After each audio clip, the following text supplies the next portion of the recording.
on that road. Sarili ko di tulad dati nung unang MPL ko na nagda-doubt ako sa sarili ko.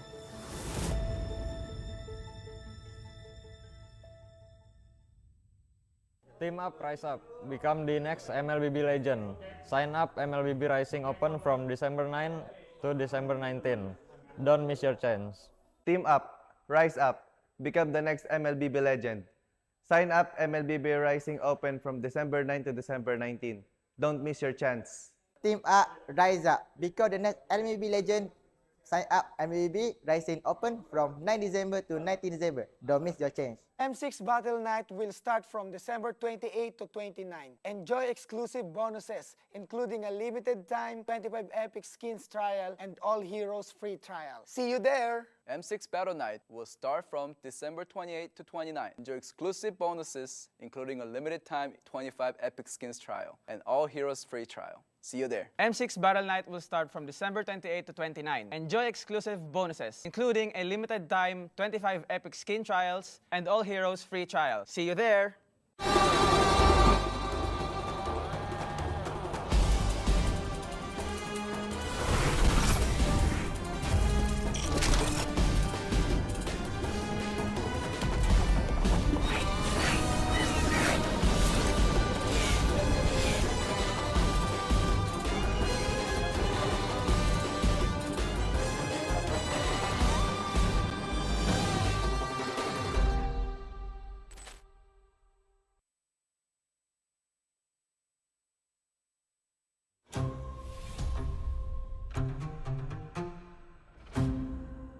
Регион не показывал себя так хорошо на М-серии,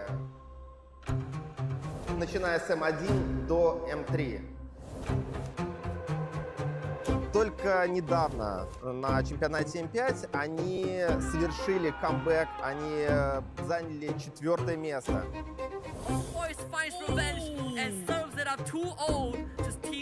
Но после МСС многие забыли о нашем регионе. Многие сказали, что наш регион слабый.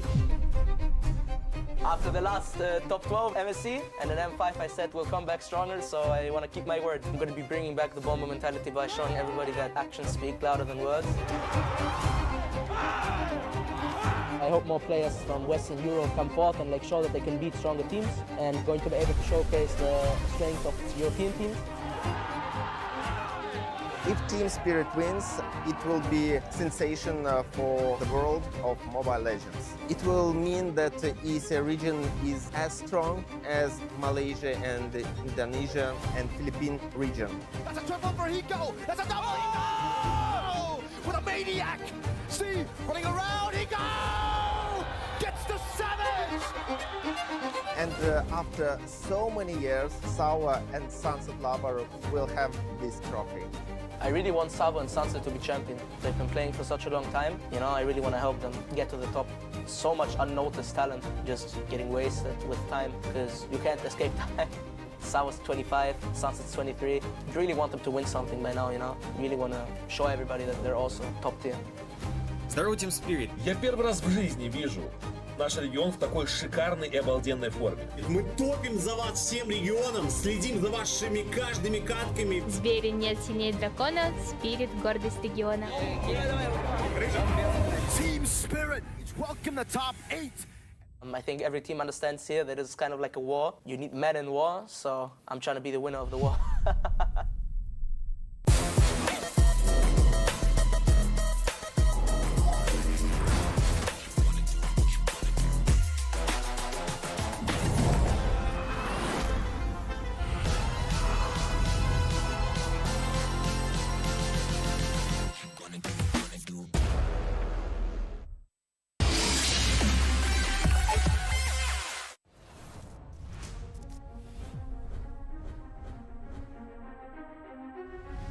A new era begins at M6.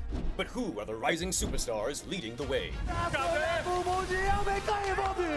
In Latam, Maycam Evolve emerges as the new gem of the region. conjuntamente com uma dupla eliminação aí, Guizebe. With Aurora's fierce adaptability and rookie sensation Super Nahuel, the Dynasty Enders made history, toppling the undefeated RRQ Akira after a 2.5-year reign. At MTC Turkey Championship, S2G Esports rises as a new challenger. Led by Sigibum's superstar performance at the gold lane, Pagu's playmaking, and Begin's rotation, they are ready to shine on the world stage. In their M-Series debut from MPL Cambodia, CFU Gaming is ready to strike. With M2 veteran Oppi and core members Detective, Z, and Wadu. Can the Sharks are primed to make waves on the world stage? Returning to the M-Series is RRQ Hoshi, the Sang Raja. Looking for a trade as he finds the triple. Looking for the maniac. Reinforced by Sutsujin's lethal skill, and led by Skylar, this squad of young stars is on a mission for global dominance. The Indonesian cavalry made a bold gamble by swapping their lineup with MDL rookies, uncovering gems like Fabian, the deadly jungler, a calculated roamer in Witty the Wise, and King Aaron Shiki, the next-level gold laner. Team Liquid ID rises as a new M-Series challenger. The double, the boy goes down one by one. It's a maniac. MPL PH Season 14 saw the debut of Aurora Gaming with rising gold laner Domeng and MSC 2022 champion Demon Kite. The Kite-Kite combo complements Aurora's methodical playstyle, leaving fans to wonder how will they fare in M6. Spearheaded by superstars in Kelra and King Kong, Fnatic Onyx, PH made MPL PH history with a 13-match winning streak. Known for his insane mechanical skill, Season 14 has seen King Kong perform at peak confidence with aggressive and assertive plays throughout the season. It's a battle in the mid lane. Domain for Kelra. While Kelra has proven to the world why he's the gold standard. Making his M-Series debut and ready to shake the international stage once more is Selangor Red Giant's Skies. Known for his signature fanny, Skies is able to switch it up with fighter junglers, enabling SRG to deploy many different playstyles to surprise their opponents. These rising stars have claimed the spotlight, but which player has what it takes to emerge greater than ever?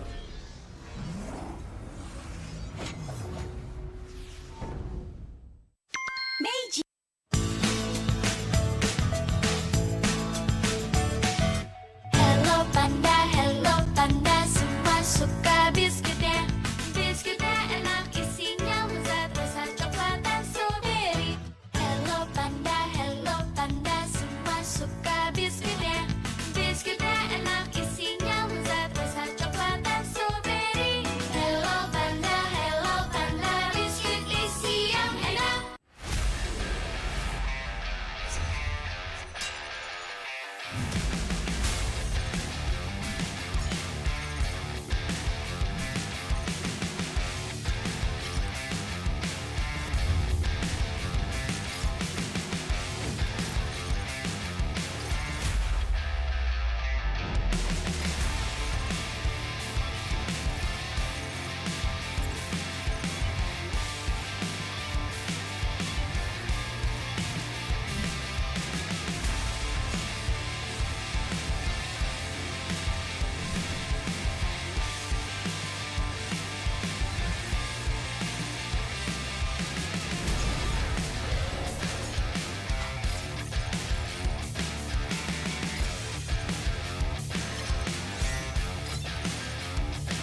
Lost in the shadows, feeling so small, but I've got a fire, won't let myself fall. Every hit taken, every scar earned, lessons in pain from which I've learned. When the world says I'm done, I'm just starting my run. Through the darkest of nights, I will find. You won't get me down, you won't get me down. I get back on track with a peaceful attack. I'll always come back around. I'll never back down, no, I'll never back down. A force to behold and it waits to unfold. I'll always come back around. When worlds converge and dreams ignite, there are millions to witness the champion arise. With every challenge, we push with all our might, for we have only one goal, the ultimate prize. When hope seems so far, I'll reach for the stars. In the heart of the storm, I am reborn, I am reborn. You won't get me down, you won't get me down. I get back on track with a peaceful attack. I'll always come back around. I'll never back down, no, I'll never back down. A force to behold and it waits to unfold. I'll always come back around. Battle, battle, taking the right, make it, break it, hate it, I shine. You won't get me down, no, I'll never back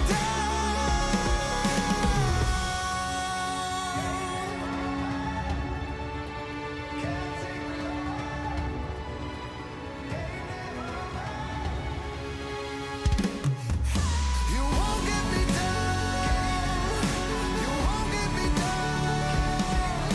I get back on track with a peaceful attack. I'll always come back around.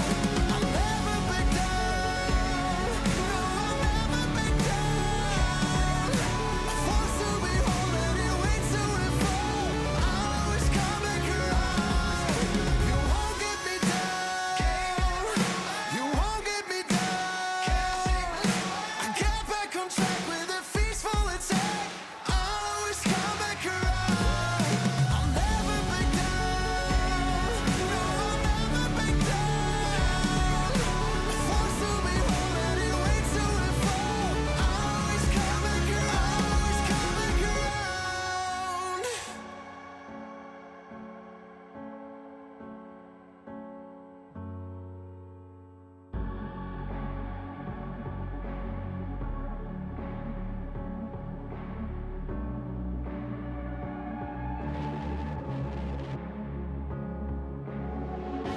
Lost in the shadows, feeling so small, but I've got a fire, won't let myself fall. Every hit taken, every scar earned, lessons in pain from which I've learned. When the world says I'm done, I'm just starting my run. Through the darkest of nights, I will find. You won't get me down, you won't get me down. I get back on track with a peaceful attack. I'll always come back around. I'll never back down, no, I'll never back down.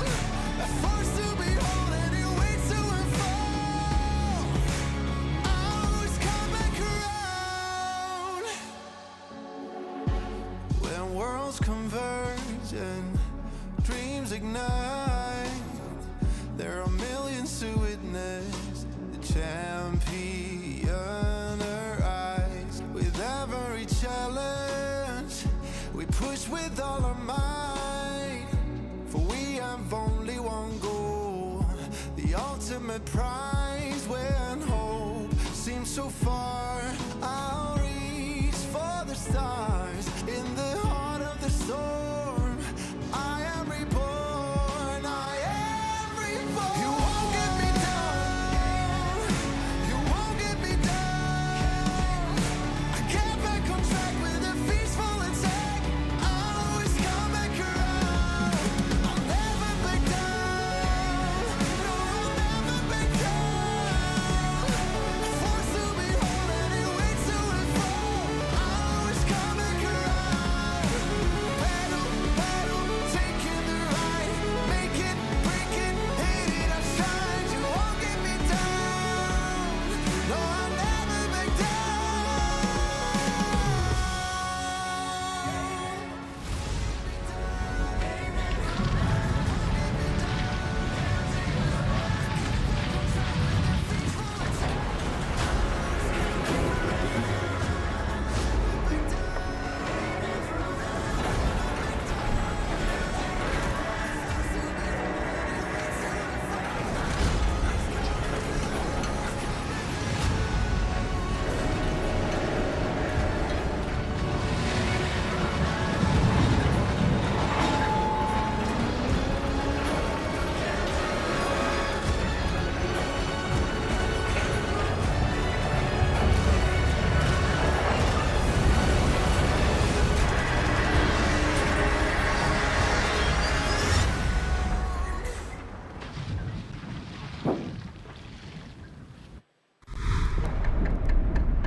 Ladies and gentlemen, from all around the world, we're finally here. We're here where it all started.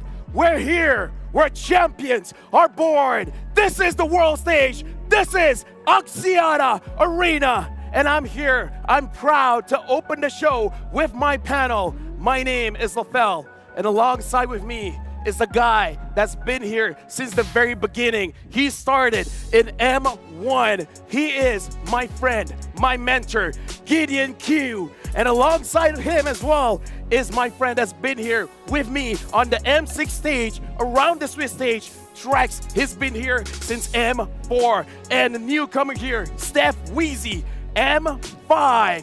This is your first World Series, but let's talk to the guy that's been here since the very beginning. How does it feel to come back to Axiata Arena? Dude, the memories are flooding back. The internationals, where it truly began, where we looked for a MLBB professional above all MLBB professionals. And better yet, I'm glad to have our friends here on the panel, both Trex as well as UEZ, to experience it alongside us here in Axiata Arena.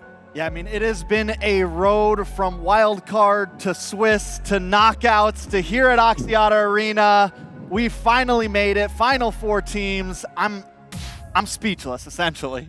And I'm right there with you. I remember being all the way back in North America, watching with the fans all the way from the wild card stage, and to be here in the knockout phase, in the finals, in Axiata on top of that, where it all started. It's hard to even put in words how amazing that feels. If it's really that hard to put in words, how about we start from the very beginning? Let's talk about wildcards. What an amazing journey that was, where we had favorites for sure, but it was not an easy journey for the wildcard teams. It really wasn't. I felt like, the wildcards this time was a little different because we saw not only emerging regions, but we also saw some familiar faces, not expected to be there in the first place. And now, honestly, since the very beginning, Kadia has been here, experienced the thrill of gaming in real life. At Kadia's Gaming and Esports District, every detail is a celebration of play and entertainment. They have been here for the longest time, and because they're here, we're here. And speaking of here, let's talk about the Swiss stage. Talk about the roller coaster of emotions, Rex. The best of one. How many strong teams fall because of the best of one? A lot of strong teams. Or we could say that maybe they weren't strong enough to make it to knockout, because right now I think what we had in our Final 8 was the creme de la creme, the cream of the crop. In Swiss stage, we knew from day one M6 was going to be wild, it was going to be crazy, it was going to be bonkers. I mean, there was upsets after upsets, wins after wins, back and forth. teams climbing from the bottom. It was exactly what we wished for. And now we got to talk about the knockouts here. Let's look at the bracket. Wheezy, looking at the journey, especially for our top 4 teams. It's been a wild ride. Yeah, it's been a wild ride. All of these teams competing, fighting it out, but now we only have 4 remaining. There's a lot of surprises through this new format and all the way into the knockout bracket. We got to see Team Liquid ID push on forward, stay on the top side, and then get dropped down last second from Fnatic Onyx, who's currently holding that #1 spot right now for the grand finals. Onyx has not lost just yet. They got a clean 3-0, and they stayed in the upper bracket. They are the ultimate favorites for M6 here. But let's talk about the comebacks. Selangor Giants was not supposed to be here. They almost dropped against CFU, but Innocent made that maniac play and able to push Selangor Giants all the way to Axiata Arena. It's honestly, anything could have happened, right? Clutch plays have been the definition of this team, but the same can be said about Team Spirit as well. They've been looking like favorites alongside with SRG, and they continue to push their way, and only one of them will face off against TLID before the grand finals. Trex, let's talk about this. But hold on, we gotta look at the schedule because we gotta see who will be playing today. We have 2 best of 5s for today for you folks. And we're starting with Selangor Red Giants going up against Team Spirit in a best of 5. And then whoever wins will move through. But before we start our second best of 5 today, we have an award ceremony. Once we've given out the awards, it's TLID against the winner of Selangor Giants against Team Spirit.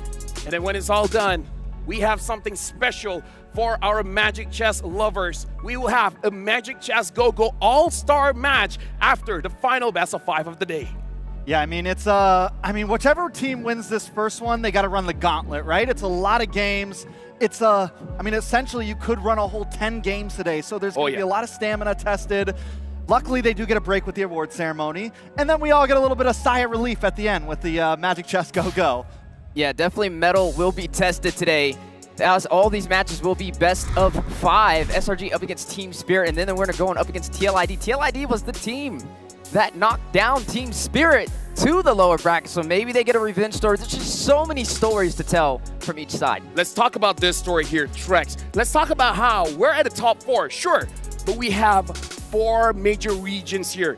We will not have the same regions going up against each other. Malaysia, Philippines, Indonesia, EECA. This is like the first time in M Series history where we have 4 different regions in the top 4. Yeah, it's honestly insane. I don't think anybody expected this. I think for a while it's been like, Philippines versus Philippines, Philippines versus Indo, maybe Malaysia sneaks in there. But never, as you said, it's never happened before. Never. 4 different regions, 4 different powerhouses, and all of them seem hungry. And the other exciting thing is all of them bring a different dynamic to draft and play style. You know what? The best part is that none of these teams have won a world championship before. We're not going to see a repeat of any championship all over again. This is a brand new era of people have been continuously pushing it. Yeah, it's definitely going to be full of excitement, and nobody knows which way it's going to go. I think with this entire M Series, even when we predicted from the very beginning, everybody had a challenge, and there was always the upset factor. And now I feel like there may be a chance for a new champion. It's crazy to see this come full circle in Malaysia again. I know SRG has that home turf buff to try and make that work in their favor. Oh yeah, for sure. The Malaysians, I hope they're loud for it today, because as a Malaysian myself, I want to hear the roar. But again, these 4 teams, let's talk about Onyx here, because they're clearly the favorite. Haven't dropped a match so far. The team that pushed them to all 5 games is actually Falcon. Falcon pushed them to all 5 games. Other than that, so far it has not happened. And the draws as well. I gotta say, as a Malaysian, we got pretty lucky with the draws here, Gideon. Yeah, we got super lucky. I was even in one of those draws themselves, and you can feel the stress of the person pulling out the teams, as well as the rest of the audience watching alongside you. Yeah, I remember Delar, this clip right here, Delar was actually a little bit nervous. And then Boston, though, he came into it with some confidence. He was like, oh yeah, we're doing this. This feels hot, I'm ready this feels cold. Yeah, just kind of, throwing things for a loop. I had to ask him. I pulled up aside. I was like, dude, you got to tell me this story. Like, was there really a temperature difference? Just to diffuse that, he was completely joking. but it was crazy how spot on he was with those predictions. I mean, even me from North America, he's the one that forced BTK to go up against a heavy competitor. Oh, yeah. Here's the thing.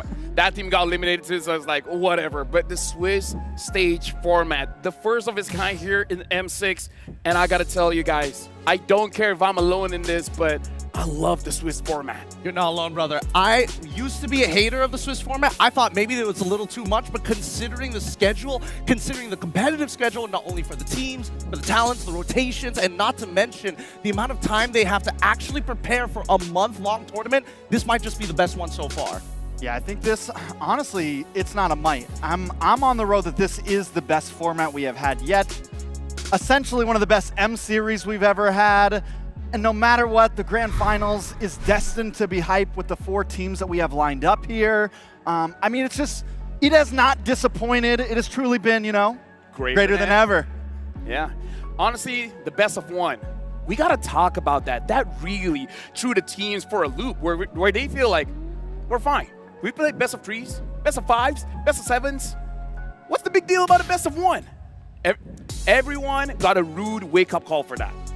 I think it started like the very first match of the Swiss stage was S2G up against SRG. Woo. And it just after that, the age of the upsets just fell down like dominoes. It kept on happening. It's not like every other team was prepared for a best of 1s, and more so weren't prepared for the rest of the world to be as good as them during these best of 1s. But I don't know about you, Trex. I'm hoping that Moonton might change this up a little, make it a best of 3 all the way through. Or a best of 2. Or a best of 2.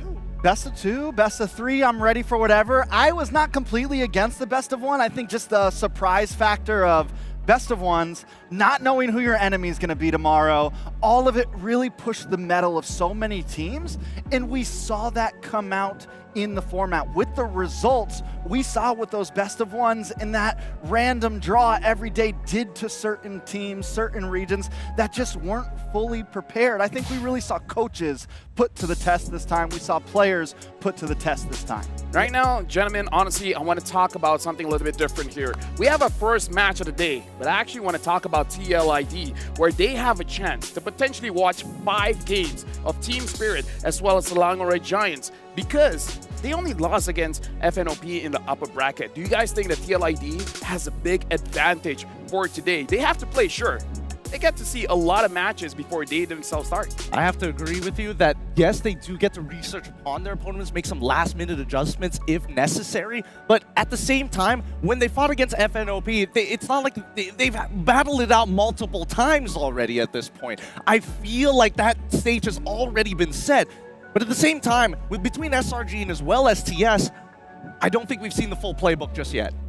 Yeah, I think at this point, TLID still kind of, I think it's a question of, is it better to come in a little cold, or is that team that's already playing 5 games, you know, revved up, you know? Are they kind of comfortable? They're oiled up, they're ready to go, you know? It's a little different, right? That's a hot take, but now let's look at the hot picks. Most big heroes so far, we got Suyo, the Joy, the Bruno, the Cho, as well as the Hylos. And if we're looking at the win rate, highest one here, Wheezy, is that Bruno, 63% win rate. Yeah, the Bruno has been a problem. A lot of teams trying to find ways around it. Even Coach Arcadia mentioned, hey, I'm not going to ban it out anymore. We're just going to find a draft, find a plan to get the job done, and it's been very effective. Yeah, I mean, the Bruno's been good. I will say Granger has also kind of made his way to at least tie up the win rates between the two. The Joy and the Suyor, where my eyes have been, in essentially the jungle, has been such an important dynamic in draft from first to second pick, all of those things. And then the Hylos is just kind of the wild card.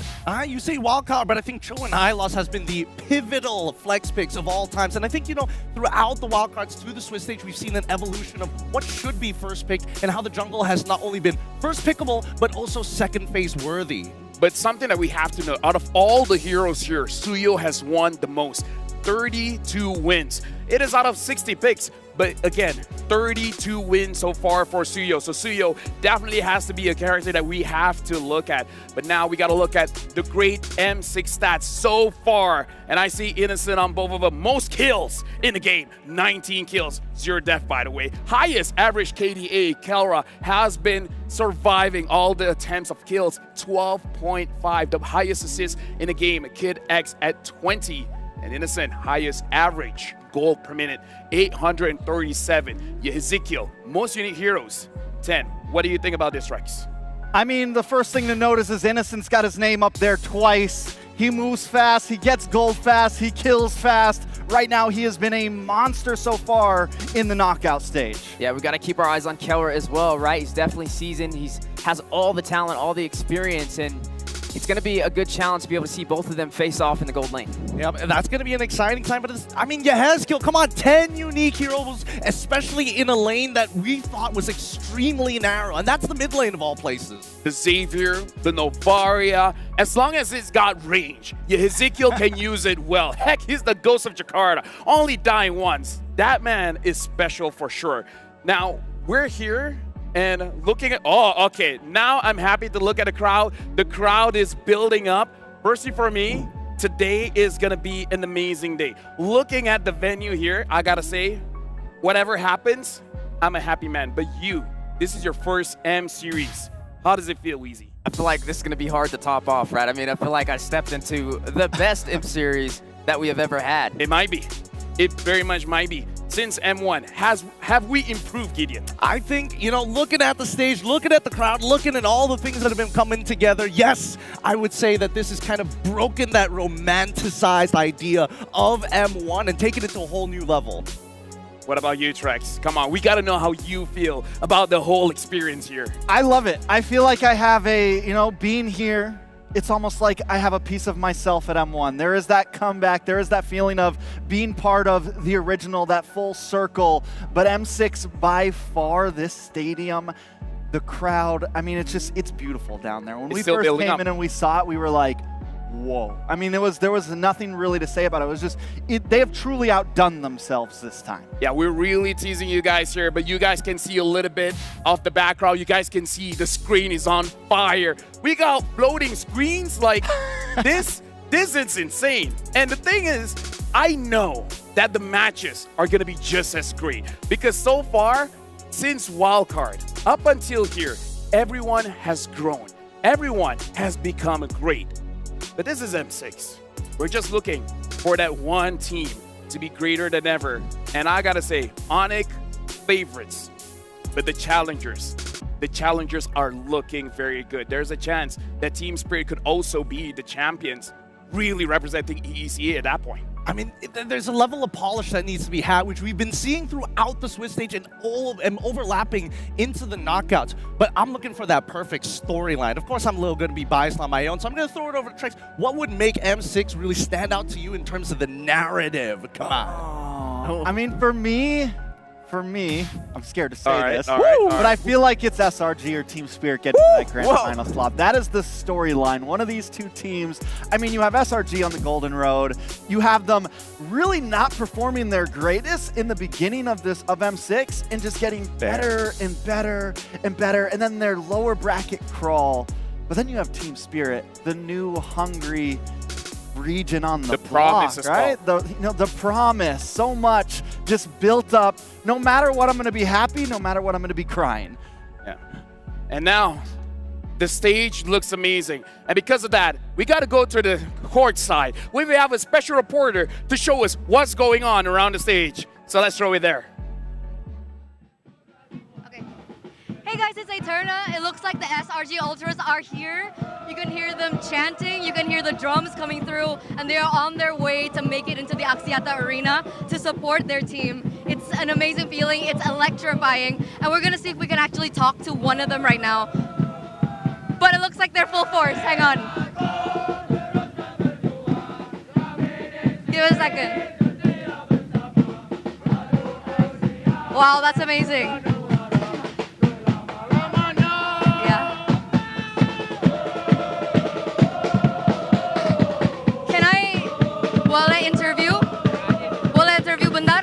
Sambil jalan bisa. All right. So we're gonna ask him. Namanya siapa? What's your name? Nabin. What's your name? Nabin. Nabi? Nabin. Nabin. See, it's so loud. I can't even hear what he's saying right now. Because ini dukung SRG. Are you here to support SRG? Yes. Yeah. Where are you from? Selangor. Selangor. Is everyone else from Selangor too? Yeah. All right. I think we're gonna leave passionate. So that's it. I'm just gonna clock out right now. So we'll see them in the arena. Ladies and gentlemen, I hope you guys enjoy the show. Bye, guys.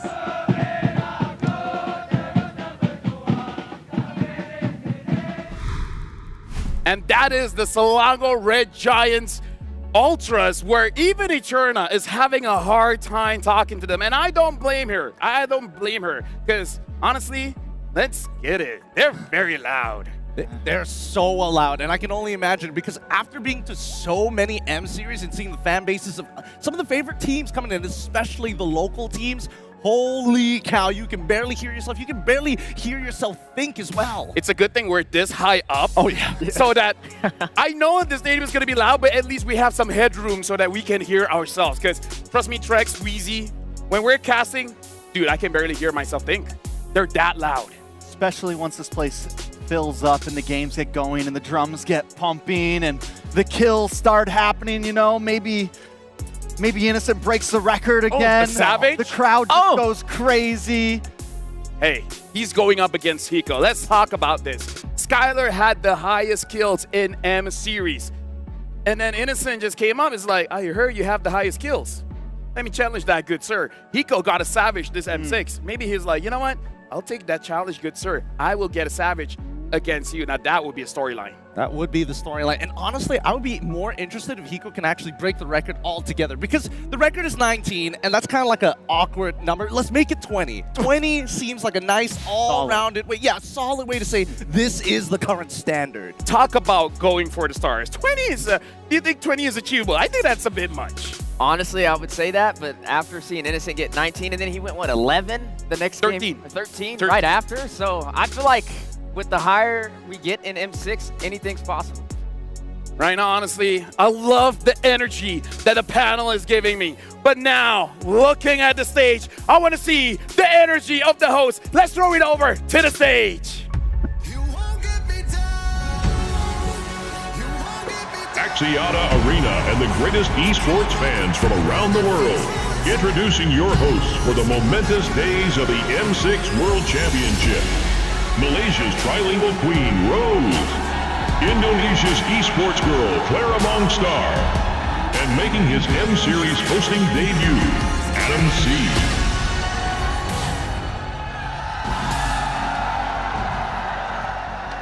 To the millions of fans across the globe and the thousands of people packing up Axiata Arena, brace yourselves to be greater than ever.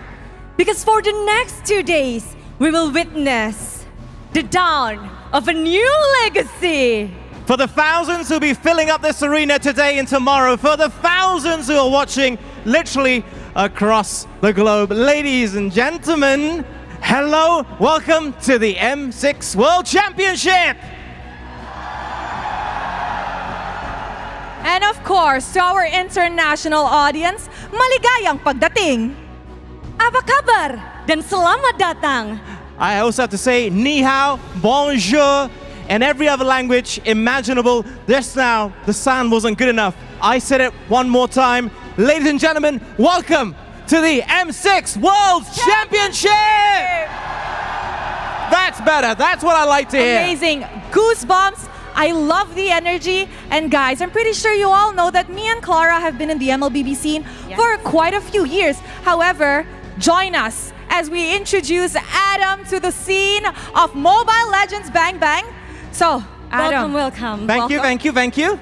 How is it like? We all know you come from traditional sports. So yes. How different is it? Honestly, for those who are unaware, I cover more football, Premier League, World Cup, things like that. And honestly, I went to the Swiss round, I went to the knockout rounds, and it's amazing. I mean, I played the game, but watching it in person, the thrills, the spills, it's unbelievable. And I cannot wait to see what happens today and, of course, tomorrow across the entire weekend. Clara, you weren't in the talent room, but every time Adam comes, SRG would be playing.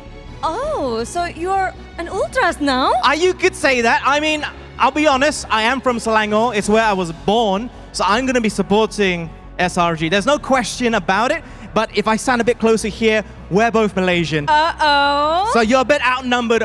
Are you backing your nation? It's okay. This is Axiata Arena, where the M1 was held. And we know who's the winner is. it's Indonesia, the memorable place, and we won another trophy for Indonesia. Oh, Clara, are you saying you guys are gonna be winning again? Sorry, are you saying you're gonna be winning again? I hope so, and I think we can. No. Are you saying you're a good luck charm for your side? I can say it like that, but I was here on M1, but now here I'm on this stage, M6. I hope we can bring back the trophy together with our Indonesian teams. No, you know what? It's my first time here. I'm supporting SRG. I'm gonna be a good luck charm. Oh, that was me? Oh, wow. Caster Clara! Oh my gosh. With my face like that? It's okay, you're still prettier now. Oh, thank you. Yes, definitely prettier now. But yeah, I was casting the greatest year for Indonesia. That was Indonesia versus Indonesia grand finalist, and it was super epic. That was our first and only for now. But yeah, that was me 6 years ago. Honestly, you look better now, in my humble opinion. But again, I'm bringing luck to SRG. We'll see what happens today and tomorrow, okay? I agree. Now, okay, there's more. Who? I can see familiar face around here. Yeah, you know what? I Gideon, see someone familiar.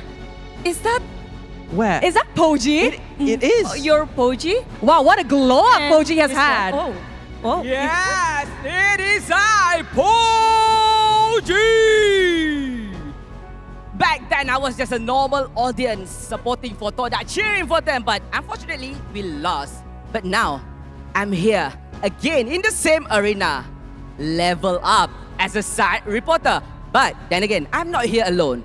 I'm here with the fans that from the beginning in 2019 with me supporting for Malaysia team. And now, can my brother come here? Hello, my man. Apa khabar, bang? Alhamdulillah baik. Alright, bang. Sebelum ni abang datang kan, apa perasaan abang daripada M1 sampai ke M6? Ada tak perubahan, perbezaan, semangat? Kalau tengok daripada setup stage, M1 dia punya setup screen dia macam petaan. Dia ada box tengah. So compare tu yang sekarang untuk M6 lebih orang cakap dalam bahasa Indo keren. Lebih keren lah.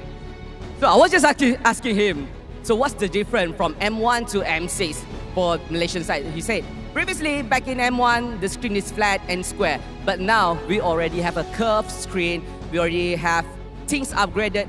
Plus, we also have a lots of audience and crowd that cheering for SRG as well. And also, all of us here is supporting for Malaysian team. We are hoping for Malaysian team win as well. True, right? True. And as well, lots of things as well and as well. Macam-macam benda. Tapi, but now, I nak tanya lagi juga kan, untuk macam-macam lagi perkara yang berlaku sekarang ni kan, daripada M1 sekarang kan, abang rasa bangga tak dengan pencapaian tim Malaysia? Kalau tengok daripada M1, dia punya prestasi agak bangga lah. Compare tu sejak macam SRG menang MSC itu hari kan. So, bak kata Mas, kita ada peningkatan. Macam tu.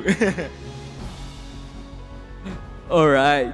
Kita ada macam, okay, what I'm asking him, what's the changes for the team itself? He said previously we're always losing, but now since SRG took the lead, always winning since MSC, and now just like the casters must say, kita ada peningkatan. We have some things that upgraded. We have improvement. So I think that's it from us over here, and let's send back to the host. It's incredibly heartwarming to see such nostalgic memories and of course seeing familiar and new faces. Now Clara, you've been here since M1, back at Axiata Arena. How is Axiata Arena like for M6? 6 years, and as we can see, the esports scene has grown. And for the fans, the ultras, super fans around the globe, they just give the spirit for the teams. It's like the sixth player for the teams. Honestly, did you envision it to be as big as it is now?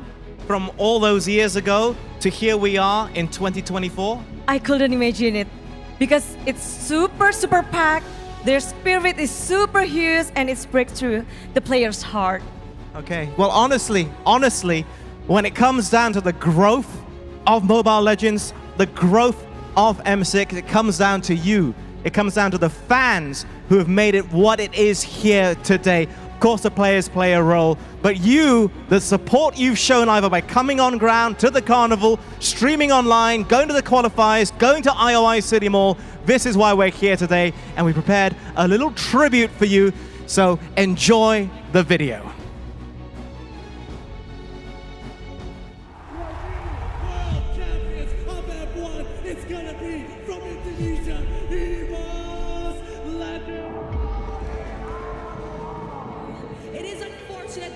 Journey has to end here. It's the reason why we support Onyx PH is they are the last representative of our country. I've been staying in Abu Dhabi for 2 years. I just come back here just to support the SRG. The golden road continues in Axiata. Ребята, вы очень долго к этому готовились, вы очень много в это вложили сил, энергии. Вы прошли огромный путь. Это самая лучшая ваша форма. Именно сейчас пора идти к этой победе. Saya di sini cuma mau kasih tahu kalian, saya percaya banget. Kalian cuma perlu fokus saja ke gamenya, do your best, have fun, dan semoga kita bisa bawa pulang M-Series kembali ke Indonesia. Mama harap you dapat buat yang terbaik. Then our big family also behind you, support you. Tunjukkan pada dunia yang you boleh. Whatever happens, Onyx Fanatic, we are here for you. Pinas ng Malakas!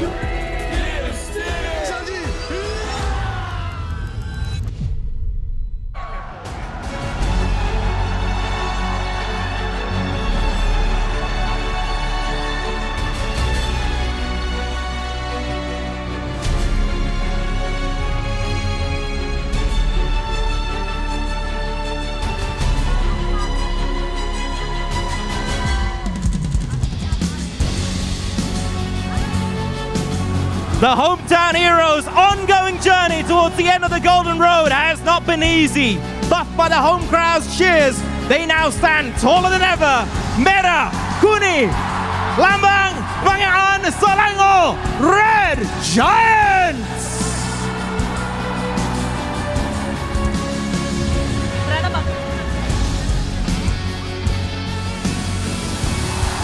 Dark Horse, White Dragon, mighty contender with a perfect blend of feisty first-timers and seasoned veterans. The pride of EECA remain unfazed against established powerhouses.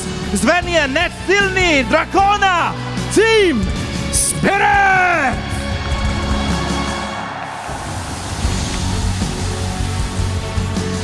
The last time the M-Series was held within these halls, an Indonesian team won it all.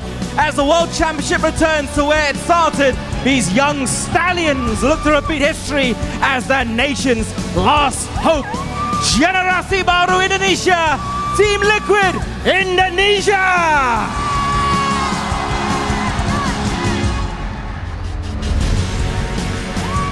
The first team to step closer towards becoming greater than ever. Hailing from the House of Champions, the Super Family locks in to claim the Philippines' 5th straight World Championship title. Ang lakas ang Pinas, Fnatic, Onyx, Philippines!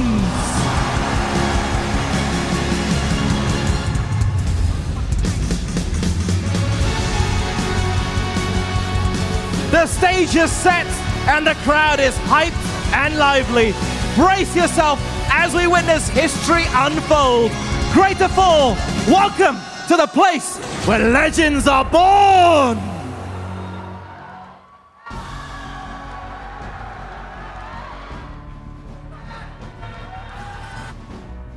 The players are ready and we are about to start the game, but before we start the game, are you guys ready? One more time! Are you guys ready?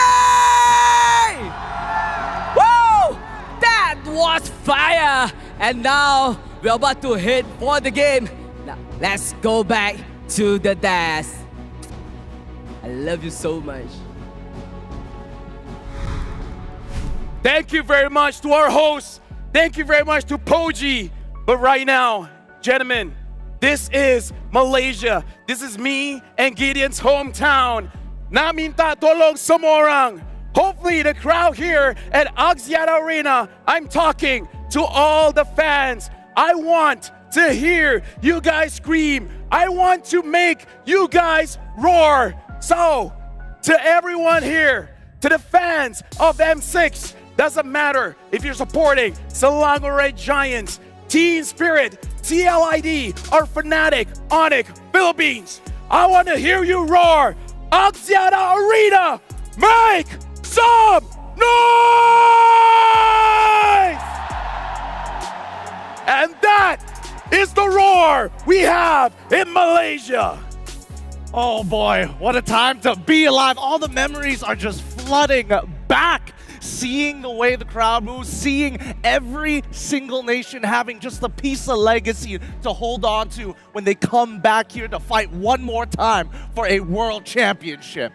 We saw all 4 teams coming in, Trex, but now I feel like we gotta talk about the 2 teams that we're playing right now. Selangor Red Giants going up against Team Spirit. Can Selangor Red Giants hold on to that golden road, or will Team Spirit crush their dreams and make ECA prouder than ever? Whew. You know, I need a second. We got a lot. We got a lot. That was a lot. I've had goosebumps multiple times, and we're just jumping into game talk already? Oh, yeah. All right, let me digest. So SRG, Team Spirit. You know, SRG seems to be finding themselves back in their identity, back in comfortability, and Team Spirit is also finding an identity, but it has been an identity of change, right? They are always willing to spice things up.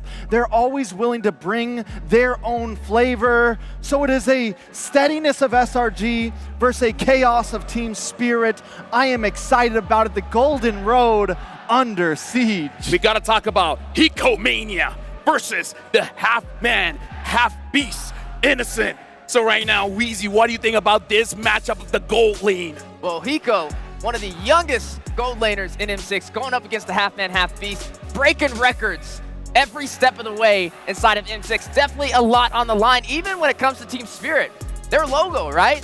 They're saying there's no greater beast than the dragon, but there's a half-man, a half-beast. I mean, we heard it from the host on the walk-ins of Team Spirit. Their slogan is there's really no beast that's stronger than a dragon. And Hiko Mania is making one hell of an argument. At 16 years old and also having veterans in Sunset Lover and as well as Sawo, they have been yearning for a championship title for so long.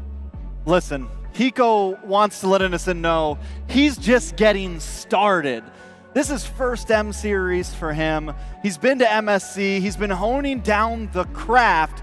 But today he is up against Innocent, an MSC winner, a monster right now, another hungry player. And that's the thing about these 4 teams and these 2 teams now is everybody's new to this stage. Everybody's hungry. They all want that grand final slot. Let's talk about what Hiko Mania Hiko gives to the team of Team Spirit. Because I gotta say, I feel like Hiko is the identity for Spirit. They know who to play for. They know the win condition.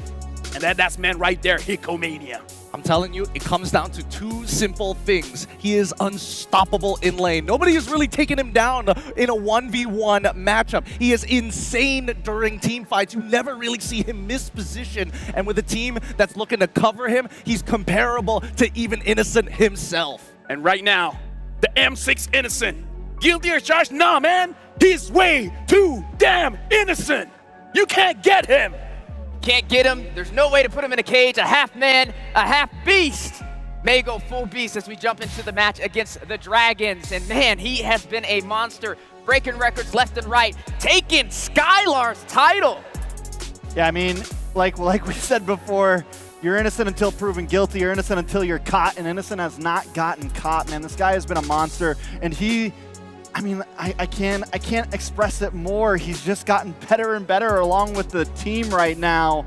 And I think when I look at Hiko, when I look at Innocent, Hiko has the ability to peek out, but he's also made a few more mistakes, whereas Innocent, he's taken those risks, but he succeeds with the risk every time. which really begs the question. Lafel, between you and me, we know that even amongst the team, sometimes they're telling, yo, Innocent, don't do it. And Innocent's like, nah, when nobody else believes in me, I believe in myself, and I'll take charge. Now, here's the thing. He can take those risks because he trusts his team. Good choice, bad choice, doesn't matter. He's going to go for the play, and it's up to his team to follow up, to defend him, to make him shine. If they die, they die, but they will die trying. And that's what I love about Selangor Red Giants. They started as a fresh team, but now their bond really solidifies. If they lose, so be it, as long as they make the play. Yeah, I feel like at this point, every team is probably happy essentially with their placements in general. I'm not saying that not every team wants to get to grand finals. Listen, man, it's been a long road, and a lot of the teams we're looking at now didn't start off great. You know, the fact that some of these teams are here at top 4 is already kind of unprecedented. Hey, but that's the hero story, right? The growth. We've seen movies, man. They start off not really being all that special, but that's what makes them greater than ever. They never give up. Just because they lose doesn't mean they can't get back up and get stronger, Gideon. It's a mental game. It really is a mental game here. If you can hear the crowd behind us, it may be home soil, and I think that team spirit is going to have a bit of a challenge. But however, as that mentality grows, I'm thinking that team spirit, they want more. Yeah, now we got to talk to Sunset Lover, building a greater legacy. M5 was a great run for me. We didn't get any invitation to M4, and we entered M5 without any experience of the meta. In the end, we only lost to Indonesian and Filipino teams. At a time, I really felt that we can keep improving to try and win. I hope this time we can win it all. And here's the thing. This is the start of a challenge. If you want to grow, if you want to show that you're the best, you got to go up against the best. We got Malaysia, Indonesia, and Philippines. It's a clear road for Team Spirit if they want to show that they are indeed the best. Promises have been made. I'm just going to say, put that out there. Kid Bomba has already said that he wants to win this for Sunset Lover as well as Sawo, that they deserve a chance not only on the world stage, but to hold up that trophy at least one time in their professional lifetime. Yeah, heavily decorated, but never able to claim that title in the end. And now another shot after 1 year of training. We got to see what they have in stock. Yeah, right now we're looking at the players here on our lovely stage.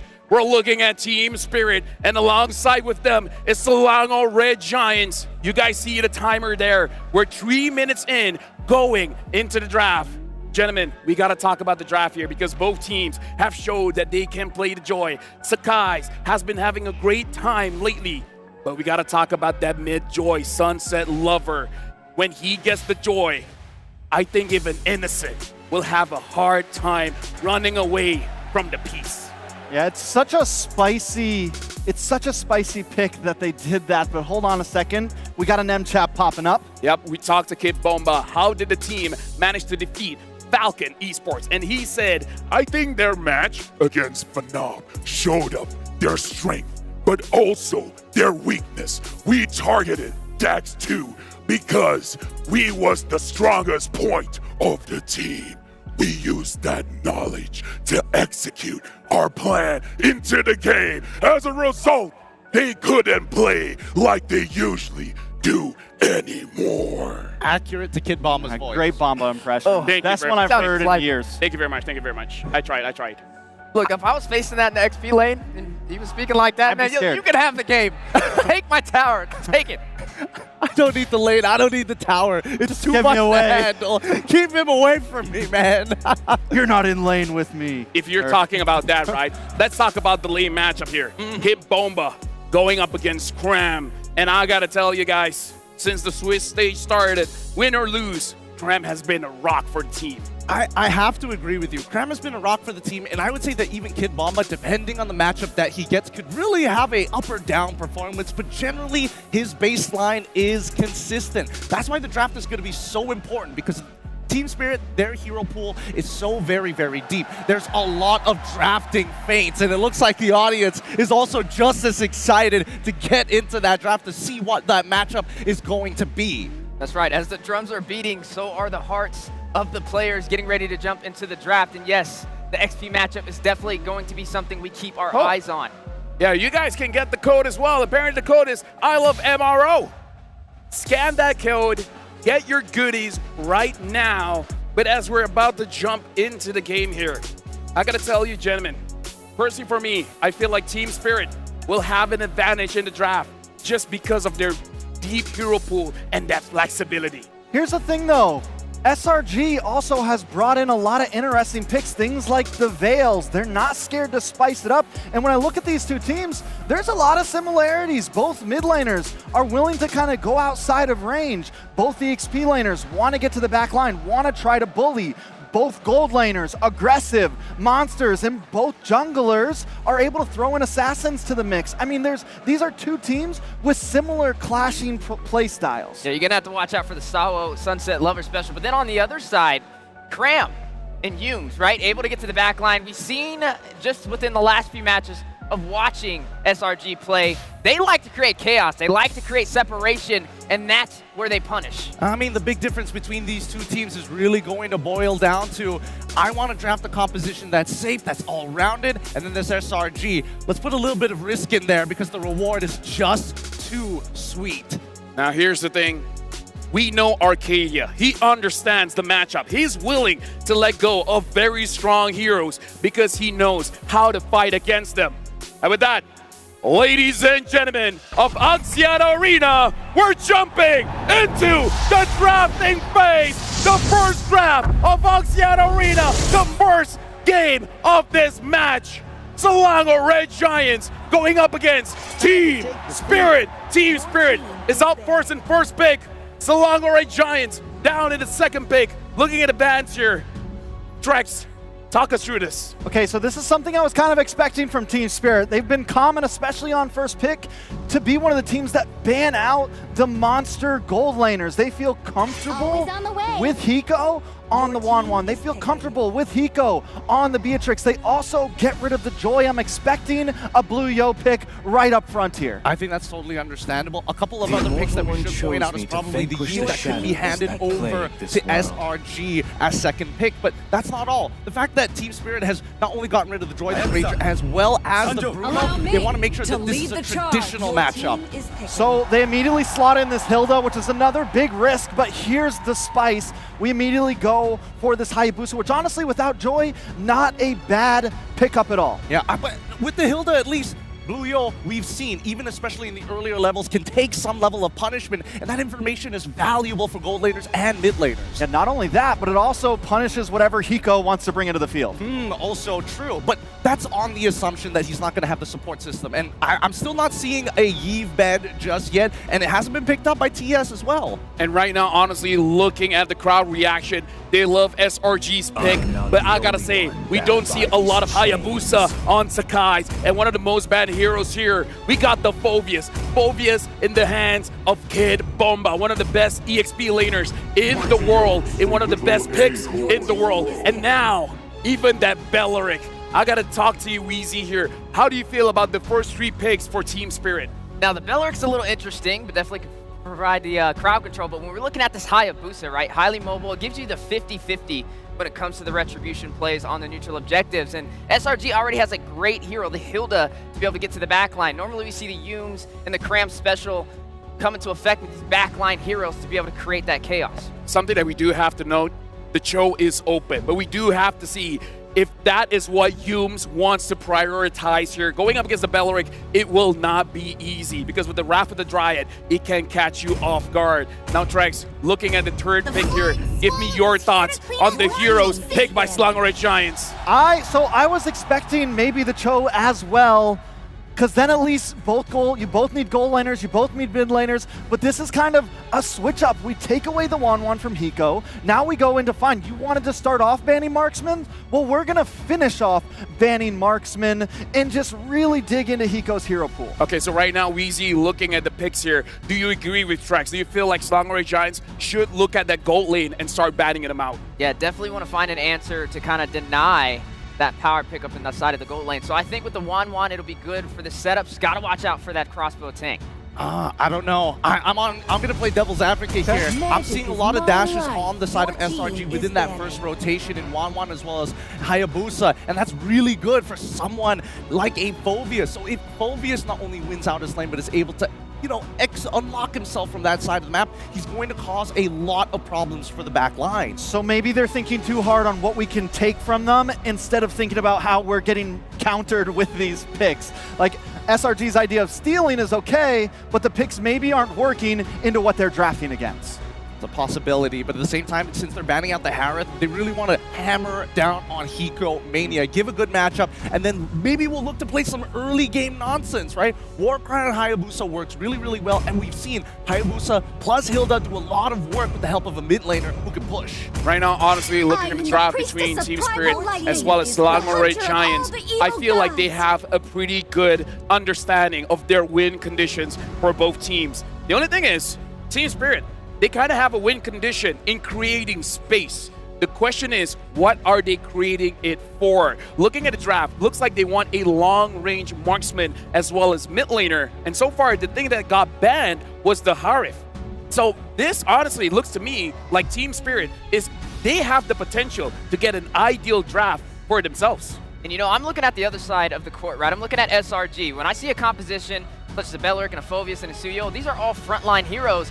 You know who'd be a great pickup here? The Lu Yi, because you can get that duality, you can get the setup. Not to mention when you have a Hilda, you're kind of limited on the crowd control. Actually, I don't know about the Lu Yi. I would think something with a little bit more push and power. Because overall, maybe even the Veil, that's a pretty good shout. Because even if you do TP into their backline, that Beleric is such a huge deterrent. You're probably only sending 1 or 2 people max. Yeah, the Beleric's really got to watch how he plays. I know that the Phoveus counters, but honestly, the Wanwan's a good answer to the Beleric. Beleric's got to be careful.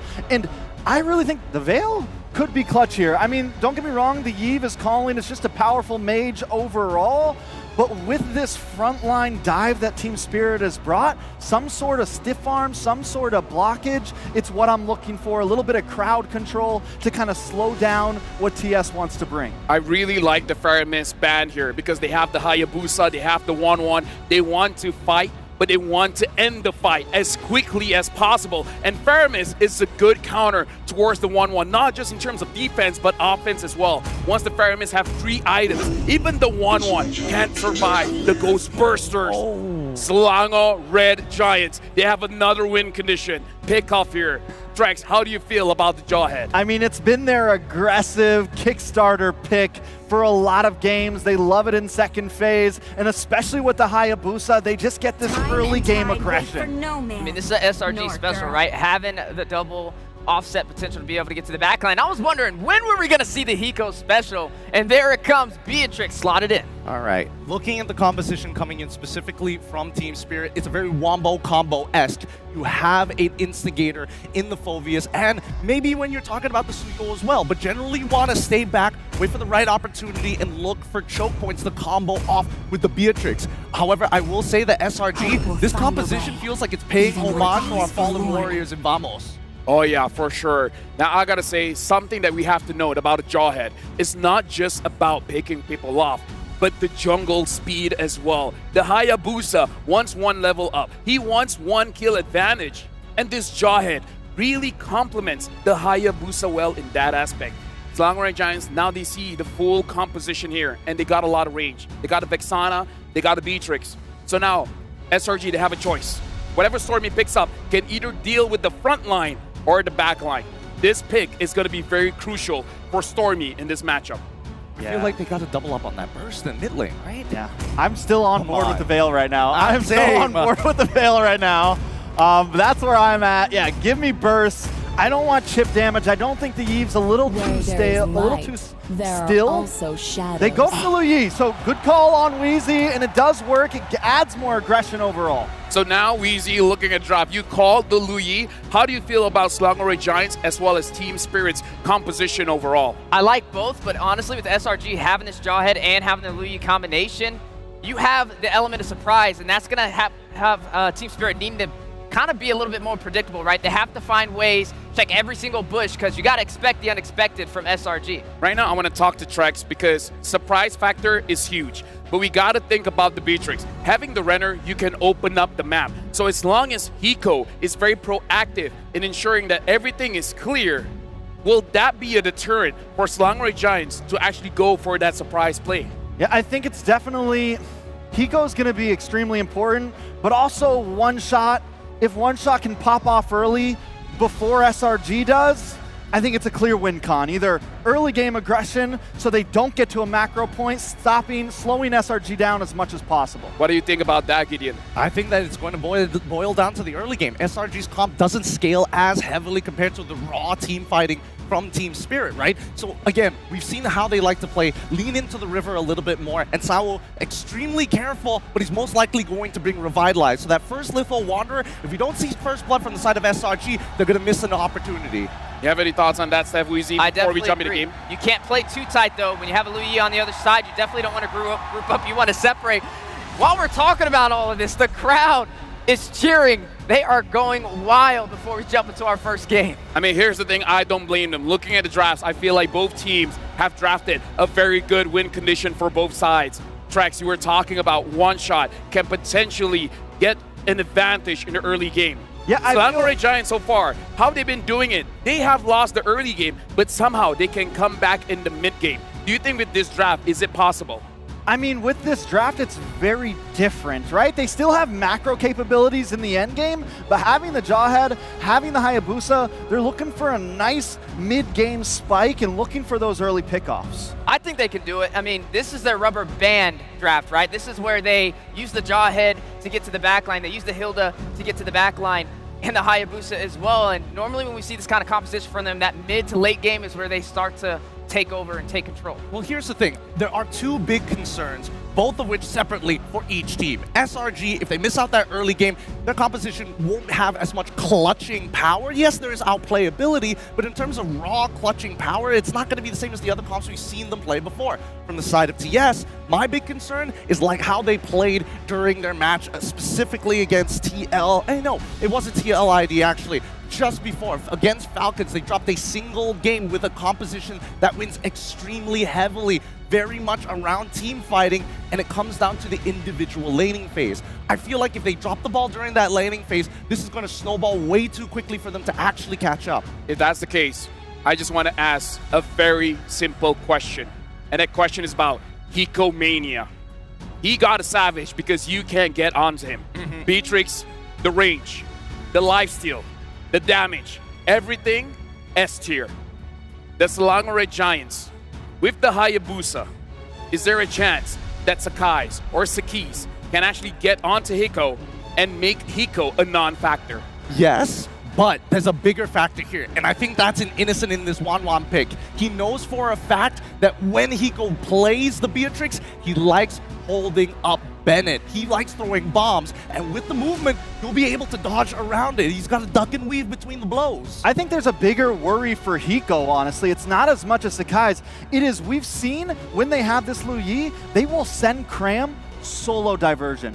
They'll solo diversion Cram to the back or into some bush during these Lord fights, and then Cram will target down on the gold laner or target down on the mid laner, especially on this Hilda. So that's something that I feel like as we get into first, second Lord, Team Spirit has to watch out for. They need to have full map awareness. All right now, Axiata Arena, are you ready? We're throwing to the casters. We are 1,000 strong here in Axiata Arena, Kuala Lumpur, Malaysia, witnessing the Iron Man run of one of these teams. It's Mirko, Naisu, and Leo at your service, bringing you the action. Gentlemen. It's an honor to be here, man, at the M6 World Championship, calling the shots together with you guys, Leo, Naisu. I wasn't part of that M1 roster for the Axiata Arena, but now I can feel it. Hey, man, I'll tell you what we can feel, and it's the crowd right now built up in here. Everybody's still piling in, of course, but it's an electric crowd, and it's an electric matchup that we have ahead of us between Team Spirit and SRG. It's the air of intense history being written right before our eyes as we head into the battlefield for Game 1 in this best of 5. Claude and Dexter watching from up high as Team Spirit and Selangor Red Giants go into immortal combat for that last slot in the lower bracket finals. Team Liquid Indonesia will be the team waiting in the lower bracket finals after the loss against Fnatic Onyx Philippines, who are waiting in the grand finals. Yeah, that intro again with all the teams walking out, electrifying, goosebumps all around. But of course, with the first matchup that we have to focus on is here. And already a lot of early action. Yeah, crazy fight in the start. Comes Smart Missiles, first blood for Selangor Red Giants. That is the Smart Missiles and just the way Selangor Red Giants built their lineup, built their emblems. I think there is a lot to talk about and set up here because look at this, they're crossing the threshold of the jungle already. Whoa, this guy watch Shadow already. Can't go for it. Shadow kill over to Sawo. No sustain, not enough to contain Skies. Not enough, and already an early start for the home team for SRG. This is the momentum they want to build. Yums tossing up. Wow, another ejector, one shot going in. Now it's Bomba coming in as well. Yums will be taken down by one shot. A bit of an equalizer from Team Spirit. Finally, the Northern Dragons are on the board. The punish here by one shot. Over the past 2 weeks of competition, Selangor Giants have chosen to spend their nights and days in their gaming house, one of the few major advantages that a home team can have. It seems like today they woke up on the right side of the bed, being aggressive against Team Spirit. They have to be, man, especially with what we've seen from Team Spirit up to this point. Lots of improvement all around every year and every tournament they've joined. First objective coming up, we'll see. They're going to zone off Karam, at least for now, so Turtle's going to go for a reset. They might just go and pressure this in. Karam's going to be fine. Again, he is this Hilda. But they'll start it up, getting in position, waiting for the buff to be secure. Ikram took the scenic route, and that just ruined the whole approach for Team Spirit. Now starting up the Turtle once more. All it's taking is Yums. Yums is holding the Pixel Brush here, holding the Turtle hostage. Bit of a diversion though. Skies is in the purple buff around the area in the bush. That's the in-air reaction from Stormy, trying to get someone low enough for the kill pressure. Skies going in, that's a retribution, and the shadow kill! Over to one shot, taken down despite Sunset Lover's attempt. This is the Skies that people came to watch right now. I know it's only game one. Give the guy a Hayabusa, a hyper-scaling hero, and he does things like this. Great start for the MSC 2024 MVP. 2 kills already on the board, putting SRG about 1,000 and change up. The Turtle once again started, Kid Bomba holding it. Yums, ooh, early start on the TPs. Stormy blasting away. We're glad to contest this now. They're gonna have to go ahead and feel this one out. They might just get complete control because of that play that Skies just made, so one shot secures it.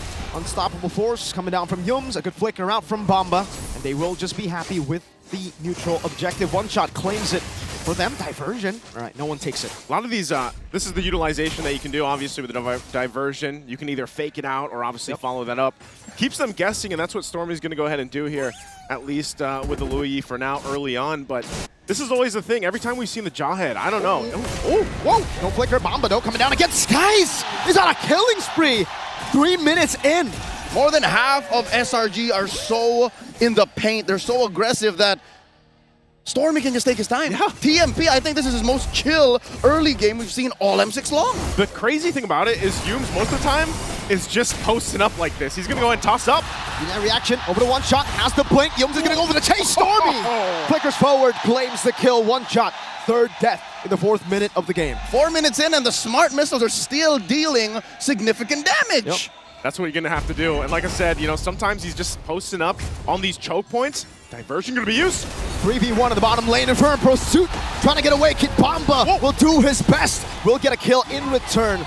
It's a 1-for-1 trade in the bottom lane. A valiant effort by the German-Greek player for Team Spirit. Kid Bomba very vocal about all of his competitors, all of the opponents that he's faced. And here, I'm not so sure this is the same SRG we've seen in the knockouts. I'm not sure if Bomba was ready for that. Yeah, thinking about it too, you know, it's a good point that you mentioned. You know, they spent a lot of time in their gaming house prepping for this point of the stage. And, you know, we've seen some massive comebacks from SRG alone, but this is definitely a refined version of what they showcased over at IOI.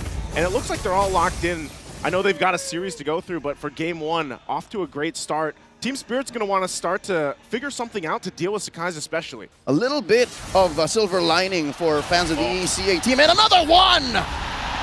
5-0-1. The Sky Prince is rolling. Besides the action happening mostly around these major objectives, Hiko has been untouched. 4 minutes and a half in, he's built his BOD. I'm not so sure that's going to be enough, though. SRG hitting a power spike here, scoring the second turtle. Crime might actually be able to 1v1 diversion from the back. Stormy gets the diversion. Sunset Lover is next to the chopping block. And the Mage Prodigy claims a double. The diversion again. This time around, Stormy finding the positioning, and they get 2 off of it. Might be looking for more. Sakai's under the turret. Pops the Shadow Kill. Gonna have to go back with Quad Shadow, though.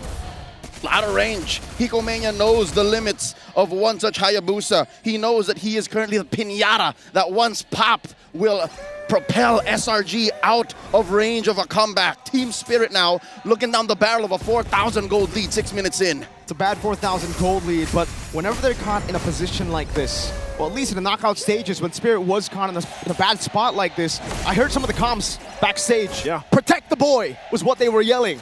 And who's the boy? It's Hiko. It's Hiko. that's the boy. And right now, he has been having a similar experience that Innocent has, so eventually, at some point in this game, both of them will come into play and pop off in their own respective ways. We've seen Hiko do it, obviously one of the players, to get a Savage. Now, going in with the Shadow Kill again. The fight for the purple, he jumps back in, checks the damage, and will back off. Sakai's just on it, man. I'd say mission accomplished. SRG, they want to start choking Team Spirit. And now, look at this. They're pushing them back. Fight between the XP laners, Bomba versus Cram. Cram's winning that one, man. As long as he's able to divert Spirit from the rest of the crowd. Bomba gonna be engaged upon again. Could terrify into the Eternal Guard. Now it's gonna be Cram in a bad spot. Wrath of the Dryad locks him down for one shot to pick up. Now Yums ejected from the back with the conceal. He takes the kill as Innocent gets the assist. Able to get a pick off. Still going to be looking for more. Sakai's jumps under the turret. Pops the Shadow Kill. The rest of the team comes through. They're still going to be going. That's a bit of rage. And still in front of pursuit. Crossbow Tang from Innocent. The ejector on the boy. Hiko is down, and so is One Shot. The half-man, half-beast takes to the skies and stays alive with just a sliver of health.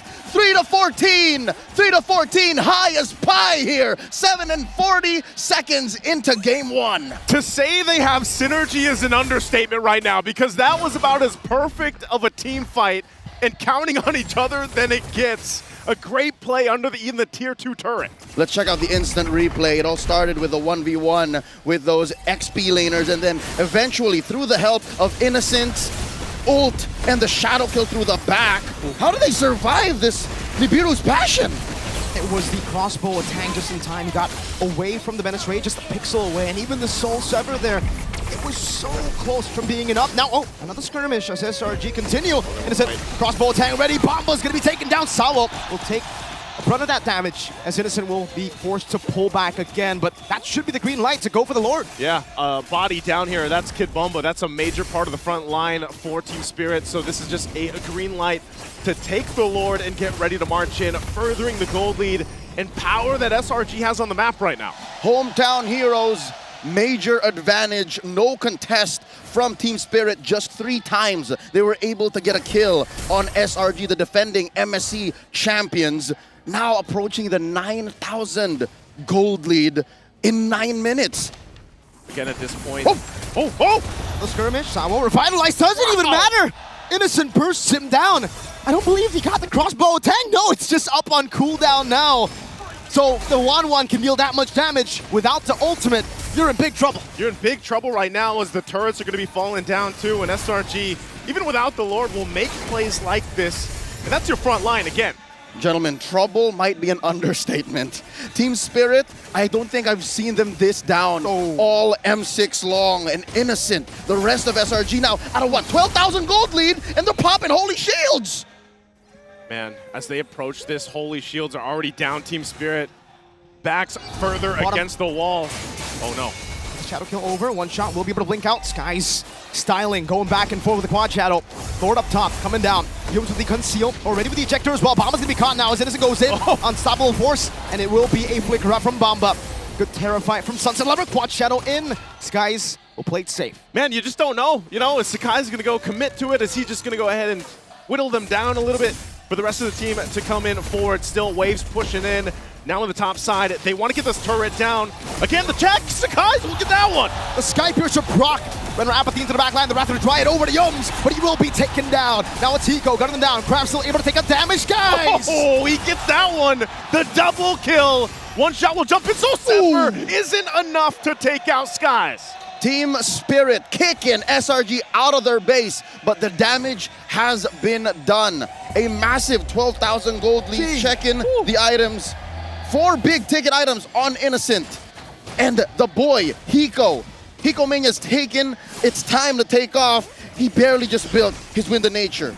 Leo, that might be the biggest gold lead between a jungle or between the junglers in the M6 World Championship. That is building up to be a 5,000 gold lead for Skies. Talk about a start, man. A start for the hometown jungler right 5,000, now. there you go.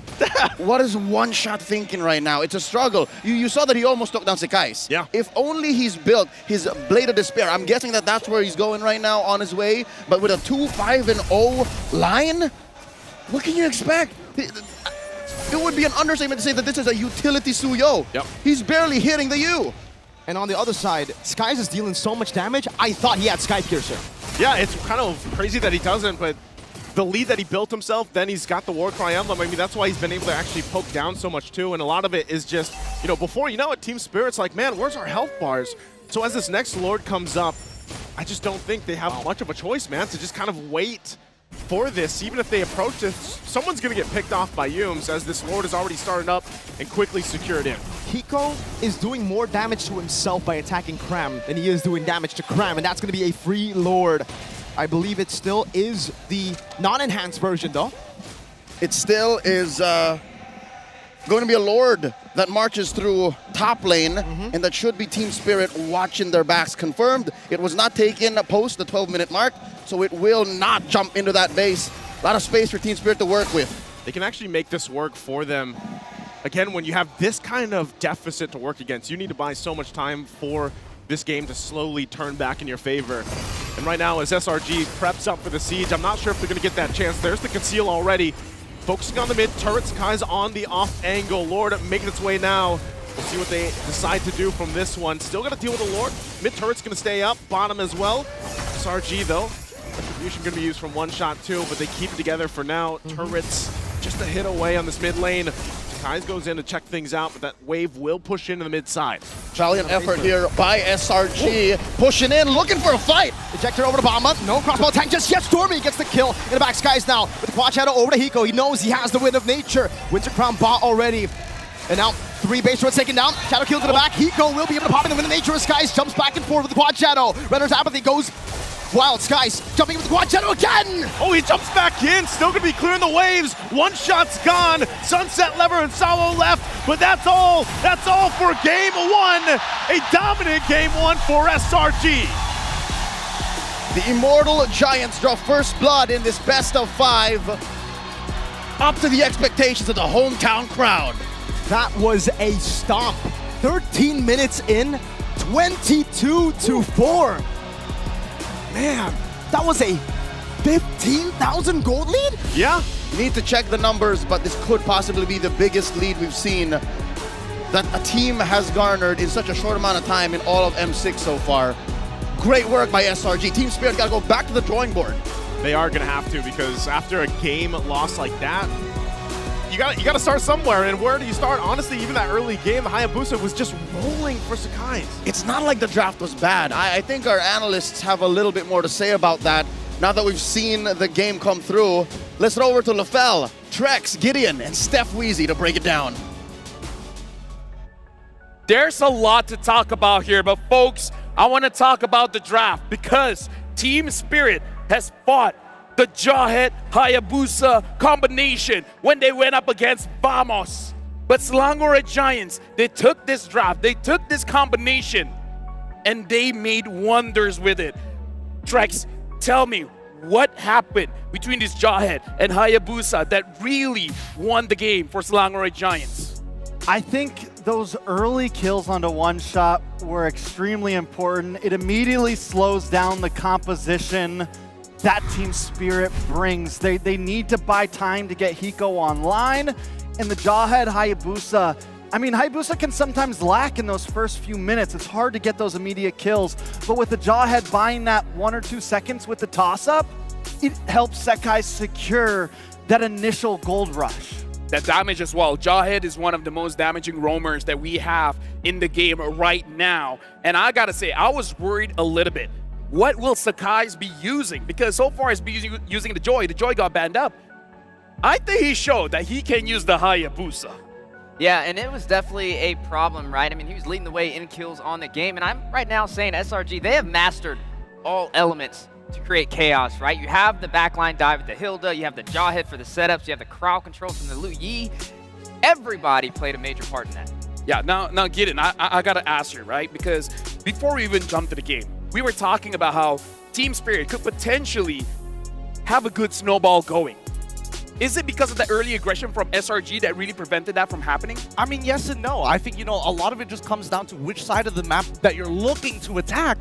Because if I remember correctly, at the 3-minute mark where people are starting to go past their level 4s, we saw the initial early invade. We saw that Jawhead was looking to try and mess up One Shot to slow down his farm because they know he's the only X factor within early to mid game that could shake things up. And they've successfully done a great job because look at the difference. Literally double his net worth that Sakai's was able to achieve, even Stormy out-farming him overall. But the pressure from the side lanes helped a lot. With 1-1 already unlocked and with the information Cram was revealing, all Yums had to do was play on the opposite side and relay it back to Commander Stormy to send them in. Before I give it to Trex, just want to say, Yums had more gold than One Shot. Just want to put it out there. That's how dominating Selangor Giants was when the roamer has higher gold than the jungler. Okay, over to you, Trex. Yeah, I mean, games like this, I'm glad you bought me some time because games like this are hard to break down when the items are this skewed, right? When there's not a whole lot to talk about. We can say how Sekai's went immediately to BOD, third item, and was able to get it, I think, within the first 10 minutes, which that's an expensive first 3 items. We said, no, we're not going for Sky Piercer. We don't need any of that. We're just going full-on big damn. Now, the question is, why do you think that even with that great early game, why didn't he go for Sky Piercer when a lot of junglers, they do? Well, I mean, you get a lot of damage. You also still get the passive from the BOD to get a little bit of execute possibility. It matches up well, and I mean, why not? Yeah, honestly, that's the best way to answer that one. Why not? Now, Wheezy, looking at the bigger picture here, what did Selangor Giants do right, or what did Team Spirit do wrong? Well, you've seen a big difference in terms of the roam positions, right? Yums was just on fire, finding the setups with the ejector, and then you look at Team Spirit with the Beleric pickup. It was just struggling a little bit, right? You see in a lot of invasion plays, especially with the high boost from Sakai's, to get in there, disrupt, take a buff, and pick up a couple kills on top of that. When you have this many ways to get to the backline, I feel like you need a little bit more oomph, whether that comes from the roam position or maybe even Kid Bomba in the XP side. If that's the case, Gideon, I gotta ask you, Sakai's going into this tournament, a lot of eyes are on him. They said Sakai's didn't perform to the name of the Sky Prince. What's your impression after watching his play today? Well, I think he's just been flexing on him a little. I think he's coming back into that form. You can see the crown slowly appearing above his head. If you really squint your eyes hard enough, 56,000 damage totaling. And honestly, surprisingly enough, he never felt like he didn't have his ult. Every single time it came off of cooldown, instantly looking for the next engagement. Yeah, and the thing is Sakai's played a great game, and then once things even get moving, you still have Innocent ready to go, right? At any point, they have late game secured. They didn't even have to use their full power of macro. We didn't even see that many diversions because they just weren't needed. They weren't even pushed to the true limits of their composition. With that being said, we do have to say Stormy did some good diversion plays, like when the turtle was up, sending Sakai's alone to the purple buff, one-shotting One Shot. Like, I agree with you, not a lot of diversion plays, but when it does happen, something good happens out of it. And there's a lot of focus, not in the gold lane, but more in the XP lane, right? It was that element of surprise that we were talking about, picking up this Lu Yi. A lot of times, Kid Bomba was getting picked off. The Hiko train never even took off the tracks.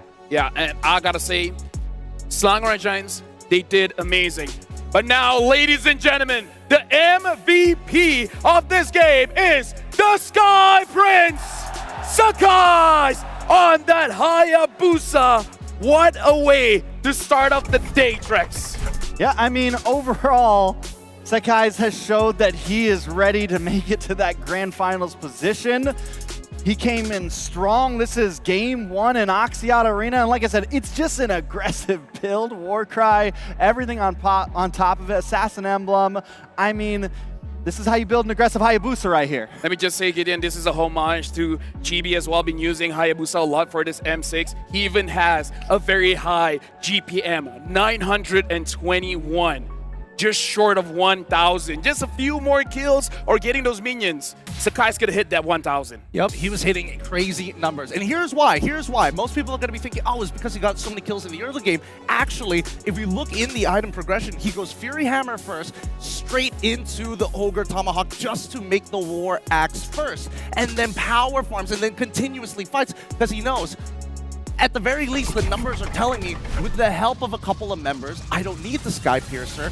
I can get damage that's permanent. I can stick around a lot longer in these fights, and I can continuously apply pressure onto one shot. We see now we're looking at the MVP highlights here, and it starts as early as 1 minute, and then minute number 2, and then minute number 3. It does feel like every single minute, Sakai's is doing something on the map. Yeah, that's the Sky Prince at its finest on this Hayabusa everywhere, right? There's even moments where he's not even going for kills. He's going for the split push. He's taking the turrets. He has his eyes on the prize. I mean, with plays like these, it looks like he may be the one to take away the kill record. I mean, he just came in so aggressive. All of our eyes were on the gold laners coming into this game. The Sekais averted those eyes and brought them right onto him. Hey, that might be the strategy, right? Hey, Innocent, take the hit off of me so that when it's my time to pop off, they just don't see it coming. I love that you brought that up because a lot of the movements that we see on the map were macro-based, right? They were looking specifically for Sawo. If Sawo shows up on the map, they know that he's leading to one side. Most of the time it's going to be gold, but if he decides to go the opposite, they target the jungler next instead of just Hiko. They are moving away from the big deterrent in this Bellerin pick, which is why it felt like Sawo didn't have as much impact in this game. I gotta say, man, Sakai showed micro prowess as well as macro prowess as well, because as a jungler, he knows where one shot is gonna be, and instead of going away from one shot, he goes directly to one shot. But now I want to change the direction of the conversation here. I'm gonna start with Weezy. What do you think is the change for Team Spirit going up against Langore Giants where they can possibly even things out? You've first got to stop the dynamic between Cram and Yumes, right? You got to find a way to stop them from getting to the backline so easily. They like to find that separation and make you uncomfortable. And once they do that, you see a Hayabusa from Sakai's come out and just start getting solo pickoffs because everybody's starting to separate. And then on top of that, like I said, a master of all elements. You throw something like a Lu Yi in the mix, some artillery in the mix as well, or some crowd control, and it just becomes overwhelming. I gotta ask Trex, is it easier said than done to control both Yumes as well as Cram? Because I gotta say, Cram looked very free in that game. Yeah, I mean, whenever Cram gets that Hilda, he's pretty much allowed to do whatever he wants. So the idea, the thought may just be, because Hilda hasn't really been a first pick priority on blue side exactly. At least we haven't seen it. I mean, in our minds it might be, but we haven't seen it. So it might be, let's switch up these bans a little bit. Maybe we get rid of the Hilda. As long as SRG's on that second pick, they get so much power with the Hilda plus. The Cram Hilda plus whatever just gives a big answer to secure off lanes quickly. Okay, no, I think the answer is a lot simpler than what most people think. I think just get rid of the Lu Yi, right? Because as much as Cram is able to, well, quote-unquote, create space and threaten the backline, it's the information that he provides when he leaves that lane that allows Stormy to send people into the backline in the first place, or at least figure out where one shot was going to be, a double confirmation. I will get back into the talk about the draft, but right now, we were talking to Yumes. Greater experience, greater hope. This is a quote from Yumes. Playing at Axiata Arena is a dream come true for me. It's a historic venue, and not everyone has the privilege to compete there. Knowing my former teammates have played here makes it even more special. He's talking about Todak here. I believe this time I have the biggest hope to win M6. As one of the few veterans, I feel grateful because it shows that I'm still relevant, as it is very hard to maintain your gameplay. And Yumes, honestly, is one of the rising legends of Malaysia. He's holding up a tall standard now. And I think, you know, most people are thinking there's this bubbly, lovely guy, but he sacrifices a lot of his time playing video games. I'm not even gonna lie. During EWC, on his free times, he's still playing video games. He's dedicated everything to make sure that he is the best. Yeah, I mean, Hume's overall, he's aged like fine wine, man. Oh, yeah. He's just gotten better and better, and has gotten cleaner and cleaner. And ever since he joined SRG, I feel like we've really seen the star come out, the ability to be a part of a team and help a team get better as he has himself. You want to know how does he get better?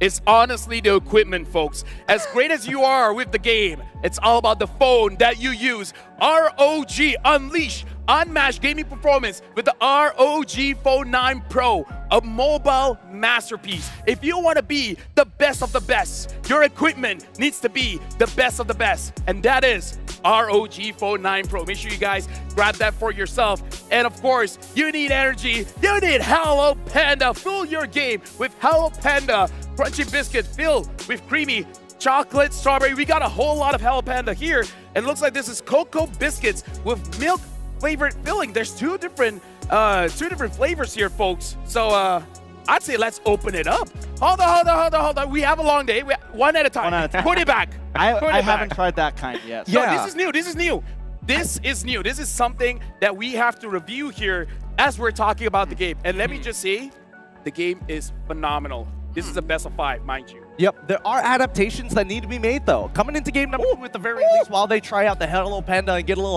little funky here. That's good. We're hoping that Team Spirit is able to, I don't know, maybe changing the sides, maybe changing the flavors like Hello Panda. This is going to be, I don't know how long this conversation can be, but I'm going to talk to you guys about, is it worth banning out the Luyi, as Gideon said? Because let me remind you, they're bans. They banned out the Granger. They banned out the Joy. They banned out the Bruno. If you really want to put Luyi in between these 3 bans, who do you let go? Because all of these heroes are SRG power picks. I mean, we do have to remember Luyi came in second phase. And I'm still not completely on the boat that Luyi was the only problem. You know, because I feel like SRG has won games without the Luyi, but with the Hilda. Hilda has been such a problem in Cram's hands, man. But again, like, such an issue. And if Luyi is the problem, you can always handle that when you get to second phase. So TS, you lose some, you learn some. Something definitely has to change. No, I mean, like, again, the question is, the Joy got banned. The Granger got banned. The Bruno got banned. Yep. You got to let go of one of these. Like, the question still stands. There's no right answer here, right? Who do you ban out? I'm going Weezy, to what do you think? Who do you think you... Like, if you want to ban the Hilda, who do you let go? Oh, that's a tough one because all of those are powerhouses. But maybe I would be okay letting go of the Granger. Oh, I can't say that. I guess I can't. Hold on. 19 kills. Joy. Right. 19 kills. You feel like let go of the Joy? Yes, because you could still counter the Joy. Okay, you could still pick up. They've done it before. They pick up the Fredrin. Hold on. Hold on to your thoughts because we talked to Innocent in an M chat here. So because your girlfriend is coming, you decided to break records? He said, yes, we needed that win so she could watch me play at Axiata Arena. I also wanted to help my team build a momentum. Now that your girlfriend is here, will you take it easy? No. I actually feel more pressure to perform better.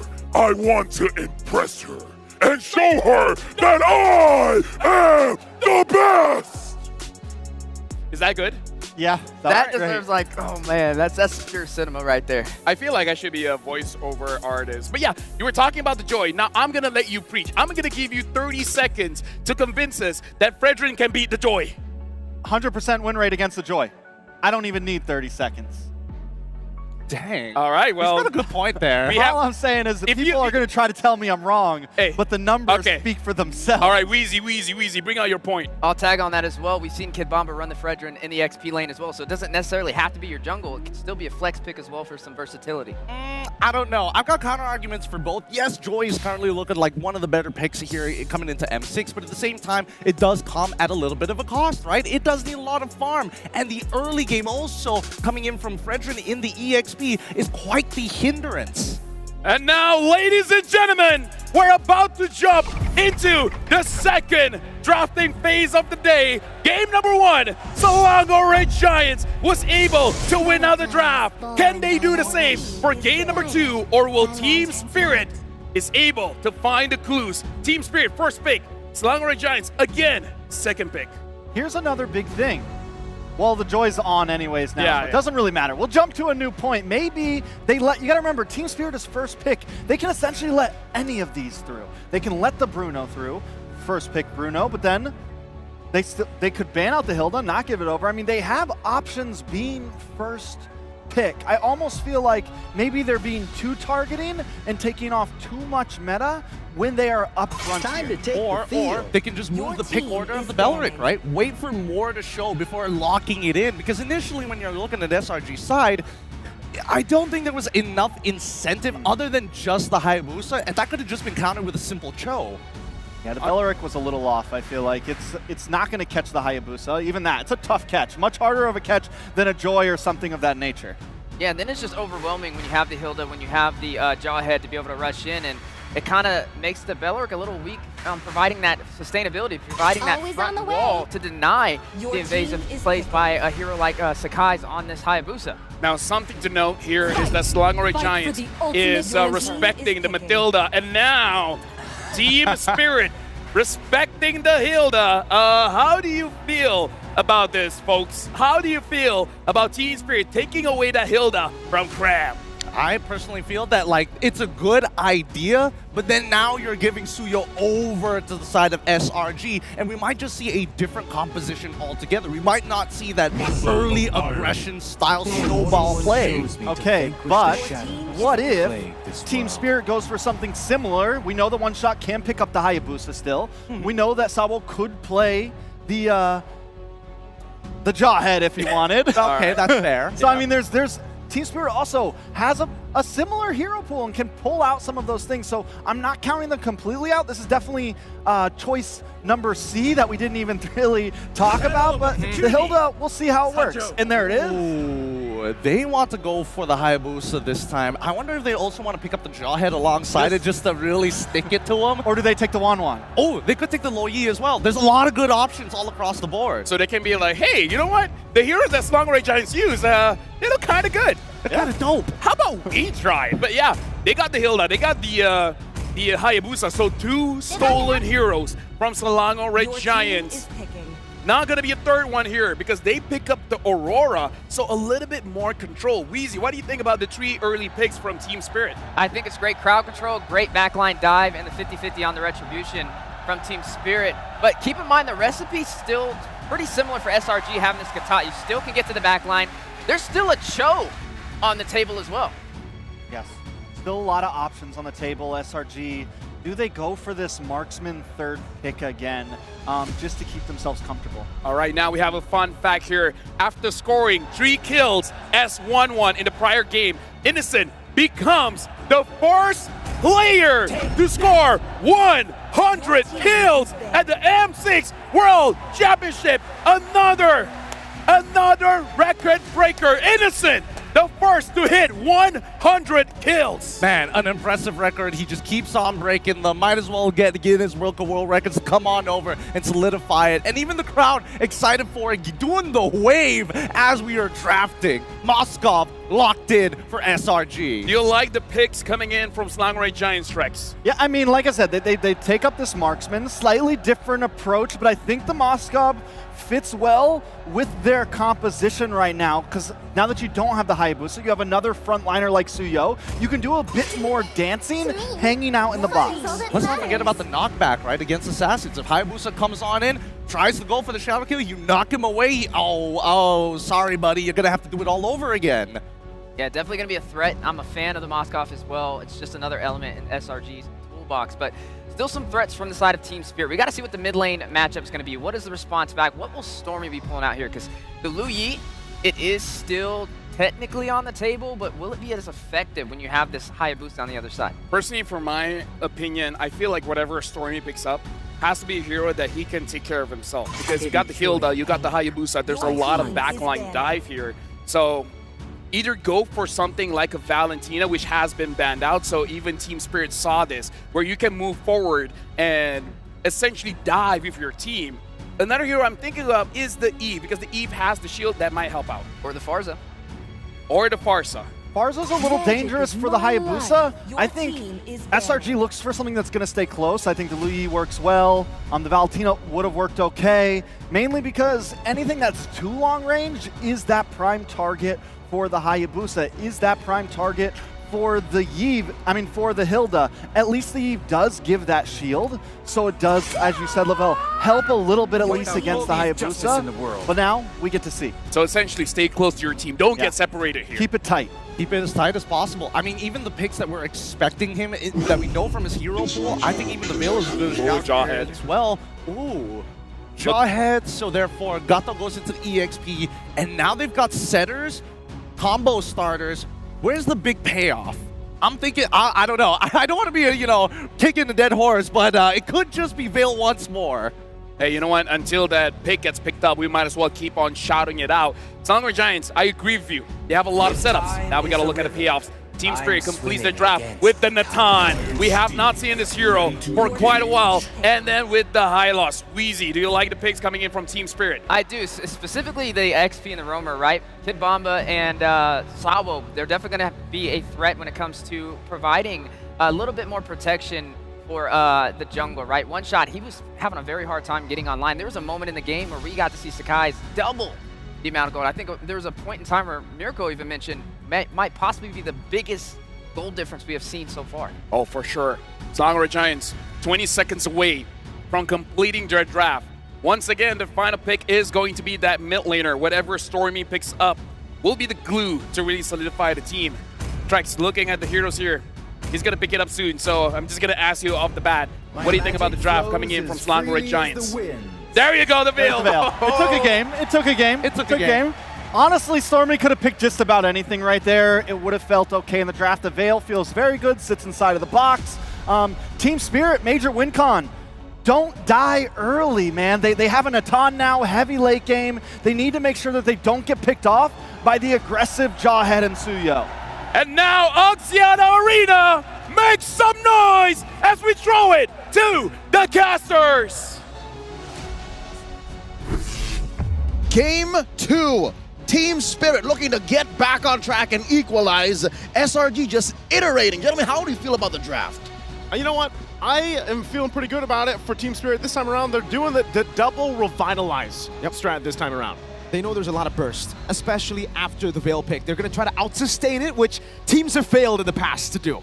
Sounds like it's full on Davai for Team Spirit as SRG once more puts my Malaysian goat Yums on that Jawhead. They're going to cross that river as soon as they can. Game number 2 in this lower bracket semis, best of 5. Team Spirit versus the pride of Malaysia, Selangor Red Giants. We'll see if they can pull it off this time around. Team Spirit, I loved hearing the panel discussion about how they can go ahead and approach Game 2 differently because, man, Game 1 is not what they wanted. But now that you throw into the mix, we saw this Veil how many times throughout the knockouts? Was it just once? I think it was just Stormy. It was twice from Stormy. Twice from Stormy? Yeah, one player that pulled it out, and Stormy brings it again.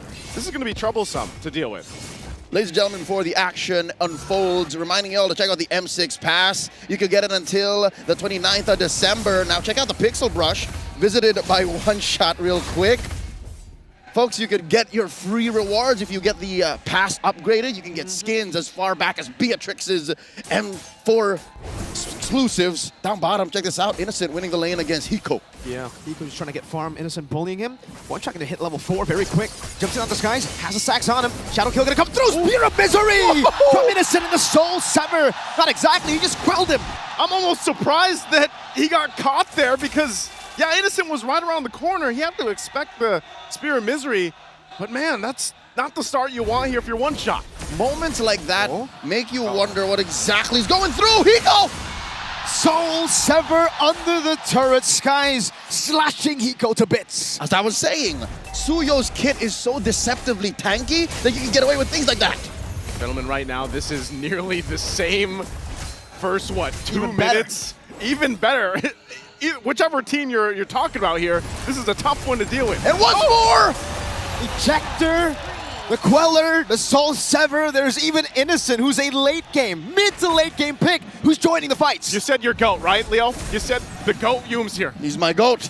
And it's undeniable. Real quick, a few seconds ago, emblems were up on screen, and I noticed, I think Team Spirit, they're investing so much into Thrill. This just gives us a message. They're saying we want to be part of the early game too, but maybe they're short on tenacities. Maybe they're short on a little bit of defense because SRG are out the gates once more. And the crazy part about it is, you know, Yum's not level 4 just yet. We'll have it really soon. First objective is up here, though. Oh, it's going to miss that Spear Destruction, so Hiko will be fine. Oh! Yum's gonna be caught. Shadow kill over to the back. Yum's taken down. Skies shoots down the arrow. That's the AOG coming down.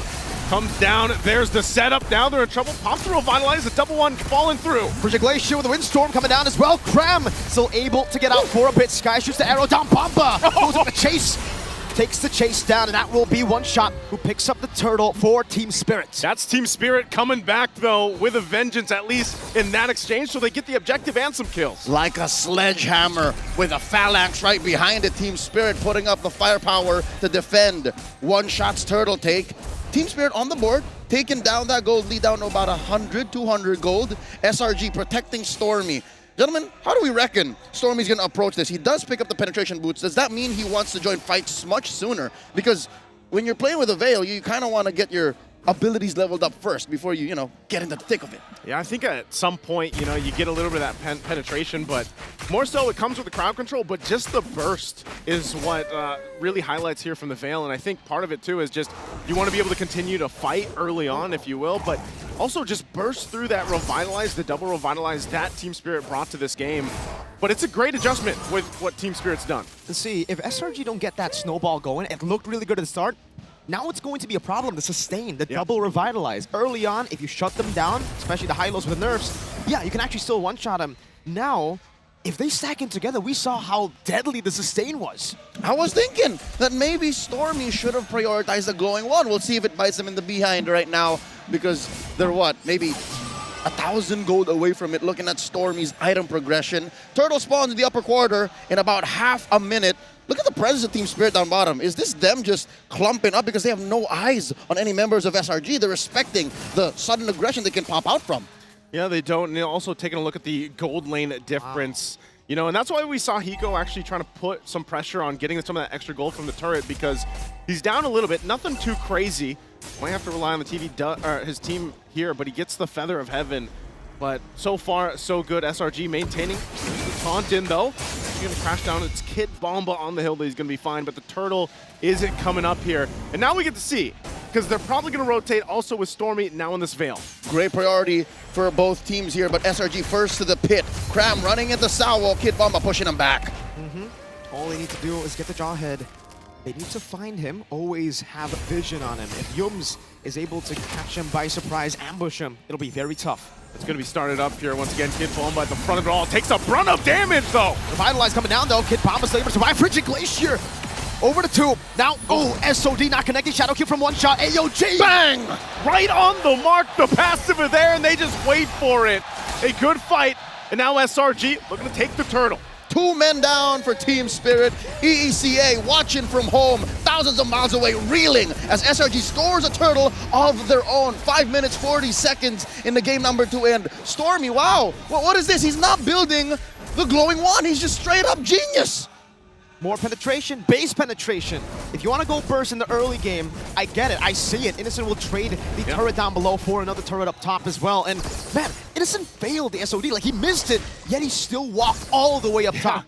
It's crazy because that spear went right in between the mark, and it could have been different this time around. Jumping in the mid lane, there's going to be some action here already.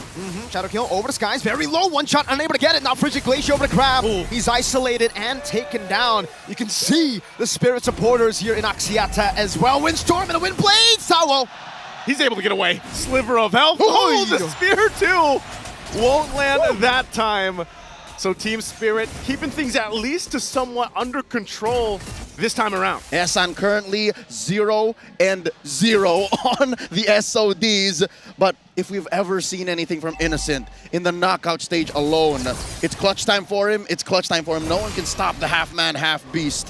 One shot pushing Sekai's deep into his turret top lane. Mid lane, this is a fight just waiting to happen. Look at Yoon's position right here. He gets Nakan has the entropy. Does it do it fast enough? The ejector pulls him back to the spears. Now, Yom's able to escape Luri's pathway. Windstorm again from Stormy. 2 pickups already concealed to follow. Sakai's low. Not sure if they're just going to push him out of the jungle. They might want more. Innocent with the Spear of Misery, pinning him down.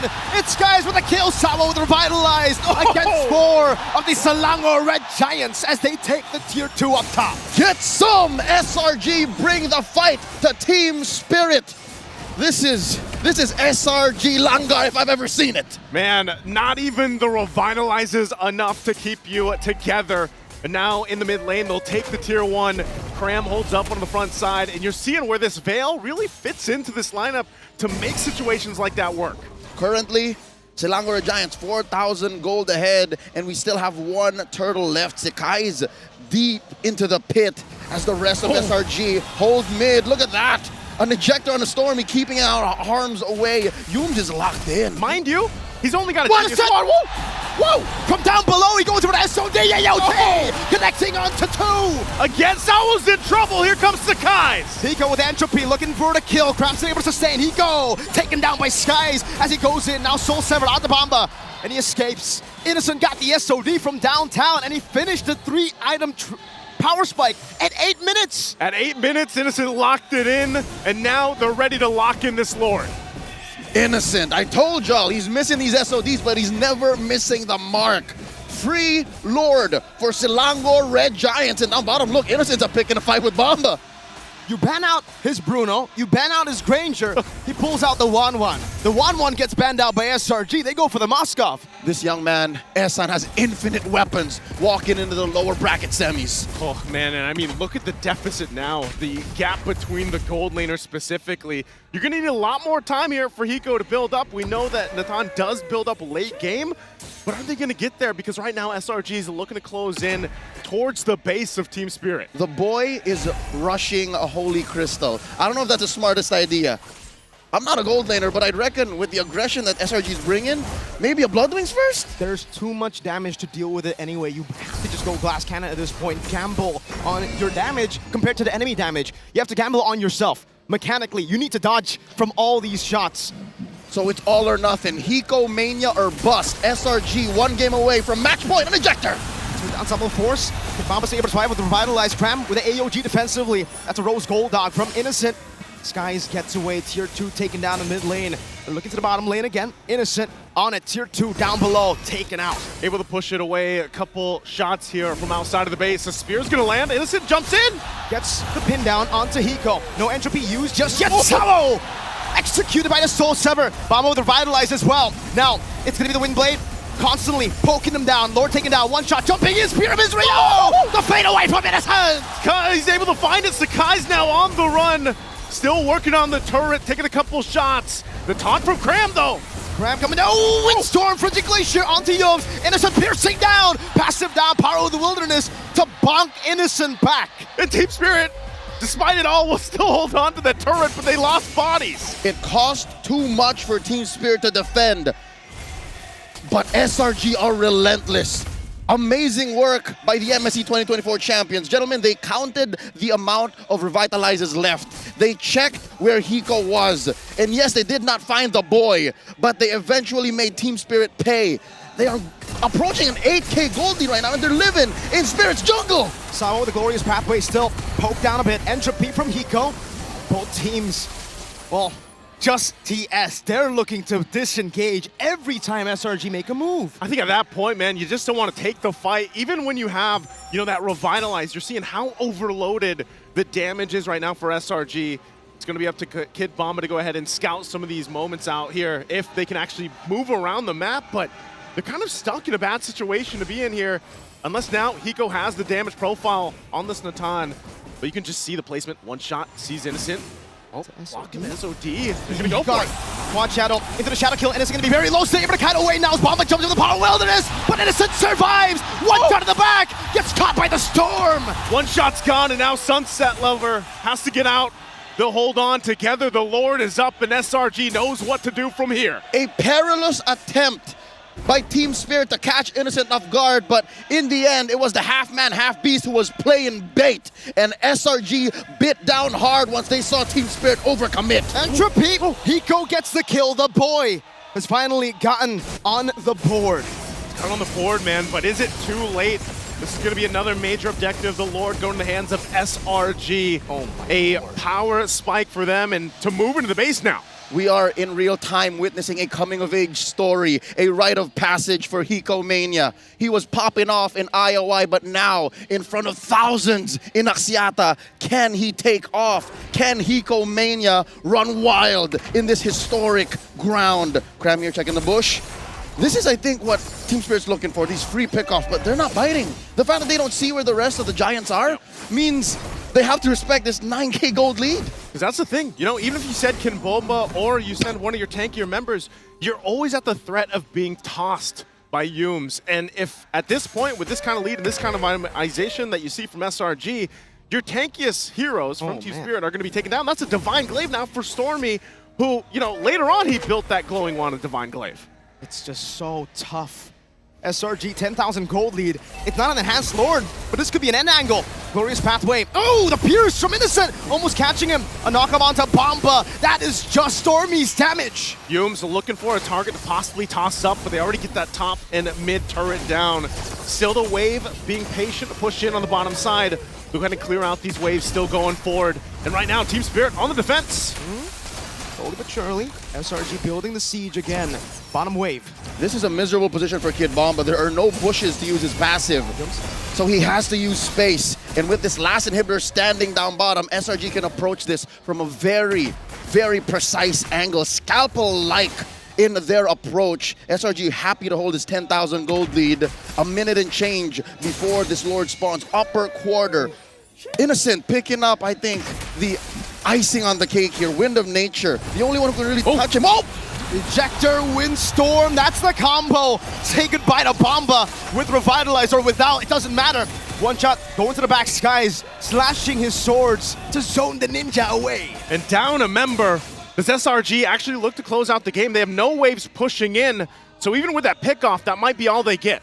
There's very little Team Spirit can do, especially with a man down. They need Kid Bomba to peel. They need Kid Bomba to rush right in front of Hiko. The boy cannot do this alone. So you can see the poke here. Yums in the back with Ejector, Windblade as well. One shot with the Shadow Kill. They wasted him clear down as the AOG gets used defensively by Cram. Sunset Lover taken down by Skies. Hiko getting the kill onto Yums. The piercing damage right in his hands. And they keep it going. Sawa will survive that one. And they're still going. Wind of Nature from Innocent kiting back. Bomba very low. One shot jumps in. And he jumps back away. The Spirit of Misery almost caught him, but he was able to blink in time, and somehow Team Spirit keep it alive. Well, I'll be damned. The heart and soul of EECA, the dominant team running for 3 years straight, hold out, shrinking that gold lead, diminishing it, cutting it by a fourth, down to just 7,000. There may be some life left in Spirit. You can't deny not just life, but actual spirit for them to hold on together, given how much they were working against, and now they're getting in position to actually start up this Lord here. All right, Pixel Brush held in, forcing out a defensive AOG. Wait a minute. Stormy catching them in the Windstorm! Innocent claims the kill as one shot tried to go for the Shadow Kill.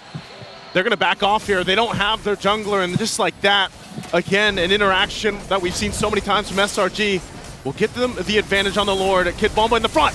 Yums with the Unstoppable Force, now taken down again by Hiko. You can start to see the damage. Skies jumping in, SOD going wide. Now it's a knock-up, Skies very low. Bomba gets a bonk, Hiko gets the double. Give the boy a chance here. He's already got the double. The Lord's going to reset for now. Innocent. It's going to be backed off here. Innocent though. Spirit Misery, but no, Hiko goes through it all. Hiko claims the shutdown as a stun. Stormy will be shut down by Hiko as he claims a double. Skies walking forward, Soul Sever not connecting. Hiko! It's a delayed Savage for Hiko Mania! Hiko does it, finds the clutch off the base defense just minutes ago, and now they've got the Lord. Say goodbye to that gold lead, SRG. As Team Spirit are now alive and kicking, they score an enhanced Lord. Remember, folks, in the knockout stages when Spirit was down, 8,000, 9,000 gold, there's only one thing you can hear in the back rooms: protect the boy. Oh man, and that they did not only protect the boy, but Hiko's positioning phenomenal in that last fight. And now they've got a momentum in their favor. I mean, they diminished what? A 10,000 plus gold lead. This young man from ECA of Korean heritage is one of just 3 savages in the M Series, following in the footsteps of Albert, Carl Teasy, and now Hiko Mania marching through mid. Gotta be careful though. That's a glass cannon build. Bomba gonna be caught in the Subtle Force and the Windstorm. All the resources used up. One shot coming down. That's a stun over as well. Frigid Glacier, so many resources. Are we going to be used up? But again, still have to deal with the Lord now. Down to the bottom side, SRG, full force heal. They'll lose the tier 2 turret. Mid lane, they'll defend and clear out the waves though. So now, approaching this base defense. A little too over-eager. As Spirit are down, they might as well just waste this Lord. Cram comes in. One last shot from the Trident should do it. Base turret in the bottom lane taken down. And that's a parley. SOD, Innocent with a moment. Oh, jumping in, going for a lot of damage, piercing through. Cram goes in, charging up the Unbreakable. Look for Hiko! Purify Yao Hiko with Entropy, but Stormy shuts it down. Sunset Lover will be pinned down. That's the passive, but it does not matter. One shot. Shadow kill. What? What happened with HP bar? He's gone. He's out of here. He had one shot and he lost it. Clear disappointment and discomfort from Kid Bomba was not how that fight was they were looking to go through. And now suddenly Silango Red Giants, the man advantage. Kid Bomba pushed out of that bush. Can Sawa and Kid Bomba defend? Only 2 frontliners left to defend with the likes of Innocent just piercing down. Bomba gonna be ejected down as well. And Salvo Force, that's mortality. Sawo and Bomba will fall under the AOT. There it is, and that's the game. A little bit of hope, a little bit of spirit, but it wasn't enough. Silango Red Giants at match point. One more game to continue through the Golden Road. Oh man, just when you thought Team Spirit had it in control, they got a little overzealous, and SRG punished it. Thousands of gold laners watching today would love to be in the position Hiko was. And I can hear thousands of them typing away. Yep. You were a little too forward, sir. You were a little too forward. Just one mistake, just one big play, and it all turned around back and forth. Ladies and gentlemen, we're throwing it over to LaFell and the gang to talk about game number 2. We have seen this before. We call that the Spear of the Giants. When you see Innocent throw that spear, that's a go sign for the Giants to win that team fight. We've seen it at IOI, and now they're doing it again in Axiata. Trex, we've seen this before. Same exact spot, same exact moment. The turnaround, the SOD, Innocent comes in. The moment I saw him send that SOD, I'm like, this is not gonna happen again. I'm looking at him like, we've seen this before.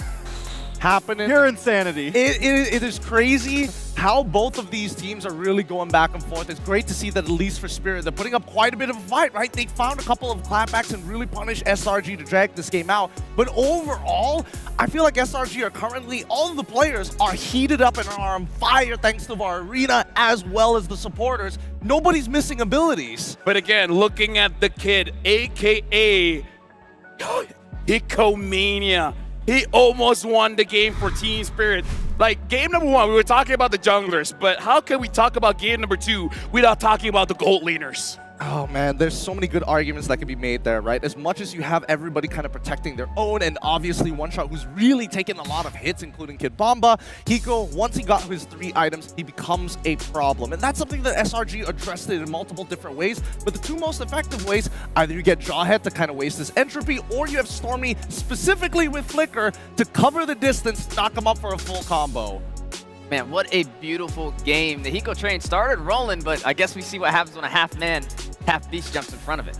You know, and there's something to point out as well with Hiko's items here. Is game 1, he took a very careful route because he was so behind. He went for Wind of Nature. This time, we heard the casters talking about, we heard Leo talking about, it's like 3rd item, Crystal. We're going all damage. We're putting it all on the line, and it almost paid off, man. We saw Hiko with a couple beautiful entropies, but it just wasn't enough because today, what is a boy to a beast?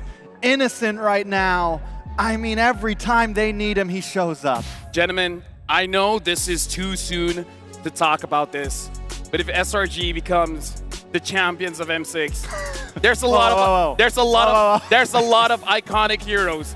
But if they choose the Moscow skin, the Spear of the Giants, that's memorable. Oh, you're on to something. Right? Like, again, too far ahead, but there's a lot of iconic heroes, but that Moscow is something special.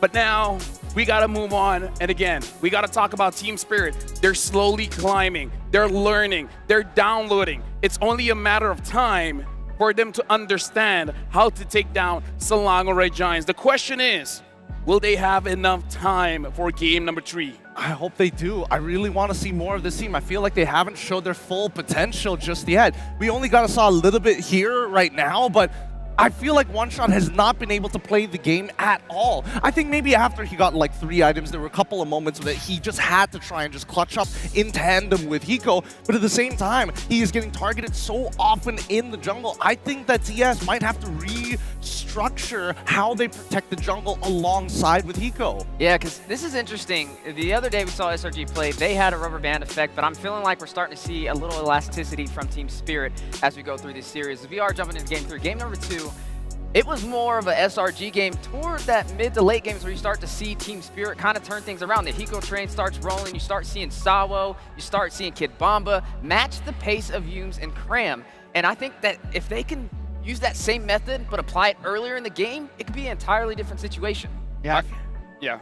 I feel like Team Spirit having Kid Bomba on that Hilda, I would have liked to see a little bit more aggression in the early game, but once again, the Jawhead just throws everything off. SRG play it so well. Yums plays it so well that they're immediately, I mean, within first 4 minutes, are grabbing a gold lead and just taking it home with them. Yeah, I mean, I'm looking at the graph previously. The fact that they had a 10k gold lead, most people will call in the business an endgame angle, if not a checkmate angle. But even so, the raw damage that was being pumped up by these teams, and the fact that by the end of the game, 57.8k to 59.8k, TS made a very clean recovery once they got into the ultra late stages. But the half-man, half-beast, 115,000 damage dealt in this game. I don't know, man. Innocent came to play, and this is going to be a problem for Team Spirit, but also I want to talk about Stormy, because One Shot, there's many times he tried to go to the back line, but for some reason, the Mage Prodigy finds the Hayabusa. He just keeps finding it. And I mean, not even just Hayabusa, he finds Hiko. Sometimes even if Sunset Lover, especially when he doesn't have his passive, you got to be careful walking up. I think that at this point, Stormy, on this Veil, does this prove that he is meta, or is it just such a unique pick only to him? I think just about anyone could run this. I think it is at the point where it is definitely meta. I mean, if an immobile hero like Aurora or Vexana can be meta, essentially the same thing. And now the half-man, half-beast, throwing the Spear of the Giants. It's Innocent.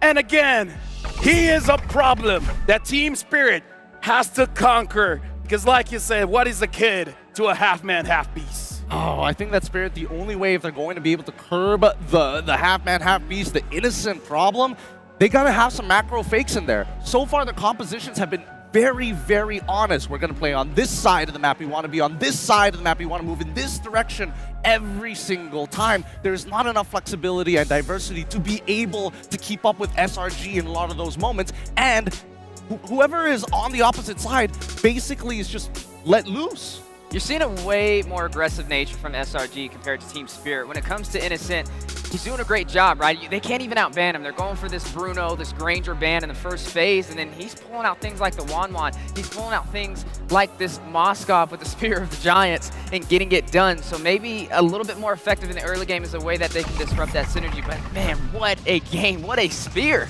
Now we're looking at the highlights for Selangor Red Giants, and we're looking at the highlights of Innocent, but I gotta say, so far, Malaysians are looking at Selangor Red Giants, and every one of them step up, because in the highlights of Innocent, you see a bit of Stormy, you see a bit of Cram, but look at that! Oh my!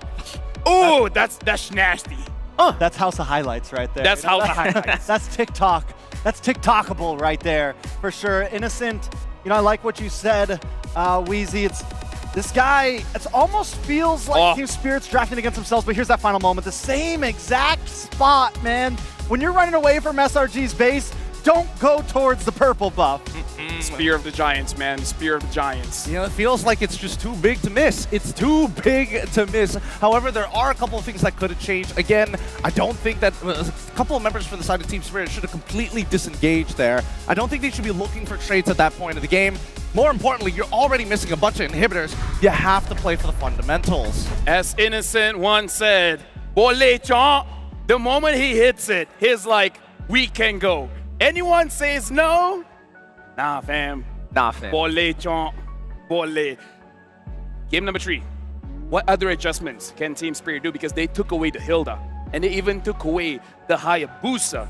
Do they have to add one more? Do they have to take the Jawhead as well? What's the game plan here? Number one, they have to move over to red side. It is clear that, unfortunately for blue side, as much as they want to take the initiative to show what their comp is all about and letting their opponents respond to it, I think it needs to be the other way around right now, because so far the flexibility is somewhat there, but the composition is too honest. And I feel like if they're already going to be targeting one player, if not stealing away bits and pieces of composition, red side is the place to do it. Yeah, I think that's, I mean, so far, red side has been such a strong side. They get second pick, you get this power play. You get to kind of let the other team decide what the trades are going to be. And at this point, it's all on the line, right? I do think the Hilda was a decent first pick. I'm not against the Hayabusa. The Aurora might have been a little bit early for me. If you wanted, I don't think Aurora would have got banned out in second phase. If they wanted Aurora, they probably could have gotten it later on. They could have taken the Jawhead. They could have taken a plethora of other options. The Aurora, I mean, I'm not saying it's a bad pick. I just think no matter what, they could have gotten it. It's a good pick, but it didn't change the dynamic of the draft. Whatever hero they picked up there, it really didn't make Selangor Giants sweat. I feel like that's the overall feel for this, where so far Team Spirit, 2 picks, great. 1 pick, not a game changer. And we are we have to remind ourselves, whoever loses here gets eliminated. We have to remember that, because tomorrow is the grand finals. If you want to go up against Fnatic on the Philippines, you have to win this one, and then you have to beat Team Liquid Indonesia. And now Selangor Giants, they're at match point. Yeah, 1 match away from earning their spot, the final spot in the grand finals. The crowd is going insane. I'm hearing drums everywhere, especially when you said the Spear of the Giant. I mean, there it goes again. But yeah, the story still stays the same when it comes to the draft for the side of SRG. They're just able to have so many elements to disrupt Team Spirit. Right now, we have to go to courtside because Michelle is on standby to really give us a feel of what the audience is feeling. So Michelle, we're throwing it over to you. Thank you, panel. Welcome to the courtside report. Here's Michelle. Now I'm having someone special for Sunset Lover with me. Would you like to introduce yourself to our audience? Hello, my name is Calibri. Okay, thank you. So now we know that since the M1 to M6, it has been like the 5th M series for Sunset Lover. So what do you think about maybe the biggest difference for him throughout like M1 to M6 now? Это уже 5-я М-серия для Сансета. Какое самое главное изменение ты можешь сказать о нем? Он стал более уверенный в себе, больше доверия с тиммейтами, коммуникейшн, поездки на буткемпы в Азию. То есть с каждым годом все больше и больше прикладываются усилий и идут в правильном направлении.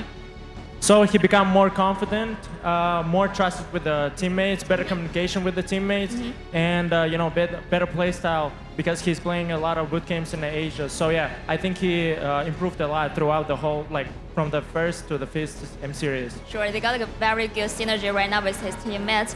But after watching the first 2 games, how was your feeling right now? После 2 игр, как ты чувствуешь себя? Что ты можешь сказать? Я верю в то, что они все еще могут камбэкнуть, пока есть возможность еще сыграть, это никогда не проиграл. I still believe they can come back. I still have a hope for them because it's not the last match yet. I believe they can still make it. Yeah, still got the chance to come back, but maybe at this moment they really need your power. So please show your power, your love to Sunset Lover, show your power to the team spirit maybe. На данный момент им нужна поддержка твоя, поэтому что ты можешь сказать Сансету и вообще Team Spirit в целом? Вы тоже когда-то вели 2-0, и сейчас вы можете отыграться на 3-2. You also, once at a time, you were leading 2-0, and you lost. So now you can do the vice versa, and you can come back and win this game. You can change the story, change the ending, right? Thank you for translating. Okay, that's all for our interval. Let's give it back to the panel.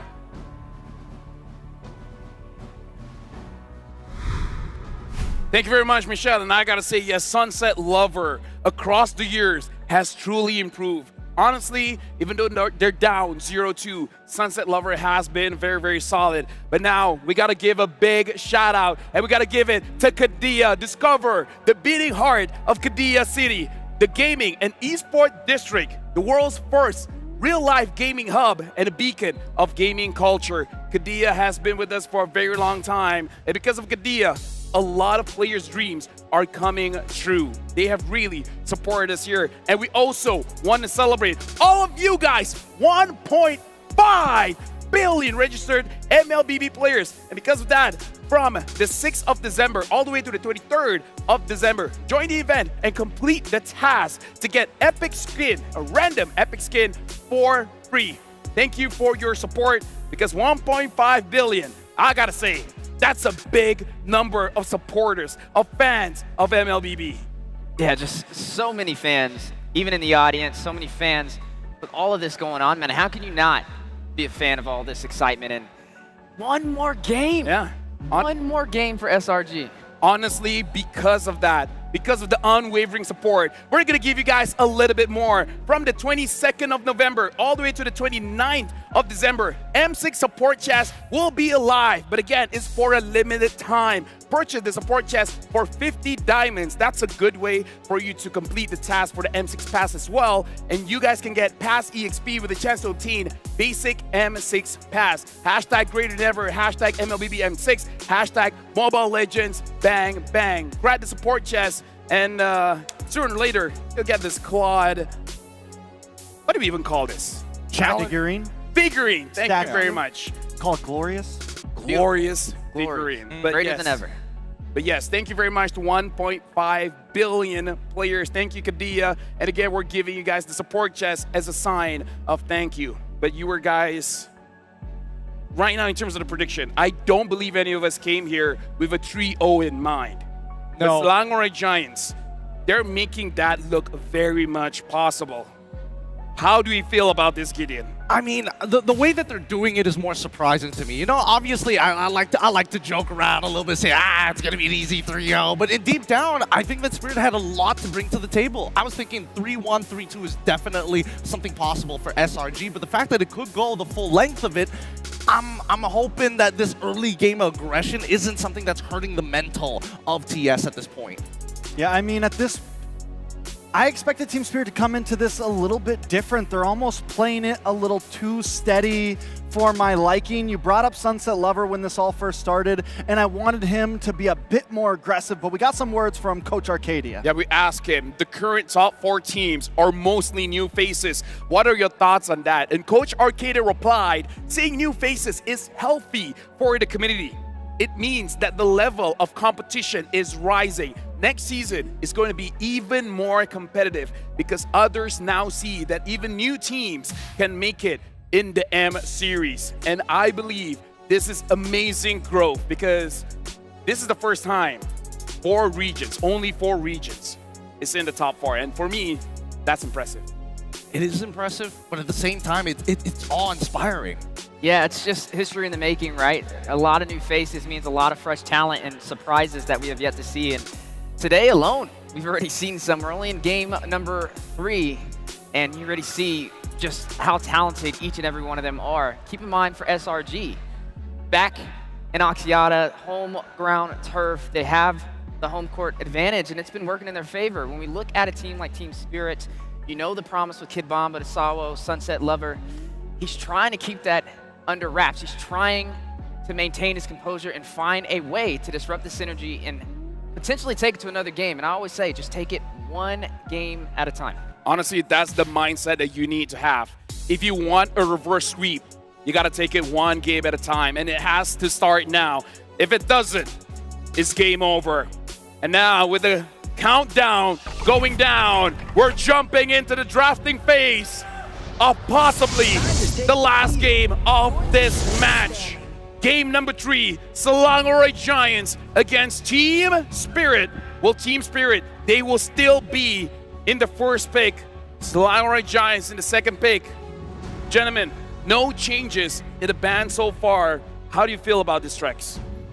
I mean, we're going to have to see a switch up somewhere. And I actually have a question for you. Do we think that last game there was an issue with the draft for Team Spirit, or do we think that it was strictly gameplay reasonings? Could they come into this draft with essentially the same ideas and then just execute differently? I think they could be coming through the same ideas and executing differently, only because they're doing the exact same thing in the draft, right? Same exact bands, same exact side.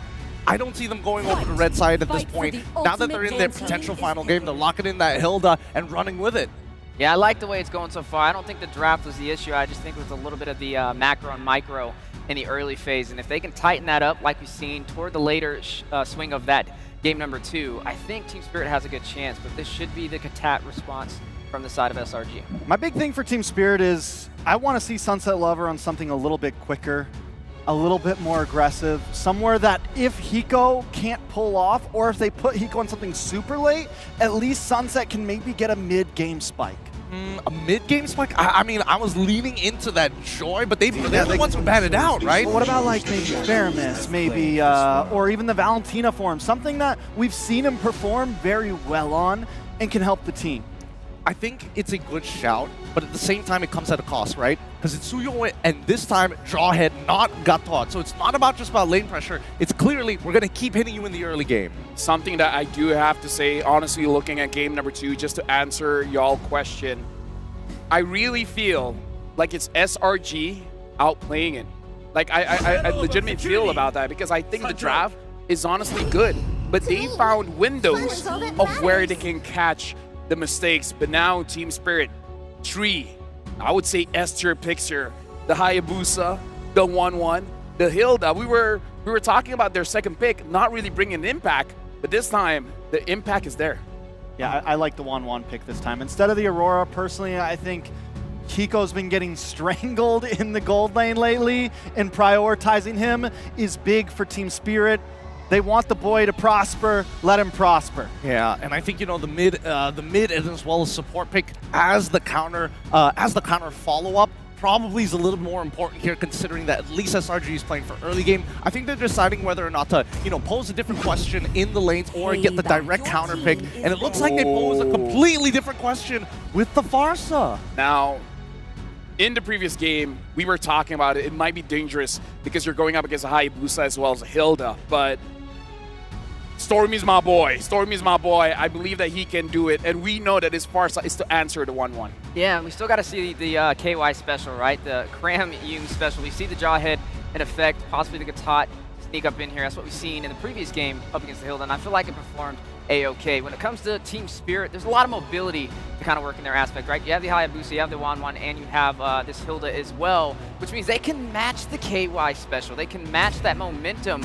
But I don't think they just need to match it. They have to outdo them. I mean, a lot of outdoing, to be fair. Because if we're talking about early game, yes, it's SRG favorite, but Farsa has a lot of bursts even prior to level 4, right? Her passive gives us that really big boost of damage that most squishy targets can't deal with it. And as we are looking into the ban phase, the fact that they're getting rid of the Valentina does indicate that they are worried about what potentially Sunset Lover could be looking for. But even from TS, banning out the Harith, okay, sure, but let's see if they're also going to get the Irithel alongside it. Something that I'm looking at here is that whatever Cram picks up, it has to be very tanky, because Selangor Giants, they're lacking in that. So I don't know about you folks, but I'm thinking about the glue. Glue's not a bad choice. I think the Hylos is maybe a no-go. The 1-1 does very well with it. At least the Glue's a little more mobile. You get a couple more options from it. Should definitely see the Irithel ban here. I think it's super important. But if they pick the Glue, what are you thinking? I think the Glue has to be a final pick. If they show Glue first, it's instant farmers from the side of TS. I agree. Or even a Vixana, right? Either or works kind of the same. But they're running out of options, and they got to pick one. So I would definitely say wait for the Glue into the second part. Just wait and see what SRG does to respond. Now, We have the Jawhead. How do we feel about that so far? It's been so good on the pickup. Love it. Yeah, I think it's great. It works well in this. This is, I mean, as long as Team Spirit's letting them have it, SRG will continue to pick it. It works so good with their early game strategy. There goes the Moskov ban instead. TS. I mean, at this point, yeah, you fit perfectly for a last pick EXP because you just pick up the Aerithel now, and then you wait to see what you want to put in your EXP lane. Or you can just do it the other way around. Either way, I think this should...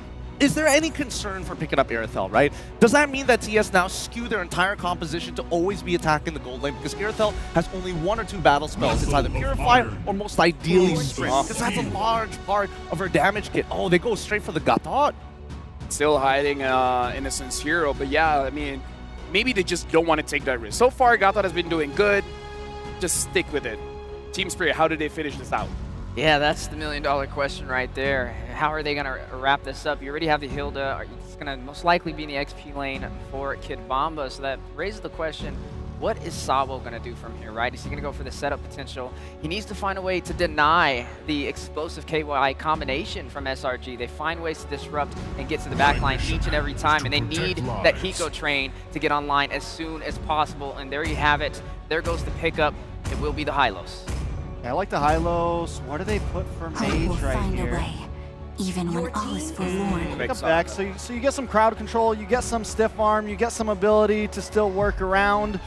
Everything's still pretty simple for Team Spirit, pretty straightforward overall. Oh yeah, they're definitely looking for those big clapbacks. If they find a little pockets to send in one shot to maybe try and protect him, at least they have lanes that could force out priority, which is good. It's good to see that there is, you know, a tighter draft coming in from Team Spirit, but at the same time, SRG, now you're going to have to show your marksman pick, and based on what you're seeing, the high loss alone makes it a little difficult to play the Aerithel unless you are committing fully to the sprint in the first place. Again, a lot of her damage does come from her passive. I've been waiting for and too it makes long. you wonder the final pick. I was going to say carry, and there it goes, SRG. How are we feeling about it? I feel like they're taking a page out of the book for Vamos, or this could just be a Malaysian special now. And now, the crowd, Axiata Arena, either for Team Spirit or Selangor Red Giants, give it up. This might be the last game as we throw it over to the casters. Selangor Red Giants are about 1 game away from knocking Team Spirit out, but remember, the last time these athletes from ECA were in a situation like this, they went all the way against their opponents in See You Soon from M5. It's Mirko, Naisu, and Leo at your service, bringing you game number 3 in this best of 5. Can Spirit bounce back? You're right. It was a reverse sweep up against See You Soon. SRG, though, they got the home crowd advantage. They got the home crowd advantage. They got double revitalized again. We'll see if they have a better luck this time around. Ladies and gentlemen, game number 3, match point for the Immortal Giants. 1 more game to forge their way forward through the Golden Road. You know, the Golden Road at this point is looking a lot closer, I would say, for the home team, SRG. Team Spirit, the victory from game 2 was close to them, but then they overstepped. And I'm hoping that they have a better early game this time around as they transition through this early to mid game, because that's really where a lot of things just kind of scaled out of control for SRG. I guess we got our questions answered as well in the draft, right? We were talking about the 1-1 pick. Was it too early? Could we see a possible Aerithel to counter it?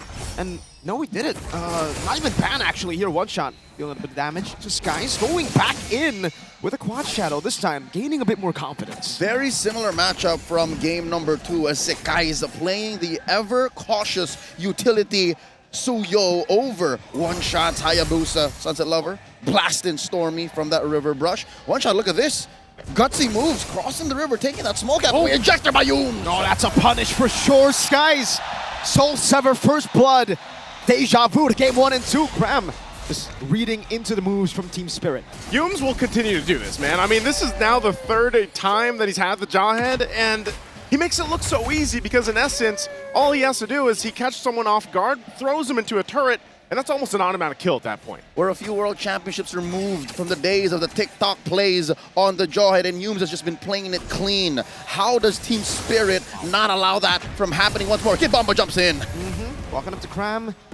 does the same thing with the entire team. Everybody's just walking up here, but One Shot is going to be down on level. Sky's about to hit level 5, and One Shot has just hit level 4. The stalwart vanguards from Team Spirit not allowing what happened in the past couple of games to dictate the pace here. Game number 3. I'm glad to see them still cross the river. Innocent in trouble. Feather airstrike coming out. Oh, Hiko doesn't have the angle to go for the weakness point. Flicker forward. And the last few shots from Innocent. He needs to go for it. Innocent flickers forward. Gets the kill up top. It's a trade. Bomba takes down Cram. What a play. They will go ahead and trade it out, but that's also going to be an objective now for Team Spirit to go ahead and secure this in.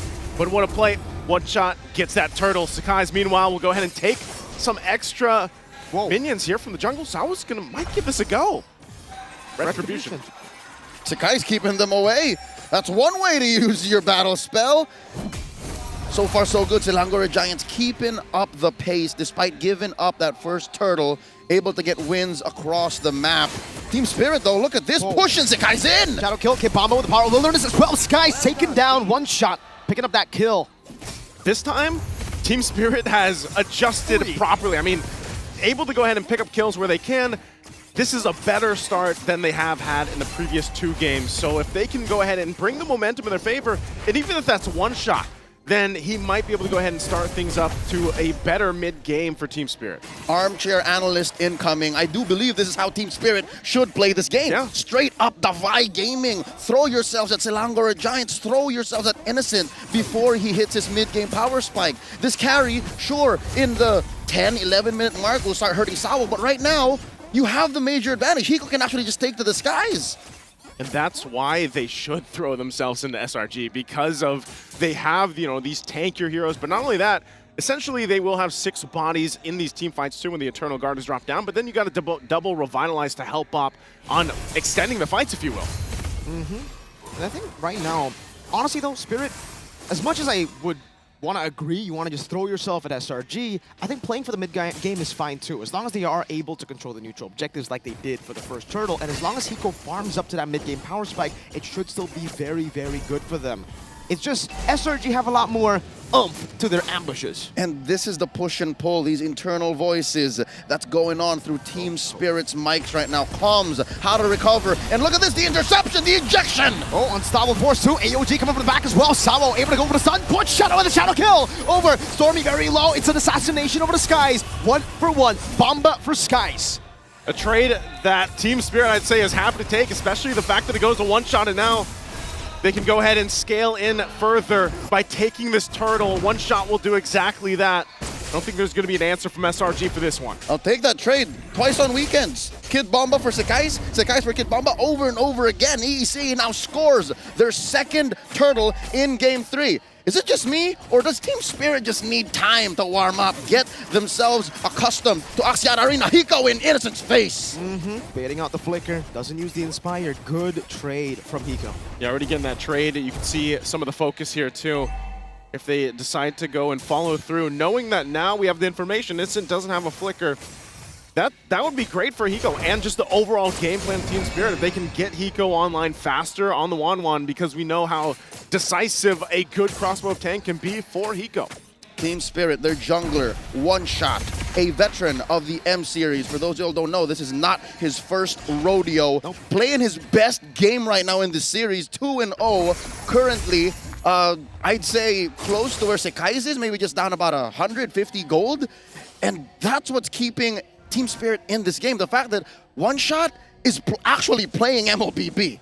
Yeah, the last game, man, he didn't get to play much. The last 2. The last 2, if you will, didn't get to play much. But this time around, just overall, the fact that he gets early kills is enough. But here's a concealed play again. The crash down to Kid Bomba. Ejector 2, Stormy with the feather airstrike. Kid Bomba is down. Soul Sever from Skies. No trade on the board from Team Spirit. In the bottom lane, it's just Hiko farming as usual on Spirit. We're just going to occupy this bush. Conservation of resources. Kid Bomba understood the assignment. He knew that he was going to die. Runs into the bush. Keeps his Revitalize. Respawning in just a few seconds here. And Team Spirit keeping themselves scarce. They held that river brush. Now moving through the Y. Looking to defend against Sakai's up top. Keeping all of their turrets safe. They're going to need it for the mid-game power spike. The big items also being locked in here. Hiko now picking up that DHS. He already had the Corrosive Scythe.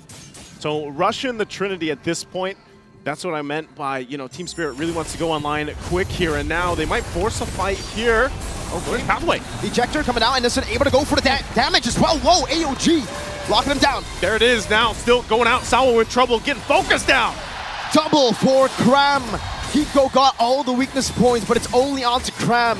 He knew that if he popped it, it would be no use. Team Spirit scrambled. Last turtle scored by SRG. Now up, ballooning fourth. About 1,500 gold. 7.5 minutes in, what went wrong? The lead for Spirit from the first minute to the 6th, it was almost an illusion. The lead was held by SRG despite the kills going to Team Spirit, despite the neutral objectives going to Spirit. Yeah, part of that too. I mean, looking at the itemization alone, this is the pressure they want to play with. They're going to focus down this tier 1. Not sure if they're able to get it. Kid Bomba though, going to jump in. Glorious Pathway already used too, but they just disengage. There's a toss-up. Ejector, Innocent, shredding him down. Yums picks up the kill. Eternal Guard whipping. That's all of the weakness points, but Yums flickers out perfectly out of the way of the crossbow attack. Heartbreak in the bottom lane as Team Spirit are clearly outranged. AOG by Cram.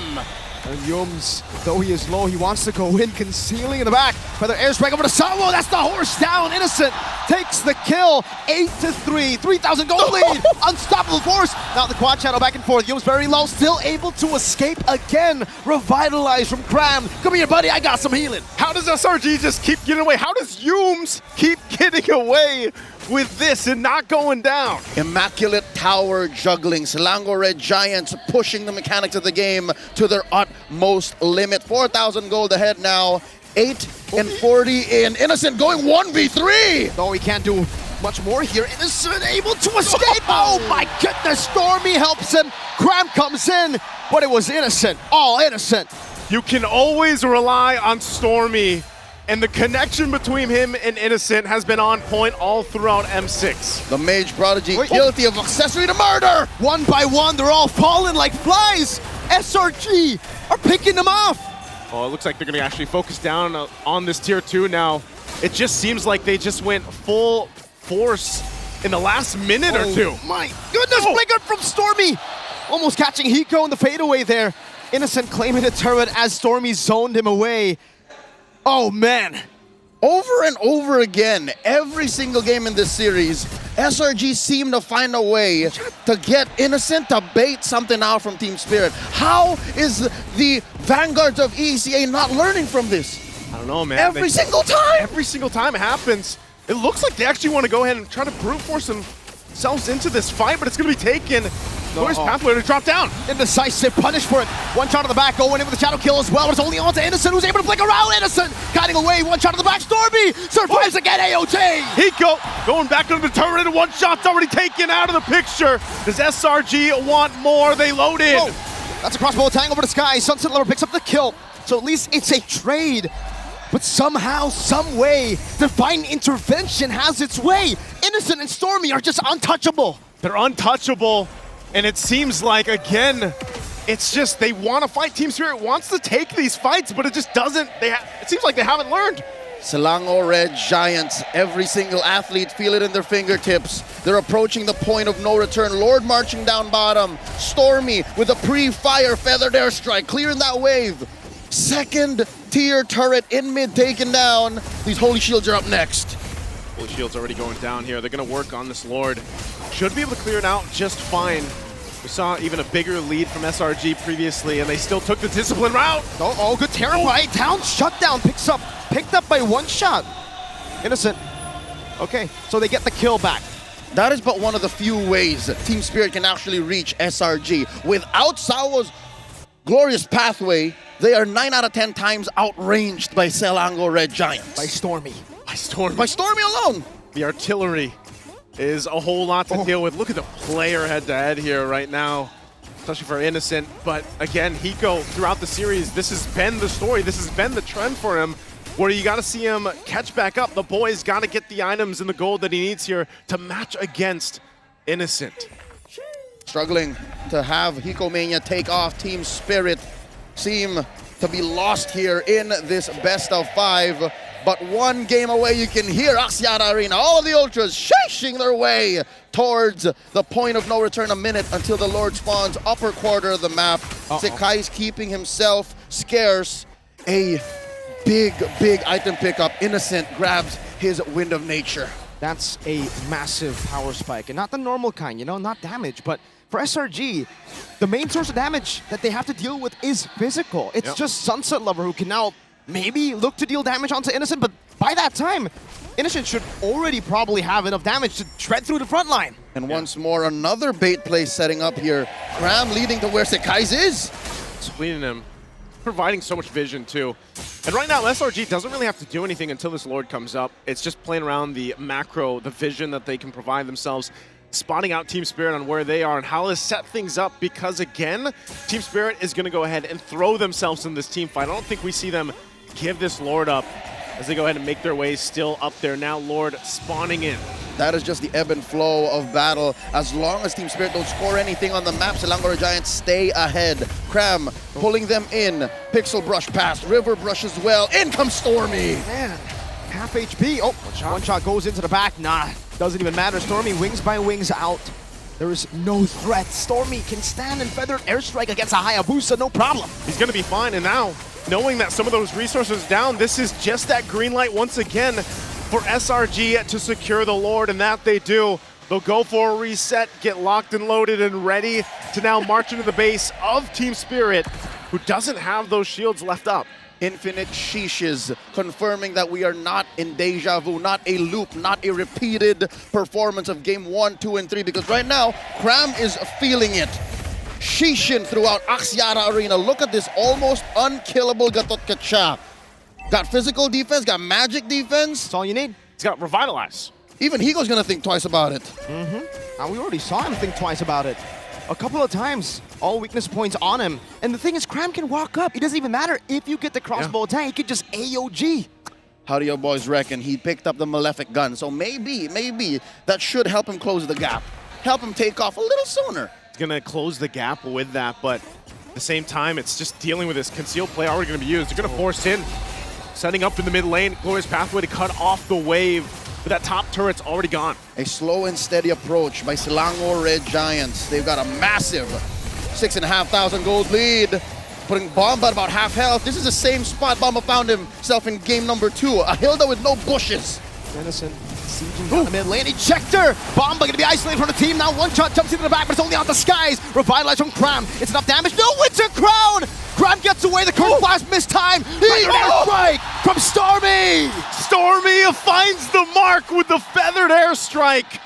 And now 2 down for Team Spirit as SRG makes their way in the bottom lane. What have they done to my boy? Hiko can't take off. It's a no-fly zone, says SRG. 20 seconds under that timer. Oh, Skies! Diving in! Skies jumps in, keeps one shot at bay, jumps back! That's a double for Skies. That's another for Innocent.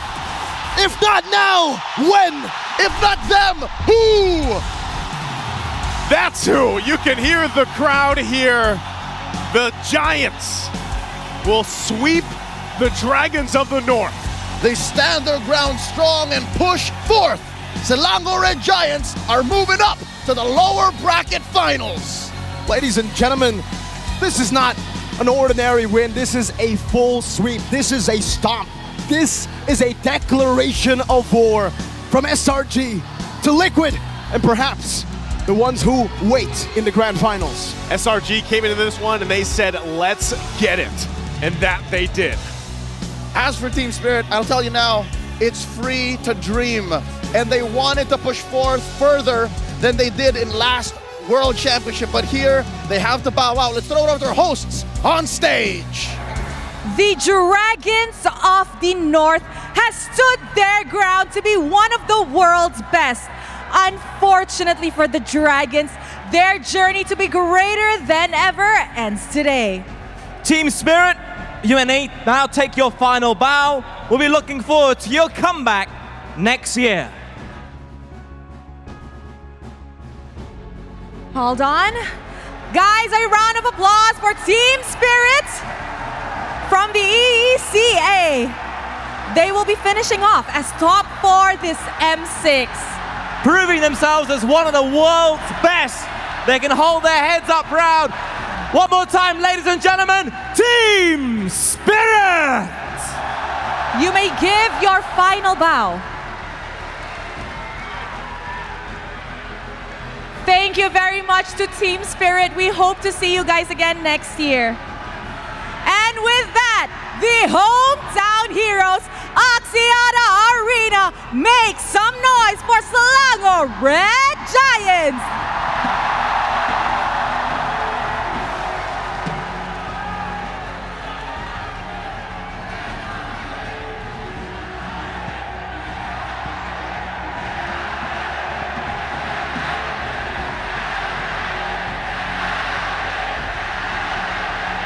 Okay.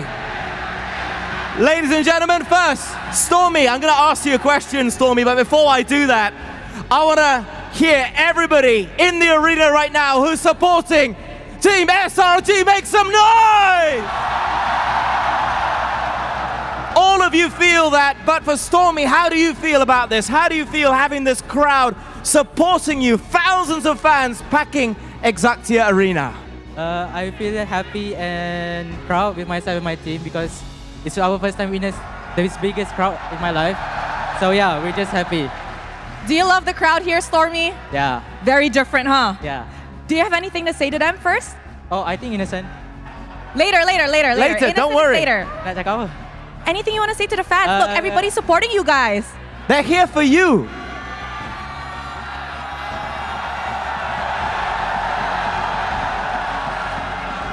I hope you guys can scream for us for the next game. Yeah, thank you. Yes, Adam, they do have the next game. Okay, Sakais, Adi. Okay, wow. His Hayabusa was crazy. But, Sakais, we all know that you guys had a very rough start. But with rough start, now you've shown to everybody your MSC final form. It looks like Sakais from MSC is back. How did you do that? How did you regain back such momentum? Because yesterday I saw Kid Bomba video interview. He said SRG are underperforming right now. So I think I show today. You guys know what? There's something about this kid and him proving people wrong. Because back then in MPL, there was also an incident like that where someone said, you know what, you're bad. And he's like, I'm going to show you who's bad. He does that a lot. He likes to prove people wrong. So I love that. An extra buff today. That's what you call that little bit of swagger. We love it. We love to see it. But I'm going to get another question here to the man who's had a breakout year, the one and only Innocent! You, sir, are a record breaker. You've reached another milestone in this match. You're the first player to reach 100 kills in the M6 World Championship. 100 kills, match after match, records are set. You are the man. How do you do it? I'm just doing my job as a goal laner of our team, and that's it. It becomes natural, I think. You're too humble. You are too humble. I mean, it's astounding what you've achieved, but you might have a secret weapon, right, Rose? Yeah, speaking of secret weapon, when they won their last match at IOI City Mall, he told me, I had to win today. My girlfriend's flying in on the 12. So, Innocent, are you dedicating this win to her? Are you dedicating this win to your girlfriend? Dinidedicate mo ba yung panalo mo today? Yeah, all of our games. Why are you looking at me? Look at her. Uy! Malu. Malu! What? Wow. Okay, what do you want to say to her as your buff today? Thank you sa support and effort sa pagpunta pa dito sa Malaysia para support kami. Oh, he said thank you for your support and effort for coming down to Malaysia to support me. Ooh, shy boy. All right, maybe we could ask Yums, Captain, one last question. Don't be shy. Don't be shy. Now I know you're running away. He's running away. I won't bite, I promise, but I just want to know, it was a dominating win today, but you're not done just yet. There's still another round to go. How are you going to get ready for that? Macam mana korang nak siap untuk match seterusnya? We just sleep after this. Tito, Tidur je. Tidur. Just sleep. Okay. The way he answers, that's exactly why I smacked them at IOI. Exactly the reason why. But you know what? I think it's time we let them go because they have to prepare for the next match. Yes. So Axiata Arena, once again, your hometown heroes, Selangor Red Giants. And with that, let us throw it back to the panel to break down what happened in this crazy clean sweep. To break it down, a few things have to be said. Number one, Cram.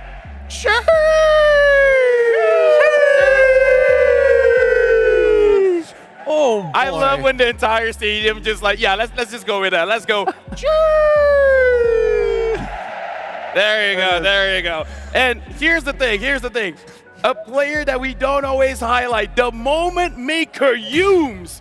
Yums on that jawhead, man. All of the first bloods, Yum is involved. Like, dude, the captain, the moment maker, Yums. He's really coming into his own and being a legend here in Malaysia, really taking all the essence of his predecessors and building it up to this very great moment here at M6 as they move on to the lower bracket finals. But yeah, early game seems to be where we saw SRG pop off the most, and they kept on finding these windows. And even when we did see the final adjustments from Team Spirit, they pulled it back, transitioned it into the mid game, and then poured more gasoline onto this bonfire.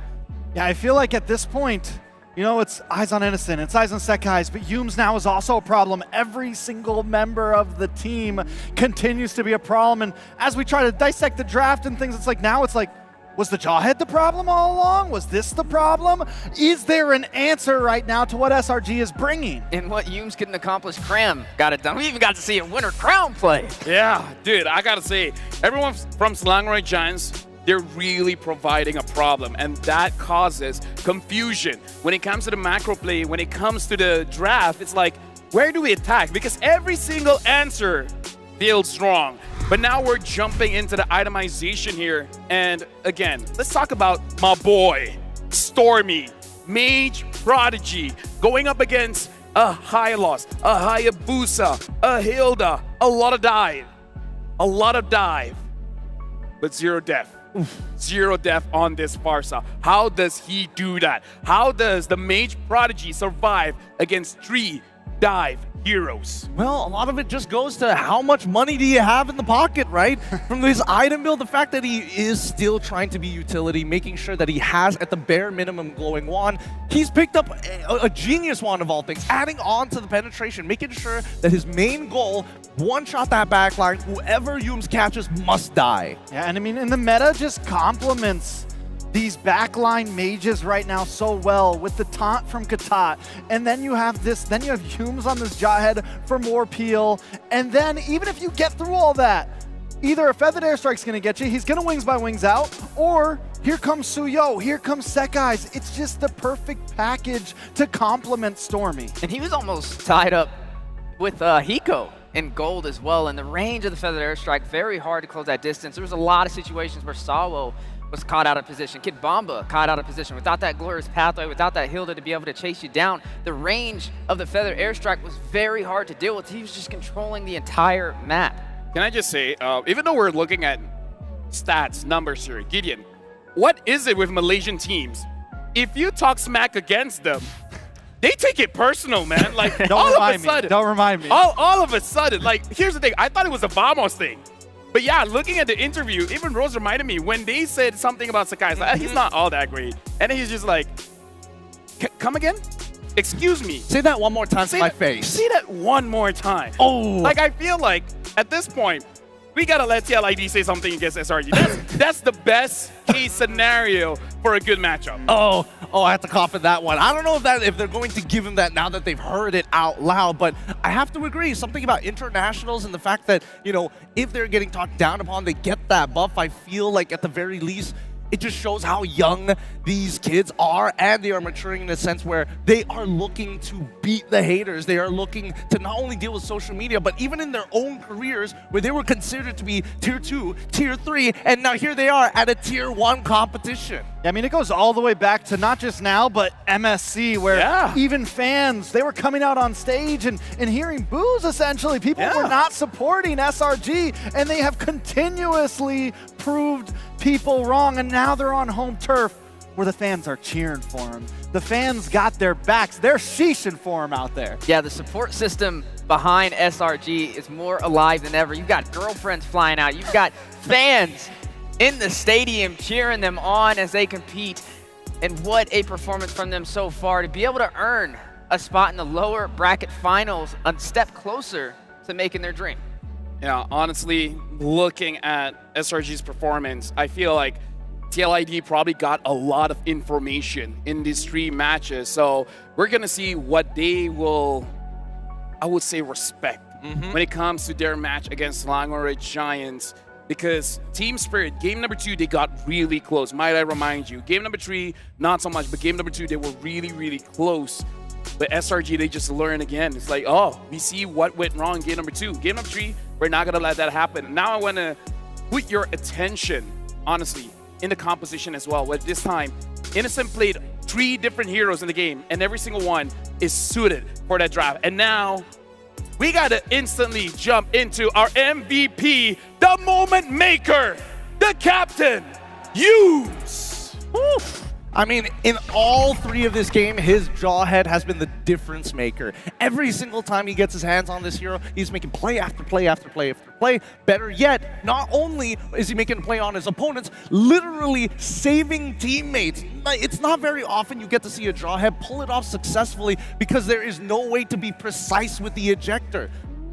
Not when you're Yumes. Not when you're Yumes. Not when you're Yumes. We've seen other players fall short with that ejector, with that toss-up, but Yumes, it's 100%. You know, the man is clean, and like you said, he just supplies so much, and it's so interesting how we saw Innocent play different heroes. We saw Stormy play different heroes, but Yumes is just getting started right now in this Final 4. Yeah, Yu's just a monster, able to get the job done with the Jawhead, able to perform an ISO king when it comes to the setups that SRG was looking for. If you get caught by that lethal injector, you might as well just go ahead and pack your bags because you're going to be in that base for a little while. Can we talk about how easy he makes it look, by the way? He does. Right, he makes it look really easy. So fluid. He does it so effortlessly because he just walks up, throws people in, right? His positioning and his timing is impeccable. He waits for his opponents to make that very first move and then looks to find that initial flick. And even then, sometimes he is finding some priority targets a majority of the time. You know, you asked in the very beginning of all this, LaFell, how is Stormy not getting caught? How is Stormy not getting caught? It's because SRG are the ones that are hunting, man. They're not trying to find Stormy. Stormy and Yumes are finding them every time. They're so aggressive, which is such a change up from what we saw from SRG in previous days. Let's not forget that the fact that their aggression is like such. Notice that even Sunset Lover can't seem to get the Eternal Guardian off of him. They're bursting their targets so fast that Stormy has time to reposition with or without the flicker or even the wings by wings. So offense is the best defense. If they die, they can't hurt me. That's a good mentality to have. And I feel like Yumes, it's his goal in life just to make everything look easy. Like, how do you prepare for TLID? Sleep. Get the Z's in. Right? It's like, it's just TLID, relax. We need to relax. But maybe that's a championship mentality, right? They have prepared days before this. So now, because we have to remember, they have sports science. They know how to deal with pressure, but now we're looking at the knockout brackets here. Ladies and gentlemen, today we come in with top 4. Now, we're looking at the knockout brackets with just top 3. Right now, we have the Philippines, Indonesia, as well as Malaysia being the top 3 in M6 World Championship. And after this, we'll see SRG going up against CLID. But after that match, it's only the best 2 teams in M6. Oh, I'm so curious to see how TLID, especially with Coach St. DeLucas, to kind of break down how they want to approach the blue side, if ever they do get it, and how to deal with that Jawhead that SRG has whipped out in this best of 5 series. It'll be an interesting take. Maybe he's got some creative ideas. Yeah, that's what I'm wondering too. Are they going to force them onto the blue side? Are they going to force them onto the red side? Something that stands out, though, is TLID has had a lot of time to think about this, right? How can you disrupt the KY special? How can you find Innocent? A lot of answers that we're going to be looking for. For sure, and because of that, we will talk a little bit about this matchup, right? Like a pre-show. TLID going up against Selangor Giants, champions of Indonesia, champions of Malaysia, TLID, the Young Bloods, the Young Stallions. This is gonna be their first World Championship run, and it's on the Axiata stage. How will they essentially calm their nerves? Or don't calm it. Just let it go.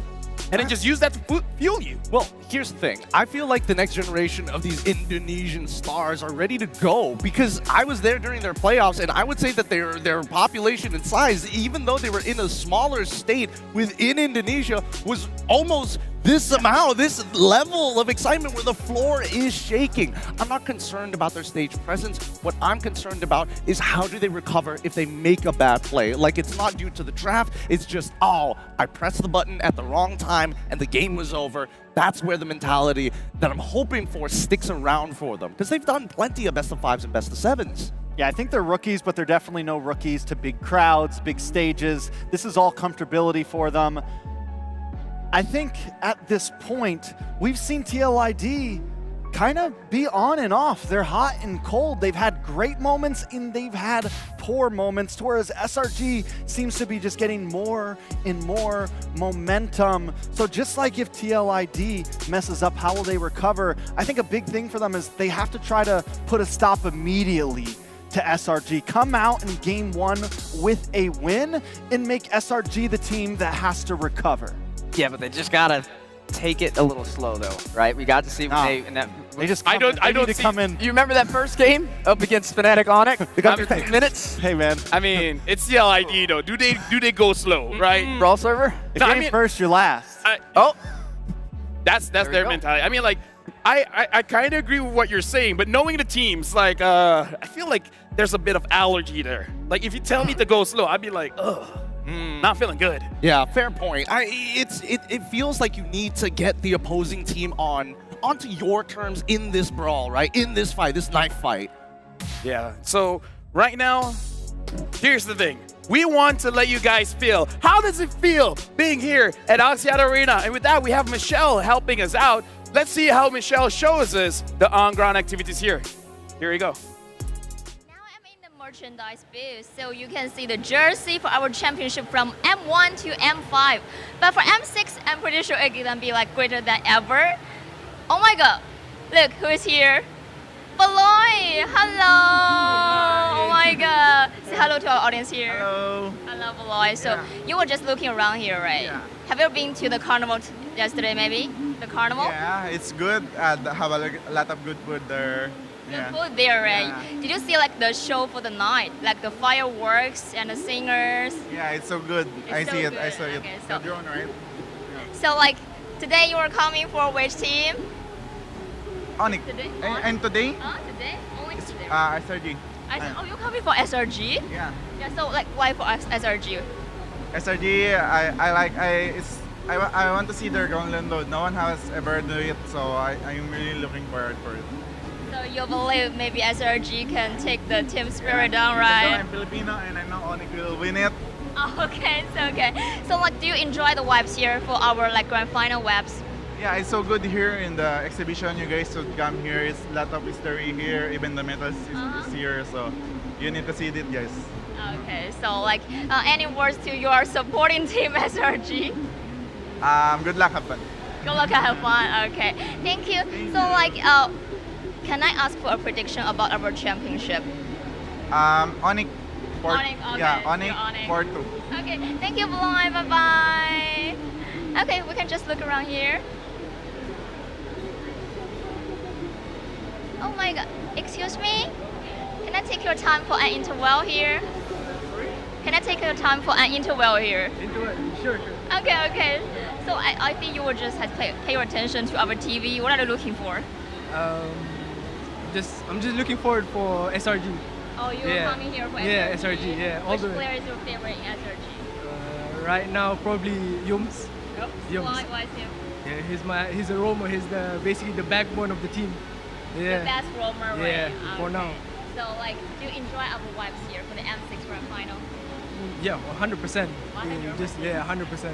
It's my first time. It's my first time going here, and so it's a vibe. It's very. So is your first time to come in to join M Series? Yeah.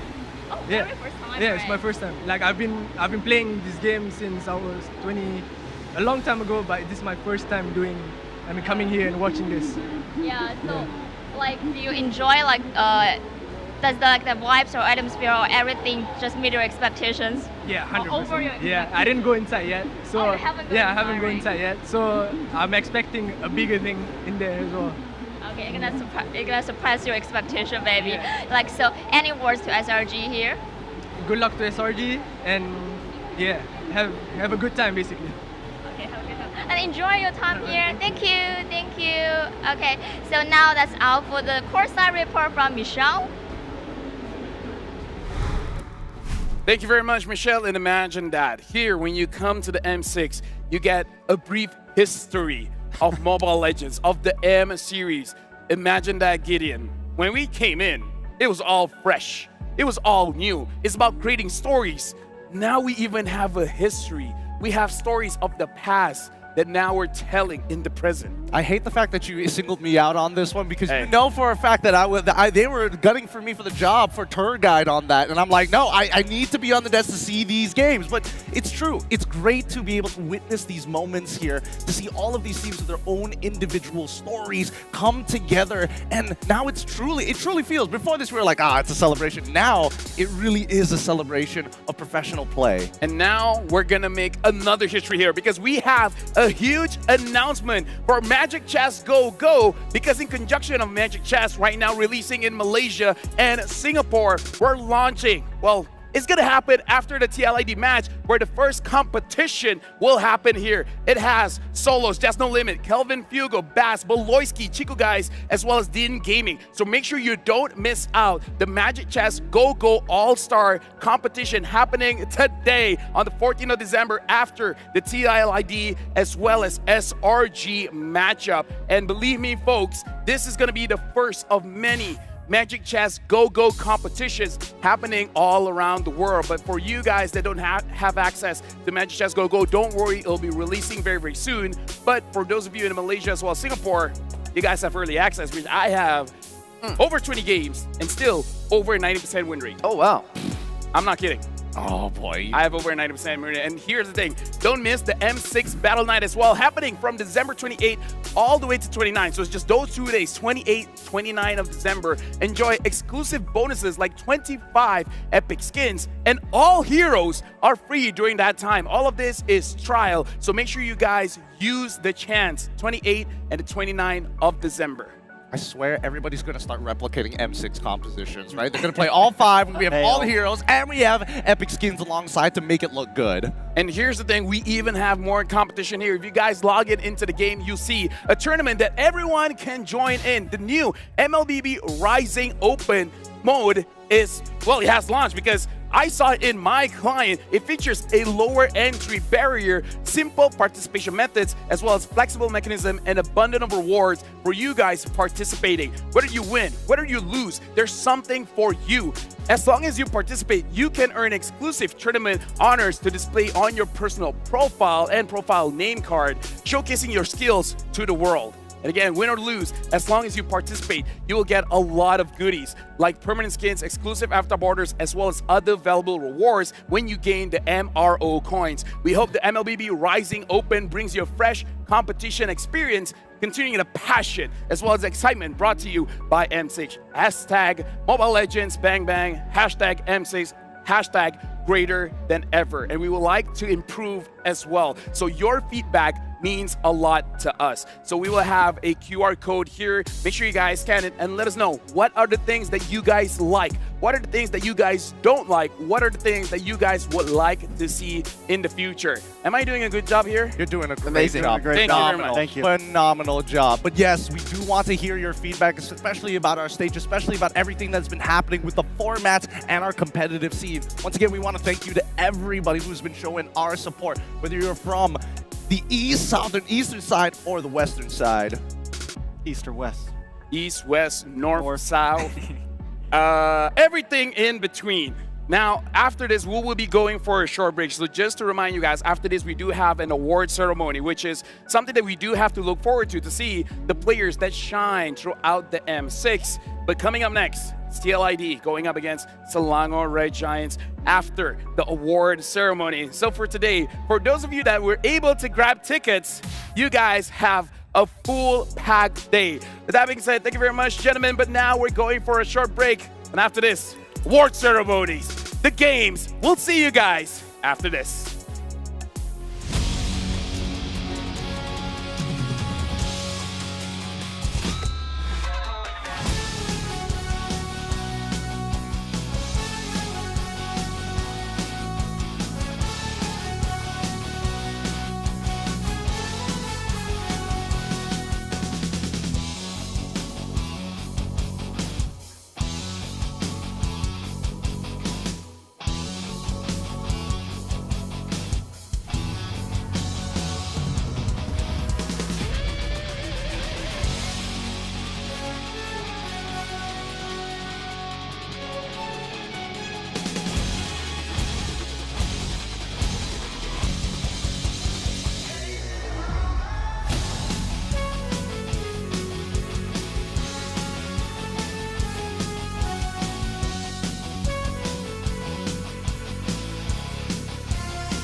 This is Bipo G and welcome to M6 Carnival!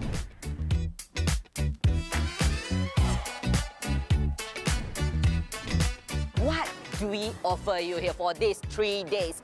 At first, we offer you a very welcoming DJs, welcoming beats. We can dance, we can enjoy the music, and we have a 3-day special activation over here, which is 1v1 with the KOL. And as well, we have the vendor booth over here, which is our sponsor.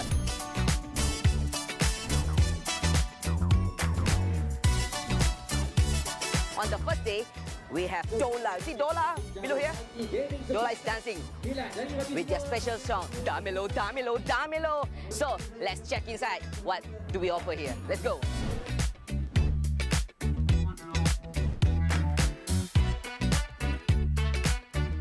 Don't forget to come to MLBB Community Hero booth because over there you have chance to win a lucky draw gift.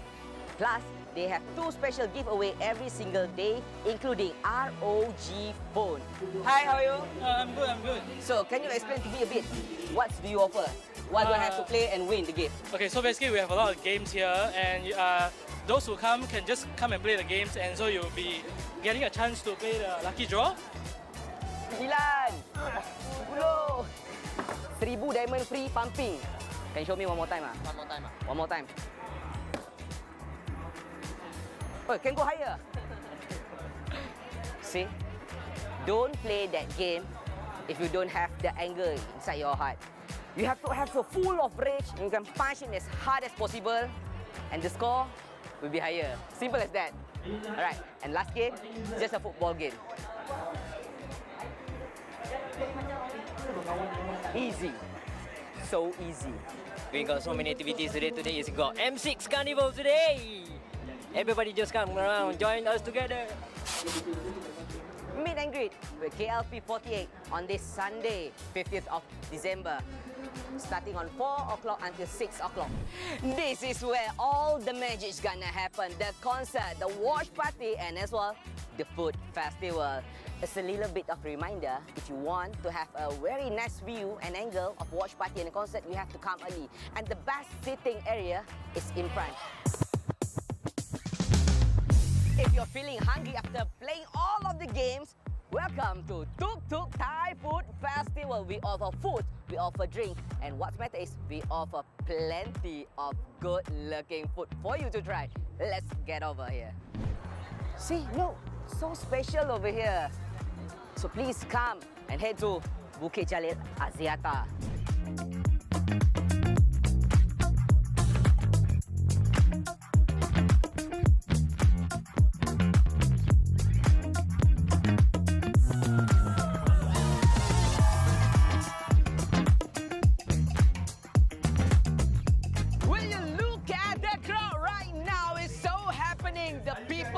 here are crazy because we have performance, we have game, and you can win an exciting prize and gift as well. But let's not forget, we have Ami Masti, Emilia Ko, KLP48, and let's not forget as well, Masto. So come over here to M6 Carnival, and here, everything is a dream for you guys. Let's go and enjoy. Bye-bye.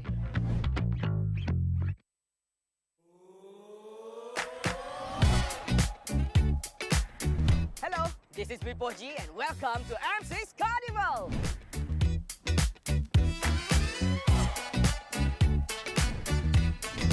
What do we offer you here for these 3 days?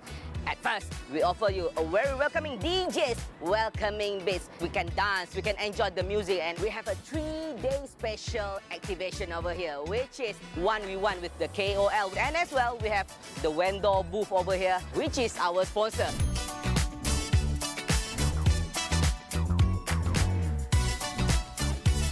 On the first day, we have Dola. See Dola below here?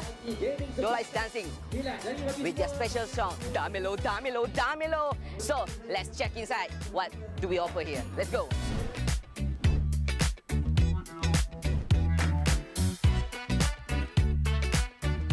Don't forget to come to MLBB Community Hero booth because over there you have chance to win a lucky draw gift. Plus, they have 2 special giveaway every single day, including ROG phone. Hi, how are you? I'm good, I'm good. So, can you explain to me a bit? What do you offer? What do I have to play and win the game? Okay, so basically we have a lot of games here, and those who come can just come and play the games, and so you'll be getting a chance to play the lucky draw. 9, 10, 1000 diamond free pumping. Can you show me one more time? One more time. One more time. Oh, can go higher. See? Don't play that game if you don't have the anger inside your heart. You have to have so full of rage, and you can punch it as hard as possible, and the score will be higher. Simple as that. Alright, and last game, just a football game. Easy. So easy. We got so many activities today. Today is got M6 Carnival today. Everybody just come around, join us together. Meet and greet with KLP48 on this Sunday, 50th of December, starting on 4 o'clock until 6 o'clock. This is where all the magic's gonna happen. The concert, the watch party, and as well, the food festival.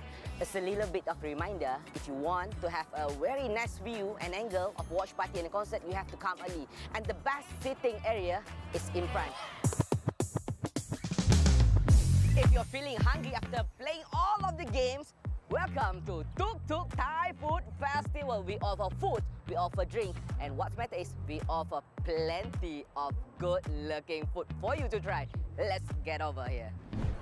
See, look, so special over here. So please come and head to Bukit Jalil Axiata.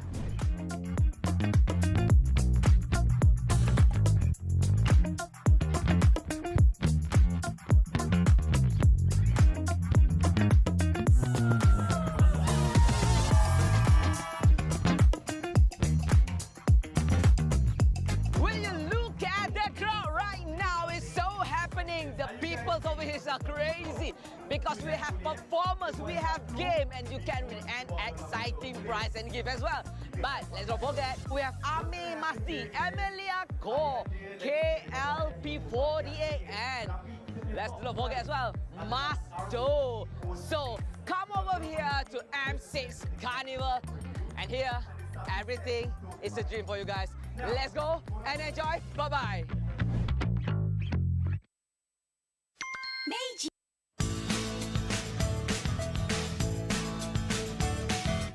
Hello panda, semua suka biskuitnya. Biskuitnya enak, isinya lezat, rasa coklat dan strawberry. Hello panda, semua suka biskuitnya. Biskuitnya enak, isinya lezat, rasa coklat dan strawberry. Hello panda,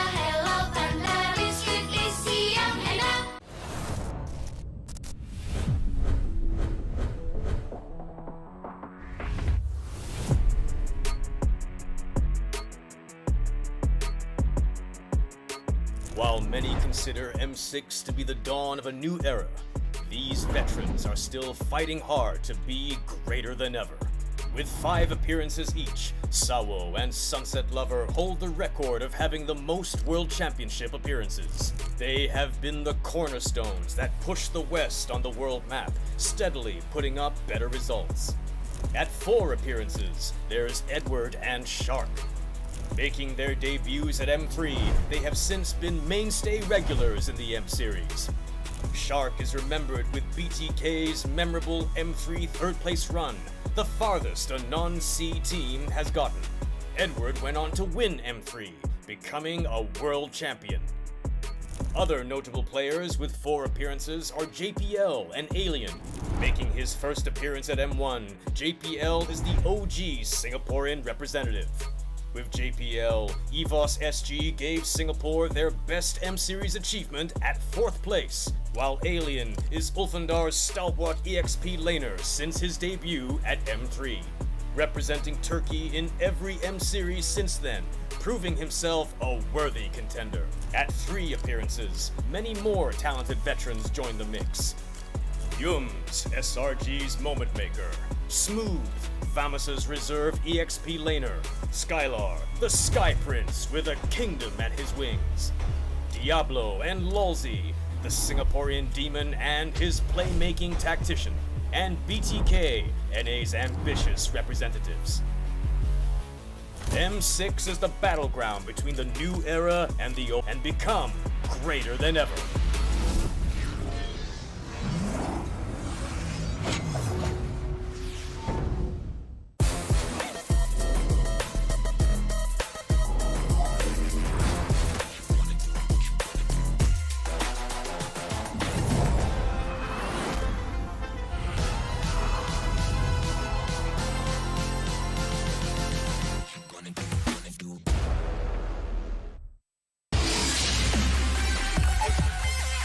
M6 Battle Night will start from December 28 to 29. Enjoy exclusive bonuses, including a limited time 25 Epic Skins trial and all heroes free trial. See you there! M6 Battle Night will start from December 28 to 29. Enjoy exclusive bonuses, including a limited time 25 Epic Skins trial and all heroes free trial. See you there. M6 Battle Night will start from December 28 to 29. Enjoy exclusive bonuses, including a limited time 25 Epic Skin trials and all heroes free trial. See you there! From M1 to M5. What are the memorable moments you remember? There's the outrageous, the iconic. Then there's also the provocative, where things get a little heated.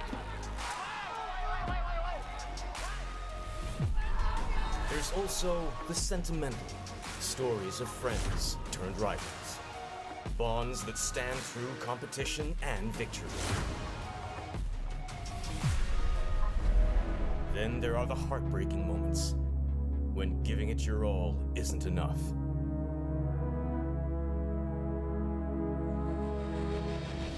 From the absurd. So dia je lah pilih Melo 5. Gear. Can you explain to us why Gear?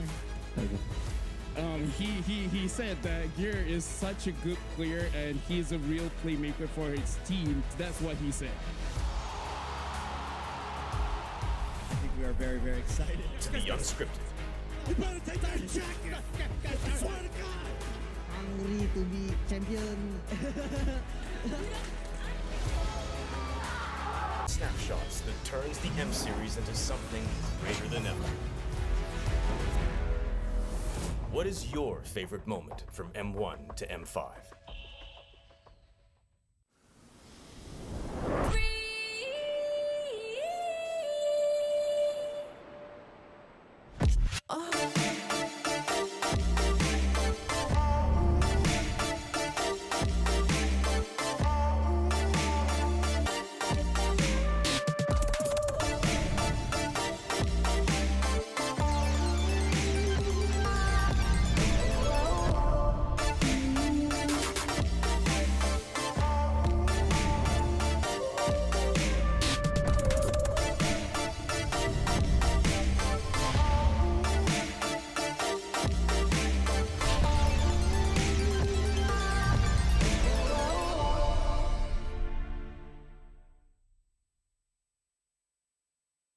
Team up, rise up. Become the next MLBB legend.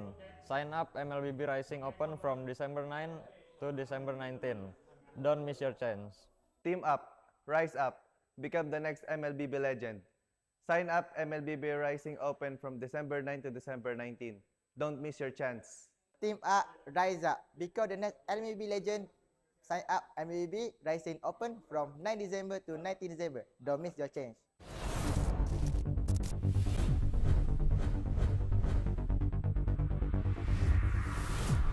It's been 6 years of M-Series history, and years of data have given us a few interesting findings. None of the M-Series World Champions have won MSC in the same year.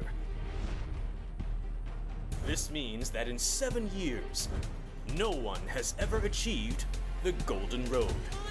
Thank you for showing us greatness in your M5 journey.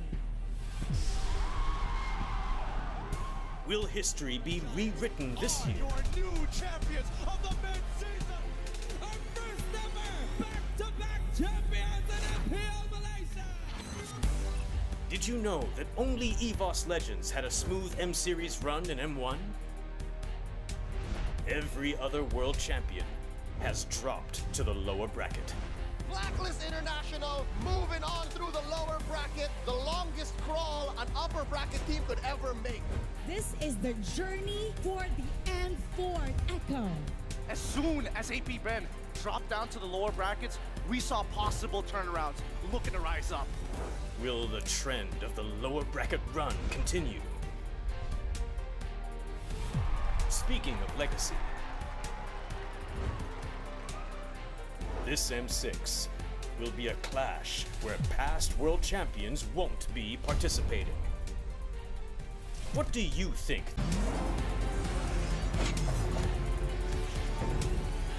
What do you find interesting about the M-Series?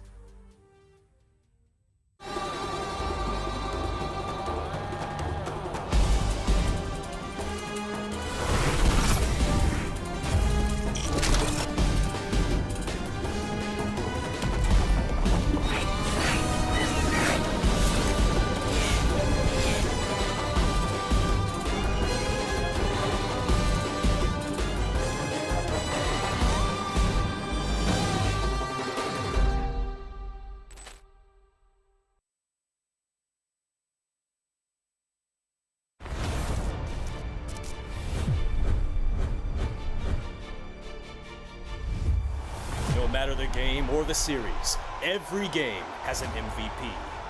But what makes one?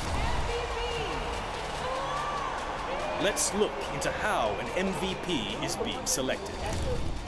Statistics, player metrics, and hard data are the baseline for assessment. Data points like KDA, damage, kill participation, and hero pool paint a player's performance. But this data isn't everything. The dive and the Numenor Blast is already out. Big flicker to make short work, but for Mace, he's still by more than enough time. Here it comes the Death Sonata as well. Auto attack. Wait a minute. Auto attack. He's not playing it. He's done it. Player impact is also a key factor, taking in game actions and decisions that may not reflect on paper, but through plays that win the game. See the future. Oh my God, because There's no way! Naomi finds a hook out of nothing again! It does not make sense! Even if it's just with a single play. Are they going to initiate? No, the pullback by the implosion is going to be able to find 3, make it 4! Oh my goodness! And other times, it is about performing at a godly level. That just might be a full wipeout. That's it. Homeboys now make a beeline through the mid lane. Sunset Lover, he's all by himself here. Homeboys getting ready to push it in. They got it. They got it. They got it. Oh! Sunset flickered for it, and he dies to buy time. He does it. It takes out TV. And other times, it's about being completely dominated.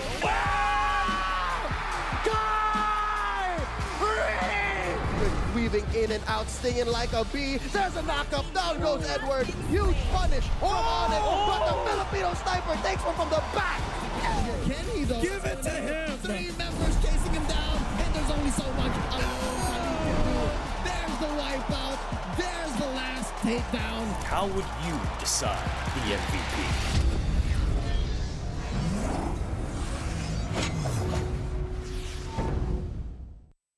Hey guys, it's Eterna here, and right now I am at the M6 Carnival where it's free entry. So it's really crowded. A lot of people are still waiting on the watch party, but what we're looking at right now are the food stalls. On kebab, Chinese, we have Thai food, we have so many other drinks, boba even, for all the ladies out there. I know you guys like your boba. So we do have someone here. Let's pick them up right now. Okay. Hi. Hi. Hello, hi. Hi, where are you from? I'm from Cyberjaya. From where? Cyberjaya Selangor. From Samajay Selangor. Okay. So how are you enjoying the M6 Carnival so far? It's really fun and exciting. Did you enjoy your food? What did you order? Just keropok leko. Yeah. Was it good? Yes, it's really good. Will you let me have one? Sure if you want. Okay, I think he doesn't mean it. I think it's too good for him to share right now. But who are you here supporting? Of course, SRG. Yeah, why did I even ask? He was from Selangor, guys. So do you think that they will win here? I think we'll easy game and then meet Liquid ID. Yeah.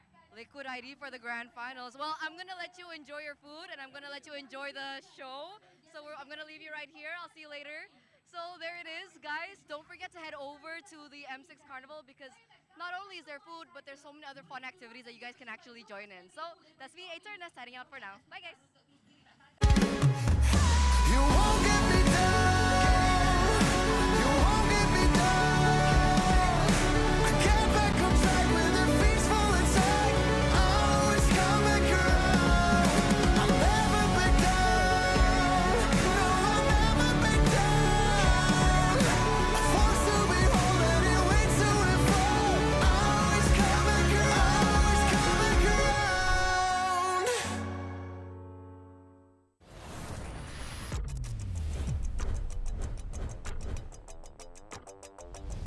In MLBB, each of the 5 players plays a distinct role. Whatever it is you want to believe, again! But how do these roles work together on the world stage?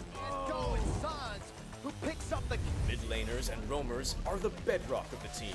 Looking for the knockup, not able to find a sense who he wants for, takes him out. Whether it's picking beefy tanks, mages, or sustain, together they provide crowd control and damage in the early game, making space for the team to farm or secure objectives. Then we have the EXP laners, usually playing tanky heroes. They poke and zone the enemy to create opportunities. All right, let's see another fight commences here. Gear goes in. There's going to be a lot of damage played. While the roamers pick to fill the team's needs and support if needed. EXP laners must win their lane and protect their tower with aggressive, confident play, ensuring map control for the team. Ooh, final slash! Finally, we come to the junglers, the early to mid-game finishers, and the gold laners, the mid to late game finishers. Fiery, the god in the jungle, takes a double kill. For junglers, whether it's frontline tank utility or assassin early game assassin burst, they form the core of the team. They act on the space created by their team to finish off objectives, utilizing power spikes with the early game advantage they get from farming the jungle. Should be a retreat from the Burmese gold, and they get sent down into the ground. Gold laners focus on farming for gold to become late game monsters. 1v3. They are savvy observers, staying out of trouble and positioning well to deal the most damage with their fragile heroes. Do you agree?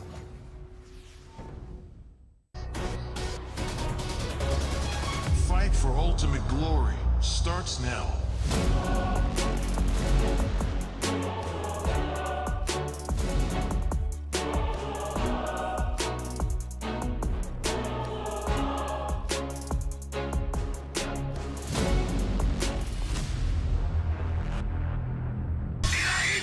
모바일 레전드 M6 스위스워치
Alliance rules. No self-voting. You cannot vote for yourself, and all pairings must be agreed upon by everyone. One player per team. Only one player can be selected from each team. Role consistency. Players must stay in their assigned roles. Team name and justification. Name your Alliance Dream Team and explain the reasoning behind your selections. I think this is the first time I've met both of you, right? Yeah. English. I know he already, Sky top jungle. How about you, T? Top jungle. You is God in Godland. For real. You trash talk mainstream. You because you jago sangat lah. Your gameplay is good game ini. Okay. Question. I think not have question, but you need to take back what you say before. About what? About Malaysia. Easy server? Yeah. No, still. Still easy server. Still. Who you want to take in jungle? Maybe take King Kong in jungle, so now take Super Marco. I want to choose Skeldra because Skeldra the individual mechanic is good. He's probably the best of the rest. I don't like Nets. Why? Because he's so noob. For a gold name, we choose Skeldra. I don't like all player because he's cannot champion in my country. Okay, I think we need to discuss 3 players, right? Yeah. We need to choose one player to go out. Kick the player first. Okay, Babazin go first because you choose my teammate, right? Okay. I think he's the strongest here.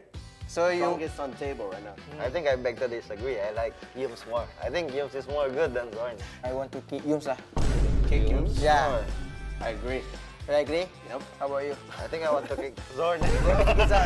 So our vote is kick Yum first. So we need to put out Yums. Sorry dia makai. I don't want Zon because Zon is my teammate, right? Yeah. Because Zon for me only. I think it's also the same for me. I think I'll pick Zorn because he's not my teammate. How about you, Bazin? So I get to choose? You're the verdict. I'll put Zorn. So Zon. Our prince. Yeah. My same to me. I think Rosa. Yeah, nice. He's super slave. He's performed all hero like unexpected. Yeah. Especially his Lilia. Valentina. Yeah, Lilia, Valentina. He does 2 backline so fast. I don't know why he can do this. Yeah. Okay. For me, Rosa too. He's here? Yes. What do you think? Oh, I like ini apa? My Venus. Yeah. Same gameplay, right? So aggressive. Where Rins, bro? Rins? Nah, no need with Sunset Lava. No need Rins. Okay, you also want Sunset, yeah? Let's go? Yeah. Yes. Proper. Sunset for mid lane. Suka-suka dia lah ya. Gimana itu, Cok? I don't want Sanji, Haji, Lemon, Mon, Rusty. think I go for Pew. Because the brain so good Yeah. Right? I Alright. agree. For me, I pick Suns because I think Suns is mechanically good. Like, even before when he was a jungler, I think he's very good. I just picked Sunset Lover because I didn't want to go for indoor PH. I didn't want to go for indoor PH again. For me though, on the table, I like Theo most. Because he's been playing for so long and he's always been pretty consistent. Oh, I want to kick out Sunset Lover. Same. Alright. We're down to 2 for this one. I think I'll go with Few. I think I take Few too. I think Few also. I'll go to Few because I choose Few, right? So Few with our Dream Team Alliance mid lane. Yes.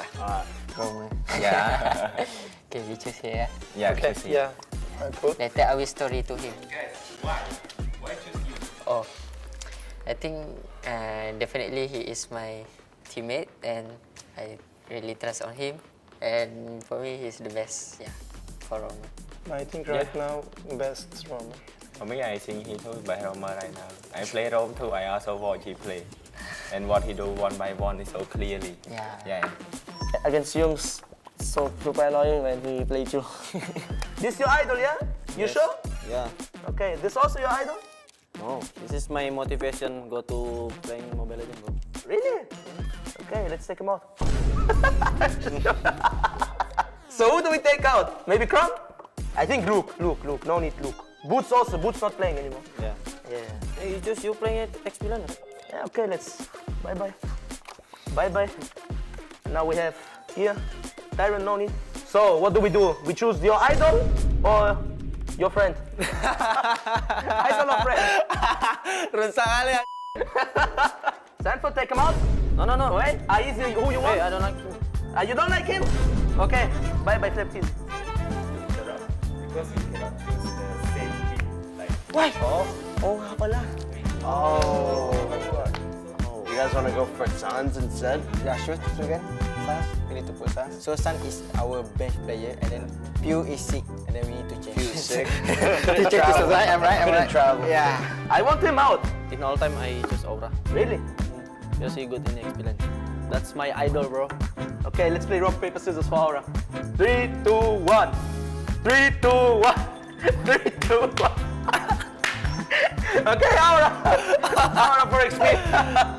There you go. That's our dream team. Yeah. Who's better, Dyron or Aura? Aura. R7 or Aura? Aura. You or Aura? Aura. Is Bomba or Aura? Aura. The dream team name is Kelra Shiki. Easy win Esports. Easy win Esports? Okay, let's do it. Easy win Esports. Grand final team, because I think all players here almost go to grand final in their league, like MPL league. It's good. I think yeah. They win M7, M8, M9, M10, they win everything. This team, the best team. Because we choose it. Kelra Shiki. Easy win Esports. Airport Esports. Grand final team.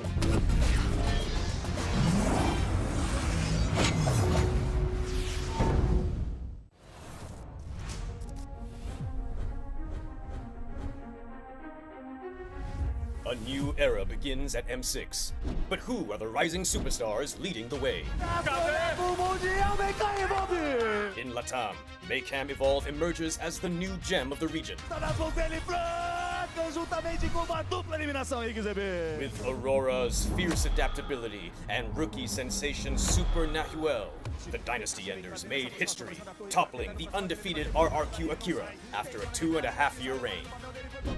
At MTC Turkey Championship, S2G Esports rises as a new challenger. Led by Sigibum's superstar performance at the gold lane, Pagu's playmaking, and Begin's rotation, they are ready to shine on the world stage. In their M-Series debut from MPL Cambodia, CFU Gaming is ready to strike. With M2 veteran Poppy and core members Detective, Z, and Wadu. Can the Sharks are primed to make waves on the world stage?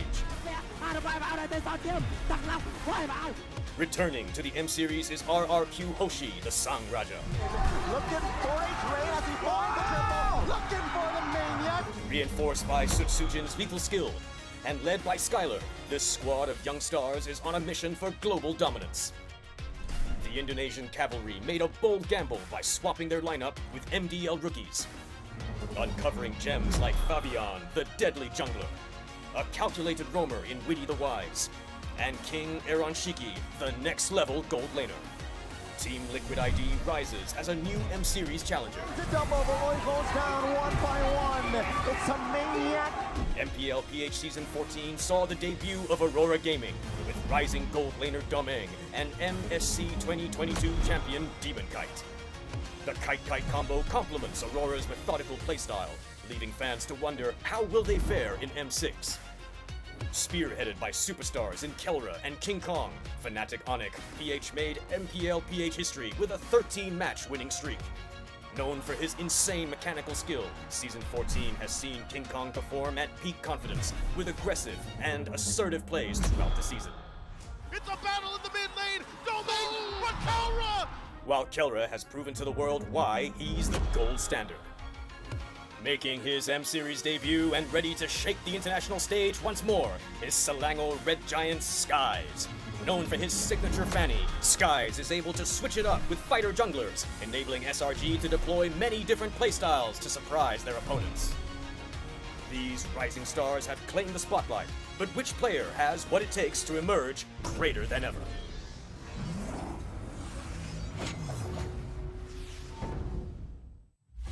Hey everybody, I'm here with Skylar, Diablo, and Bilexi, and today we're filming my greater than ever hero creation. What you guys think about it? Good. Good? Good? Suck at drawing. Okay, good. Have you guys ever drawn people? A little bit. No. First time. First time in my whole life. Game start. Game rules 1. Players must draw out who is the most inspirational character to them in their life or in MLBB. They are free to draw whomever they wish. Game rules too. They must take a hero out of the character with passives, skill 1, 2, and ultimate. Game rules 3. They have 15 minutes to finish their drawing. Let's do it. So, do you have an idea? I'm drawing my mom. You draw your mother, I'll draw my father. You can do it. You can do it. 你在画什么？兔子。为什么你画兔子？因为我朋友送了我个娃娃，就是兔子。哦。Drawing myself, bro. You draw your piece. Draw your idol, bro. My idol plus Bomba. It's my idol, yeah? Who's that? You. It's me? Yeah. So I need to draw you? How to draw you? Look at me. I need to draw you. Oh. Yes, I need to draw you. Possible to draw you, no? Who are you going to draw? I don't know. Player? Yeah. Who? Just no limit. Why? It's my inspiration, huh? Oh, okay. He got the bald hair. Easy to draw. Yes. That's why I picked him.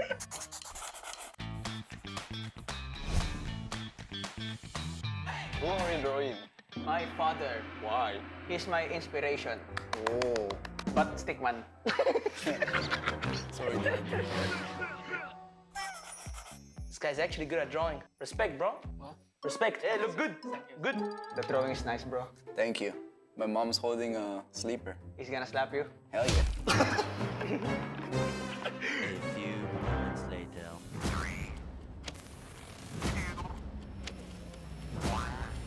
Time up. Let's go. First. Yeah. Do it. Okay, would you show what you drew to the person you inspired it from? I would show it to you. And Dexter, and Monkey Punch, then Monkey Shirt, and then Monkey Combo. You have punchy gloves and you punch together. And passive, it's Kid Bomba. It's good, no? Good. What about you? I drawing to my idol, but not same. And then I skill 1 sprint because Aura like sprint, yeah. And then his skill 2 jump. And skill 3 punch. He can punch any hero because he excellent. I just draw the Just No Limit because he's my idol.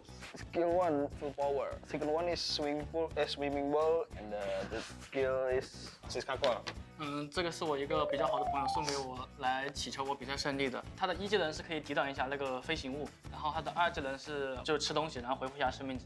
3技能是改变他的攻击方式，他是用近战的。I drew my mom and my dad. They taught me a lot in life. Built who I am now. Wow. Passive, death stare. Back then when I was a kid, when I do something wrong, they will do death stare and I already know it. Skill 1, reminder. Skill 2, poke. My dad usually pokes me with his finger when I do something wrong, and it's always a lesson for me. Skill 3, no phones or no gadgets. I drew my mom because she's a good person and she taught me a lot of stuff. She's a roamer, tank, and the first skill is sleeper slap. Second skill is a wake up call. Third skill is no dinner. Yeah, passive third eye. What would you want to say to the person of your drawing? For my mom and my dad, I want to thank you for always making me feel loved. I appreciate everything. Thank you. I love you. For Just No Limit, thank you for inspiring me. Mom, thank you for having me. I'll see you back home soon.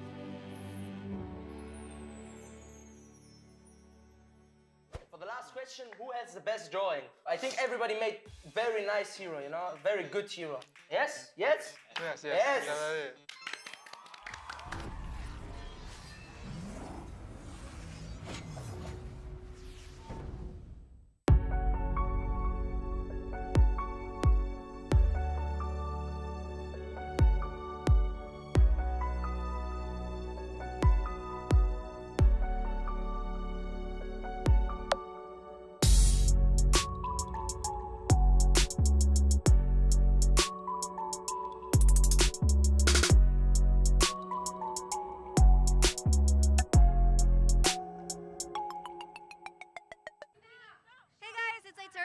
again, and right now it's super sunny at the M6 Carnival. And right now, as you can see here at the back, we are in between games right now. So they have usually watch parties over here, but right now there are certain activities and shows that happen on the stage. Earlier on, we did see Chantel doing a little bit of a game. She lost though, so she kind of sucks. But there were also cosplayers. Where did the cosplayers go? Oh, they're there. Come here, come here, come here, come here. How cool is that? There are cosplayers right now. What are you cosplaying? Cloud MC. Cloud M6 skin. That's so cool. Is it hard to use? Yeah, little bit. Because very hot today. A lot of people asking for pictures yet? Yeah? A lot of people asking for pictures yet? Yeah, yeah. Okay, it looks really good. It looks really good. Okay, continue, continue. We also have, I think, a Wan cosplay. There she is. That's so cool. I want to take a picture with her after that. But, so there are just so many things that you guys can actually explore here. Don't forget that it's free entry. And also tomorrow, you should come as well. Again, free entry. There's going to be a drone show. There's going to be fireworks. There's also going to be so many amazing performances. And I hope to see you guys there, because I'll be around here looking for people in cosplays. I hope somebody cosplays as Cho. Do you guys want to Cho cosplay? Esmeralda. Esmeralda, Uranus. Maybe your Uranus cosplay. But hi, guys. Hi, let's talk to them. Hi. Hi. Jangan mundur. Come. Jangan mundur, jangan mundur. What's your name? Aji. Aji. Okay, Aji, you're here to support SRG. Yes, I am. Okay, are you confident that they're gonna win tomorrow? Yes. Okay. Saya yakin dia akan menang. Mereka yakin bakal menang. He's sure that they're gonna win. How are you liking the M6 Carnival? Why are you stop running away from me? I don't bite. Stop running away from me. Okay. Do you like the M6 Carnival so far? Yes, I like it. What did you like the most? Apa? What do you like the most? The food. The food. See, I told you guys, the food is good. Okay, I'm gonna let you, go enjoy more food. Thank you so much, Aji. Sorry if my voice cracks, guys. It's like super loud here, super exciting, super fun. So once again, I hope to see you guys soon, today or tomorrow. So, Eterna signing out. We'll send you back. Bye, guys.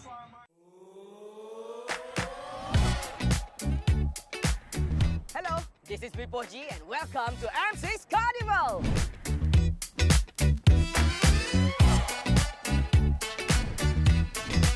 What do we offer you here for these 3 days?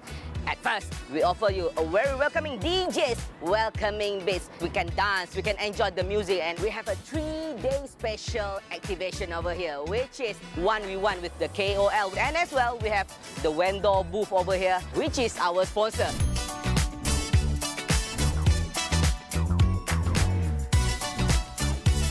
On the first day, we have Dola. See Dola below here? Dola is dancing with their special song, Damelo, Damelo, Damelo. So let's check inside. What do we offer here? Let's go.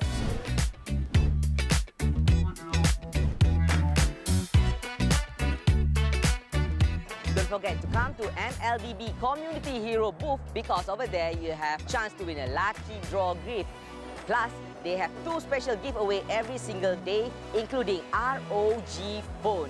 Hi, how are you? I'm good. So, can you explain to me a bit? What do you offer? What do I have to play and win the game? Okay, so basically we have a lot of games here, and those who come can just come and play the games, and so you'll be getting a chance to play the lucky draw. 9, 10, 1000 diamond free pumping.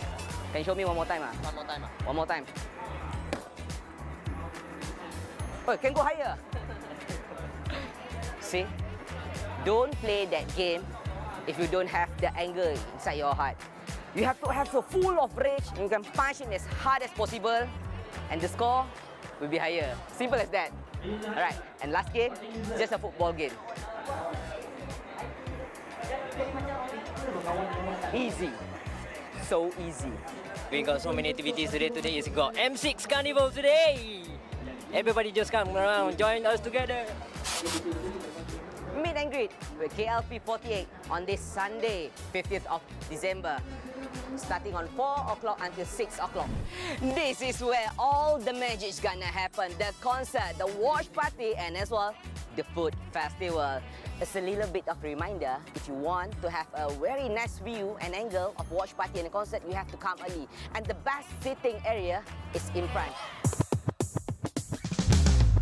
If you're feeling hungry after playing all of the games, Welcome to Tuk Tuk Thai Food Festival. We offer food, we offer drink, and what's matter is we offer plenty of good-looking food for you to try. Let's get over here. See, look, so special over here. So please come and head to Bukit Jalil Axiata.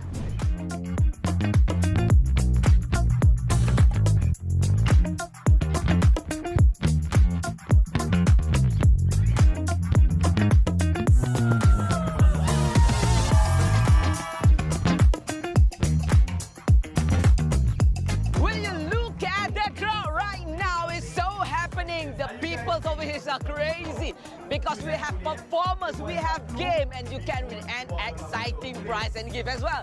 But let's not forget, we have Ami Masti, Emilia Ko, KLP48, and let's not forget as well, Masto. So come over here to M6 Carnival, and here everything is a dream for you guys. Let's go and enjoy. Bye-bye. Meiji.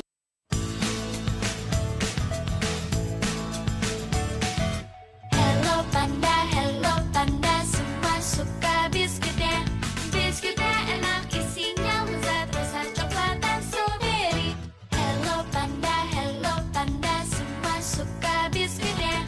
Biskuitnya enak, isinya lezat, rasa coklat dan strawberry.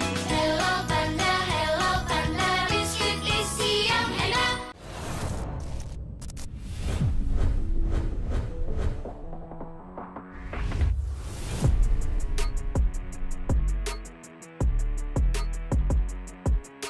While many consider M6 to be the dawn of a new era, these veterans are still fighting hard to be greater than ever. With 5 appearances each, Sawo and Sunset Lover hold the record of having the most World Championship appearances. They have been the cornerstones that push the West on the world map, steadily putting up better results. At 4 appearances, there's Edward and Shark. Making their debuts at M3, they have since been mainstay regulars in the M Series. Shark is remembered with BTK's memorable M3 third-place run, the farthest a non-C team has gotten. Edward went on to win M3, becoming a world champion. Other notable players with 4 appearances are JPL and Alien. Making his first appearance at M1, JPL is the OG Singaporean representative. With JPL, EVOS SG gave Singapore their best M-Series achievement at 4th place, while Alien is Ulfandar's stalwart EXP laner since his debut at M3. Representing Turkey in every M-Series since then, proving himself a worthy contender. At 3 appearances, many more talented veterans joined the mix. Yums, SRG's moment maker. Smooth, Famus's reserve EXP laner. Skylar, the Sky Prince with a kingdom at his wings. Diablo and Lolzy, the Singaporean demon and his playmaking tactician. And BTK, NA's ambitious representatives. M6 is the battleground between the new era and the old guard. Will these veterans have what it takes to win and become greater than ever?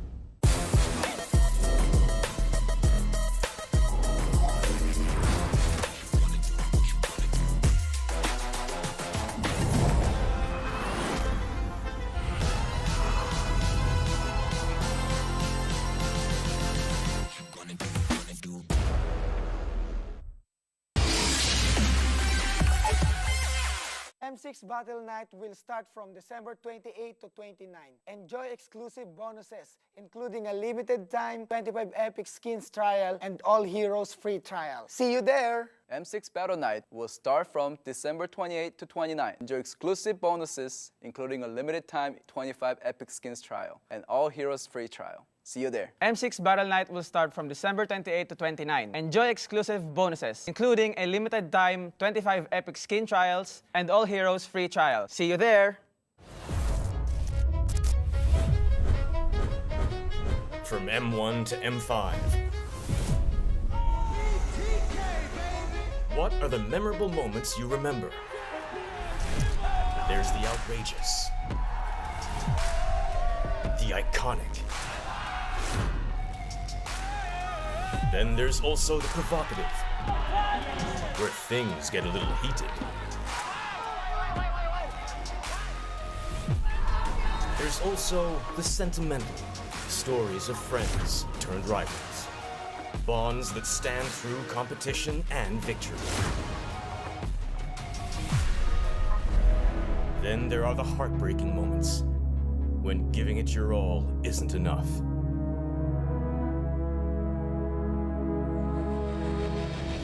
From the absurd So dia je lah 5-5. Gear. Can you explain to us why gear? He said that Gear is such a good player and he's a real playmaker for his team. That's what he said.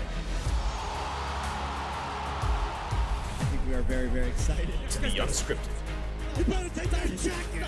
I swear to God! Hungry to be champion.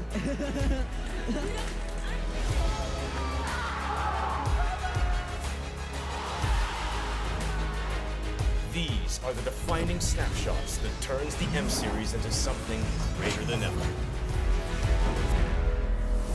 What is your favorite moment from M1 to M5?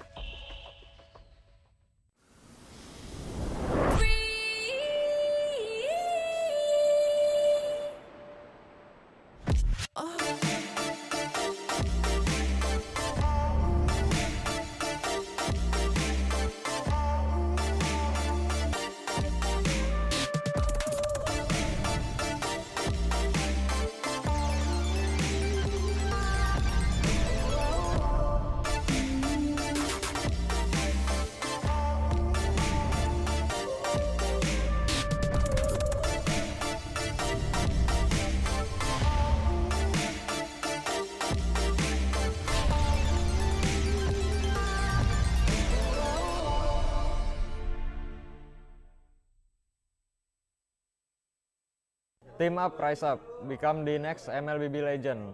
Sign up MLBB Rising Open from December 9 to December 19. Don't miss your chance. Team up, rise up. Become the next MLBB legend. Sign up MLBB Rising Open from December 9 to December 19. Don't miss your chance. Team up, rise up. Become the next MLBB legend. Sign up MLBB Rising Open from 9 December to 19 December. Don't miss your chance.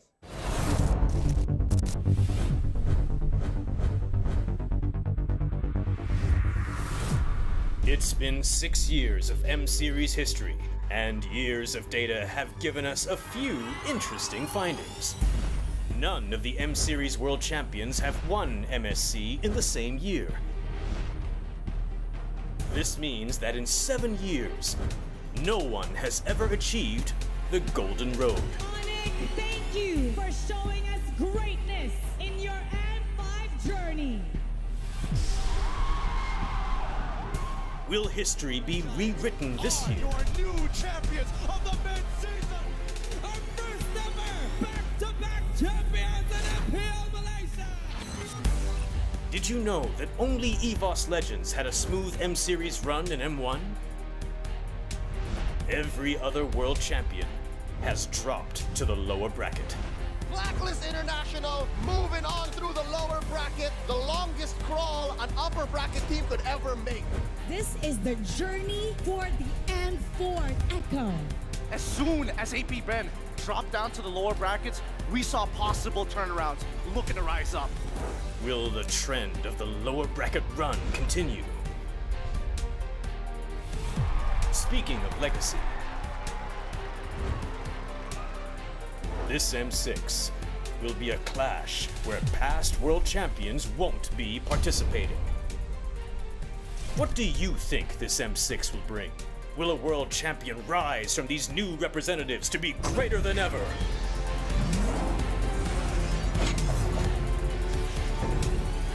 What do you find interesting about the M Series?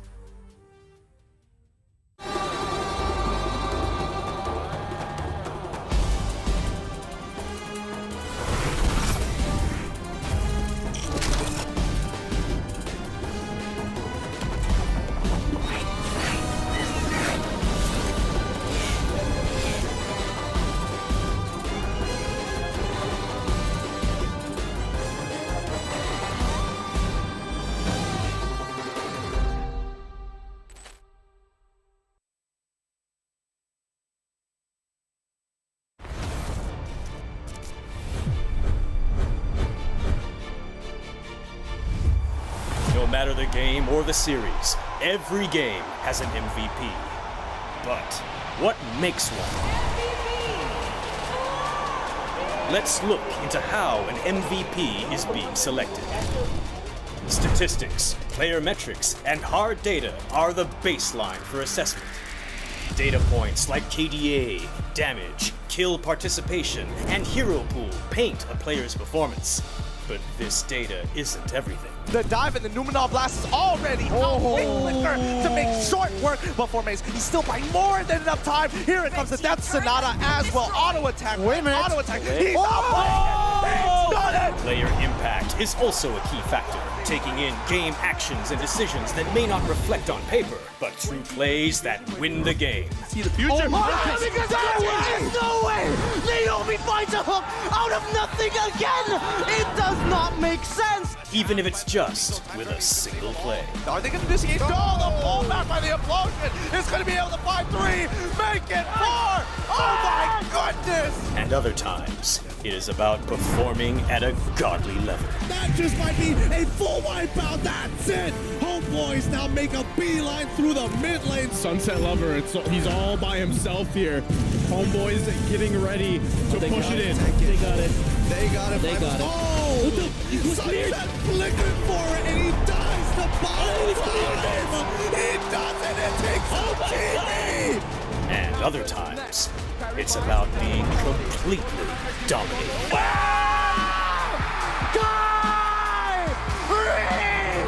Weaving in and out, stinging like a bee. There's a knockup. Down goes Edward. Huge punish from on it. But the Filipino sniper takes one from the back. Can he though? Give it to him! 3 members chasing him down, and there's only so much alone that he can do. There's the wipeout. There's the last takedown. How would you decide the MVP?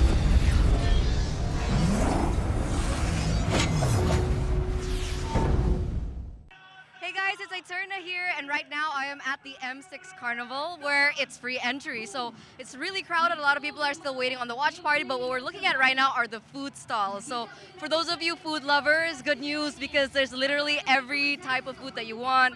Kebab, Chinese, we have Thai food, we have so many other drinks, boba even, for all the ladies out there. I know you guys like your boba. So we do have someone here. Let's pick them up right now. Okay. Hi. Hi. Hello. Hi. Hi. Where are you from? I'm from Cyberjaya. From where? Cyberjaya Selangor. From Cyberjaya Selangor. Okay. So how are you enjoying the M6 Carnival so far? It's really fun and exciting. Did you enjoy your food? What did you order? Just keropok leko. Yeah. Was it good? Yes, it's really good. Will you let me have one? Sure, if you want. Okay. I think he doesn't mean it. I think it's too good for him to share right now. But who are you here supporting? Of course, SRG. Yeah. Why did I even ask? He was from Selangor, guys. So do you think that they will win here?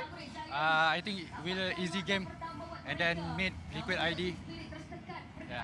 Liquid ID for the grand finals. Well, I'm gonna let you enjoy your food, and I'm gonna let you enjoy the show. So I'm gonna leave you right here. I'll see you later. So there it is, guys. Don't forget to head over to the M6 Carnival because not only is there food, but there's so many other fun activities that you guys can actually join in. So that's me, Eterna, signing out for now. Bye, guys.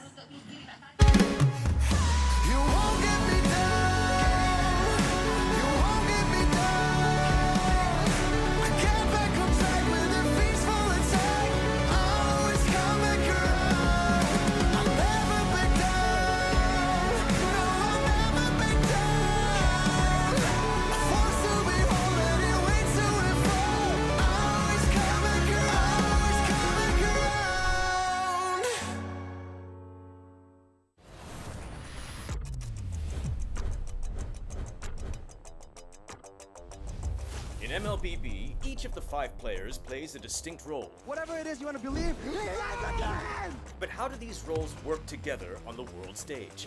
go is Sans, who picks up the Mid laners and roamers are the bedrock of the team. looking for the knockup, not able to find us. Who wants more? Takes him out. Whether it's picking beefy tanks, mages, or sustain. Together, they provide crowd control and damage in the early game, making space for the team to farm or secure objectives.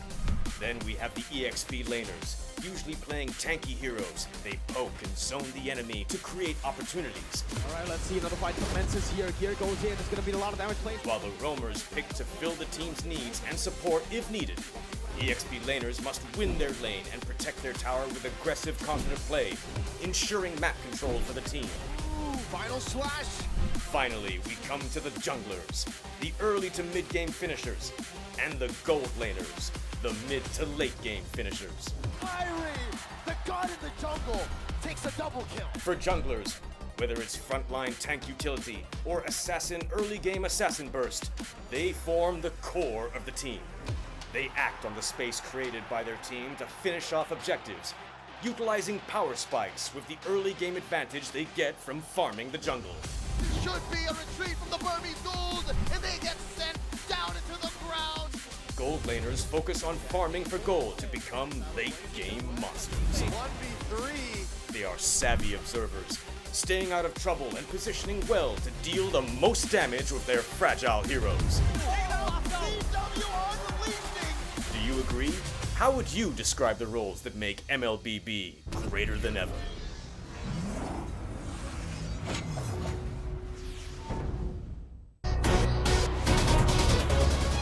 Fight for ultimate glory starts now.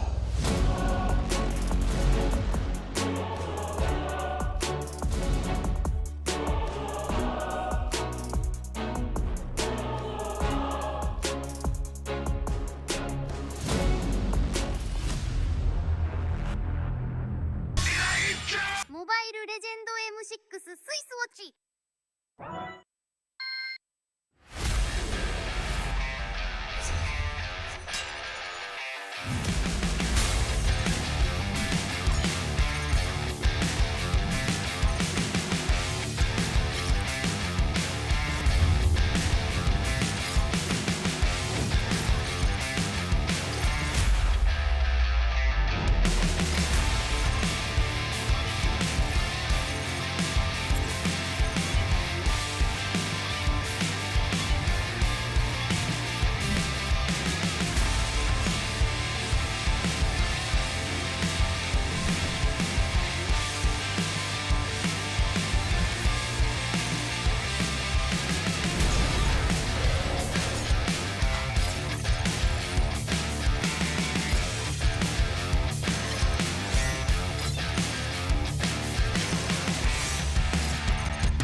I'm OP.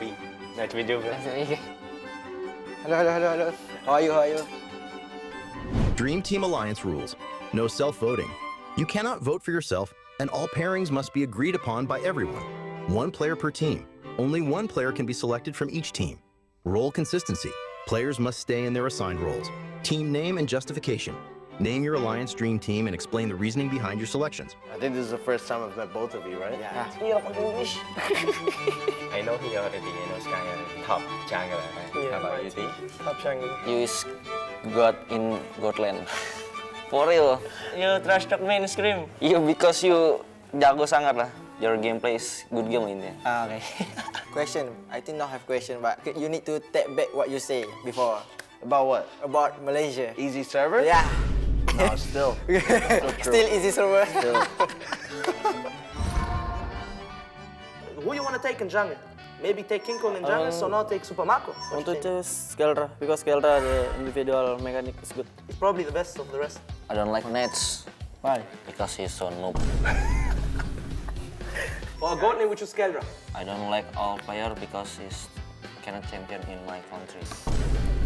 Okay, I think we need to discuss 3 player, right? Yeah. We need to choose 1 player to go out. Kick the player first. Okay, Babazin go first because you choose my teammate, right? Okay. I think he's the strongest here. So strongest on table right now. I think I beg to disagree. I like Yums more. I think Yums is more good than Zorn. I want to kick Yums. Kick Yums? Yeah. I agree. I agree? Yep. How about you? I think I want to kick Zorn. So, our vote is kick Yum first. So, we need to put out Yums. Sorry dia mangkai. I don't want Zon because Zon is my teammate, right? Yeah. Because Zon for me only. I think it's also the same for me. I think I'll pick Zorn because he's not my teammate. How about you, Bazin? So I get to choose? You're the verdict.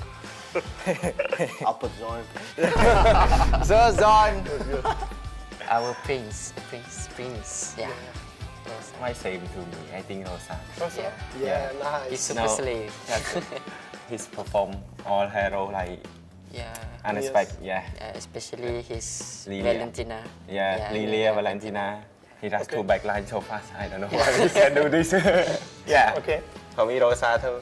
He's here? Yes! What do you think? Oh, I like ini apa?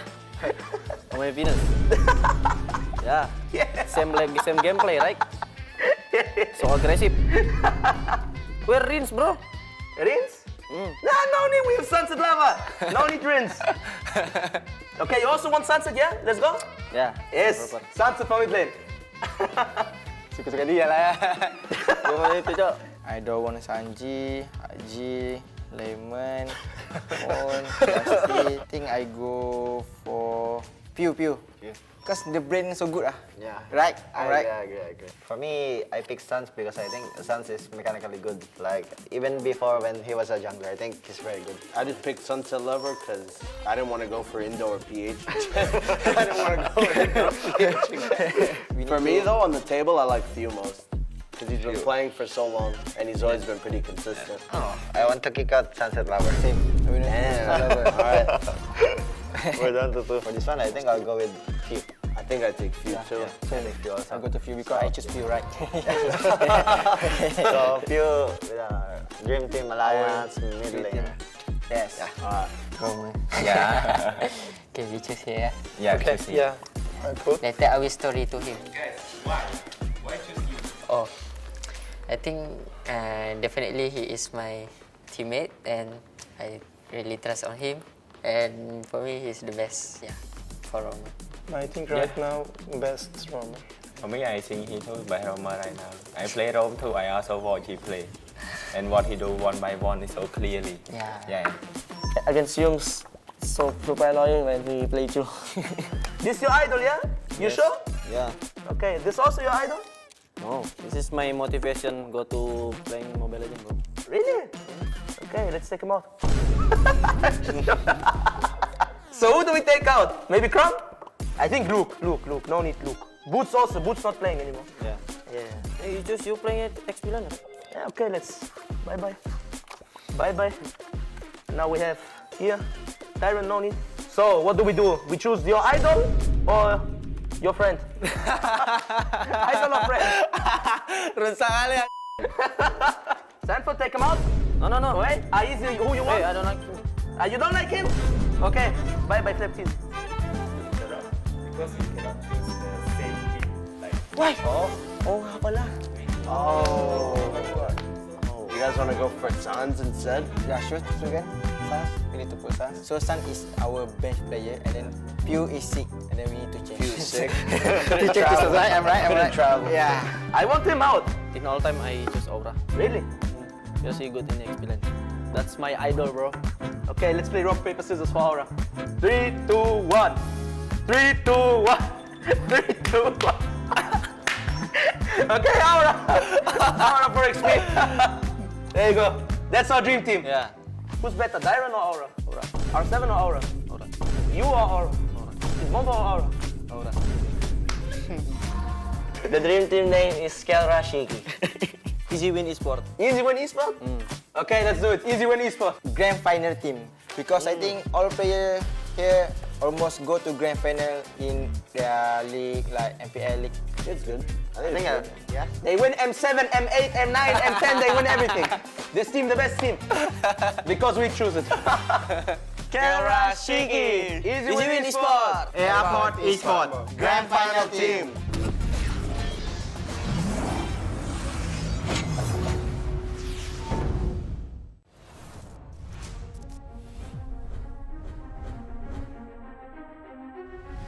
A new era begins at M6. But who are the rising superstars leading the way? In Latam, Maycam Evolve emerges as the new gem of the region. With Aurora's fierce adaptability and rookie sensation Super Nahuel, the Dynasty Enders made history, toppling the undefeated RRQ Akira after a 2.5-year reign. At MTC Turkey Championship, S2G Esports rises as a new challenger. Led by Sigibum's superstar performance at the gold lane, Pagu's playmaking, and Begin's rotation, they are ready to shine on the world stage. In their M-Series debut from MPL Cambodia, CFU Gaming is ready to strike. With M2 veteran Oppie and core members Detective, Z, and Wadu. Can the Sharks are primed to make waves on the world stage? Returning to the M-Series is RRQ Hoshi, the Sang Raja.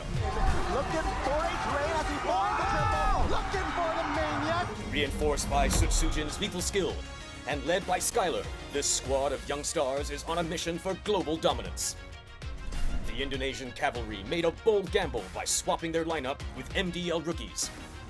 Uncovering gems like Fabian, the deadly jungler, a calculated roamer in Witty the Wise, and King Aaron Shiki, the next level gold laner. Team Liquid ID rises as a new M-Series challenger. The double, Leroy goes down 1 by 1. It's a maniac. MPL PH Season 14 saw the debut of Aurora Gaming with rising gold laner Domeng and MSC 2022 champion Demon Kite. The Kite-Kite combo complements Aurora's methodical playstyle, leaving fans to wonder how will they fare in M6. Spearheaded by superstars in Kelra and King Kong, Fnatic Onyx, PH made MPL PH history with a 13-match winning streak.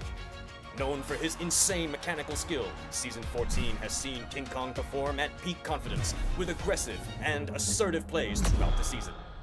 It's a battle in the mid lane. Domain for Kelra. While Kelra has proven to the world why he's the gold standard. Making his M-Series debut and ready to shake the international stage once more is Selangor Red Giant's Skies. Known for his signature fanny, Skies is able to switch it up with fighter junglers, enabling SRG to deploy many different playstyles to surprise their opponents. These rising stars have claimed the spotlight, but which player has what it takes to emerge greater than ever?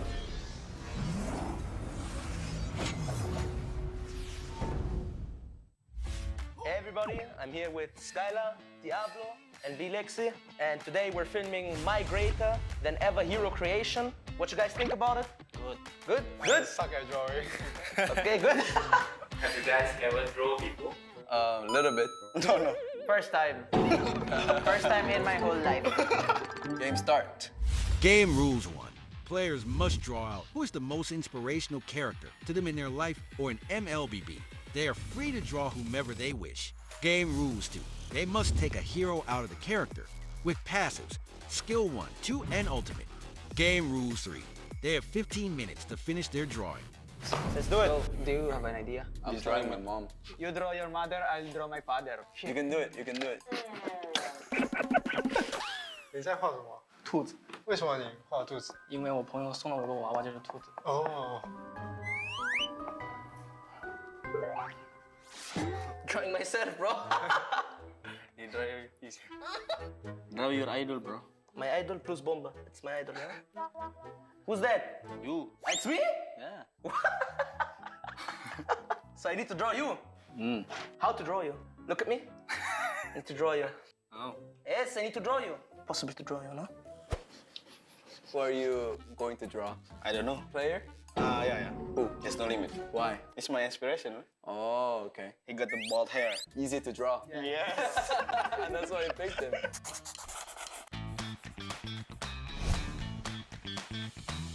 Who are you drawing? My father. Why? He's my inspiration. Oh. But stickman. Sorry, Dad. This guy's actually good at drawing. Respect, bro. Respect. Hey, look good. Good. The drawing is nice, bro. Thank you. My mom's holding a sleeper. He's gonna slap you. Hell yeah. A few moments later.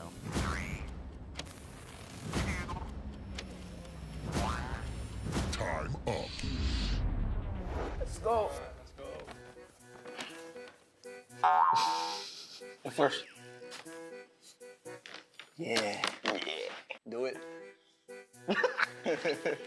Okay, would you show what you drew to the person you inspired it from?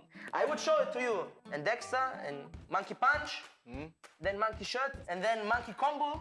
You have punchy gloves and you punch together. And passive, it's Kid Bomba. It's good, no? Good. What about you?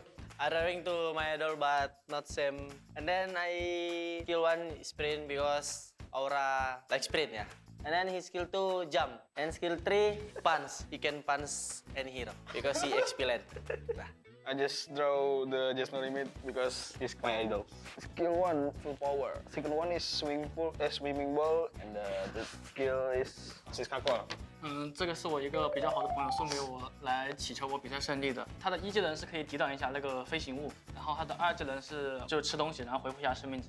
3技能是改变他的攻击方式，他是用近战的。I drew my mom and my dad. They taught me a lot in life. Built who I am now. Wow. Passive, death stare. Back then when I was a kid, when I do something wrong, they will do death stare and I already know it. Skill 1, reminder. Skill 2, poke. My dad usually pokes me with his finger when I do something wrong, and it's always a lesson for me. Skill 3, no phones or no gadgets. I drew my mom because she's a good person and she taught me a lot of stuff. She's a roamer, tank, and the first skill is sleeper slap. Second skill is a wake up call. Third skill is no dinner. Yeah, passive third eye. What would you want to say to the person of your drawing? For my mom and my dad, I want to thank you for always making me feel loved. I appreciate everything. Thank you. I love you. For Just No Limit, thank you for inspiring me. Mom, thank you for having me. I'll see you back home soon.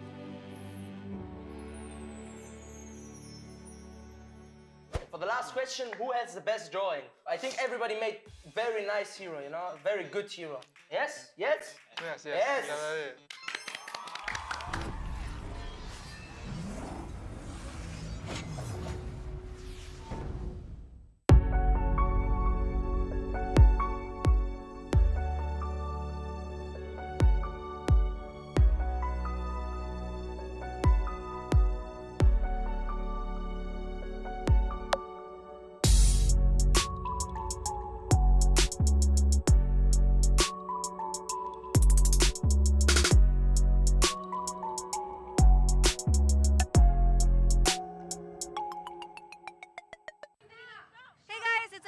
Once again, and right now it's super sunny at the M6 Carnival, and right now, as you can see here at the back, we are in between games right now, so they have usually watch parties over here, but right now there are certain activities and shows that happen on the stage. Earlier on we did see Chantel doing a little bit of a game. She lost though, so she kind of sucks, but there were also cosplayers. Where did the cosplayers go? Oh, they're there, come here. How cool is that? There are cosplayers right now. What are you cosplaying? Cloud MC.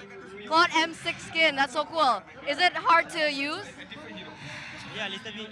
Because very hard today. A lot of people asking for pictures yet? Yeah? A lot of people asking for pictures yet? Yeah. Okay, it looks really good, Okay, continue. We also have, I think, a Wan cosplay. There she is. That's so cool. I want to take a picture with her after that. But, so there are just so many things that you guys can actually explore here. Don't forget that it's free entry. And also tomorrow, you should come as well. Again, free entry. There's going to be a drone show. There's going to be fireworks. There's also going to be so many amazing performances. And I hope to see you guys there, because I'll be around here looking for people in cosplays. I hope somebody cosplays as Cho. Do you guys want a Cho cosplay? Esmeralda, Uranus. Maybe your Uranus cosplay. But hi guys. Hi, let's talk to them. Hi. Hi. Jangan mundur. Come. Jangan mundur.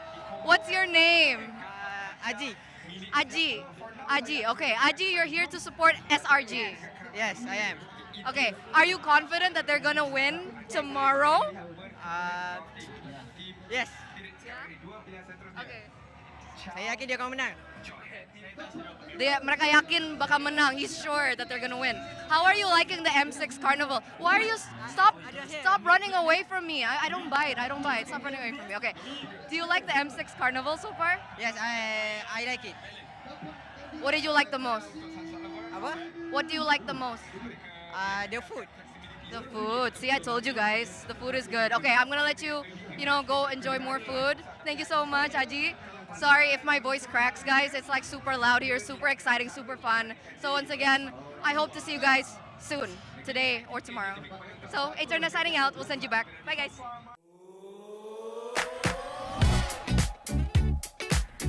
Hello, this is Bipo G and welcome to M6 Carnival.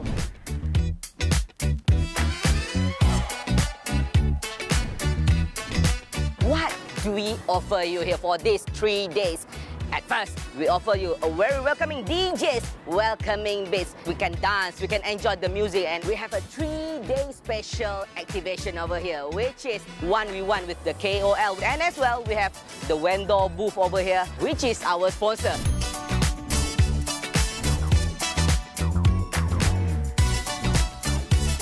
On the first day, we have Dola. See Dola below here? Dola is dancing with their special song, Damelo, Damelo, Damelo. So let's check inside. What do we offer here? Let's go.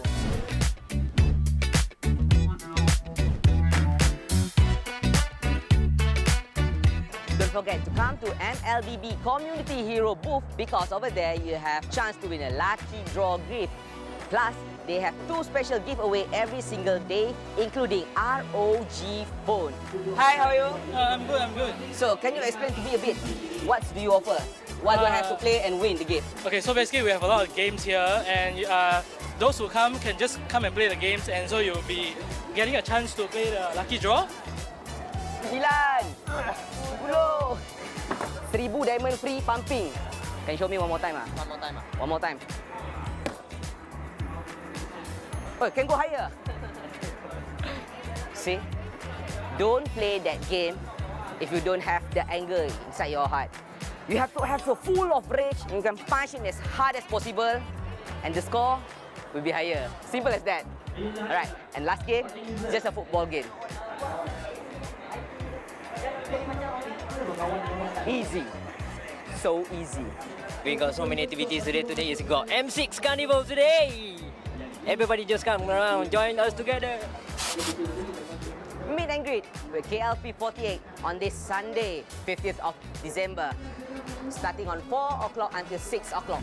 This is where all the magic's gonna happen. The concert, the watch party, and as well, the food festival. It's a little bit of reminder, if you want to have a very nice view and angle of watch party and the concert, you have to come early. And the best sitting area is in front. If you're feeling hungry after playing all of the games, welcome to Tuk Tuk Thai Food Festival. We offer food, we offer drink, and what's matter is we offer plenty of good-looking food for you to try. Let's get over here. See, look, so special over here. So please come and head to Bukit Jalil Axiata.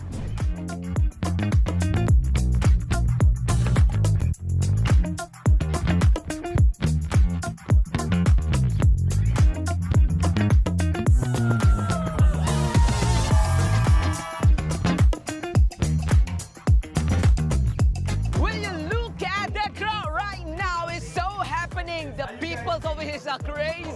because we have performance, we have game, and you can win an exciting prize and gift as well. But let's not forget, we have Ami Masti, Emilia Ko, KLP48, and let's not forget as well, Masto. So come over here to M6 Carnival, and here, everything is a dream for you guys. Let's go and enjoy. Bye-bye.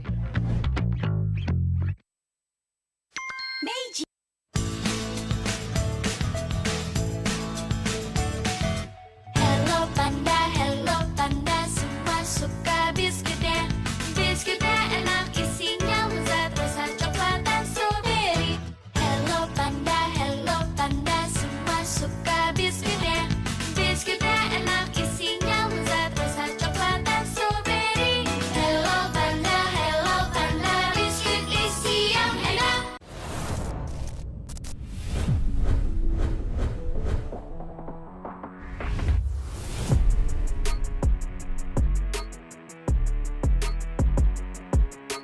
While many consider M6 to be the dawn of a new era, these veterans are still fighting hard to be greater than ever. With 5 appearances each, Sawo and Sunset Lover hold the record of having the most World Championship appearances. They have been the cornerstones that push the West on the world map, steadily putting up better results. At 4 appearances, there's Edward and Shark. Making their debuts at M3, they have since been mainstay regulars in the M Series.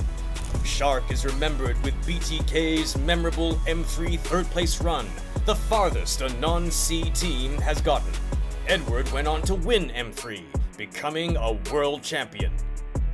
Other notable players with 4 appearances are JPL and Alien.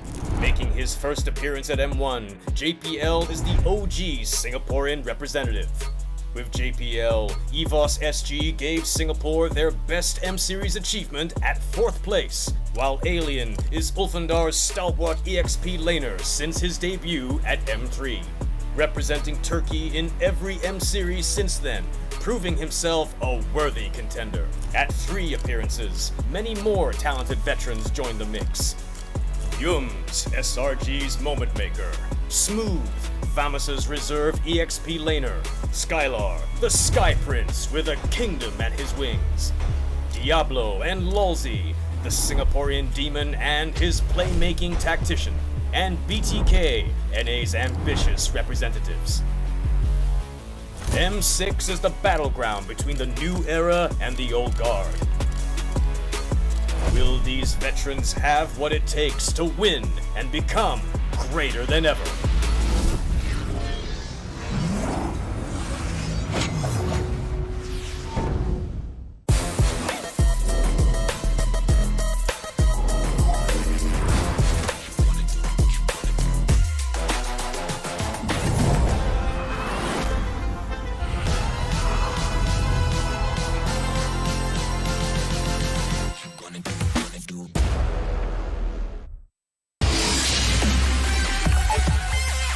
M6 Battle Night will start from December 28 to 29. Enjoy exclusive bonuses, including a limited time 25 Epic Skins trial and All Heroes free trial. See you there! M6 Battle Night will start from December 28 to 29. Enjoy exclusive bonuses, including a limited time 25 Epic Skins trial and All Heroes free trial. See you there. M6 Battle Night will start from December 28 to 29. Enjoy exclusive bonuses, including a limited time 25 Epic Skin trials and All Heroes free trial. See you there! From M1 to M5. What are the memorable moments you remember? There's the outrageous, the iconic. Then there's also the provocative, where things get a little heated. There's also the sentimental, stories of friends turned rivals. Bonds that stand through competition and victory. Then there are the heartbreaking moments, when giving it your all isn't enough.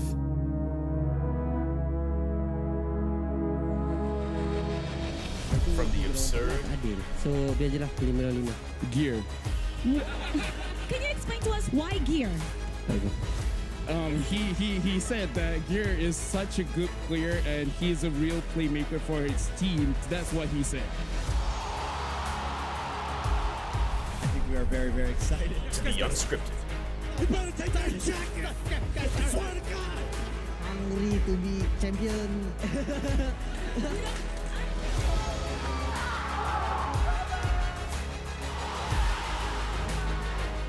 These are the defining snapshots that turns the M Series into something greater than ever. What is your favorite moment from M1 to M5?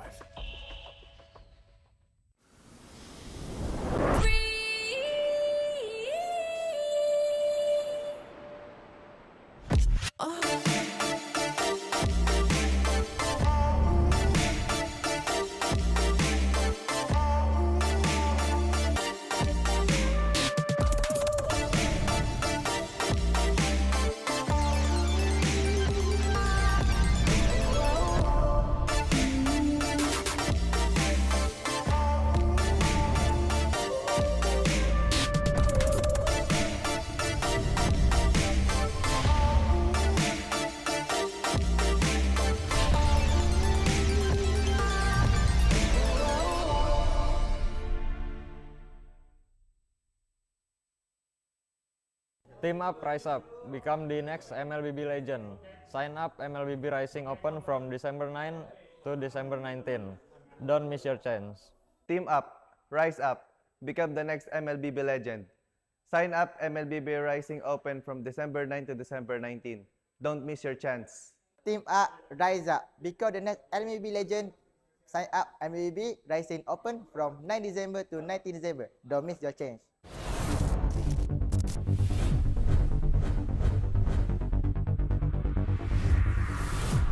It's been 6 years of M Series history, and years of data have given us a few interesting findings. None of the M Series World Champions have won MSC in the same year. This means that in 7 years, no one has ever achieved the Golden Road. Thank you for showing us greatness in your M5 journey. Will history be rewritten this year? Your new champions of the mid-season, our first ever back-to-back champions in MPL Malaysia. Did you know that only EVOS Legends had a smooth M Series run in M1? Every other world champion has dropped to the lower bracket. Blacklist International moving on through the lower bracket, the longest crawl an upper bracket team could ever make. This is the journey for the M4 Echo. As soon as AP Ben dropped down to the lower brackets, we saw possible turnarounds looking to rise up. Will the trend of the lower bracket run continue? Speaking of legacy, this M6 will be a clash where past world champions won't be participating. What do you think this M6 will bring?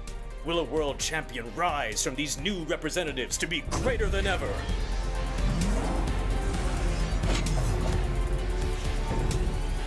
What do you find interesting about the M Series?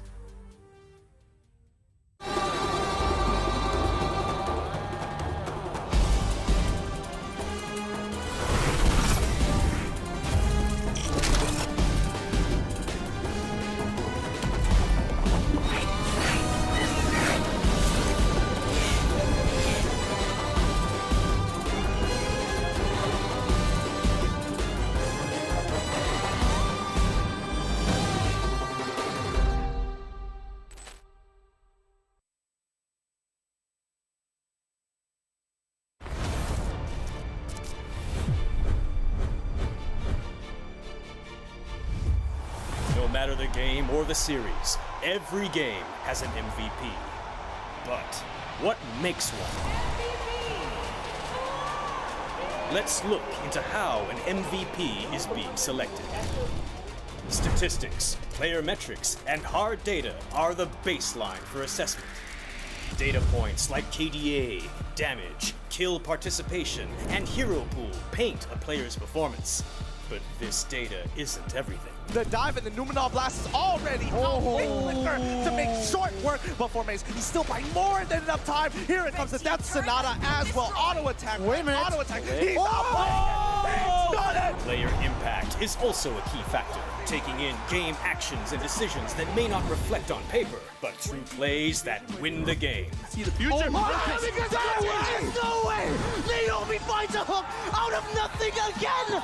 It does not make sense! Even if it's just with a single play. Are they going to disengage? No, the pullback by the implosion is going to be able to find 3, make it 4! Oh my goodness! And other times, it is about performing at a godly level. That just might be a full wipeout, that's it! Homeboys now make a beeline through the mid lane. Sunset Lover, he's all by himself here. Homeboys getting ready to push it in. They got it. They got it. They got it. Oh, Sunset flickered for it, and he dies to bottom time. He does it. It takes TV. And other times, it's about being completely dominated.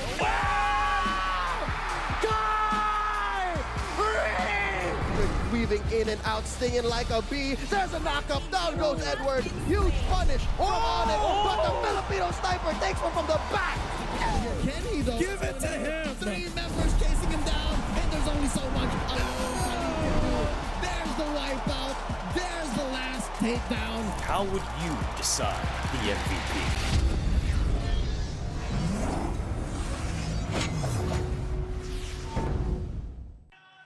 It's Eterna here, and right now I am at the M6 Carnival where it's free entry. So it's really crowded. A lot of people are still waiting on the watch party, but what we're looking at right now are the food stalls. So for those of you food lovers, good news because there's literally every type of food that you want. Kebab, Chinese, we have Thai food, we have so many other drinks, boba even, for all the ladies out there. I know you guys like your boba. So we do have someone here. Let's pick them up right now. Okay. Hi. Hi. Hello. Hi. Hi. Where are you from? I'm from Cyberjaya. From where? Cyberjaya Selangor. From Cyberjaya Selangor. Okay. So how are you enjoying the M6 Carnival so far? It's really fun and exciting. Did you enjoy your food? What did you order? Just keropok leko. Yeah. Was it good? Yes, it's really good. Will you let me have one? Sure, if you want. Okay. I think he doesn't mean it. I think it's too good for him to share right now. But who are you here supporting? Of course, SRG. Yeah. Why did I even ask? He was from Selangor, guys. So do you think that they will win here? I think with an easy game and then meet Liquid ID. Yeah. Liquid ID for the grand finals. Well, I'm going to let you enjoy your food and I'm going to let you enjoy the show. So I'm going to leave you right here. I'll see you later. So there it is, guys. Don't forget to head over to the M6 Carnival because not only is there food, but there's so many other fun activities that you guys can actually join in. So that's me, Eterna, signing out for now. Bye, guys.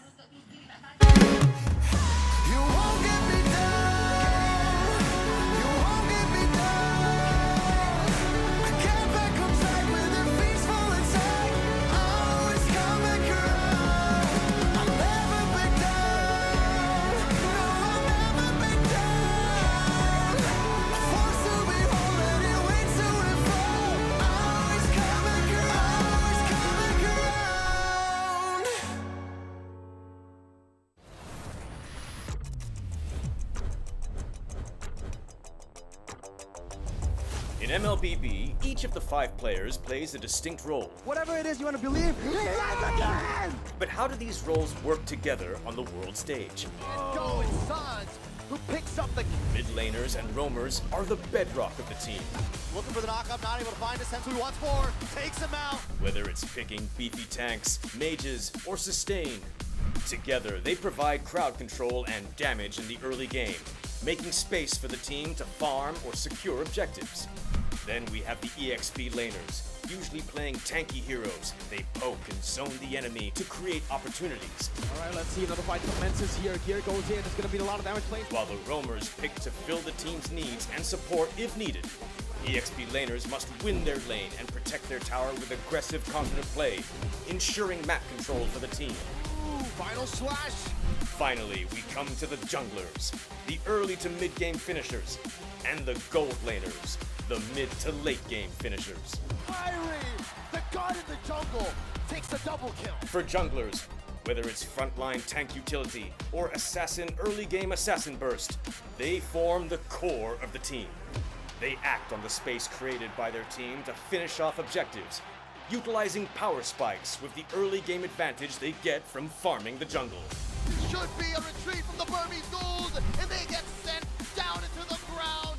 Gold laners focus on farming for gold to become late game monsters. 1v3. They are savvy observers, staying out of trouble and positioning well to deal the most damage with their fragile heroes. Do you agree? How would you describe the roles that make MLBB greater than ever?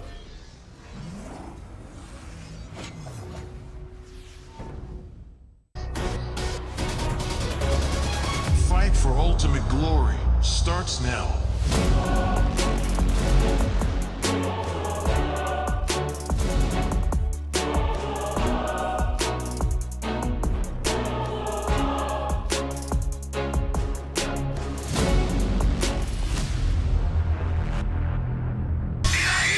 모바일 레전드 M6 스위스워치.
I'm OP. Nice to meet you, bro. Hello. How are you? Dream Team Alliance rules. No self-voting. You cannot vote for yourself, and all pairings must be agreed upon by everyone. One player per team. Only one player can be selected from each team. Role consistency. Players must stay in their assigned roles. Team name and justification.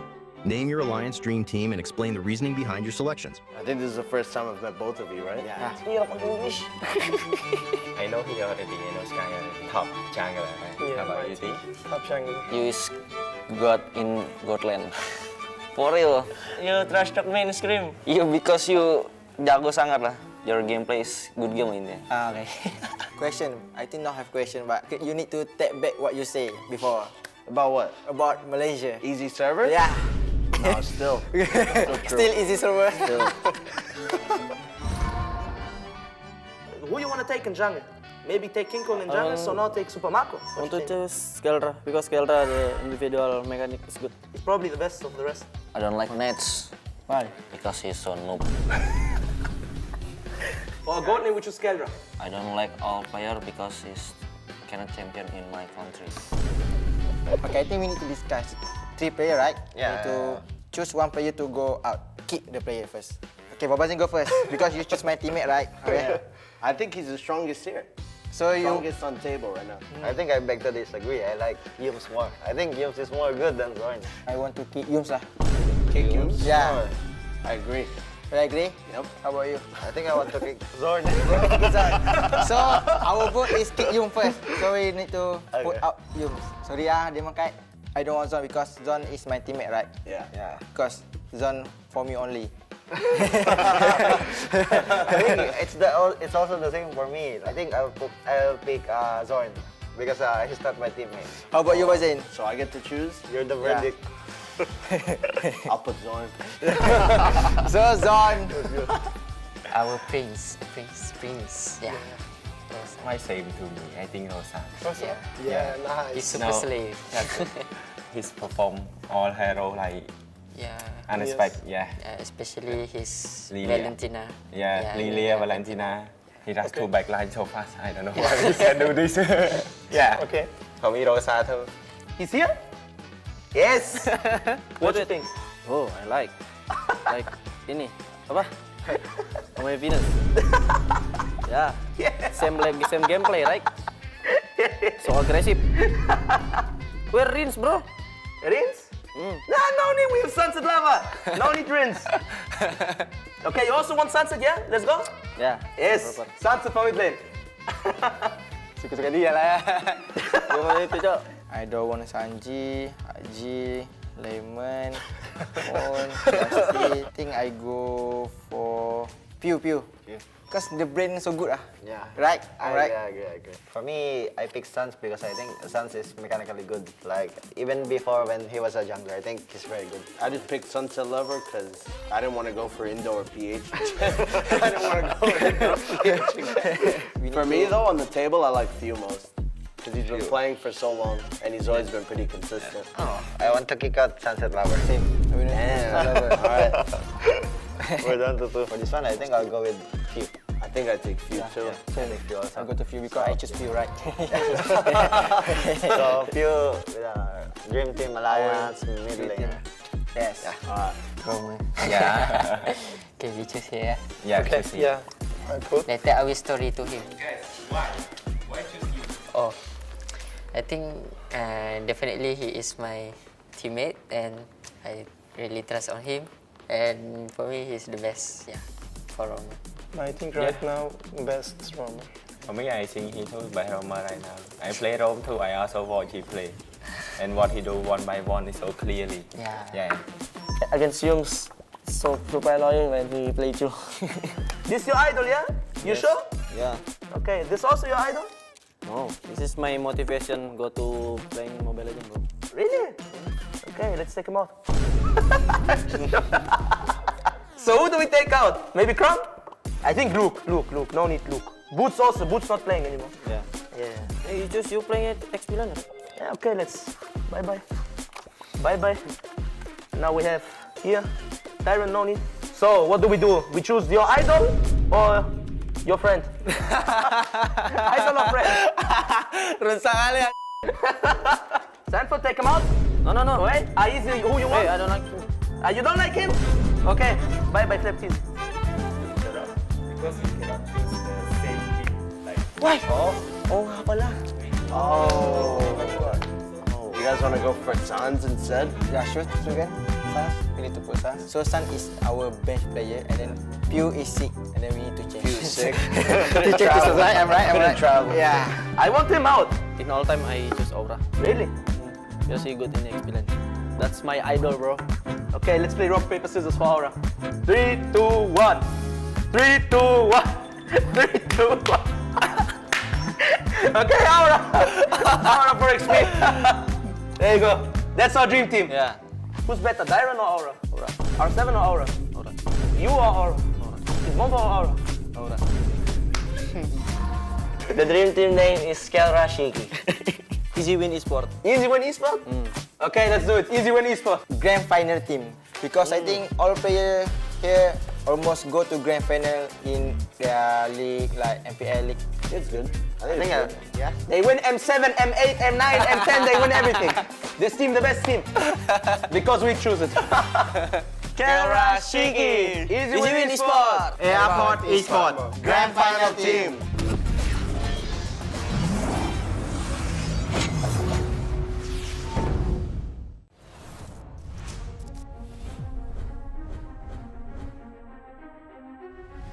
A new era begins at M6. But who are the rising superstars leading the way? In Latam, Maycam Evolve emerges as the new gem of the region. With Aurora's fierce adaptability and rookie sensation Super Nahuel, the Dynasty Enders made history, toppling the undefeated RRQ Akira after a 2.5-year reign. At MTC Turkey Championship, S2G Esports rises as a new challenger. Led by Sigibum's superstar performance at the gold lane, Pagu's playmaking, and Begin's rotation, they are ready to shine on the world stage. In their M-Series debut from MPL Cambodia, CFU Gaming is ready to strike. With M2 veteran Oppi and core members Detective, Z, and Wadu. Can the Sharks are primed to make waves on the world stage? Returning to the M-Series is RRQ Hoshi, the Sang Raja. Looking for a trade as he finds the triple. Looking for the maniac. Reinforced by Sutsujin's lethal skill, and led by Skylar, this squad of young stars is on a mission for global dominance. The Indonesian cavalry made a bold gamble by swapping their lineup with MDL rookies. Uncovering gems like Fabian, the deadly jungler, a calculated roamer in Witty the Wise, and King Eronshiki, the next level gold laner. Team Liquid ID rises as a new M-Series challenger. The double Roy goes down 1 by 1. It's a maniac. MPL PH Season 14 saw the debut of Aurora Gaming with rising gold laner Domeng and MSC 2022 champion Demon Kite. The Kite-Kite combo complements Aurora's methodical playstyle, leaving fans to wonder how will they fare in M6. Spearheaded by superstars in Kelra and King Kong, Fnatic Onyx, PH made MPL PH history with a 13-match winning streak. Known for his insane mechanical skill, Season 14 has seen King Kong perform at peak confidence with aggressive and assertive plays throughout the season. It's a battle in the mid lane. Domain for Kelra. While Kelra has proven to the world why he's the gold standard. Making his M-Series debut and ready to shake the international stage once more is Selangor Red Giant Skies. Known for his signature fanny, Skies is able to switch it up with fighter junglers, enabling SRG to deploy many different playstyles to surprise their opponents. These rising stars have claimed the spotlight, but which player has what it takes to emerge greater than ever?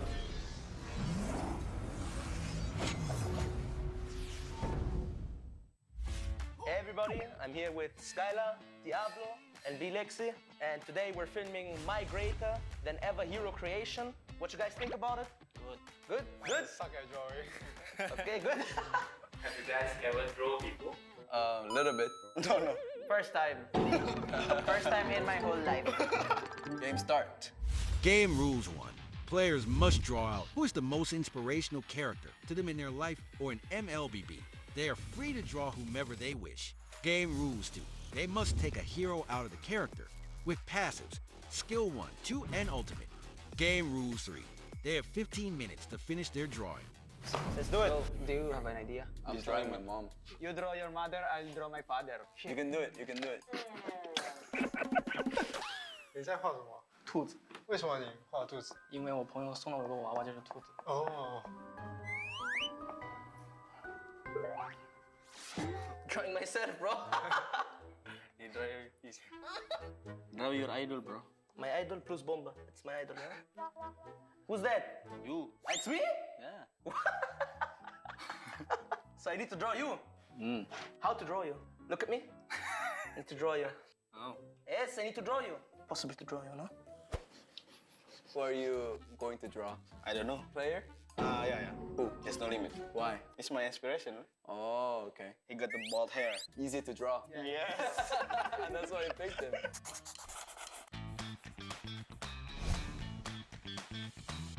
Who are you drawing? My father. Why? He's my inspiration. Oh.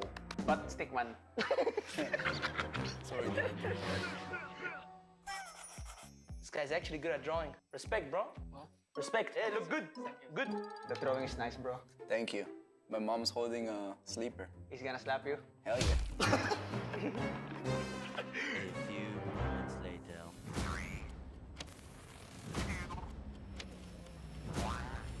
Time up. Let's go. First. Yeah. Do it. Okay, would you show what you drew to the person you inspired it from? I would show it to you. And Dexter and Monkey Punch, then Monkey Shirt, and then Monkey Combo. You have punchy gloves and you punch together. And passive, it's Kid Bomba. It's good, no? Good. What about you? I drawing to my idol, but not same. And then I skill 1 sprint because Aura like sprint, yeah. And then he skill 2 jump. And skill 3 punch. He can punch any hero because he experience. I just draw the Just No Limit because he's my idol.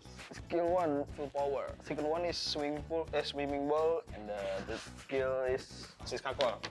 这个是我一个比较好的朋友送给我来祈求我比赛胜利的。他的1技能是可以抵挡一下那个飞行物，然后他的2技能是就吃东西，然后恢复一下生命值。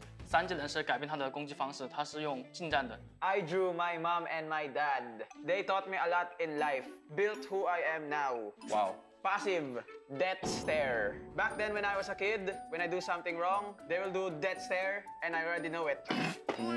Skill 1, reminder. Skill 2, poke. My dad usually pokes me with his finger when I do something wrong, and it's always a lesson for me. Skill 3, no phones or no gadgets. I drew my mom because she's a good person and she taught me a lot of stuff. She's a roamer, tank, and the first skill is sleeper slap. Second skill is a wake up call. Third skill is no dinner. Yeah, passive third eye. What would you want to say to the person of your drawing? For my mom and my dad, I want to thank you for always making me feel loved. I appreciate everything. Thank you. I love you. For Just No Limit, thank you for inspiring me. Mom, thank you for having me. I'll see you back home soon.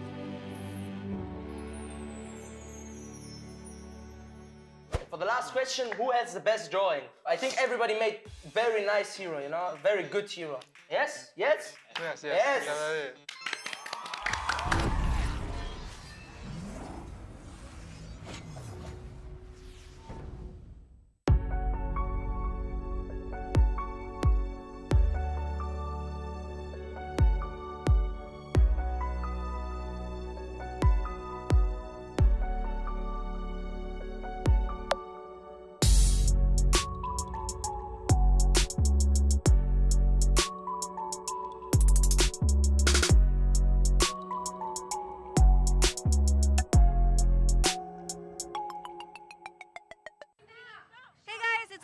Once again, and right now it's super sunny at the M6 Carnival, and right now, as you can see here at the back, we are in between games right now, so they have usually watch parties over here, but right now there are certain activities and shows that happen on the stage.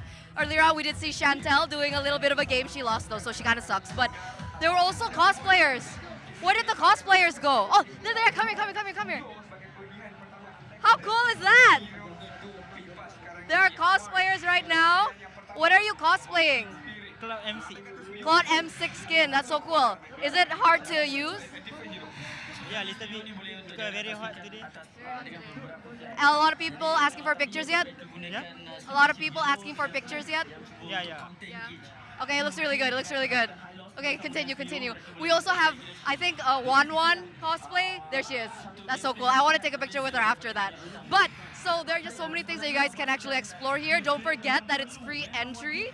And also tomorrow, you should come as well. Again, free entry. There's going to be a drone show. There's going to be fireworks. There's also going to be so many amazing performances. And I hope to see you guys there, because I'll be around here looking for people in cosplays. I hope somebody cosplays as Cho. Do you guys want to Cho cosplay? Esmeralda, Uranus. Maybe you're Uranus cosplay. But hi, guys. Okay, let's talk to them. Hi. Hi. Jangan mundur. Come. Jangan mundur. What's your name? Aji. Aji. Okay, Aji, you're here to support SRG. Yes, I am. Okay, are you confident that they're gonna win tomorrow? Yes. Okay. Saya yakin dia akan menang. Mereka yakin bakal menang. He's sure that they're gonna win. How are you liking the M6 Carnival? Why are you stop running away from me? I don't bite. Stop running away from me. Okay. Do you like the M6 Carnival so far? Yes, I like it. What did you like the most? Apa? What do you like the most? The food. The food. See, I told you guys, the food is good. Okay, I'm gonna let you, go enjoy more food. Thank you so much, Aji. Sorry if my voice cracks, guys. It's like super loud here, super exciting, super fun. So once again, I hope to see you guys soon, today or tomorrow. So, Eterna signing out. We'll send you back. Bye, guys.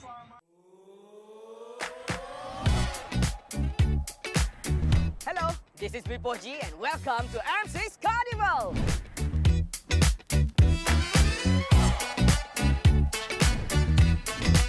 What do we offer you here for these 3 days?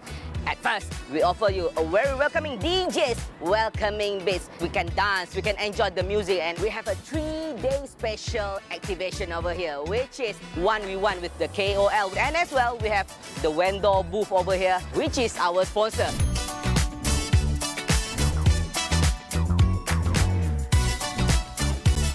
On the first day, we have Dola. See Dola below here? Dola is dancing with their special song, Damelo, Damelo, Damelo. So let's check inside. What do we offer here? Let's go.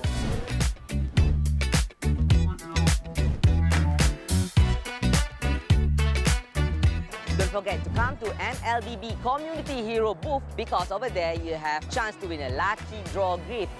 Plus, they have 2 special giveaway every single day, including ROG phone. Hi, how are you? I'm good. So, can you explain to me a bit? What do you offer? What do I have to play and win the game? Okay, so basically we have a lot of games here, and those who come can just come and play the games, and so you'll be getting a chance to play the lucky draw. 9, 10, 1000 diamond free pumping.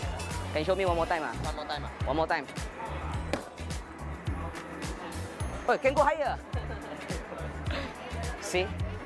Don't play that game if you don't have the anger inside your heart.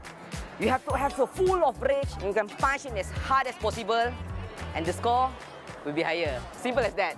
Alright, and last game, just a football game. Easy.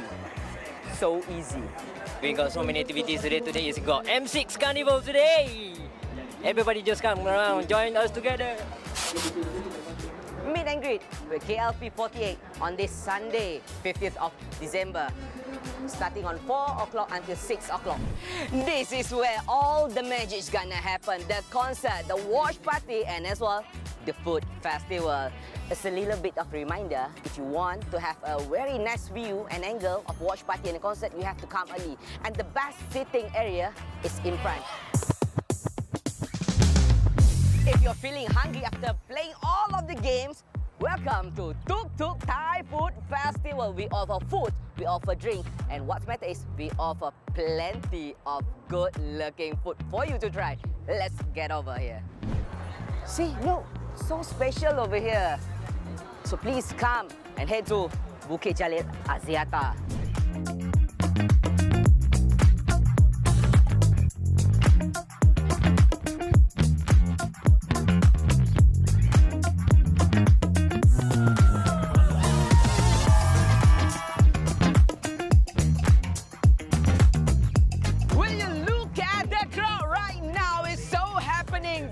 Over here are crazy because we have performance, we have game, and you can win an exciting prize and gift as well. But let's not forget, we have Ami Masti, Emilia Ko, KLP48, and let's not forget as well, Masto. So come over here to M6 Carnival, and here everything is a dream for you guys. Let's go and enjoy. Bye-bye.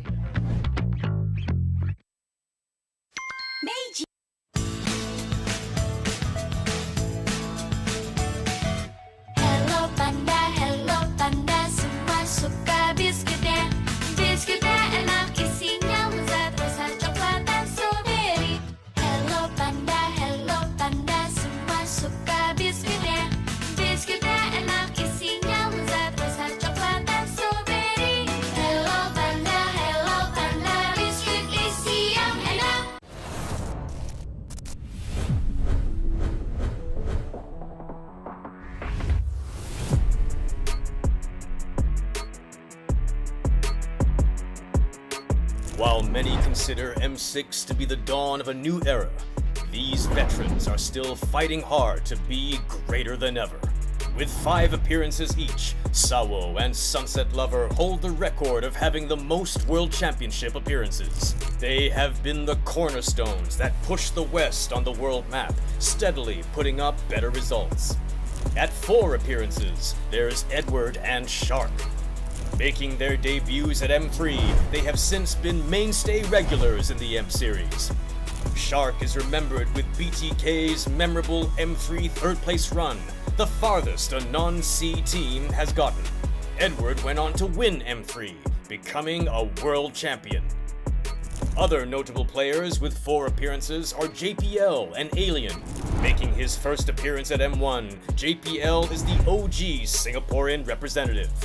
With JPL, EVOS SG gave Singapore their best M-Series achievement at 4th place, while Alien is Ulfandar's stalwart EXP laner since his debut at M3. Representing Turkey in every M-Series since then, proving himself a worthy contender. At 3 appearances, many more talented veterans joined the mix. Yums, SRG's moment maker. Smooth, Famus's reserve EXP laner. Skylar, the Sky Prince with a kingdom at his wings. Diablo and Lolzy, the Singaporean demon and his playmaking tactician. And BTK, NA's ambitious representatives. M6 is the battleground between the new era and the old guard. Will these veterans have what it takes to win and become greater than ever?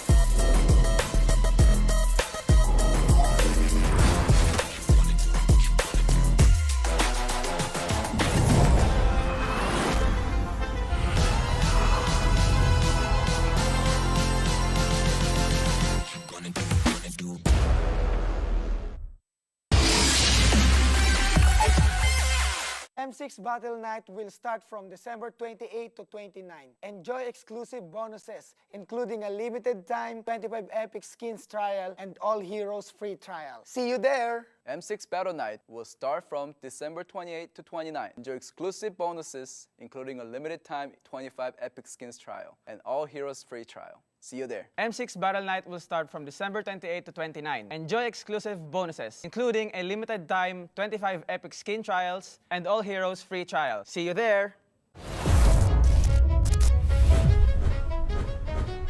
From M1 to M5. What are the memorable moments you remember? There's the outrageous, the iconic. Then there's also the provocative, where things get a little heated.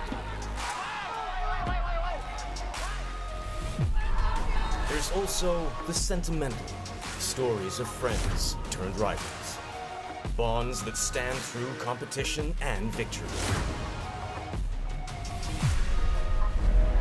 Then there are the heartbreaking moments, when giving it your all isn't enough.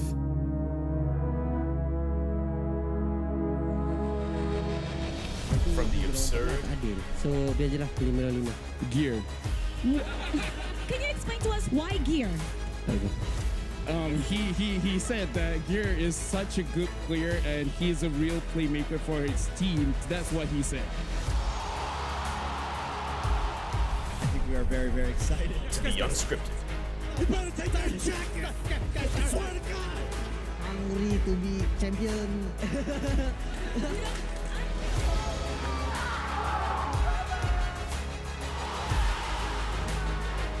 These are the defining snapshots that turns the M-Series into something greater than ever.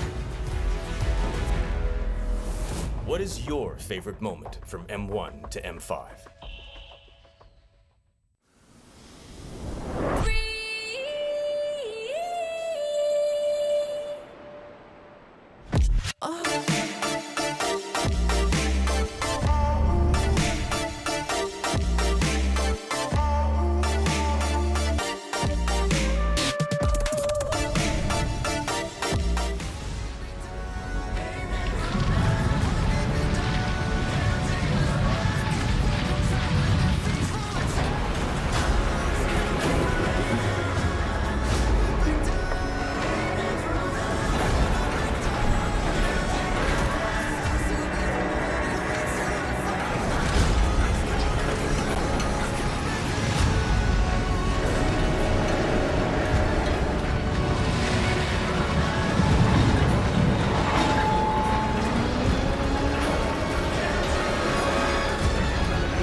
Welcome back to the M6 World Championship. My name is Rose. My name is Adam. And I'm Bude Clara, who is joining with this amazing host to wait for the next chapter, the final lower bracket. Okay. Well, in case you're not aware, I am from Selangor. I'm Malaysian, so I know who I'm going for. Are there any Selangor Red Giants fans here? Oh, that's crazy. But guys, you know what? Before we even start the lower bracket final match, we have an awarding ceremony because we want to show appreciation to the support of the millions of fans around the world. And of course, we have a special award for one player only. Yes, so everyone who's packed into the arena right now, everyone who's watching around the world on a live stream, let's just say we wouldn't be here at M6 in the scale it is, all the way from M1 till now, without your support. We can all agree that the community, you guys, are the reason why M6 has been greater than ever. So let us in this time to appreciate you guys with this special awards to support all of the team, all of the support. So yeah, this is special awards, the awarding ceremony. Yes, Clara and Adam, to kickstart our awarding ceremony, we are going to be giving the M6 Fan Choice Award Team of the Year. And to present this award, please welcome up on stage Mr. Mike Chu of Moonton Games Regional Esports Head.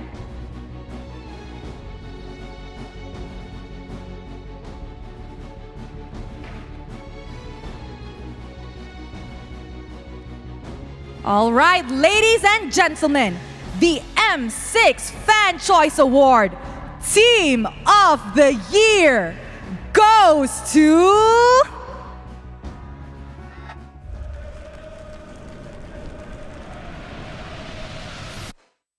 There is only one team known as the Kingdom.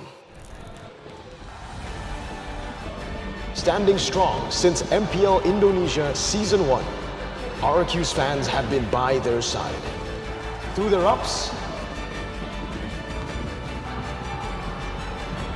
and their downs. Loyal to the name, loyal to the Kingdom. With 5 years of M-Series history, they never left. RRQ Hoshi is your M6 team for the Fan Choice Award.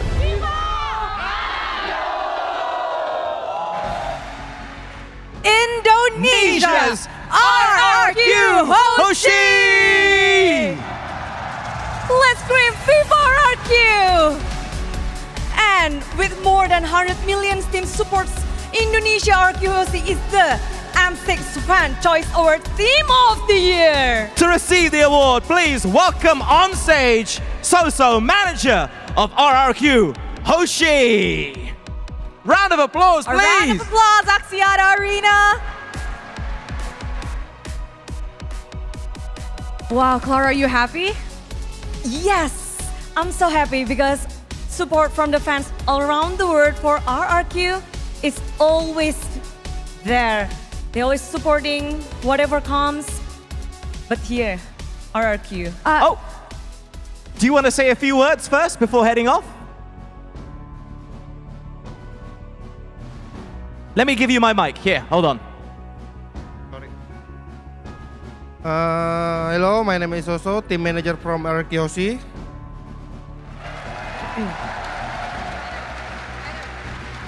First of all, I would like to say thank you to the M6 team who have helped us all this time in Malaysia.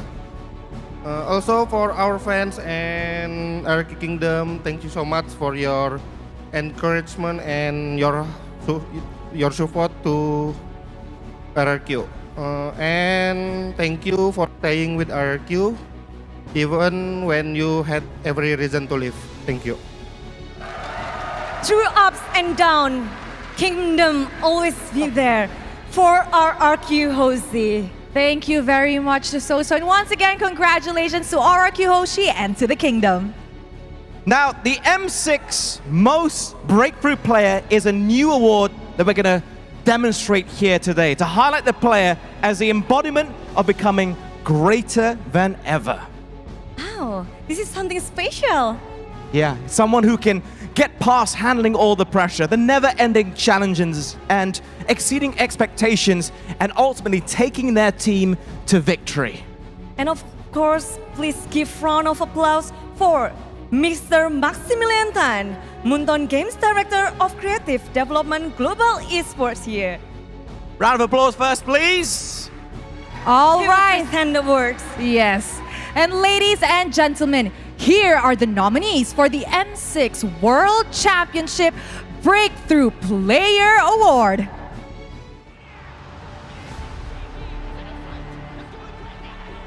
The M Series is a gathering of the best players from around the world. But among the new faces, who has stood out as the breakthrough player of M6? Aaron Shiki is Team Liquid ID's fiery rookie.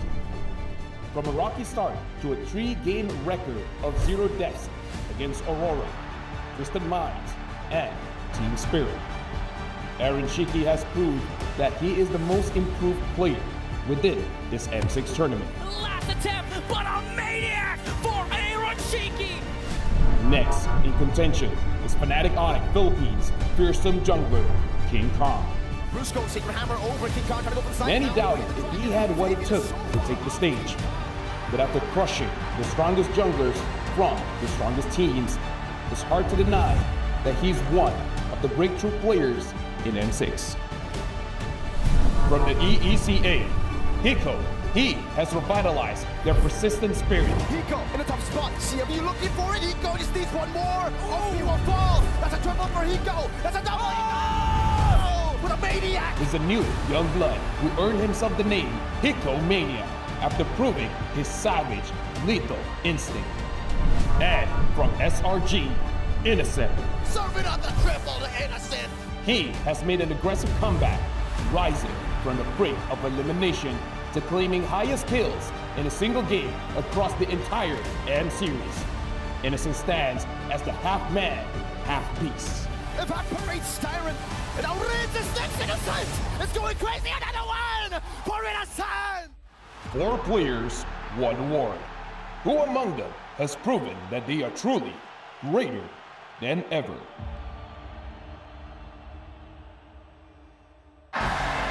Ladies and gentlemen, the M6 World Championship Breakthrough Player Award goes to Innocent of SRG!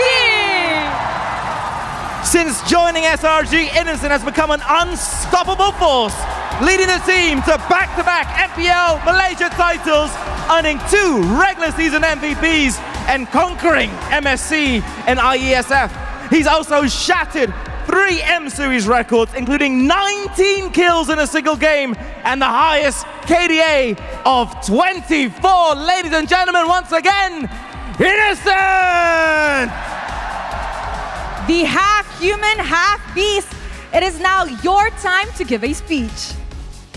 I just want to thank our fans because they are always supporting us, and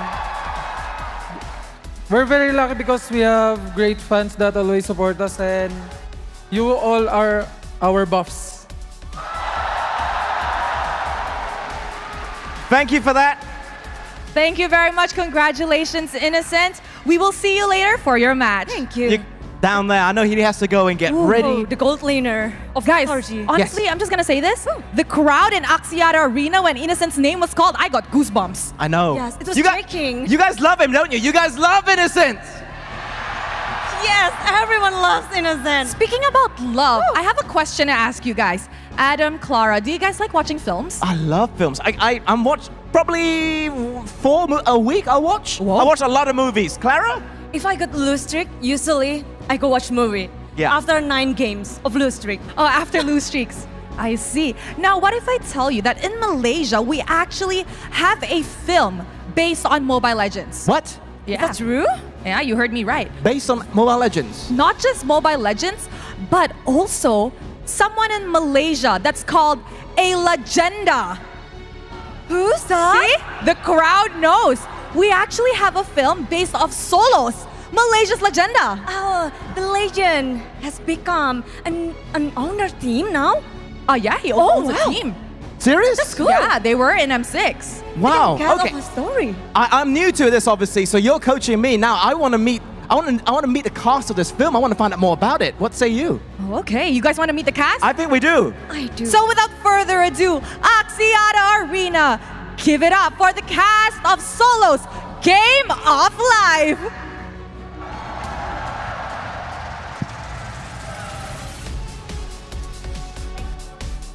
Whoa, they're here. Hello, Hi, guys. hi. Hello and welcome. Hello, everybody. Welcome to the big stage. How are you guys? Good. Hi, we're good, we're You guys are good. You look good. Oh, thank you. You guys look good. I love it. How are you guys liking M6 so far? Do you guys see? We've filled up Axiata Arena. We can see that, and we love the energy here. Axiata Arena, let's go. Are you here to supporting the teams as well? Of course. Of course. Of course. You are supporting the teams, right? Of course. Yes, we are. Yes. And we're yes, gonna we are, stay yes. back and support them even more. Okay. I think Noki's mic's not working. Check.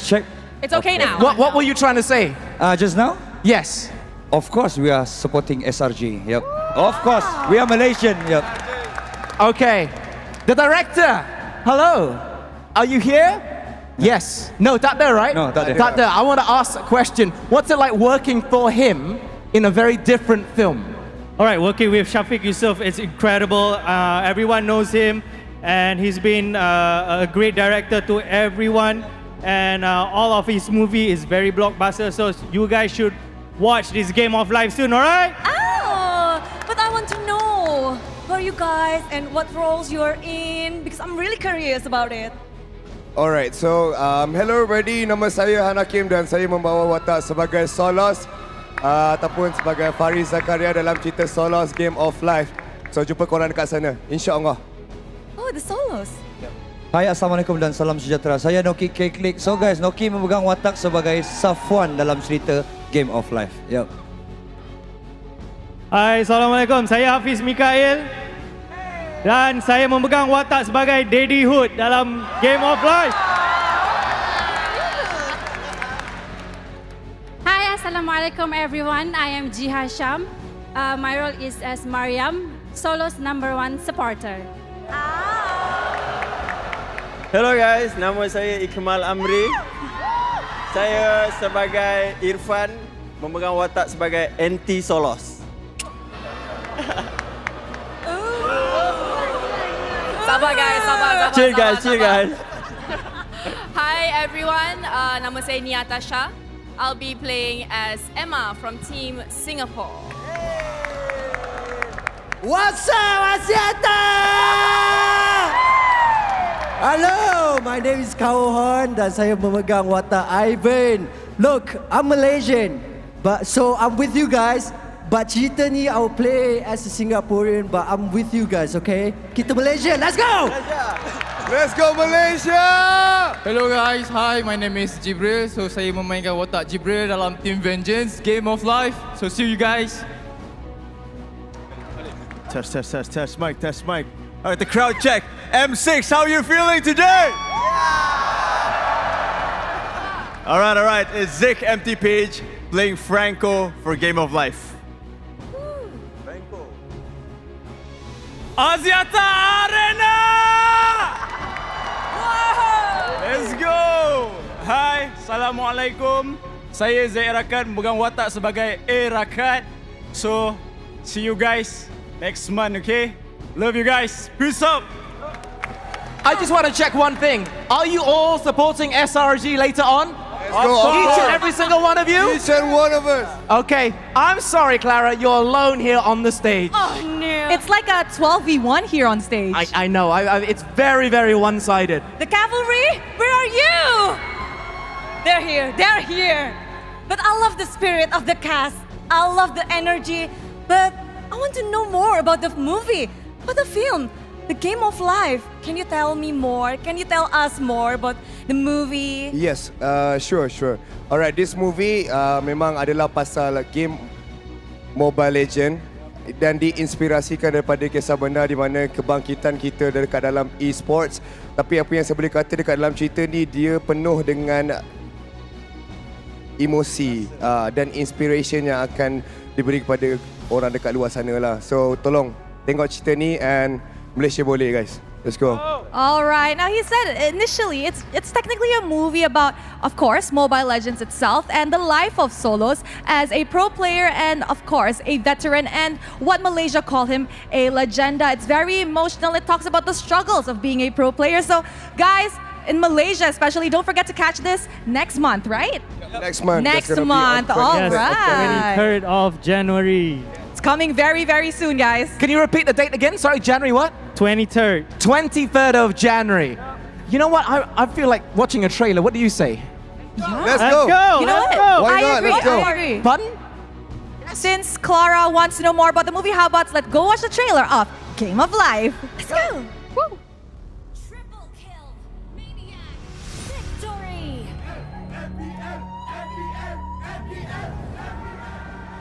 Walau apa pun yang jadi, jalan dia terus. Welcome to Mobile Legends. Let's start the game! All troops deployed. Smash them. First blood. Launch attack. Enemy dominated. Initiate retreat. Watch my blade. Legendary.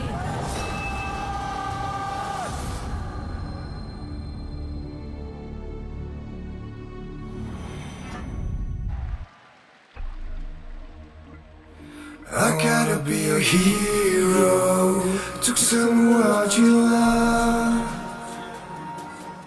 biar mereka tahu ku yang juara.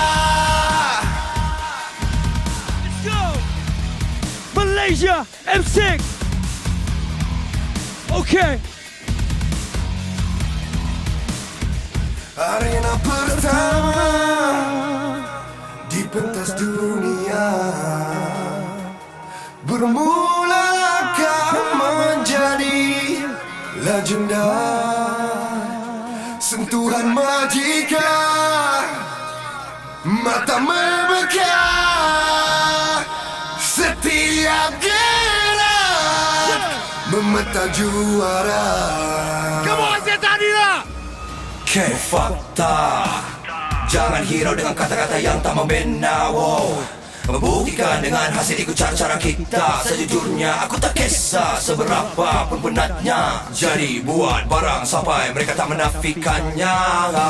Semangat maju ke hadapan, kekalahan jadi kekuatan, pengalaman jadi pengajaran. So sampai masa I wanna be a hero to semua jiwa, dan tak mudah diriku menyatukan. Let's go! Malaysia! I wanna be a hero. Ku buktikan salah, biar mereka tahu ku yang juara. Say, Axiata, make some noise! Kadang-kadang kalah dan ku terus bangkit. Rencana dicipta tak menjadi. Sekuat manapun bila yang dipilih, gandingan bahu menjadi panji. Jalanan berduri, rintangan berganti, belajar kenali silap diri. Di kanan dan kiri, sahabat semati, slogan di hati kita, suara berapi. I gotta be a hero untuk semua jiwa, dan tak mudah diriku menyatukan. Say, no give up, no give up. I wanna be a hero. Ku buktikan salah, biar mereka tahu ku kan menjadi hero. Jangan hirau dengan kata-kata yang tak membina. Membuktikan dengan hasil ikut cara kita. Sejujurnya aku tak kisah seberapa pun benarnya. Jadi buat barang sampai mereka menafikannya. Semua banyak kehadapan kekalahan jadi kekuatan, pengalaman jadi pengajaran. So aku yang juara. Let's go Malaysia!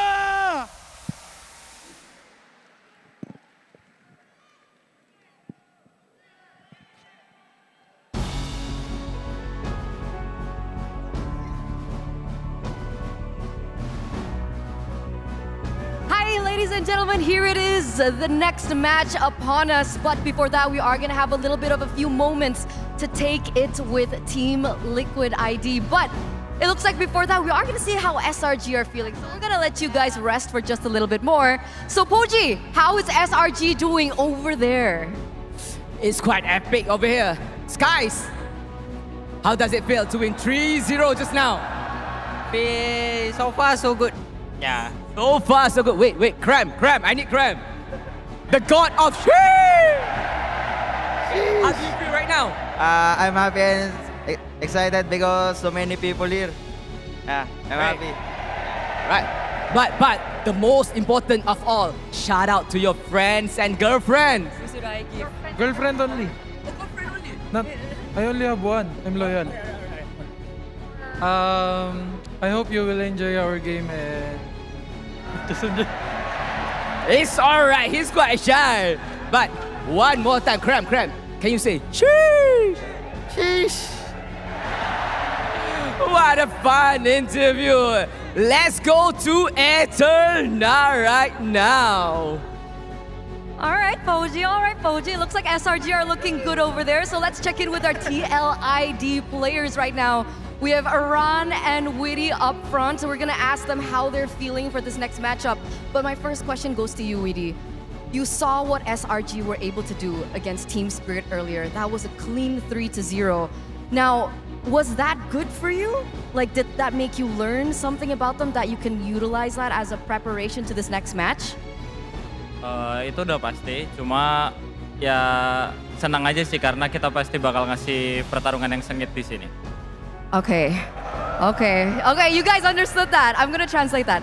So Witty says that it's great. He did learn a few things that they will utilize against them, but they know for a fact that because SRG was able to go 3-0 against Team Spirit earlier on, they're gonna put up a heck of a battle. So Aran, my next question goes to you. Now, you are one of the most experienced players in your team, all right? And you've made it now to top 3. This is a big thing for you guys. You have absolutely no international experience. How has it been? And was there something that you could have shared to your rookie friends here to get to this point? I think just keep confident. That's it. It's that confidence. All right, do you have any final words you might want to say? I'll start with you, Aran. I'm going to get to you, Witty. Final words for SRG before you go head to head? Good luck, Cram. Why Cram? Why Cram? Just Cram? No one else? I won't face him on the lane. All right, Cram, he's gonna face you in the EXP lane now. Witty, any final words? Just give the good fight. All right, there it is, ladies and gentlemen. It looks like our players are ready. It looks like the audience is ready as well. And we're not gonna waste any more time here because we are gonna welcome them both to their battle stations. Here it is.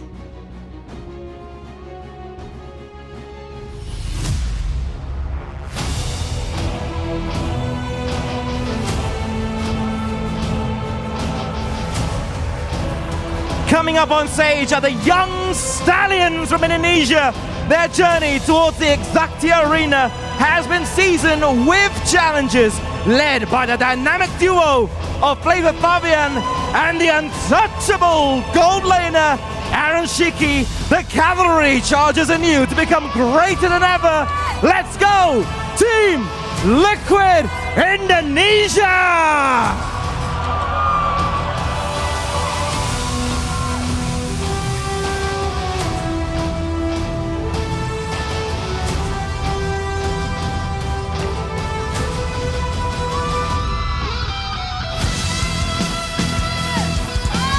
making their second appearance today. The home ground legends are ready to shine once more, led by the one and only Innocent. Can the red and yellow outmatch the MPL Indonesia champions and punch their ticket to the grand final? Make some noise for the Selangor Red Giants!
Ladies and gentlemen, welcome to the lower bracket finals here at M6. My name is Phil. Alongside with me is Steph, Wheezy, Trex, as well as Gideon. And here's the thing, boys.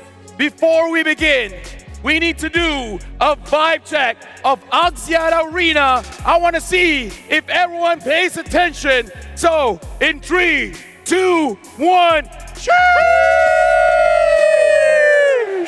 All right, everyone gets a sheesh there. And now, just for general noise, Axiata Arena, let me hear you scream! Everyone is ready. TLID against Selangor Red Giants. Wheezy, what are you expecting for this match? Well, I'm expecting some excitement from not only the audience, but from us as well, and the players, some surprises. It's definitely going to be explosive, and we're going to have a great series ahead of us. Trex, what about you? You know, it is all on the line right here. Lower bracket finals between Indonesia, Malaysia, TLID, SRG. I'm expecting it to go the whole way. I'm expecting us to be here late tonight, and I'm excited for it. I mean, here's the thing before I get to Gideon. Just in case if you guys didn't know, we already had the match between Team Spirit and Selangor Red Giants, and it was a 3-0. Not super clean. Game number 2, Team Spirit almost took it, but Gideon, he says it's going to go all the way. They just had a 3-0. Can they do it against TLID? I don't know. This one's a little tough for me. I want to see the sweep, but at the same time, these are the two competitors that I've been waiting to see all this time. So we have to go the full distance, all 5 games. Hey, you know what? We're working tomorrow, but I feel like we can. I feel like we can all the way. And for you guys, we want to say thank you very much to Kadia. Kadia's Gaming, an esports district, unites gamers, communities, and fans across all genres and walk of life. And Kadia has been here for the longest time, making all of this, making M6 possible. Thank you very much to Kadia. Now, we also have to say, right now for the fans at home, from the 18th of November all the way to the 29th of December, participate in the M6 Lucky Gift. Join the draw for a chance to win Claw's new Epic Skin, Challenges, Flare. Don't miss this rare opportunity to get Beatrix M4 exclusive and M4 Prime skins as well. Wheezy, jumping into this matchup. We saw Team Spirit. They have the idea, ban out the Joy, ban out the Granger, ban out the Bruno. You feel TLID will go with the same approach? And if they do, is that a good idea? It's possibly a good idea, but you got Flavor Fabian over there, so you're going to have to watch out for him. I'm excited about the XP lane matchup, man. You heard Aran. He called out. Cram, what's going on with that? I feel like, I mean, tension is tight between these two players, but at the same time, the EXP is, well, an isolated area. Some may say a second support, but I think we've shown the world the drafting is such a heavy proponent to these two's 1v1 matchup for the first 3 minutes of the game. I mean, if I can quote Kip Bomba, he said the EXP matchup right now is clear lane, rotate. So not a lot of 1v1s going on. unless Trex, Cram, and Aran are like, hey, I know winning is great, but what if? Let's just have a 1v1 and let everyone do their own thing. Exactly. We never leave lane until somebody's dead. And then both of them use tanks and no one dies. Yeah. Just like the good old days. Here's the thing. If it's Benedetta against CC, then that's gonna be a 1v1. Now here's the thing. Before we even jump into the match, as you guys can see, there's a lot of things going on around here. And now we're gonna look at the player arrival for TLID, how they march in to Axiata Arena. So without further ado, let's check it out. Hey guys, it's Eternity here right now at the player tunnel while we're awaiting the arrival of Team Liquid ID. Here they are, the last remaining Indo team. Fabian, sorry, can we bother you just a second? Are you okay to talk right now? Yeah, okay. Yeah, okay. Okay, how are you feeling right now? Any nervousness being the only remaining Indonesian team after RQ left? A little bit nervous, but it's okay. I will take the trophy.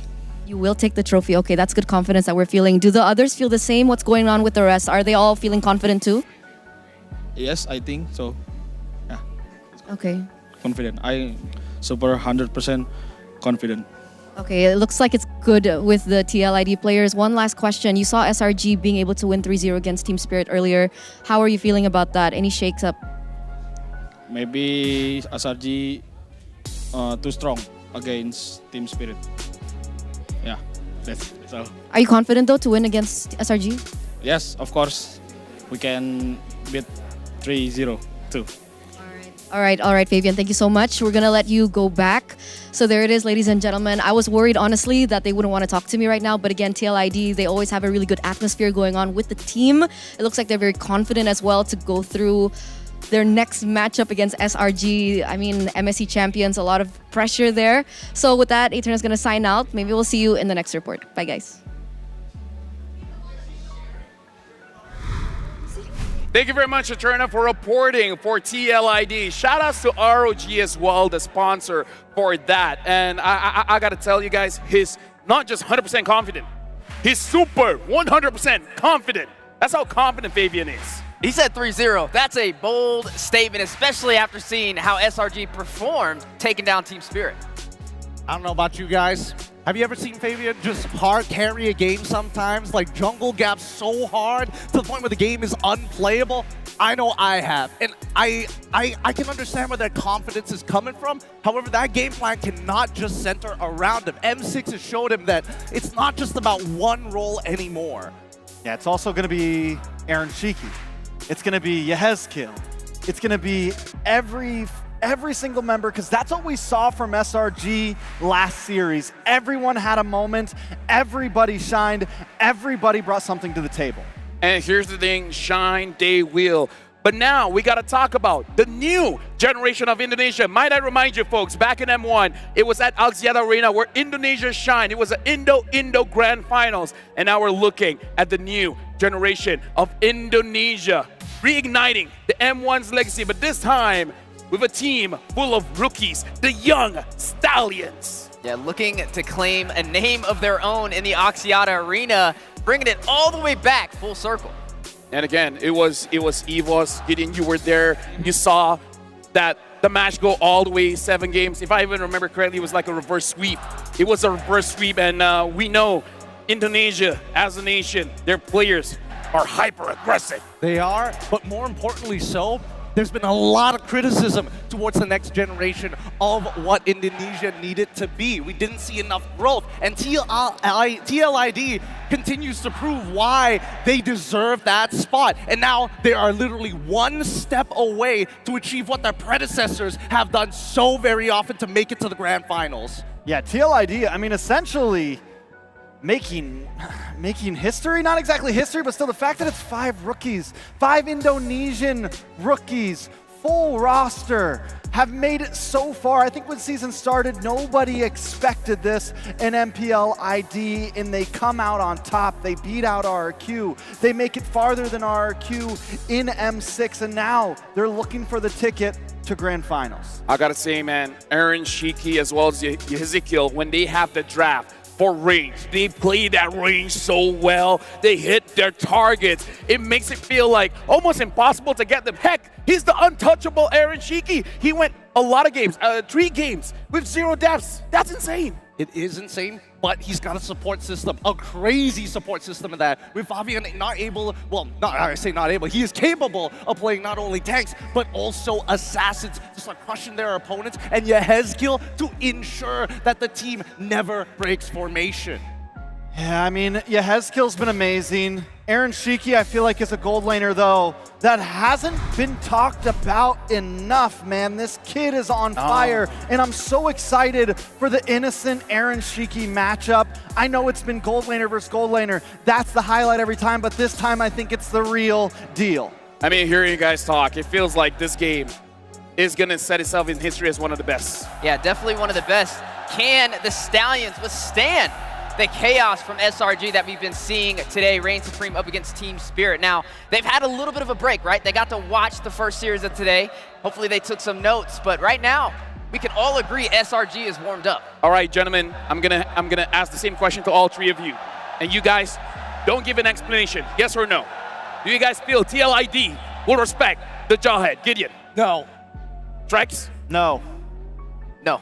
Everyone here is no. But now we have an M chat here with Aaron Shiki. How do you feel about having to play one more match to get into the grand finals? He said, I don't feel sad. It's normal to drop into the lower bracket. We still have a lot of weaknesses that we need to fix, especially in the early game. But I don't feel pressured. We're more energized to play the next match. And I feel like you need this kind of mentality where you actually like playing more games. Heck, throw me all the enemies. I'll take on all of them.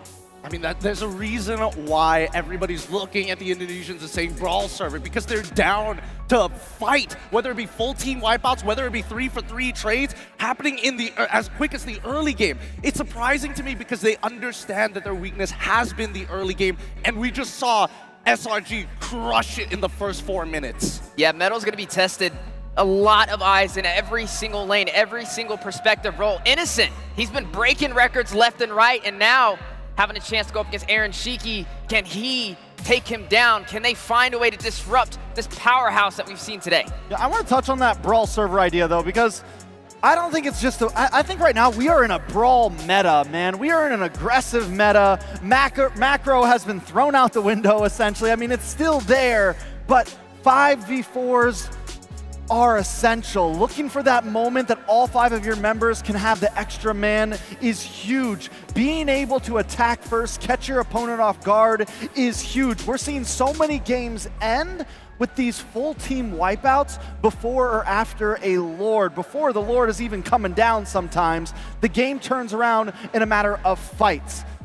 I think that it has to come down to lane. Most people are like, no, all the rotations, but no, you need to create an advantage in lane first. And Aaron Shiki and Innocent both are stable laners. But when we start comparing the numbers in terms of KDA, Aaron Shiki is not too far away from Innocent, but then gold per minute is where we see the giant difference as Aaron Shiki gets with his team very early on, and Innocent is also given a lot of gold. And finally, when we look down to the average kills, 4.2 to 5.6, we've seen more games come out from SRG's side.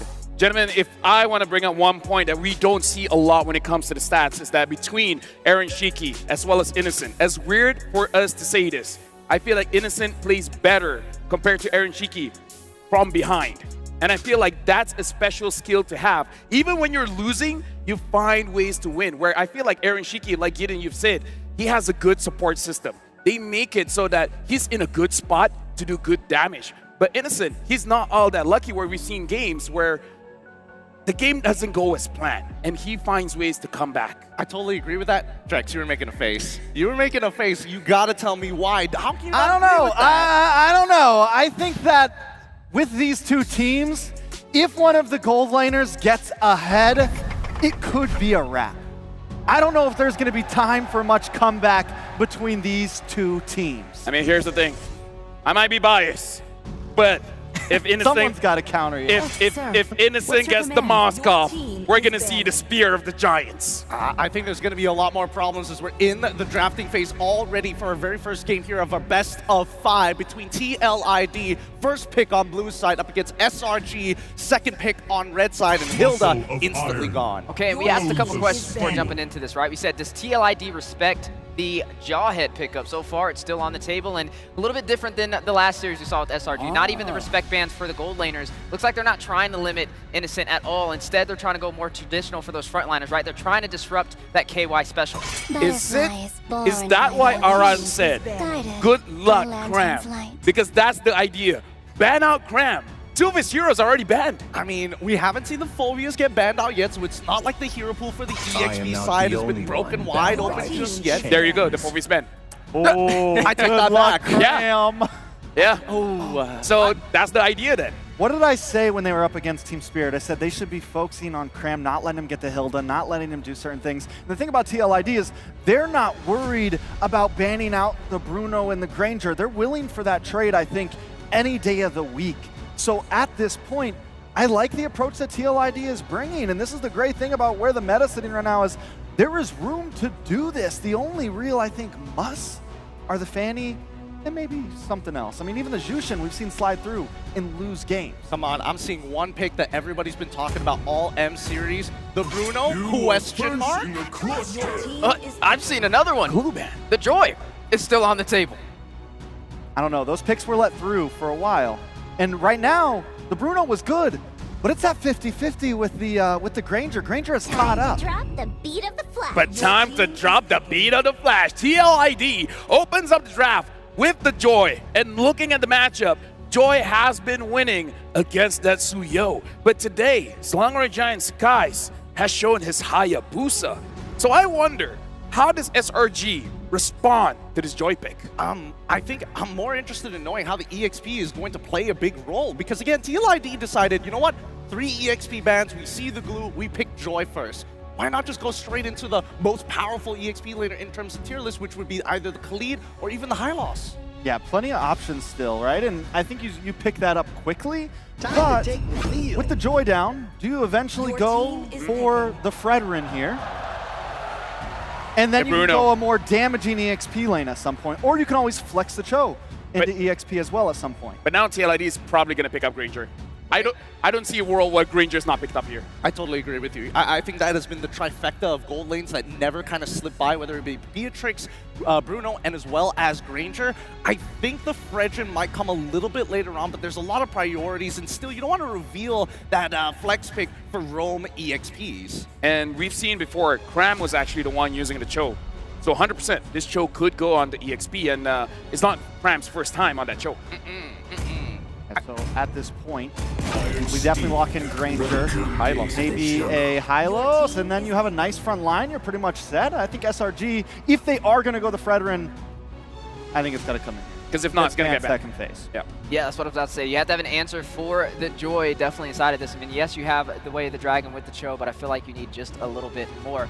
We still got to see the mid lane matchup as well. I mean, technically, like you said, this Cho can be flexed over there for the XP lane. So even if they wanted to go a totally different route entirely, the Mathilda is still walking on the table, definitely can be there and then flex the Cho to the XP lane. And then they have a couple more elements to their disposal to be able to fight against TLID. And now Selangor Giants, they're down through their third pick here. They're already showing the Bruno. Only the Cho that can be flexed around here.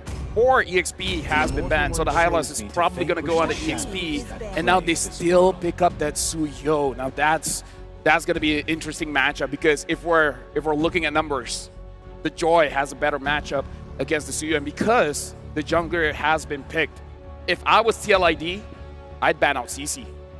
I think you ban out. You got to ban out the Jawhead here, man, because Jawhead has been a good answer to the Joy.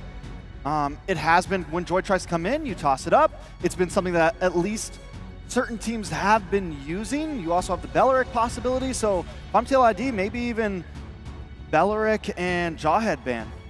Belric and Jaw headband? Just so that Just you to know protect what Joy. Got it, got it. Just to keep Joy safe. I mean, I think yeah, I think that's kind of where you have to go for. I was about to mention Chip as well, but SRG right on the ball to get rid of it, make sure that your backline is a little bit safer. I feel like both compositions, well, especially for TLID, very linear. They want to be right up in your face, slow you down, run you down, right?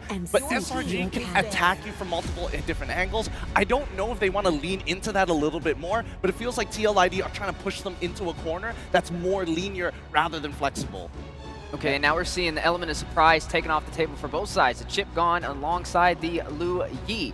Now, looking at what we have left, we still have artillery mages, right? We have this Sparza that we've seen sneak into the scene. We also have the Eve as well, if they want to have a little bit more range at their disposal. We still have yet to see how the KY special is going to finalize as well. Yeah, we have the Cho. Yes, it can be flexed over there to Cram to definitely work. And I'm wondering what they go from here, right? Do you go for the Mathilda pickup? Do you flex that Cho to the XP lane? Or do you try and go for more dive? I mean, the Gatot is gone. They're running out of options when it comes to the KY special. Yeah, but at the same time, it feels like SRG, they're thinking a little bit further ahead, right? They're getting rid of the Novaria. They want to deny them the range. And at the same time, they're not too worried if Farsa does come into the mix. Maybe the Eve might be a bit of an issue, but we'll see what this next man is. Veil. They're taking away personal specials. Personal specials, and I like it, and I think it limits down onto Stormy here. It gets rid of things that he's done so well on. And I mean, both sides, even with the Hezkill bans on the side of SRG, knowing that with the Granger, we've seen them bring out this same composition before. Last, we've seen the Novaria Granger, we've seen the Xavier Granger. So big poke damage from TLID. Could they still fall back to that? They take the Farsa now, so they have some form of range. And honestly, Ezekiel has too much heroes here, right? He has all the options in the world, the Eve, the Xavier, as we said, and he could go even crazy. He's like, okay, actually, we want to go dive. Let's pick up the Lilia. Oh, that's also possible. Lilia is not a bad option as well, but specifically against Burst can be a little bit tough, right? I would imagine that if you want something a little bit more Burst, a little bit more zone control, Sicilian is probably one of your better bets, especially since it can actually scale into the later stages of the game. Then again, I mean, if they want to play early, they've got options for that as well. Yeah, it's going to have to, I mean, I feel like they already have a decent mid-game spike. They might want to go late. The Sicilian's not bad, but maybe just go for something simple like the Vex, the Aurora, something more classical, something that's been working. They go for the Eve and the Tig. So Tig, good answer to the Suyo, possibly something that can at least slow down the Cho just a little bit. Now, do you go the Mathilda here, right? I mean, technically you could swap and you could get out of the RWM because that's a lot of crowd control for the side of TLID. You have the Hylos with the Glorious Pathway, you have the Implosion, and now you have an RWM as well. And I think Mathilda could be a possible answer for a safety measure. Or you give him a winning lane. You know that Hylos is going EXP. You put the CC onto Cram, and then SRG has a guaranteed winning lane. And with that pressure, maybe you could start snowballing out of control so you can break the battle lines of TLID, who want to go right in your face. So it's, do you play for lanes or do you play for team fights? If they're looking for early game, I think lanes is more important. The CC would be great.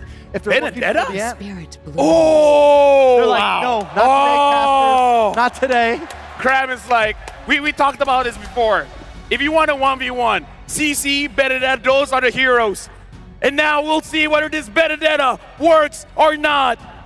Casters, it's your time to shine. We are close to capacity here where it all began. Coming at you from Axiata Arena. Naisu and Miracle and Leo at your service bring you this lower bracket finals between Team Liquid Indonesia and Selangor Red Giants. It's a big matchup. TLID dropped down by Fnatic Onyx Philippines. Same goes for SRG. They got the same road, but SRG, we know what road they're on. We know that golden road is what they're after, and this is the next stop anyway, leading up to the biggest match if they can get there. And for TLID, we'll see if they can crawl through it or charge through it, if they will, against the Giants here. In the way of the golden road stands the cavalry. Can they trample through? Can they break through and finish the story as we go into game number 1? Whew, the home crowd, man. Just after, you know, what we saw earlier on today, they end it in a sweep, and now they're here for full-on games. We'll see if we get 5 here. This approaches up, already a lot of poking early on between SRG and TLID here, but also specifically when you look at this time around, you know, I gotta say, we gotta talk about Cram's Benedetta. This is not a hero we've seen pop up too often throughout the entirety of M6. A lot of poking already. Cram gonna take a little bit of damage. Phantom Slash over. Just both poking each other. This is a signature though for Stormy. He always just goes Lethal Ignition. Any hero, Lethal Ignition Stormy. Early burst is what they're looking for. Yums jumping in, compromising Hezkiel's position, looking for that TKO, and indeed he will. I guess you go out on your own terms. By the way, I gotta talk about this. The only time we saw a Tigreal from Witty in MPO Indonesia, it was a loss. So that was his debut on the Tig, and that's it. So for him to be bringing up a pick like this means they've been cooking something up. They've been practicing, they've been cooking. We'll see if it works here, but that's the same thing, you know, the fact that even the last series we saw Yums play the Jawhead constantly, and you heard the crowd reaction when the Cho was locked in, and people just were like, all right, Yums is gonna get his Cho pick already. Innocent's gonna be fine again. Here comes Yums. Might be able to go for it. Just the Jikundo and a couple of balls from Innocent. Hard time for the untouchable one up top. Both of them hit with a TKO. Yums crossing the threshold so early. In mid though, check this out. Great stun. Electrifying beats from Fabian. It'll just be a bit of damage. Whoa! This guy's gonna be taken low. Whoa, taken down. Aran picks up first blood. Yums, Jikundo in the mid lane. Concussive blast over to Hezkiel. Aran knocked up with Jikundo, and he's still just going to be there. Great pickup. First blood already for Aran. Really difficult for Skies. You know, going, whoa! Oh, one feathered airstrike. Not able to find the mark. They might just push them off here for the objective as SRG tries to go ahead and find their footing after that first blood kill. Fabian looking to secure his orange first before things heat up inside the turtle pit. Cram clearing the wave, making sure Selangor Giants have a priority in the mid. Both teams taking their time. You know, when they approach this, and they actually want to go ahead and go for this turtle, it's like they still have to go ahead and rely on the setups that Hezkiel brings with their RWM. Whoa. Another airstrike, wow. Is that a tap? I think that might have been a mistap. Down below, Electrifying beats over to Cram. It's going to be low. Yums walks up, no level 4 just yet. Fabian is able to escape. Good stun from Aran. But he is way lower than Skies. If only he had the kick, man, then that would have been set up. He still got it. Sacred Ham going to be used. Still fighting for the space around this turtle. Probably the longest one we've seen so far, trying to get set up here. This is not a matchup that we're used to. Like, the Granger losing against the Bruno? These are definitely going to skew the stats. Now Aran in trouble. Wait, the Dragon, Revitalize coming down. Oh, Aran's going to be caught. Witty jumps in with the implosion. Already, there's the setup. Sacred Ham again, but they're going to disengage with the safety of the Glorious Pathway too. Objective secured. Yums go ahead, go in for a poke, but that's going to be it. So TLID gets the objective. Long-term win for the Cavalry. Selangor Giants. A whole lot of extra gold already. Taking a look at the emblems too. Again, Temporal Rain here for Fabian, the favorite emblem so far for a lot of the Joy players out there. And over this, you know, Cram, the fact that he's running the Festival of Blood, but with the Concussive Blast, he wants to be a little more tanky. I'm wondering, because we've seen some different combinations or iterations of this Benedetta, as little as it's popped up, but he's going to be a big part, you know, into the team fights later on for SRG. He's setting up these bigger team fights. The fact that Stormy can just randomly press Feathered Airstrike and there would be a random threat from the back line from SRG makes Team Liquid ID's usage of their massive ults all the more a precaution. You've never seen Hezkiel use one quite yet, not in a big ticket team fight. 3 Gears, they're not really crossing the river as much. Yeah, they're playing it super slow, both teams. A very slow-paced game for both teams who actually really like to play fast-paced usually. It's all about aggression. We know for TLID, they come from the Brawl server. From Selangor Red Giants, they've just been brawling out too up against Spirit. This is a very different SRG that we saw in the opening bout of today's broadcast. They went 3-0, blitzing through Team Spirit, knocking them out of M6. Here, they're taking the slow baby steps toward a dominant position. Liquid, though, standing strong, not allowing them to cross the river. Look at this. It's Witty the Wise, actually, posting up. I would say that that's the way to go, but right now they're getting crashed down on here already. Cram in trouble. Has to get out. There's Witty. Shove from Witty. An implosion to the airstrike to respond it over. Aran pops in the Glorious Pathway. And it will just be that, a kill over to Cram. And now they set their sights on the second turtle of the game. And that's all it's going to take, you know, for TLID. Find a pick off. Good positioning from Witty. Goes and gets a turtle. Sakai straight up yeeted that turtle. Junpoo Well played, Skies. Call it Grand Theft Turtle. Somebody catch this man. The Sky Prince just flying by. That was not Prince behavior. Flying by, walking by, whatever we want to call it. Now on the bottom side, of course, Fabian could be in trouble here. Okay. Dashes in and out. He's going to be fine. I'm surprised, man. You know, I was thinking that TLID would secure that pretty well, but unfortunate. You know what? Fabian actually used his retribution. It's just that there was a sliver of health, and I don't know. It happened so fast. Did Sekai surge in?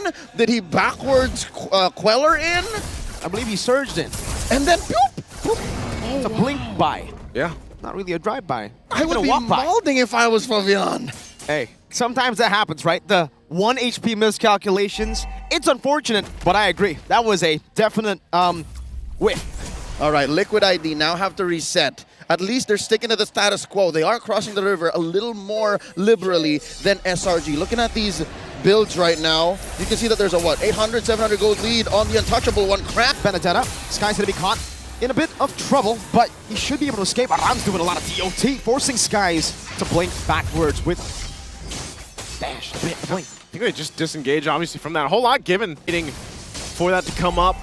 Turtle, next one, last one of the game, at least to get to this point, but tough to deal with for TLID to go ahead and now adjust from this. It looks like SRG taking things slow, and that's the best case scenario for them now. All right, big wave left down bottom by Cram and Sekais. Fabian up to task, clearing that before they rotate to the turtle. If ever the first turtle was any indication, this might actually just turn into a Lord straight up. Massive pressure by SRG in the gold. See that right now too, Innocent. Starting up the turtle. He does have the Malefic Gun in the Haas Claws though, so taking a couple shots. He's going to be fine. He can sustain through this, but they're finding a poor positioning here. Good roll be coming down. Fabian will be able to claim it there. This time the retribution will be enough to secure the neutral objective. Just a bit of poke from both Innocent and Aaron. Some slows over as well. Fool me once, shame on you. Fool me twice, not gonna happen. Finally, Fabian secures it. Interesting. Another moment where we saw in mid that Stormy may have just preemptively fired off the feathered airstrike. Well, what could that be? Is it Aran just forcing him to do that? I think it's just, comes down to even like the positioning, but maybe he just wants to go ahead and pre-fire, you know, like find a spot out if he can, but also just provide some of that extra covering. But it just seems like SRG's more so prepping for the First Lord coming up, because they're actually going to be able to and just take down this turret because of that Malefic Gun.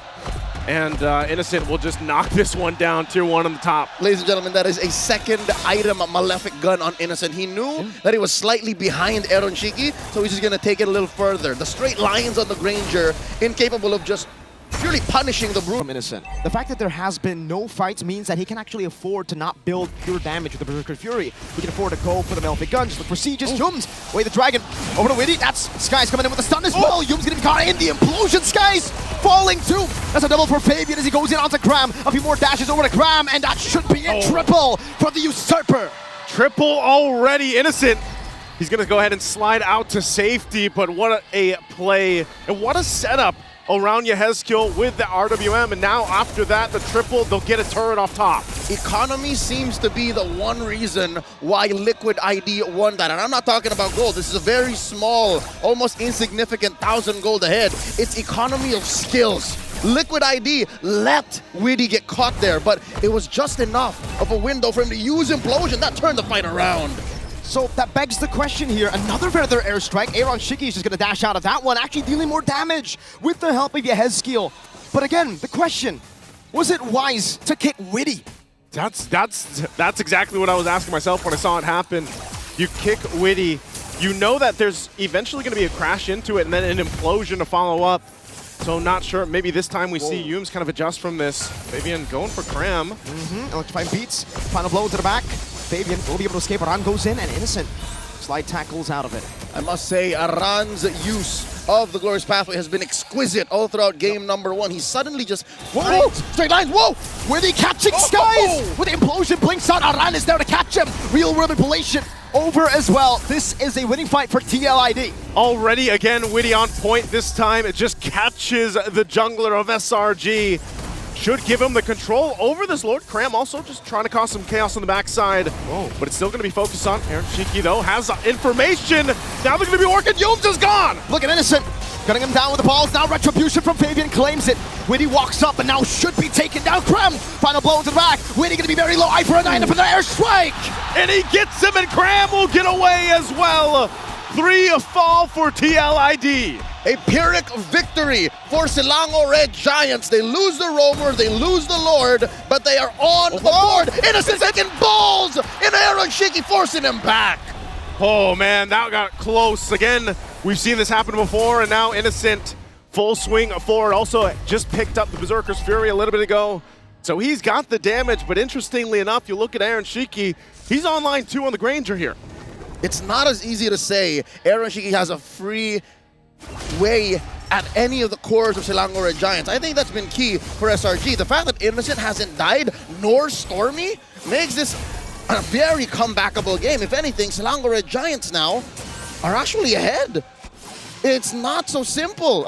It's actually Kram, I think. Kram, Aran has been finding straight B-lines. Again, I talked about how useful he is with the Glorious Pathway, but what's Kram's golden ticket here? His opportunity? Yeah, who's he finding? I think, for the most part, especially because... Wait, Implosion again? Oh, Keyboy? No. Not sure about that, but... No one saw that. That was odd. Okay. Ovian? Beats up top. The Implosion will definitely come in handy here. Fabian going back and forth. Kram able to escape. Skies comes in. The stun over. So Summer. Fabian is down. Oh. Now it's Aaron Shiki who comes over. That should be a kill and another. 2 Sky Piercer stacks in the end for Aaron Shiki. And that was a tough one to watch because, yeah, if he had the Implosion, but Yu's going in with a kick again, the Feathered Airstrike. Oh, yeah, Heskeel taken down. Witty with a shove now. As that's going to be Aaron Shiki with the Detonata. Aran jumping in forward. Yu's very low. And he's gone, and now Witty trying to get out of dodge as Innocent now working on Aran with 2. Yumes and Stormy chasing him down. They pop the conceal. Yumes still looking for the setup here. Aran takes the shots, and he's going to be out of here as well. A killing spree for Stormy. 4 for 1. Silango Red Giants punishing Team Liquid ID. Their lack of an implosion. The nail in the coffin. 9-9. Silango Red Giants, they're so good at reading the map. I could have sworn the fight was over, but as soon as Yumes found Yehezkiel, put him right underneath the scope of Stormy. That's what I'm saying. As long as Innocent and Stormy don't die in this game, SRG have some modicum of control. And the stacks that Aaron Shiki just picked up with a double kill is almost just gone here with a death, right?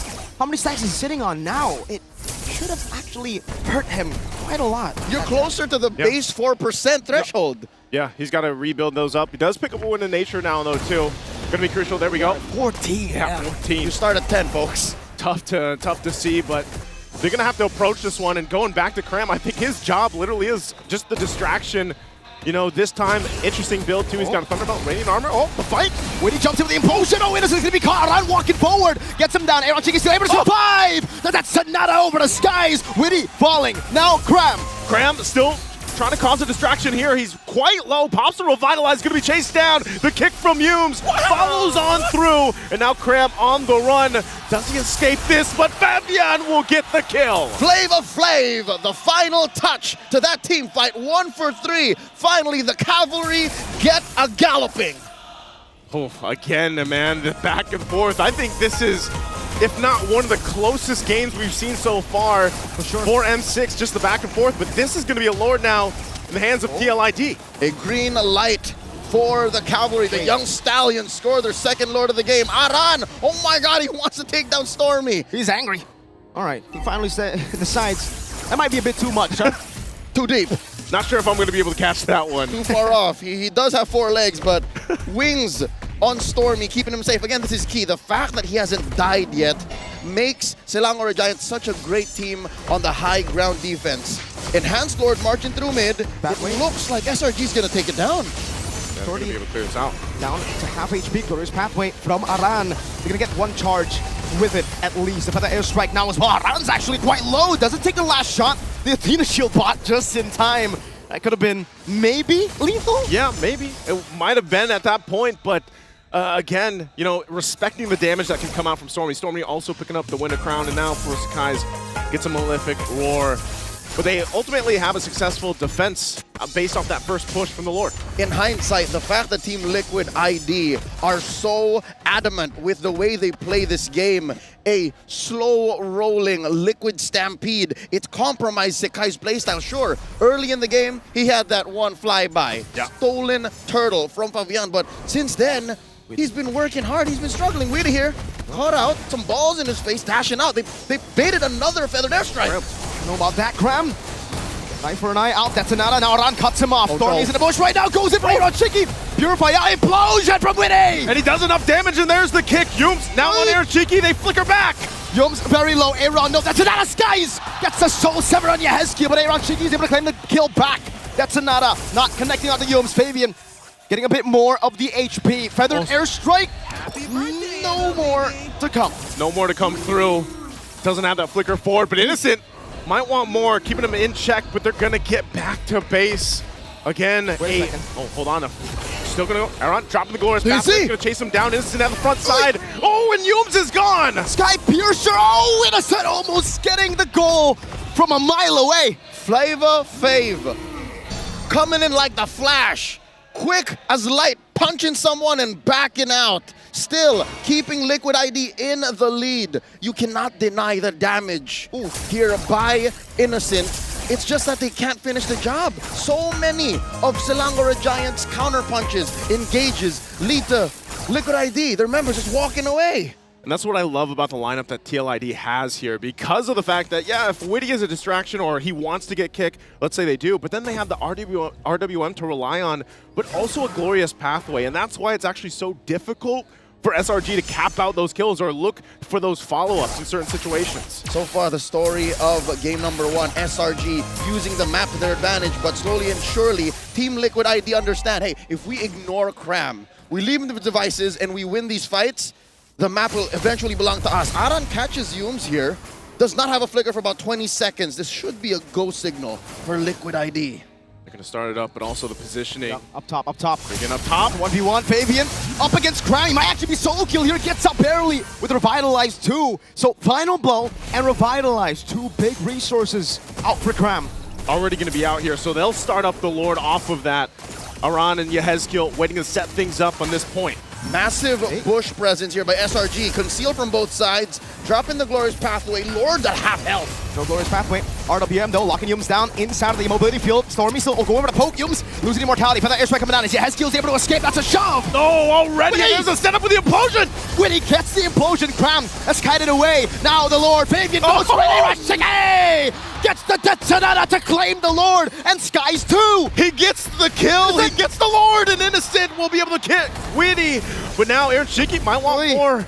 And they back off. What a play coming through. The untouchable one helps secure the Lord. Fabian, he's lost a major objective early on in the game with the help of his long-term friend. He's able to hold out. Do they see Stormy? They push him out of the bush. They're in control. Stormy was looking for that, man. He was hunted. He knew it. Oh! Almost a goal. Blood Wings! Blood Wings keep it inside. That's, you get the damage check there. Innocent. So far, Innocent third in the gold ranking, so you know his arsenal is up to snuff. It's just the battle mobility, the speed at which Team Liquid ID responds, and the angles that they're coming from is too much for Selangor Giants. Honest to goodness, angles. It's been a tough 20 minutes for SRG. It almost seems like, though, even though Liquid win the team fights, they can't really siege. It's just so, I mean, the clear is really good for SRG, but they're always staggered. The death timers, they will be able to get tier 2 up top in the mid lane. Whoa! Fabian on Stormy! Whoa! Fabian! I want to go solo kill you! He said it's a King Kong, but he got it on Stormy! Not in front of Mama Stormy! That's the first death of Stormy, the Mage Prodigy, folded in half, 40 seconds off the map! That's TikTok timers! That's TikTok timers right now. Mid-wave. Pushing in, they might be able to go ahead and try to get this turret off of that kill. All right, at least mid is going to break the conceal here. Innocent poked down, but that's another. Cram jumping with the final blow. That's a way to Dragon lock on down with a Revitalize. And Aaron Shiki still the front of it all. Gets into the Revitalize to heal back up. They got the mid turret. And they're going to be happy with that now, focusing on the top side. So far, so good. Mission accomplished for the young Stallions as SRG reel in defense. They do not have their artillery mage. but they have to play it safe. Again, the damage on Innocent is an imminent threat. And again, Stormy, he's done so good throughout the game, not getting taken out, and that's just how fast it can happen if Fabian finds him. I mean, even looking at the items, that's why he was able to burst. I mean, look at that. Divine Glaive has the Wishing Lantern, Holy Crystal, Starlium Scythe, and the Wings. And if he picks a target on the backside, they are going to get taken out very quickly. So now SRG has to keep that in mind as they approach this next objective take. A steady gallop by Team Liquid ID into a dominant position. They dealt major damage, permanent damage to the mid lane as Liquid ID now approach a 6,000 gold lead. I'll tell you now, it's just a matter of time before another inhibitor falls, because it's so dangerous for SRG to take this fight. Fabian, I think, has Cram's number. Fabian understands what Cram wants to do. He does. Lord's coming up here. And I think that is the thing. You know, they have to wait for that Lord because of TLID's lineup. But we've seen the struggle, man. The Granger and the range, you know, trying to siege into bases. But they did get that one down. But they're going to start up the Lord here. Not to mention how difficult it is for Sekais to find an angle. Aran coming through. He's trying to do the same thing. This time he has the escape tool. Purifies all up, all battle spells for both these teams, Liquid and SRG. Up top though, the slow push hasn't really been dealt with just yet. They're going to start it up again, reset for now. Cram still up on that top side. And this is even the obstacle that SRG faces. You know, Yums has to take that chance. He does have an immortality, but they wait a little bit longer. It's going to be started up still. Fabian works on it. Feathered Airstrike already dropped down, but that's just going to force a reset again on the Lord here. Great damage onto Aaron Shiki. Oh, a shot from Witty to catch Yums there. Final blow into the back line. Aaron Shiki's able to kite away, revitalize as well. Witty with a implosion of the skies. Aaron Shiki's still alive. Yehezkiel on the defense as well. They're going to be zoned out from the team as Aaron goes down. And now SRG, clear signal to start up the Lord. Over and over again, SRG have done this. No matter what the lead, they can find a comeback. Yum finds a kick. No one's there to follow it up though. Now Fabian, the balls from Innocent. Hurting real bad. Witty has the immortality. That's a real ablation. Innocent able to slide tackle out. Skies gets the kill for their airstrike. And they're going to back off. Fabian might want more though. Does check it, has the shield too. But SRG fought for that Lord, and they'll get it. Gold be damned. SRG don't care. They know that they have the utility. They know they have the damage. And they have kited the Lord long enough for Stormy to somehow end up with another feathered airstrike. And now they're in the best shape they've ever been in the past 10 minutes. After that, this is now SRG's chance to go ahead and march towards those base turrets of TLID. Again, what we've seen for the majority of this game is their advantage. And what is that advantage? That's the range that comes with it. And even for Cram, just to mess up the backside here, the back line, Fabian chasing him down, keeping him in check. Witty holding on to that immortality. Can they defend this? Big Lord marching up top. SRG escorting a wave in mid. Something's gonna break here. So far, Cram has always been able to compromise Aaron Shiki's positioning. Look at this, the map is red. How do you deal with Innocent? Feathered airstrike to poke them down. The Lord not charging just yet. Witty trying to hold it as much as possible, but he will be able to charge down up top. Cram with Revitalize, getting more of that HP sustained. Witty gonna be chunked as well to half HP. Now working on the mid turret, Conceal already gonna be used. Sakai's on the wings. Still takes a shot at Aaron Shiki, and now they drop it down. RWM, and it's going to be very low. Fabian! The usurper dives in. That's a stun from Skies, but it will not be of use. No one there to follow it up. Skies going to be chunked low. Fabian again onto Cram. Gets the double, and they take out Sakai's as well. TLID stays on the defense and comes out on top of it. Oh, that is comebackable. That's 3 down. Oh no, they're going for it. Fabian with the Cram.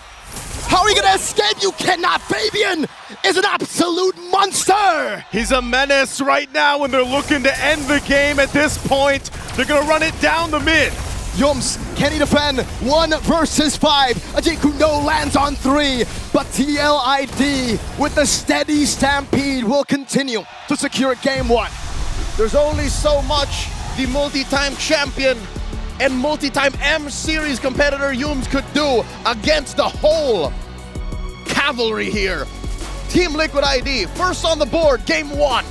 25 minutes, 24 seconds in. A slow burn, but a showcase of just peak MLBB back and forth between both these teams here. Fabian, the man we saw in MPL ID, seems to have vanished in the Swiss stage, in the knockout stages. but I guess he came here today. He definitely has changed his game, and Liquid ID are thankful for it. SRG, they gotta figure out how to fix that. Long game here. What do you guys think, LaFell? I want to solo kill you. And honestly, he did that to basically everyone, man. Baby with a Joy, he goes in. If he has enough damage, he'll stay. The moment he's like, okay, this is too much, he backs away. You can't tell me that the Fabian Joy, that was a good first pick. Yeah, you got to put some respect on it, right? I think it's about time that we see a little bit more of a harder counter. Maybe a Fredrin, maybe a Belleric, because so far, it's just been so crucial. Your time, Trex. Talk about the Fredrin. I don't know. I'm just a caster, man. I don't know anything, you know? I mean, I didn't know that Fredrin was 100% against Joy the other day. I didn't know that it just worked against it, you know? I didn't know that Suyo's lost more games to Joy than he's won against Joy. But hey, I don't know. But it is game one. It's game one. And we got to hype up TLID a little bit because they did amazing. And Fabian did catch those hands at least 1 point, 1v1 with each member of the team. Yeah. At some point, he got every one of them. Even at the end there, it was practically a 1v2, and he came out on top against Stormy and Witty. So, I mean, it was a good game. I'll admit, Fabian, one of the best Joys I've ever seen. He's got such fast fingers, creative angles to really disposition people in the middle of the fight. But there's a bigger story that needs to be told here. And I think, unfortunately for SRG in this game one, did not play at their best. There was a lot of mismechanics and unfortunate mistakes that are being made, a lot of which could have been solved with items. When we look at the item builds here, notice Aaron Shiki, straight up, whenever we need to start pushing for the bases, let's switch on over the Rapid Boots because I don't need anything else. But the Athena Shields was such a powerful proponent to make sure that Stormy can't get away with that Genius Wand. For me, there's two items we gotta look on Fabian here. If you're squishy, you don't have a lot of HP, the Holy Crystal will deal a lot of damage. But if you build tank, like Cram on this Benedetta, then the Wishing Lantern is gonna deal a lot. So right now, Fabian has the build for both problems. If you're tanky, I got you. If you're squishy, I got you. This simple itemization of the Wishing Lantern into his 6 items made it so that he can literally 1v1 anyone. It's just too difficult to handle overall, right? If we're looking at the items from SRG's side, you can even notice that Cram initially, I'm gonna go full tank, realizes the Radiant Armor doesn't really do anything for him, and now he has to threaten the backline, which is why he switched over to Malefic Roar plus the Hunter Strike. Yeah, and then you see the Sky Piercer on Aaron Shiki too, the lethality, man. Just able to deal massive damage and take out members when they were low for SRG to make up where Fabian could not. Even Innocent, right? He picks up the Hawk's Claws, then he goes into the Malefic Gun. He tries to have a little bit of range and sustainability to hold himself off, but the untouchable Aaron Shiki was such a threat. Yeah, I mean, and then even there's the precaution when you look at some of these emblems, right? Aaron Shiki goes for the Tenacity. Yehezkill goes for the Tenacity, knows what SRG can bring in terms of damage, and that even translates into that Athena shield. I mean, there was a lot of respect on the side of TLID of the damage and the dive potential that SRG was going to bring, and TLID was completely prepared for it. A bit of a question here, Trex. I already know the answer. I just want you to release all of your angst here. See you against the Joy. Not good to your pick, huh? I mean, if you're gonna take it slow like SRG did in the beginning of that game, not at all.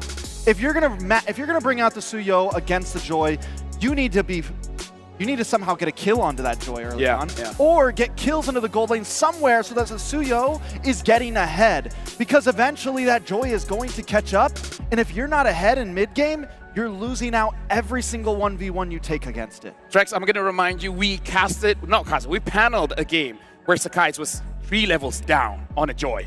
And still 1v1. Still won the 1v1. 3 levels down. 3 levels down. It was against Syzygy. So again, just saying, maybe not the best choice. But now we gotta go with a Flavor Fave. Fabian here.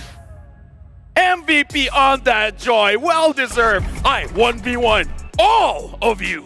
Oh boy, look at him. He's even got the pose for it. Especially playing a Joy, he's got slick moves. He's really intelligent with the way that he plays around his team on top of his item build. He is a master of these assassins. A GPM at 8-0-1 as well. But look at the damage.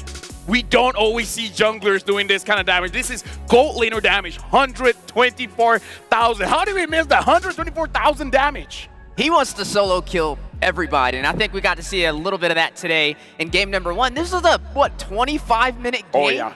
And this is only the first match of the series. I mean, you got to give it to the rest of the team. The two big proponents of it is Yehezkiel and as well as Aran. Yehezkiel is also, for some reason, taking care of Fabian's jungle. Initially, I would have imagined that, yes, you have pressure with Benedetta, and now you have Cram giving information so that Skies can steal away and invade. But no, Yehezkiel ensured that he could protect somewhat of the creeps on his side of the map. And Aran, just impeccable ults, dropping it down, cutting them off, and T-boning them right in the right place. I feel like TLID had such a good plan from the very beginning. In draft, we target Cram. In game, we make sure that Sekais can't do a whole lot because we know as if all of their baskets are just an innocent, it's okay. We don't just need Aaron Shiki to do well. We have Fabian, we have Yehezkiel, and Team Liquid ID made sure that at least Fabian done well, and that's just outside of Aaron Shiki's 8-1-4. You know, that's just outside of Yehezkiel also barely dropping any deaths. They brought the whole package to the table. Something that we saw from SRG in their last series, TLID performs much better in this series. I like that you brought up the draft here because that was going to be one of my questions, especially to Trex. What is the real effect here? Where you ban out Cram, what's the effect for SRG that made it so that they couldn't win against TLID in game number 1? Well, I think that with them banning out Cram, it's not like they did completely ban out Cram. Yeah. But they banned out his tanky, the things that are going to give Fabian a problem if he picks Joy, the things that are going to give Aaron Shiki a problem when he's on this Granger. They ban out the Hilda, they ban out the Phoveus, they ban out the Gato Kacha. You know, all these tanky boys that are going to dive into that back line. They're going to get the taunt. They're going to be a nuisance, things that Cram does an amazing job on. You know, and that's just the initial answer. And yes, the Benedetta was good. There were some great plays on it, but it wasn't what they needed in that game. Well, actually, I do think that regardless, his only two options were either playing something slower like Ruby or ending up on a Khalid with the Benedetta. Either or, they do exactly the same thing, but Benedetta's just a little slipperier.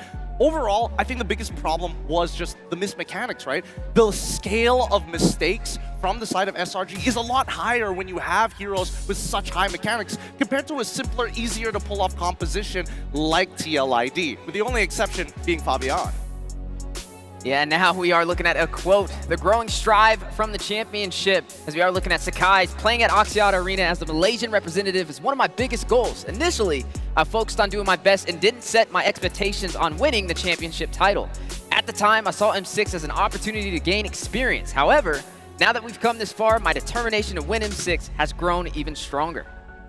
Ooh, thoughts from such a young player, right? It shows the perspective. You're not coming in here to win, but then eventually something turns inside of you and that fire starts to burn. Yeah, I feel like this is a look into Sekai's character because he's a pretty humble guy. Like, whenever something goes wrong, he feels like he was the one that made a mistake, right? To the point where people ask, like, hey, was it your mistake? It's like, yeah, it was my mistake. I got to step up. I got to perform better. And I feel like that kind of, like, it's a bad mentality to have, to like it's always your fault, but at the same time, he takes action. And I feel like that's what makes it okay because he, no matter what, will grow stronger and stronger. So after game number 1, this first loss, we'll see how he grows from that. Will he maybe step away from the CEO? I don't know. Just saying. Well, he had a lot of spicy moments in that game. There's even a point out of Turtle Play where he just walks up on 4 members. I got the retribution, no worries. I don't need the team at all. I'll take that for grabs. I feel like this might just be one of the few situations similar to MPLMY Season 14. He definitely had a bit of a slower run during that season, but he had one talk with Azora Vecchi and something snapped inside of him. I'm expecting something of that sort happening here today. I'm just not sure whether it's just going to be on this this very first game, or is it going to happen just at match point? Well, here's the thing, because this is SRG game. luxury meets gaming with Ferry's first M6 Swiss watches. A special jewelry collection for Jushin and Mia is available as well. And you guys can see on my finger, I got the Story Me ring. Story Me's my boy. I believe in my boy. I feel like they can come back, but seriously, the watch, I'm Green Fairy. You got Black Fairy over there with Gideon Q. And apparently, this is a detail that I didn't notice, but on the watches, apparently for you, there's rows, and for me, there's ranks. Absolutely. With each yeah. different Fairy Like this Swiss is our watch, ranks. each of them have their own little thing. The white one is the one that I thought looked pretty cool, but then I looked at it, it's like it just shows dates, so it's kind of like, all right. But we've got little Easter eggs within each one of these watches. Go check out their jewelry while you're at it. Are you already grabbing a snack, LaFell? Oh yeah, I mean like for sure. I kind of feel like we already opened one. Did we finish that? Did we finish that? But anyways, Hello Panda for your games with Hello Panda Crunchy Biscuits. I swear we had one open. Where is it? We finished it. Or I finished it. He's not innocent. He's guilty. I'm opening up this one. We don't have a lot here. Actually, no, I take that back. I just actually tried. We had a lot of we but have now, a lot. Magic Chess Go-Go, a multiplayer strategy game now soft-launch in Malaysia and Singapore. Pre-registration is now underway to outer APAC regions. You want to take the rest? I want to eat. Yeah, man, this is exactly how he gets when he eats Hello Panda, man. The energy just rises. No need for fast fingers, though. Strategy and luck are your keys to victory. Team up with your favorite heroes and strategize with your friends. Wherever, whenever. Put your strategies to the test and what else, Trex? Outsmart your opponents. And that's what we got to see today in this series between both, between TLID and SRG. How's the Hello Panda? First of all, Trex, that's how I feel whenever someone's like, hey, what color is this? That's what I feel. Yeah, how did your voice change? What did this Hello Panda do to you guys? His voice acting classes have been paying off. Oh, yeah, you're right. But honestly, as these games go by, the stress is only going to build up. So I hope something is going to change, especially when it comes down to the draft. I don't know whether they're going to stay on the same side like they did in their previous matchup against Team Spirit, but maybe we could see a couple of changes within at least the first phase of the draft. Either ways, you got to give respect to Fabian, man. Like that guy on that Joy. Yeah. Dude, that was electrifying. That was a little bit too much. I do want to agree with Gideon, though, a little bit, because that game did still feel very much in SRG's hands. Both teams didn't play that game perfectly. They had some sloppy mess-ups here and there. In the end, though, TLID capitalized on the biggest mess-ups. And now we have an end chat from Hughes. How do you feel about having a big crowd here to support SRG? He said, Hearing the crowd cheer us on really hyped us up during the game. When we secured a turtle, it wasn't just us cheering for Skies. The crowd cheered for us too. I'm glad to all the fans who rooted for us. Please keep supporting us. Man, he sounds 40 years younger already, man. Good impression of Yums. How old is he? Huh? Don't worry about it. Don't think about it too hard. Overall, I can definitely understand, especially for like a Malaysian player. We weren't exactly considered to be one of the stronger regions for a pretty long time until only very recently within this year itself. Yeah, you guys had your big pop-off, right? And it's been smooth sailing. I mean, either way, however this ends, SRG has showed that they are monsters on the world stage, right? But I don't think we count them out just yet. Like I said in the beginning, I think we got a long haul ahead of us. That last game was too close for this to just be a sweep by one of these teams. Yeah, I think the last game kind of showed us it was a battle of the micro, right? A battle of the small engagements, a little push, a little pull here and there between Humes trying to get the setups, Cram trying to get setups on opposing sides, and now as we are going to be jumping into the draft, we got to ask the question, how does SRG dig their way out of this, right? I mean, they talked about being I hear a Joy ban. the advantage. You heard the Joy ban. Yep. There we go, off to a good start. And TLID is the one banning out. They know how strong Joy first pick is, Rex. Yeah, do you think they ban the Suyo as well here? Ooh. You think they just like, that way you don't get Blue Yo, you don't get Joy, then it just leaves nothing but like Hayabusa, a few other options. By the way, SRG is the one that banned Hilda. Yeah. This is a little interesting, right? I don't know if TLID is still going to go for the 3 bans towards 1 dedicated role, maybe even a 4th one in the second phase. But the fact is, SRG is now first pick coming around in this game, and TLID is coming in as second pick on that red side. The fact that they got rid of the Hilda means that, honestly, Cram was kind of okay. He wasn't, the big reason why they kind of dropped the ball in game number 1. I would imagine they want to get a better jungle matchup this time around, and they also banned out the Bruno. So SRG, they're on their first pick this time. We haven't seen them ban the Hilda. They go for the Hilda because they're always second pick. At least that's what they've been today. So I think this time they respect the swing back, right? They know that TLID is going to get 2 picks back. So it's like, we're not going to give you the Hilda. We're not going to give you the Bruno. But TLID is smart enough to say, fine, you can either have Blue Yo or you can have Granger. You choose, sir. Difficult question, both of which are very popular between these teams. Yeah, definitely very popular, but both have their own dynamic, their own flavor they bring into the game. You have the Granger, you see it deal massive damage. We've seen exactly what that can do, especially into the hands of Innocent, right? Breaking records with this hero. But then you're talking about other heroes that can definitely walk in. That could be a threat. You could try and go in. Oh, nope, there it goes. You go for the Granger, because even if they get Blue Yo, or now it's Red Yo, Suyo, SRG can still pick up the Hayabusa, which they've done very well against Suyo with. Does that mean that they're going to go for an early game composition, right? Because again, you know that Granger is going to pop off once he hits level 4. He can basically win out a majority of his lane as long as he's hitting his Death Sonata shots. But we're not seeing the big enablers. I'm not seeing that Jawhead come through just yet. I'm not seeing like heavy early game pressure. Until we see the Hayabusa plus Jawhead, I'm not going to believe it. That's exactly what I was thinking, right? It's Haya Jawhead unless TLID takes something here.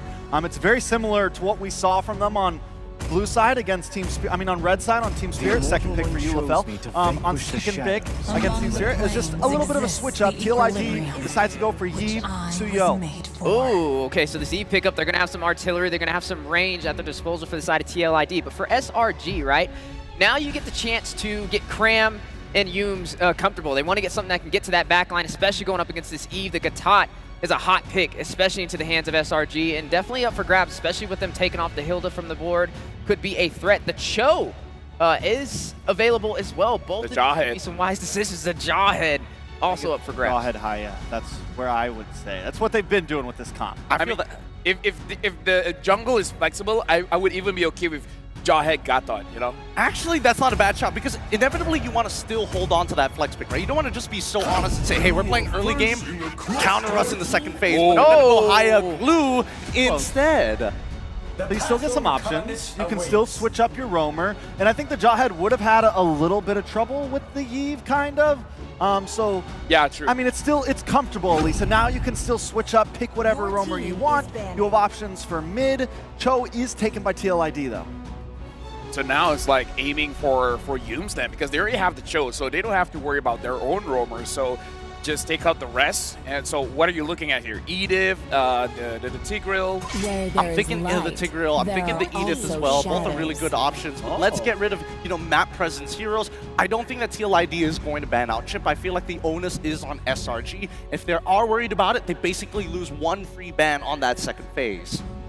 Now, that's tough. They're going to have to play for survivability as well, right? You have this Hayabusa who can dive to the back line. You have this Glue who's going to be very hard to kill. And not to mention, we all know what Innocent can do with a Granger. I was going to say the Hylos could definitely be a very wise option, and particularly in the gold lane, maybe going for something with some peel, right? Maybe going for something that can fight from a little bit further. Maybe the Iridil may sneak up in here.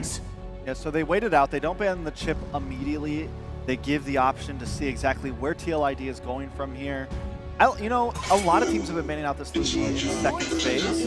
We'll see how it goes from here. All right, Jawhead ban as the follow-up to ensure that SRG don't have a stronger early game. I think the Phoveus ban is kind of interesting here, right? Because you're already playing Glue. Glue is basically the winning matchup against the Phoveus. Are they more worried about the potential extra dashes they're going to add to their composition? Honestly, that's a good shout. And maybe they're a little bit worried about if the Phoveus gets on top of the Granger might have a difficult time running away from the Phoveus, because Aran is pretty good at getting that Sin stack onto targets. And I think that the Granger is within the second skill range. So maybe, I'm just speculating here. But yeah, they could have more, like the Valentina. The Valentina has a lot of dashes, so maybe the Valentina could get picked up here. All right, Harith going to be the follow-up ban here.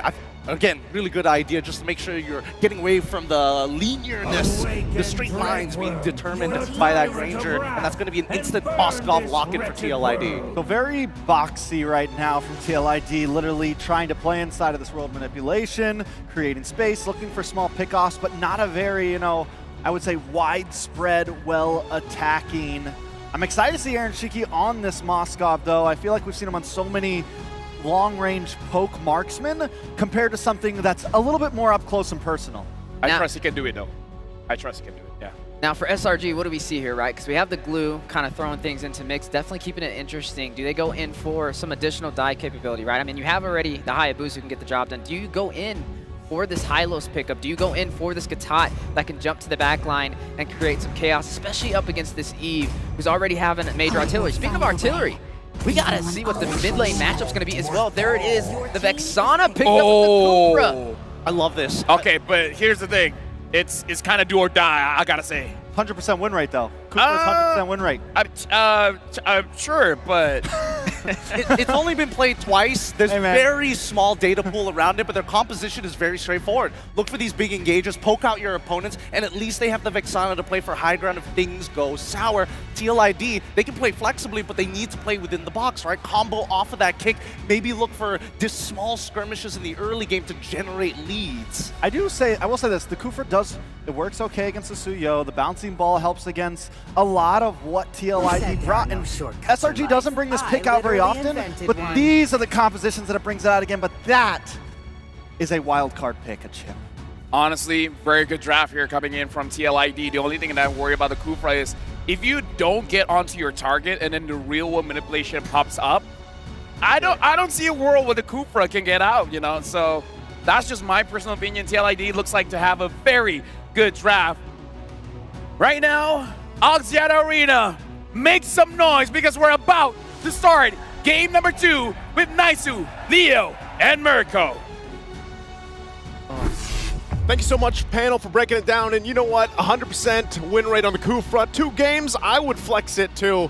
But again, the lineups here, how do we feel about it, Mirko? Hey, I've never seen Aran play the Cho. Yeah. I've seen Witty play the Cho. I've seen Witty play the Chip. But the Cho on Aran is new. Hey, this is a Witty party incoming. It is. It's gonna have to work for them again. A long game number 1 that we just witnessed. Will it change this time around in game 2? Jumping into the land of Dawn. Can they even out the series here for the home team, SRG? Take a look. Jungler, the matchups. You know, we've seen just constant Hayabusa pop up time and time again. And it works for a lot of teams. We saw it earlier on from SRG. We'll see if they replicate it. But yeah, the Kufra pick. Is this going to work out really well for SRG to set things up here? Some tells me it's a little bit more in-your-face type of response, especially to the shortcut. It's very similar to the Arlot, wherein you swipe him out of order. Here you just full-on combo. Revitalized from Witty. They're going to actually steal this weights, guys. With the Pod Shadow, turns bench. Knocking him up. Yum very low. Oh, gets away. Survives via the bouncing ball. Fabian fails to find any more on the clapback. Big win for SRG. Already with the first of blood, good to start here for Sakai's.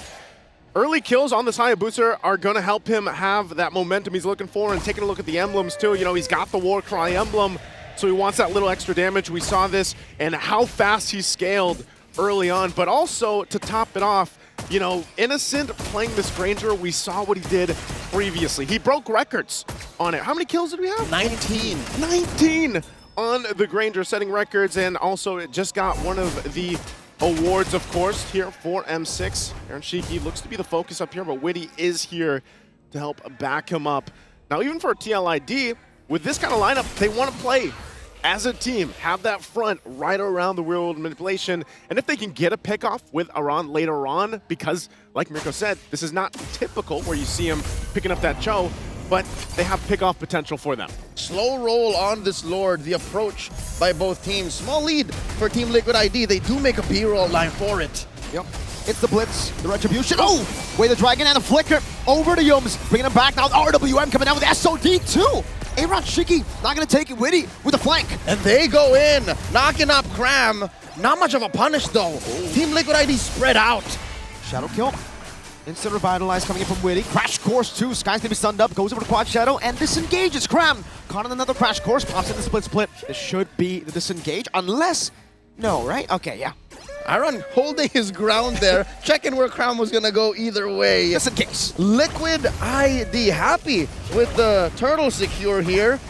Selangor Giants, something tells me the ghosts of Game 1 are still hunting them. They're still hunting them, and with that, they go with an adjustment, but nothing too crazy, you know? But at this point, this is where you start to see those first items getting a little bit closer here, and where we start to see some of the power spikes already happening, especially for the junglers themselves. And every single time, I mean, even their journey up to this point, when TLID brought this chip to play, they play around it really, really well. And it is one of the few teams, or at least one of the few picks, that TLID likes to go ahead and utilize. There's the Hunter Strike already for Fabian, locked in. First item priority for him, but Sakai's and Yume's will look elsewhere across map. Good wave cutting here and management too on the bottom side, but TLID still kind of just waiting. They can always use a shortcut if they need it. That's the threat of activation that Witty is using.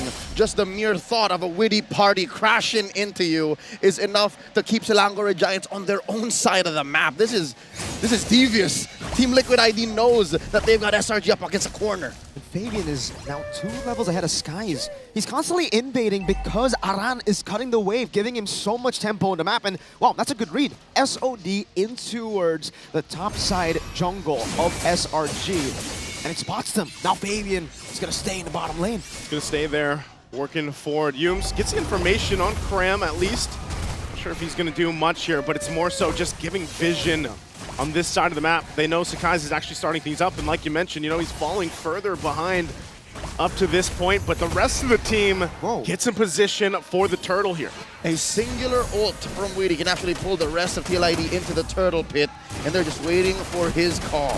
Okay, Yume's not spotted in the bush. Witty though, getting chunked quite low. Aran, wait the dragon over the Skies. This is a 2v1 situation. There's a shortcut coming down. Oh, he takes a shortcut, leaving Skies all alone in the bottom lane. And now suddenly it's underneath the turtle. The pit is tight.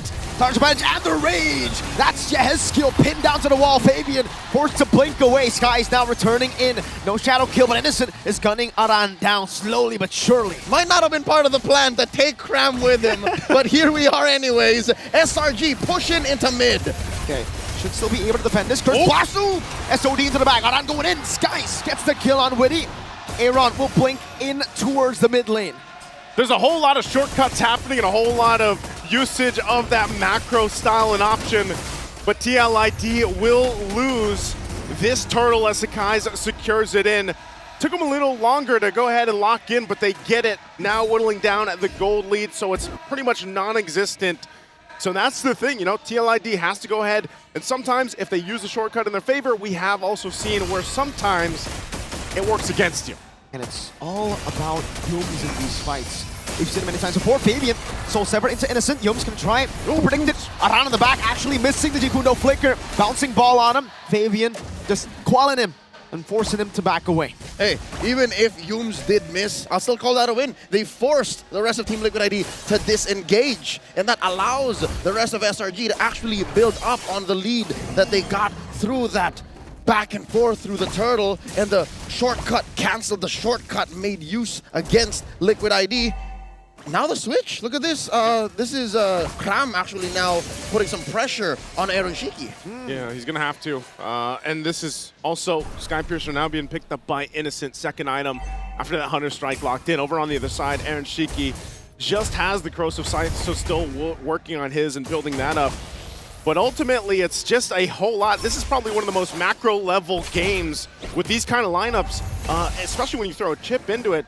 But now, next turtle coming up here in just a second, you're going to see how they rotate through as the Golden Staff is picked up by Aaron Shiki. It's almost like for both these teams, Liquid ID, they like to play in the late game in MPO Indonesia, right? For SRG, we've seen them transition into late game comebacks. Aran, shadow kill onto him with a dragon to kick Yumes in. Real world manipulation, Eternal Guard coming out. Yumes still able to survive. A little too much time taken. Yumes taken down here by the untouchable one, and now he's underneath 3. Okay, whoa, what? Kram jumps in under the turret, gets punished for it. Innocent gets the kill. Fabian low. That's another not able to find it. Sky's gonna be pinned down to the wall as a Purify gets used by Aaron Shiki. It's a 2-for-2 at the end of the day. Innocent going to the S-kill. Aaron Shiki with the Spear of Misery. Looking for that angle. Could have been deadly. If Sekai's get caught underneath that turtle, would have been a surefire win for Team Liquid ID. SRG minding their positions. And with this last turtle, fought for and bought for right now, and Aran goes in. Gonna force us to guys. Okay, Dr. Bench, Rage, terrified down. Aran gonna be very low, so able to escape as a shortcut comes in. Aaron Shiki joining the fight. Here comes the Witty party. Sekai's taken out by Fabian. Solo killed him. Kram, split. The gun down with the Rhapsody. Witty gonna be locked down. Innocent picks up another kill. That's another sack into the Sky Piercer. Aaron Chiggy forced back under the tier 1. Liquid ID cannot take this fight. They have no frontliners. And look at Ikram asserting himself underneath tier 1. And now SRG has control. They got the last objective, the last turtle. They get a turret off of it, and Innocent capitalizes by picking up the Malefic Roar. A whole lot here happening for SRG and a momentum shift in their favor now. Without Witty, without Aran coming in from the odd angle, Team Liquid ID just can't pick fights. They need the peel. Fabian just doesn't cut it. He's technically still an assassin fighter. Yep. More fighter than assassin, almost even, right? It's very hard for Fabian to actually walk up, especially considering there's just so much peel. There's obviously Yums, who's always looking for an opening. There's Stormy, who's playing so far back, even further behind of Innocent in these fights to get that terrified peel. The crazy thing about it is Stormy, just like we saw him last game. Whoa, hold on. Shortcut, drop down. Yums, Spear of Misery coming down. That's going to be Witty. Caught in the slap time pass. Witty's able to escape right now as the sun connects on towards Mr. Innocent. Oh! Coming in, they're oiled up! That's Aran finding him in the back line! Innocent's down! Yums, counter bench and no rage. Aaron Chiggy with a blink, Pram with a flicker in. Aaron Chiggy's able to kind of ways a flick and do stuff. Real world manipulation! Fabian looking for the Queller, serves up a kill to Yehezkiel, and Cram, the only survivor. Fabian looking for the kill. That's a soul sever to get more sustain. Cram getting the pass. Step down by Flavor Fave! Finds the shot, and Sakai's couldn't do anything but watch as the team was dismantled by the cavalry. Main strength of the Suyo is his almost infinite utility. At all sorts of different ranges, any different kind of damage profiles, you can use his kit, and he's currently deathless. Now they're blitzing the Lord. Don't take it, Skies. Don't take it. Aran is holding his fort just on the quad shadow. Now it's the first Lord over to Liquid ID. And with that, they find themselves probably the most gold lead they've had throughout this game. It's been the back and forth overall, and Witty will keep trying and trying again. Sometimes the shortcut works out for him, and sometimes you have something like that happen. And now they have the Lord in their favor, ready to march forward. They're going to focus down in the mid lane if they can to take some of these tier 1s and tier 2s down. Everything is going according to plan for Team Liquid ID. The Ghost of Jakarta just 1 kill on Yehezkiel's Eve. Aaron Shiki currently untouched. What the Selangor Red Giants need to do? It seems like all of their angles, the whole Cram jumping onto someone just isn't paying off anymore. Yeah, it's not at this point. They have to kind of adjust the game plan here. You know, they've gone through it, but a lot of times, again, it's just kind of the surprise factor that comes with either getting kicked when you least expect it, or whoa. Guys, trying to hold that Lord at least on the control on the bottom side. Now the mid, though, still the focus here. They're going to get cut off. Yums. Spear of Misery. Yums going to be caught in a bad spot. RWM from Yehezkiel! Swiping. Yums is down. Fabian gets one. Spear of Misery. It gets a stun. Sekai's pushed back. No, it on Sekai! Brings forward, gets the killing spree. Yums and Skies is down. Aaron on the chase, waiting for the shortcut. Now Fabian! They're oiled up. Stormy's down. Fabian gets another. Aaron Shiki is a man possessed. Innocent trying to defend. Man, that Yehezkiel damage is ridiculous. Tier 2 falling in the mid lane. Aran looking for the G Kundo. He has the way to Dragon. Aaron sieging the base. Innocent trying to poke them down. In the flash of an eye, 2 inhibitors have fallen, and Selangor Red Giants are reeling. They have but 1 inhibitor left. And with that charge from Team Liquid ID, they have ballooned their gold lead up to this point. You saw just how decisive it is when they decide to go with these angles, cut off or surprise the Giants.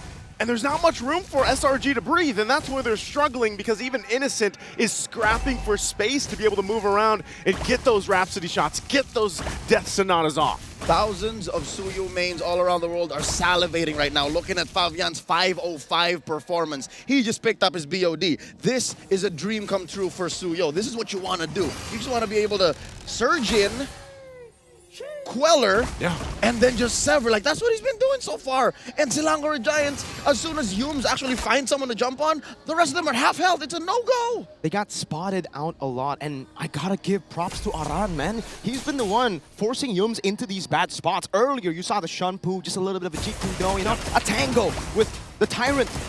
Revenge whiffs. And that's it. Fabian found the angle. We saw Aaron Shiki get the pin down.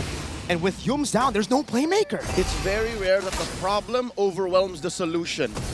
Kufra is a hero that usually just makes Cho stay put, but suddenly it's Aran who's forcing Yums to dance to his tune. And that's why, again, there's so much that SRG has to pay attention to. Even now, that top side being pushed in, still with Witty waiting on the whims alongside Aaron Shiki. They know they want to fight for the space around the Lord, but they're going to have to deal with more of this. Good poke.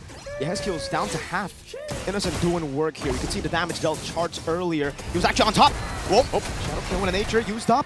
Skies will back away. That's info though. No Wind of Nature on Aaron Shiki. That's Sonata. Not connecting onto anyone. Aran trying to block it. Witty. RWM, Lord now down to a 10th of its health, and now they're underneath. Fabian with Retribution, finding it. Yum's gonna be pinned down again. That's a split on Yehezkiel, but he was just a bait. SOD from Aaron Shiki, diving deep and Purify. Aaron! No! A little too deep. The untouchable one suffers a death, and Aran as well. Innocent gets a double. That's three down. 3 down already. They are gonna have to deal with clearing out the base, but SRG just might have bought themselves some more time into the game. After that one, interesting that Aaron Shiki decided to go in, even without the Wind of Nature. It may have been a miscommunication. Aran saw 2, and I think there was more there than Shiki was ready to deal with. So, given how deep Widdy was as well, without the Revitalize, there was only so much they could have done. So, Liquid ID now, they're going to have to suffer the consequences here and gain negative on this Lord. No Lord advantage for Liquid ID. Well played from Selangor Red Giants. I think all this time from Game 1 to the 13th minute of Game 2, it's the unpredictability of Liquid that has really shaken them. The fact that they were able to finally read that unpredictability, the random engages, the ones that look kind of impossible almost, they found it, they read it.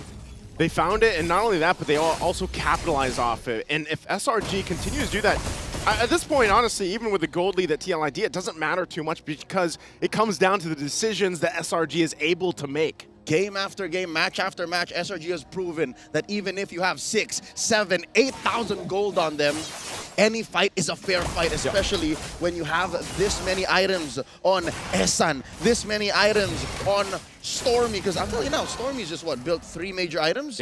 Usually if he gets the EG down at the right spot, that's enough to take him down. Yeah, that's enough to go ahead and help with it, but still, part of that, if it's all going to be just a reenactment of what we just saw, at least leading into this next Lord, it's still a minute away, they still have plenty of time. It might be TLID that decides to go ahead and press it forward before that even comes up, before it even comes an option to get punished the way they did, where important battle spells or even defensive items are available to them. All right, that is actually true. TLID still here in the driver's seat, but you can't deny the fact that SRG actually now know how to answer. They're not as up and on it as they were in the, 10-minute mark. 10 minutes, so suddenly, Liquid ID, is this the way you want to go? Is a cautious way the way you want to finish this game? Because I still think with Widdy on the chip and Aaron Shiki on the Moskov, you got to be a wild card. Yeah, you have to be able to approach that the way they are, and SRG rising to the occasion so far, but also at this point, as they get in position, this is part of the difficult part is, that Tier 1's actually still standing. So they're kind of cut off to a certain degree on their side of the jungle, but they want to take that fight. If they want to go ahead and deal with this kind of space and make that work in their favor, then they rely on Cram. They rely on Yums to possibly set up, but then at the same time, you got to be able to peel. As long as Innocent has a Purify, for the most part, he's going to be fine. Stormy as well. Not this time around, not being able to fly away, but he can flicker. So they need to have someone to initiate, but also peel for them. This Lord is going to be started up, though. They got to deal with the waves. Look at the positioning again on the top side. Okay, Fabian walking up. Putting the short down. Aaron Shiki jumping in as well. The SOD already used earlier. Cram with the split. Big resources spent, no shortcut, no SOD. Still an RWM and a way to Dragon to play with. Looks like the call for Team Liquid ID is to burst the Lord. They're slowing down with a dance. Fabian coming in with a charge surge. Innocent Con and Soul Severed. That's a good winner crown, but now Yums comes in. Eternal Guard to lock Fabian out. RWM though, they're fighting in it now. Aaron Shiki out to the Eternal Guard. Prime going to be very low, taken out, and now the stun. Fabian cuts him down. Aaron Shiki! Traded out for 2 for 1. Cram for Widdy and Yehezkiel. Innocent from the back line. In comes Aaron. Yums chase down. Liquid want to go and charge down on Yums. Aran, Jikundo knocking him up. Wait the dragon as well. Shiki go onto the waves now. Yums, no immortality. And they are going to force it. Yums here, bouncing ball off. The pushback, the SOD. Aaron clicks it. He can't take down Stormy. Got immobilized. He's going onto the turret. Buys immortality. Aran walking up. Yums charging the Sound Revenge. Cancels it now as Aaron Shiki goes in for the piercing damage. The base will be turning it down. Aaron Shiki. He gets it. They end the game just with the two of them really lining everything up to take game 2 here. From underneath SRG's noses. Everyone wasn't ready for it. Down to the last breath. Liquid ID, what did I tell you? The wild card. The wild card, the wild cavalry. They brought this lineup, they made it work. I mean, some of the team fights, there's just so much happening. But TLID locked in and got it done.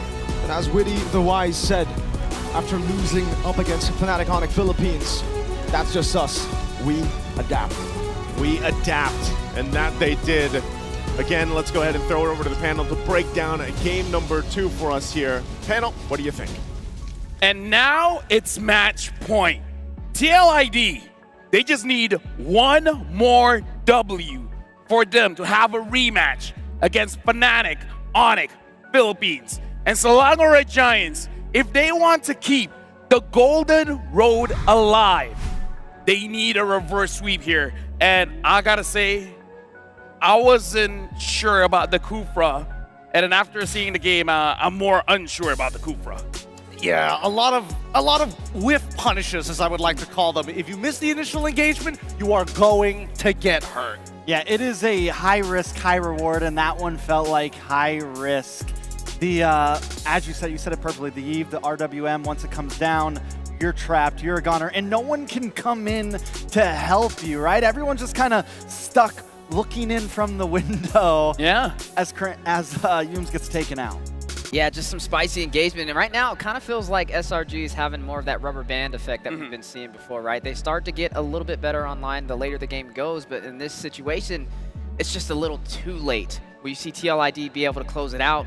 Aaron Shiki, the untouchable, able to pretty much take the game by himself. He sees their low HP, doesn't want them to go back to the base for a region. It puts him in such an awkward position, and he capitalizes. I gotta say, so far, looking at the draft, I like TLID's first game draft and the second game draft. So, personally for me, SRG needs to figure that one out because I kind of feel like they're always put in a very narrow position where you have very little options for your front lines, either Cram or Yums, and then they get punished that way. I mean, the punishments also come down to the indecisions of the game itself, right? We saw it in that very last moment. They couldn't decide who needed to start regenerating their health back up to start threatening their opponents and who needed to start clearing the waves. They were throwing stuff randomly even. Now, looking at the items overall, I would say that at least from Yums' side, he understands if he lands it, he can chase people, but the Thunderbelt may not have been the right way to actually go about it, even though you can actually stack it up pretty quick. They didn't find that initial snowball. They couldn't just keep on trading. And I will admit, I haven't seen Aran on this Cho before.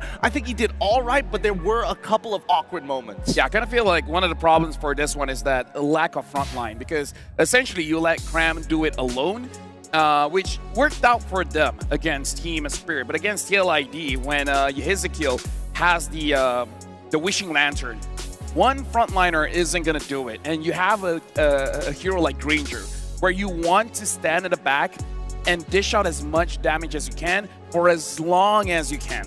The moment your front line gets melted down, what's next? Innocent has to run away. Yeah, Innocent doesn't have much space to move right in by having Sekai's on this assassin, by having Yums on someone that wants to dive up, just like you said. It doesn't leave much space, and Aaron Shiki played so amazing as we crept into the late game. Even though SRG did fight back at some points, it still felt like TLID was in control 90% of that game. They knew what they were doing. Even at those little moments where it's like, okay, yeah, you got a kill. Okay, yeah, you stole the Lord. They still had map control. They still consistently had pressure on SRG. And I feel like it's one of those things where it's like a little bit of micro, right? A lot of micro engagements in this entire game. It wasn't just all about the objectives, but just overall about the engagement overall. You see Witty, you see Aran trying to beat the pace of Cram, trying to beat the pace of Humes as well. And yeah, I agree with you guys on this Kufa pickup. May not have been the hottest. Maybe a little bit more of a stronger frontline hero could have been the difference. I like what Weezy said. It's always about the macro.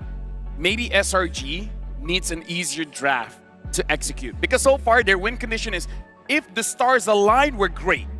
But the stars don't always align. Exactly. That's why we see a lot of positions, like especially around Lords and even Turtles. It's, I give you the objective, and then let's see how many fish we can catch with the net. And I feel like, yeah, you know, sometimes you can get a little bit more. You can overextend and even push TLID into a corner. But at the same time, it's not really working for your win condition at the end of the day. You still need a Lord when you have a Granger to help you push.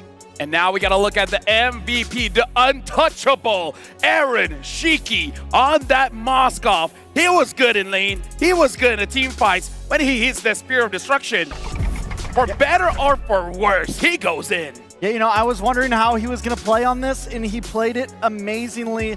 There was something that kind of went unsaw in the beginning. Me and Gideon noticed it when he threw that Spear of Destruction towards Purple Buff. Not only did he get vision, but he steals Purple. This was in first few minutes of the game, maybe about like 5-6 minute mark. He stole Purple, and we're just immediately seeing the pressure, the map awareness, the timing that Aaron Shiki brings to the field. And that was just one of many amazing SODs that we saw from him. Yep, it's just a tight formation, tight gameplay coming out from TLID. I feel like right now SRG are getting out-microed in a lot of different aspects. They're not playing as sharp as they did compared to them versus Team Spirit. Yeah, and I think that's the highlight of the day, right? The micro mechanics when it comes to jumping into this match. You see a lot of times where Aaron Shiki is able to outlive Innocent. Even though Innocent was getting some great looks, he was just falling right before Aaron Shiki did, and then that's when Aaron Shiki pops in with the SOD. He starts taking everybody out, not having to worry about Innocent with the damage. That as well. You guys saw Cram jumping on. Was that intentional or no? I would say it's intentional, right? He's communicating with Stormy. He's like, I got abilities, but I got nobody to throw it at. And it happens a couple of times. Even this particular play here where we see that Innocent forced out of position, he probably shouldn't have been chunked in the first place, right? Why wasn't there anybody to actually protect him? And that's because Yums, when he throws himself forward, there's no way out. I think a major thing with TLID's composition as well is everyone, all of their members can kind of fight by themselves. When the fight breaks out and it gets split up, everyone feels pretty comfortable. Everyone has a little bit of peel. Everyone has a little bit of escape, a little bit of shield, something in their own kits. Whereas whenever SRG comes in and they get split up, I feel like Team Liquid ID gets the advantage of that. And SRG, their composition kind of calls for splitting up, and it just didn't work out in the end. By the way, I don't know how this slipped, but watching the highlights, I just remember we don't see a lot of alphas. Weird thing to bring up right now, but just saying, a lack of alphas. But yeah, honestly, the game, Slangorai Giants, they're losing on two fronts here. Number one, the draft, as well as the micro mechanics. Like, we definitely see those two mistakes here. Yeah, I mean, I gotta give credit, it goes both ways. Even around in that very final highlight, you know, misses going over the wall with his own flicker to try and get on top of Innocent. Kind of a weird moment, but generally he's been hitting at least 60% of the area of effects. Able to hit third hit G Kundo, able to find angles for a quick to punish Yums. His job, pretty straightforward. It's not like he has to be extra flashy. It'd be nice if he could, but he's getting the bare minimum done. I don't know, TLID clearly just brought their A game right now. It feels like they're not only winning in draft, but in mechanics as well. Yeah, and now we gotta go to courtside with Eterna, where she's somewhere around here, talking to fans, talking to players. We'll see. Eterna, who are you talking to? Thank you, boys. It's me, Eterna, and with me right now, our legends. We have two legends in the building. The fans are going wild in Axiata Arena because beside me is Just No Limit and Aura himself. Now, I've got to ask you guys coming back here into M6, back in Malaysia as well, how are you guys feeling about the event so far and maybe a little bit of the venue? Let's start with you, Jess.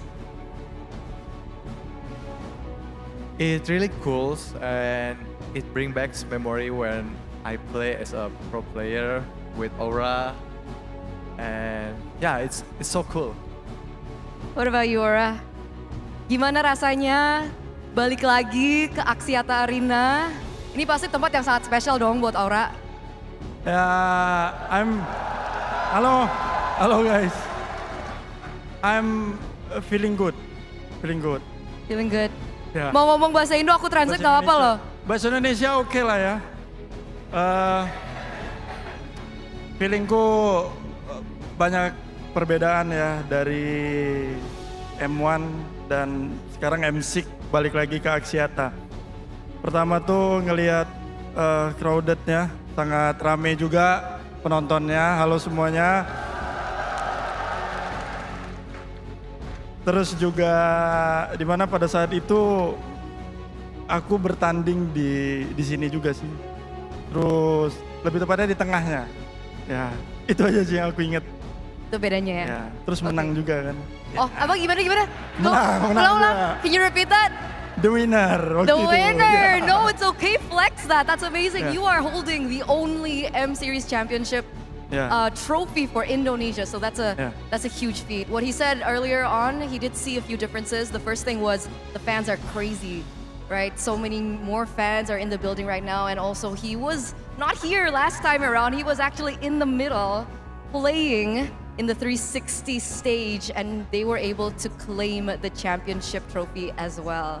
Now, let's circle on to Jess now. Okay, so Jess, once again, congratulations, by the way, guys. He just hit 50 million subscribers on YouTube. So, what's your story there? What inspired you to start your YouTube channel? So, actually, I really love playing games, and I started with playing Mobile Legends. Yeah, I was started being a Mobile Legends YouTuber, and I'm so blessed until I can hit 50 million subscribers. And thank you for all your supports. Thank you so much. Yeah. And yeah, I believe I can be here because my friend also, because he inspired me to start a YouTube channel as well. Aww, that's so sweet. Aww. It's okay if you guys want to hug a little bit. It's okay. We'll wait. No? All good? Okay. So, Fabian is competing right now. And he said in one of his videos that you're his main inspiration. What do you think about that? How does it feel to become an inspiration for new pro players from Indonesia and maybe even around the world? I'm so grateful and so happy, and hopefully he can win. Hopefully can win. Okay. Guys, last question. The fans are going wild right now. They're supporting SRG. Thank you guys so much. It's been incredible. But we have to ask, it's 2-0 now for TLID. Their match point, one game away of getting that grand final slot. What do you think about this? Do you think that TLID can go all the way? Are you confident? Or do you think that this might go all 5 games against SRG? I think it can be 3-0. 3-0. 3-0 from Jess. Guys, what do you think? No? Boo? Boo. Okay. What about you, Aura? Yeah, 3-0. Yeah. Yeah, the fans definitely don't agree. They're sorry. But we're gonna wrap it up. Thank you guys. You guys are amazing. Thank you once again, Just No Limit. Thank you so much, Aura. It's an honor to be with you, and let's enjoy the show. Let's send it back over to the panel. Thank you, I'm guys. sorry, okay, guys. Don't attack my social media, guys. Don't worry. It's not a Malaysian thing to do. Okay, relax. We're okay. We're chill, right, guys? Yeah. See, we're chill. We'll chill. Sheesh! Oh my God, what was that? Sheesh. Someone else do a sheesh. Sheesh! Alright, there you go. See, now we're all good. Okay, here in Malaysia, we're chill because we have Hello Panda. Fill your game with Hello Panda crunchy biscuits filled with creamy. This one is, cocoa biscuits with. Okay, this one is chocolate. This one is just straight up chocolate.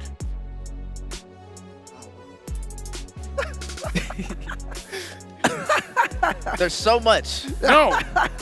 Do you just put just the plastic? Oh my gosh. I'm sorry, brother. Dude, what? Yeah, don't look at us. We No, I totally opened it, it's like, didn't wait, it's do already it. opened? Oh no, I wonder where it went.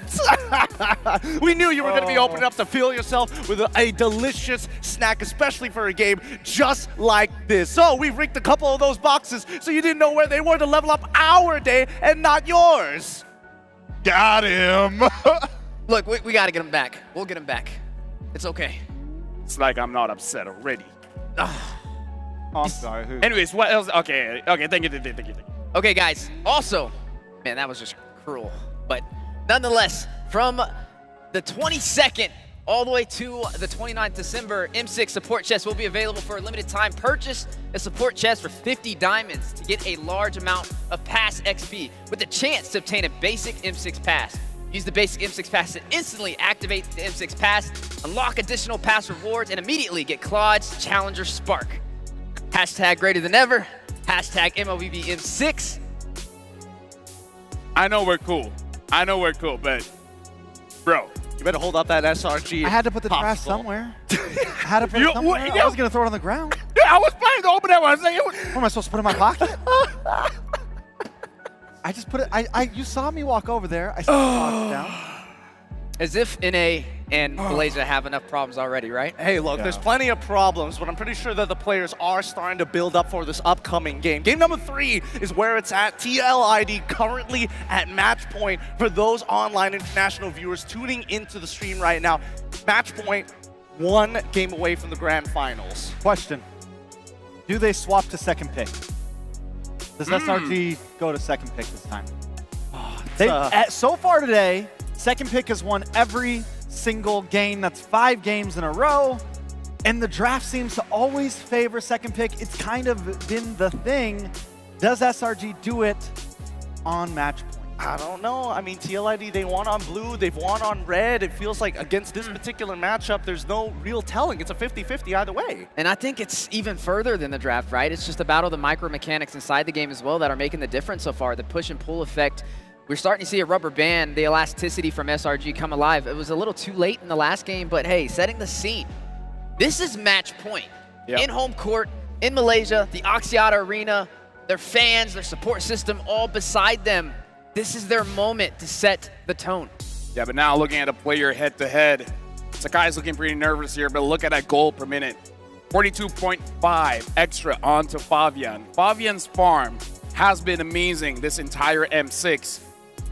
And I gotta say, like going on to your discussion on first pick, second pick, if they second pick, I agree with Trex, looks very good, but then comes to the question, what do you ban? Because you have to ban the Fanny, so you only have 2 open bans at that point. I mean, it's okay when you don't have those extra bans because you get the swing back, right? And that's where I think so many teams have been profiting.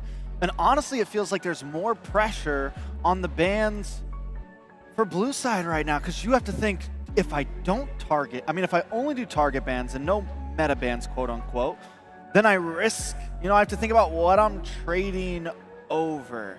The Joy's been winning out, and then there's, like last time, they take the Bruno or they take the Granger, but they give up the Suyo. It's a head game thing right now. It's such a head game thing right now. It is a big head game thing, but it's time to go into the drafting phase for game number 3 between TLID versus SRG, currently match point. Hopefully they're going to be arming them with the best weapons possible, but SRG have decided to take first pick on the blue side as TLID will take second pick on the red side. Natural bans come through, but Chowen as well as Loyi instantly axed out by SRG. Yeah, that's a switch up. That's a big switch up from SRG for first bans on first pick. I mean, at this point, you're taking the risk of leaving a lot of things open, which might be what SRG wants. Like, fine, yes, you get the swing back, but we're going to get another swing back with our 2 picks. Okay, and in this situation, I mean, if you're TLID, do you ban out the Joy? Do you let SRG take the Joy in this situation?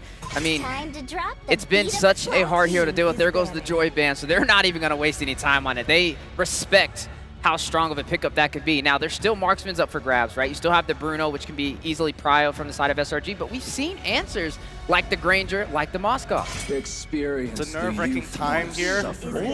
Oh, they get rid of the Granger this time round. They want to make sure that it's out of Aaron Shiki's hands. Does this mean that they are looking for a potential Bruno first pick? And Or if so, Suyo.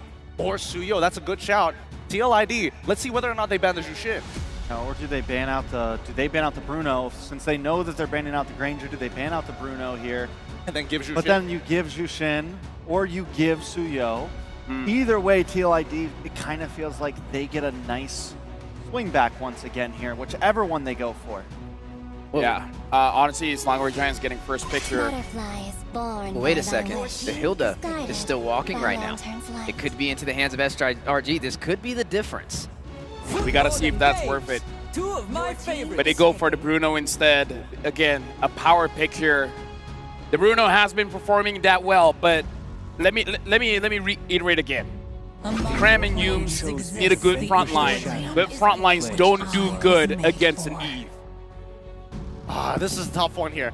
As Yves gets locked in on top of the Suyo, this is a very standard opening for the side of TLID. I'm questioning whether or not SRG is considering to play a faster-paced composition. Yes, maybe get the Hilda, but they need something to kind of accelerate, right? They have information, but you have nobody to invade that jungle. Does that mean you start to default back to Hayabusa? Yeah, Haya Jawhead. They didn't lock in the Jawhead last time. They saved Humes for end.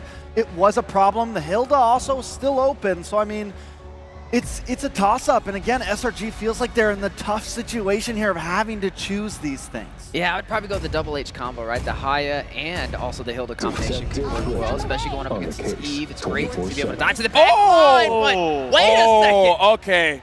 Now it's Protect Innocent. Protect Innocent. They got the Fredrin. They got the Matilda.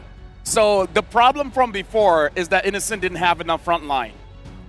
This time, they should have enough front line here. He's going to have everything, right? He's going to have a heal, he's going to have extra mobility, he's going to have a dedicated front line to ensure that he is protected 360 from every single angle. They're not trying to play a front to back, but they do give up that Hilda. Now, the big problem about the Protect President composition is that you only play for one side of the map, and the mid lane is a very large proponent of that. Yves, great at pushing, but I'm curious to see whether SRG might take the Falcon approach of, hey, we take Farsa, and all I want to do is to use that Feather Airstrike to clear my waves, make Witty low so that he can't rotate as comfortably. Now, I raise the question for the side of SRG. Since you have the Mathilda for your mid lane, do you just go for the Vexana here, right? I mean, because you want something to protect you a little bit more frontline-wise. Mathilda is going to help you with guiding winds for some escape, but they don't really have the strongest frontline presence, but they do have the Fredrin, a combination. So I think that could be possibly a pickup on their side, as they are going to have to be worrying about this Hilda pickup from TLID. To answer you on that, Valentina might be a good pick, but I just remember one thing. The Fredrin doesn't do well against the Eve. And once the Eve has the Wishing Lantern, the Fredrin is going to have a very tough time, or even worse, pick up an Ice Queen wand, so that once the Fredrin goes in, he can't go out. Well, at least you do have the Matilda, right, to kind of help you get in and out of those sticky situations. I feel like that kind of makes up for this just a little bit. Chip ban from the side of SRG here. High loss for SRG? If SRG has high loss, the Glorious Pathway can negate the slow effects from the Eve. Oh, wow, really going to like a traditional Protect the President composition. That's a lot of utility, right? And at the same time, I feel like now that Benedetta is gone, now that CC is gone, I feel like TLID are kind of pushing them into that direction. You think that they might come up with like a, I don't know, maybe a carry to a certain degree, maybe attack that front line with true damage? That's a good shout. That's honestly a very, very good shout. But honestly, even the Moskov might still do well here. Yeah, any kind of shred could look good here for sure. Final bend coming in. There goes the Moskov in. No Moskov for Aaron Shiki. The carry, though, I love that you said that, because honestly, that, I mean, and you save it for last pick. See what else tanky has. If SRG goes full Protect the President, then that could definitely end up being the answer. All right, I'm curious to see how TLID is going to select this next pick for the second phase. It could go basically anywhere. I mean, all they're missing right now is a roamer and as well as a gold laner. It feels like the gold lane matchup is pretty straightforward when you're up against the Bruno. They could still pick up a Cho here and then look for Beatrix later on, but instead they go for the Khalid. They have even more early game pressure to hurt the President. That's a good pick. that Khalid is a very good pick. Especially with the Matilda, you already have a squishy roam, you have something that can't take too much damage, and this just adds even more TLID's early aggression that they can bring now with the Hilda, with that, quick rotations, Suyo, who wants to stack up. It's dangerous. Yeah, and this makes you wonder, are they going to force out the high-lows here, right? I mean, you need something to kind of pair up and match the mobility of this Khalid as well and have the dive potential. So it could be a potential answer, slot it in the XP, see how that kind of plays out. Now, another question that we need to raise is for the mid lane matchup, right? Are we going to match range with range? Are we going to go in for this Farza? Are we going to go something a little bit more stronger with the frontline presence such as the Vexana? We've yet to see what Stormy has in his hands. Yeah, it's either mobility or it's going to be a pillar. I'm thinking whether oh, actually, yes, they are truly playing the Protect the President composition. Edith is a great way of buying time. You have the Aurora to kind of supplement. Even when somebody isn't able to take the guiding win, you can still work with the Frigid Glacier to kind of buy you that extra bit of time and even some soft CC so that TLID don't get too far with their lead. Yeah, so when we look at the way that SRG's been drafting from first ban until now, with the Granger ban, it feels like it is all about Bruno. We're back to Swiss stage, essentially. We're back to this, listen, when in doubt, have faith in Bruno, ban Granger. Let me just say, Slangor Giants, they're taking a very big risk here with this kind of draft. This potentially is the final game of the day, and with that, we're throwing it to the casters. You know, panel, we completely agree. This is a risk for SRG, bringing this kind of draft to the table. And it's match point right now ahead of them for TLID. Again, it's me, Naisu, Mirko, and Leo to bring you the action. Mirko, how are we feeling about this lineup? This is signature TLID for every single one of them. They got comfort picks. Aaron Shiki on the Natan. That's Witty the Wise on the Khalid. The Ghost of Jakarta. Yes, Kill. Is he 100% on the Eve? I think he is, man. It's very close to 100%. I mean, the stats don't lie. And this is, if you just ask me, SRG feels like they just reverted to protect Innocent and go from there.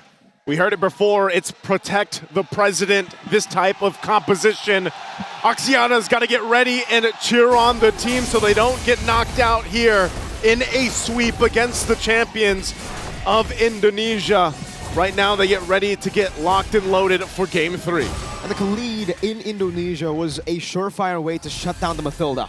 Don't know if it's still the same way here in the M6 World Championship, but Witty, he definitely knows what he's doing here. Aran as well, so pressing. Oh, Witty! Almost the passive from Stormy, forced out. Yeah, Aran on the Hilda, very annoying. Just cuts the waves and joins in Frederick in the jungle. Not even a minute in, and Team Liquid are already living inside SRG's jungle. That's 3 heroes crossing the river. This is uninhibited aggression. I don't think I've ever seen a team this aggressive in M6. They can play around this aggression just by the mere fact of how they've performed throughout the past 2 games. TLID really confident in the way they're approaching this, especially with the lineup they have. Kram's going to go ahead and visit down, but it's Aran. He's going to be fine. Taking a look at the emblems, though, real quick. We do, of course, have that war cry, Edith. We've seen this iteration before, and it can actually do quite a bit through the course of a game. Of course, the quantum charges here for Innocent to go ahead and play around the mobility already provided with a Matilda. And, you know, that combination, too. Matilda, Fredrin hasn't worked out for some teams, but again, it's still a risk against what TLID wants to set up. Something very telling as well. This is Kram's Edith rocking the double mobility emblem set. So he understands that I'm not going to see Aran very often on the Hilda, so I might as well rotate quickly around my lanes as well. Yeah, solid choice. Aran might actually get caught in the cut here. Actually is able to escape for a bit, guys. We'll definitely be looking for the taunt. That's an Earth Shatter. Another knock up and another taunt. Kram wants to go for it. Aran is actually staying here. Decides to stay. Flickers out, but Yums gets first blood. All in the meantime, though. A free neutral objective. What time here, Team Liquid ID. If you ask me at this point in the game, I would say, yeah, Aran's life, maybe plus a flicker, is worth the turtle. I was going to say, that all he wanted to do is buy some time. Oh, now Yums. Oh, Raging Sandstorm going to be used. No connection, though, from Witty. So they'll back off. Oh! Kuala! Fabian with a snipe down. Witty wants to steal this away. Oh, concussive blast! Steals it away. Fabian was able to combo it down. I think that was a Soul Sever from the Usurper. That's right, he served it up to Fabian, and it's for free across the map. Liquid ID's winning! Oh man, again, Fabian able to go ahead and get that. Now they just have control of pressure on the jungle here. Soul Sever Fabian knows to play it slow. Not like this. Retribution advantage. He goes up with the Retribution, gets caught in the Fridge Glacier. Now it's Circling Eagle. Appraisers wrap from skies. But he still did steal the buff. You see, it's not on anyone from SRG. So good news is they get to stop the aggression. But bad news is, I think Sakai's needed that buff. Yeah, he did. He had to, but again, it's a good way to at least have an answer for something because they know that if TLID wants to play slow, they can. We saw this even back in game 1. But if they want to go fast and build on momentum that they have early on, they'll do that as well. But the thing about this, too, is you have the Natan in the equation. Yeah. So late game potential is actually pretty strong here for TLID. Now, I gotta ask the question. Bruno has been destroying everybody in the Swiss stage, knockout stage as well. Yep. But if it comes to the late game, do we still favor Natan or is it still Bruno? Okay, if you ask me, Natan just has an extra layer of utility. Yep. There's more he can do than just throw balls out. Shiki and Innocent 1v1. Let's go. I wonder if he knows! Raging Sandstorm and the Flicker back. The Purify coming up from Innocent. Oh, the slashes under the turret. Witty unable to get the kill. Innocent surviving. Witty sand walking away, plus a quick sand guard. He can just reload and do it again. He's going to stay down there, too. Turtle's now up. They're trying to make a play on Innocent. They do get the Purify out, so they're going to see the rotate here. Aaron Shiki joins this fight. They want to secure the objective. Circling Eagle over to Aran. Oh, Frigid Glacier too. Everything used onto Aran. Yehezkiel's just chilling with the real world manipulation, and Kram will not be able to do much. Can they do it again? Sacrifice major resources to secure the turtle. Looks like it's gonna be unnecessary. Yeah. Liquid ID scoring the second turtle of the game. They want to go in for the purple buff too. Fabian has saved the Retribution. Appraiser's Wrath and the Retreat. Skies gets it, now goes on to Witty, but that might have been a mistake. Raging Sandstorm to the back. Stormy unable to be landed on. With that Raging Sandstorm, both teams disengage. They got to disengage from here, and you see all this pressure. What TLID is doing is, of course, delaying the levels for Sakai's. Here's already level, he just hits level 7. Fabian closer to that level 9 as he gets it just now. So that's the whole plan for them. They slowed down an already slow hero in comparison to the Suyo. It's so hard for SRG to put resources on other heroes when their jungle is struggling like this. The Sky Prince is playing like a pauper right now. Third lowest in net gold across the game. Not even to mention the level gap. 2 levels, son, 2 levels. 2 levels already at this point, too. I mean, again, the Fredrin, you can rely on them to go ahead and lock up some of these objectives, but when you're falling behind like this against a lineup that likes to go ahead and play with mobility, it's tough to do, yeah. You can rotate around with Yumes, but at what cost here? Gentlemen, can I just say, Shiki built his second full item. In 5 minutes. Under 6 minutes. Oh, wow. 2/3 on the way to his magic trinity. I see your oh my god now. I understand it now. Aaron Shiki is on a path of snowballing on the Natan. Fabian. Oh no. With a wallet that thick, I get why he's called the untouchable one. This thick wallet. That's a free turret. That's a free turret, too. To build that up a little bit further. Man. Tier 1 already in the bottom lane, down. Sakai's still scraping. Now for the purple buff, you can see Aran already given the information, but this time Cram has to go ahead and help him. It will be secured. Buff is up, but 10 seconds on the turtle. Look at the focus here, still on the bottom side. A stun over, not connecting. And oh my god, the damage! Aaron Shiki trying to go for it. Yums, this might be the re-engage. Fabian going to be caught. Air Shatter. Raging Sandstorm, the flicker. Stopping them. Aaron Shiki able to escape. Now Cranberry low. Fabian walking up. So summer. And Shiki walks away. Purify through. Whoa. Down goes 1. Yehezkiel in trouble. Oh, flicker out of the Appraiser's Wrath. That's a double for Fabian. Sky's very low. They're on the chase. Aaron Shiki. Entropy forward. Serving up a kill to Aran in the back line. Yum goes down. Fabian gets a triple. That's a 4-0. Fabian almost getting the last shot on Stormy. 7 minutes in, it's a 5,000 gold lead. This is a stampede. What was that fight? It looked like they sent one every angle, and they cleaned it up, almost getting a wipeout. Stormy, the one to survive, and TLID will also get the turtle. At that point, it just looked like SRG was head on a swivel. That's what you get when you have a 5,000 gold lead at 7 minutes. You could spread out your opponents, and if you go man to man, mano a mano, you're just shooting more fire than they are. Yeah, I mean, even with all that happening, we were just talking about Aaron Shiki getting close to his Holy Trinity here, almost nearly there with that Holy Crystal. Entropy to the face. The cojones on this young man. That's Aaron Shiki. We saw a glimpse of that in the MPLID Grand Finals. He was flickering forward. Yeah. At the time, dying most of the times. He's learned from that mistake. He's learned from that experience. And you see that experience here. The young stallion maturing just over the course of a 2-3 week time period. And now he's untouchable. He's untouchable at this point. Fabian too. Look at the damage just alone. 13, level 13 to Sakai's 9. And this is exactly why TLID continues to do this. Now assaulting the tier 2 in the bottom side already. No. Look at this. What? Completely out macroed. Stormy gets picked off up top. We didn't even have to use the Raging Sandstorm. That was 2v1. That was 2v1. And if I'm not mistaken, the last time we saw Stormy, he had an ult. Yeah? He had a passive. Yeah, earlier on. Oh. When Cram gets deleted by Raging Sandstorm, sending Cram out. Fabian going in. Primal Wrath to escape. Skies wants to go in with a taunt as well. RWM from Yehezkiel. The Ghost is swiping away. Can they get one underneath the Skies falls? Another sniper away. Rashiki gun zooms down from the skies. Oh, SRG, it's looking so grim at this point. It's still early on, under the 10-minute mark, but they're just getting picked off everywhere. Stormy, even from a distance. Taking names, turrets, camps. Team Liquid ID are starving Sinanguro Giants at every turn. That's a 3,000 gold lead between the gold laners. Aaron Shiki, Holy Crystal, on the way to a Divine Glaive, it seems. Yeah, that's going to be way too much. It already is. To deal with Lord Gone doesn't stand up for long, and now buffs and everything else that TLID wants as they balloon it to 10,000 gold at under the 10-minute mark. What's the comeback angle? What do SRG have to do to keep the Golden Road alive? I'll say stay underneath their turrets, pop the Holy Shields if necessary, and make the most of Stormy's ult. Frigid Glacier might actually be one of their few stoppers. There's a problem with that though. Innocent only has the Malefic gun. He doesn't have the Berserker's Fury yet. Yeah. Is it enough damage to even defend? That's what I'm saying. Use your turrets. They have to be smart about it.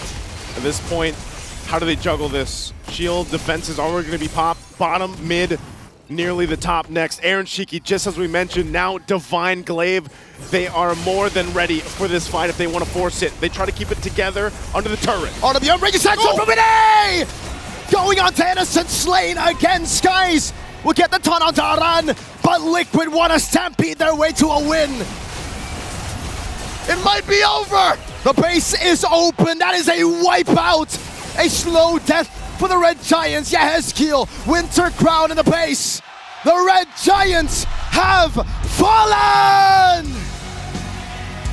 The Liquid Stampede has shattered the Golden Road. These young stallions are galloping at speeds they have only dreamed of. The Cavalry are going to the Grand Finals! And the Cavalry was brought down by the weight of the Super Fam in their initial bout. They've slain the Red Giants in a sweep, and now they get the rematch against Fnatic Onyx Philippines in the Grand Finals tomorrow. For the third time in the M6 World Champions, TLID are facing off against Fnatic Onyx Philippines. Amazing series. Again, I would have not expected double sweeps, but that's it for us. Me, Naisu, Mirko, and Leo. Let's throw it over on stage for the winners. Amid the never-ending challenges, the home ground heroes stood tall and carried the entire Malaysia on their back. Finishing with a top 3, their Golden Road unfortunately has not been achieved, but Axiata Arena, a round of applause to Selangor Red Giants. They fought really well, and will be the last time for the final bowl from the hometown heroes. You guys may now take your final bow. Once again, Axiata Arena, this is Selangor Red Giants! Thank you very much, boys. We hope to see you guys come back stronger next year. And now, your last grand finalist, Axiata Arena. Give it up for Team Liquid Indonesia!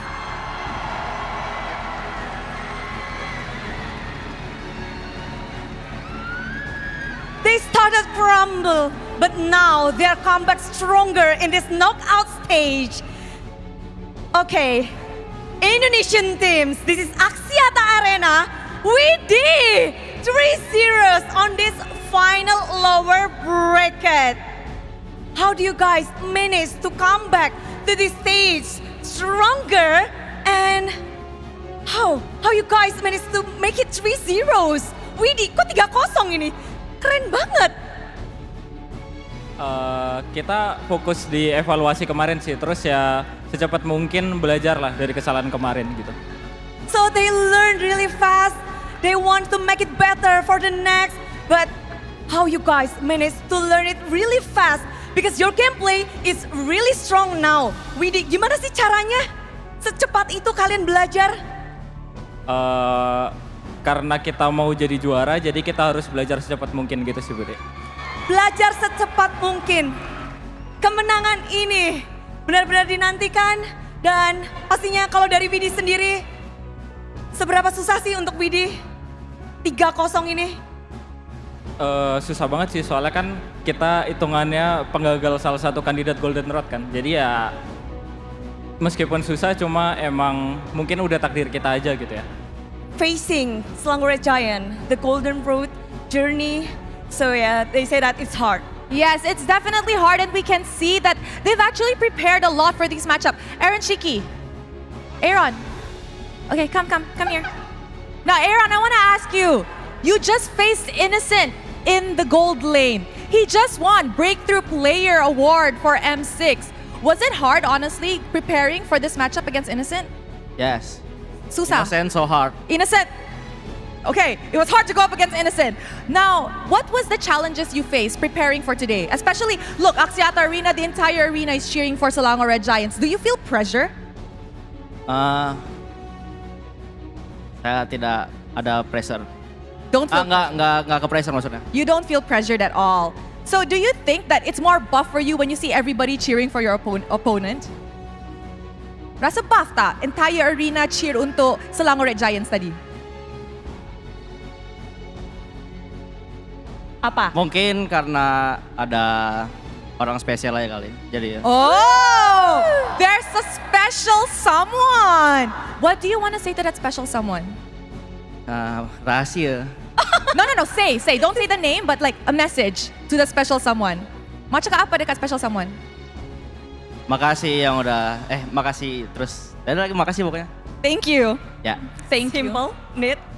Thank you. He's secretive. It's a secret. Maybe if he wins tomorrow, he will expose. Who knows? Ooh, we will wait for it. But after Aaron has to face Innocent, it's really hard. But now, Aaron, as the oldest one here, as a captain here, ini adalah panggung internasional pertama tim Liquid. Panggung yang membawa banyak memori. This stage has a lot of memory for Indonesian. So, how confident? Seberapa pede sih for Aaron to bring Team Liquid ID to the glory, to the champion? Karena ini tempat kita dapat M1 dulu, jadi semoga kita bisa dapetin M6 sih. Amin. Semoga. Yeah. Tapi melihat bagaimana perjalanan kalian yang naik turun, tren ini begitu kuat untuk Aaron. Sekarang Team Liquid ID begitu kuat. Apakah ini memang udah top play of Team Liquid ID? Is this the top play Team Liquid ID has? Let's see tomorrow, Bude. Oh, let's see tomorrow. Yes, and from what Aaron said actually, this is the 4 walls where they crowned M1 champion from Indonesia, which is EVOS. They're hoping that this will be the 4 walls that crowns them this time around. Now, Fabian. Whoa, both mics. Hi, Fabian. You feeling good? What? You're feeling good? Yes, I'm feeling good. You're and feeling happy. good and happy. Definitely, you should be feeling good. Clean sweep up against Selangor Red Giants. Now that you're in the grand final, once again, you will be going up against King Kong. Now, you've met him twice already. Do you think you'll be ready to meet him again for the 3rd time tomorrow and hopefully get different results? Ay, Tana, banyak cakap ah. Yang penting saya main aja lah. You don't want to say so much, you just want to play tomorrow. Yeah. Do you have anything to say to him? Because I saw a video where he actually disturbed you, I think, on Instagram. Yeah. Do you have anything to say to him? Because you guys are like friends. For King Kong, love you King Kong. But Bromance. what do you guys talk about? Kalian ngobrol apa sih pas lagi ketemu? You guys are close. Are you talking about Mobile Legends? Aduh, cuma bad words lah, jangan. No. The video, I think it was a kiss on the cheek or something like that. Oh, Yeah. cute friendship between the players, but last but not least, we have Yaskill here. We know that a lot of fans come to Axiata, a lot of fans in Indonesia as well watching you online, around the globe. Yaskill for this win. Untuk kemenangan ini, please say something.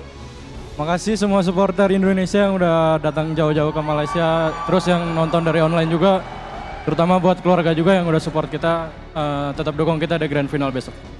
And for tomorrow match, untuk match besok hari, Yaskill, say something. Kita bakal juara besok sih. Woohoo! We will be the Champion. Thank you very much and congratulations to Team Liquid. We will see you guys tomorrow at the grand finals. And with that, let us throw it back to the panel.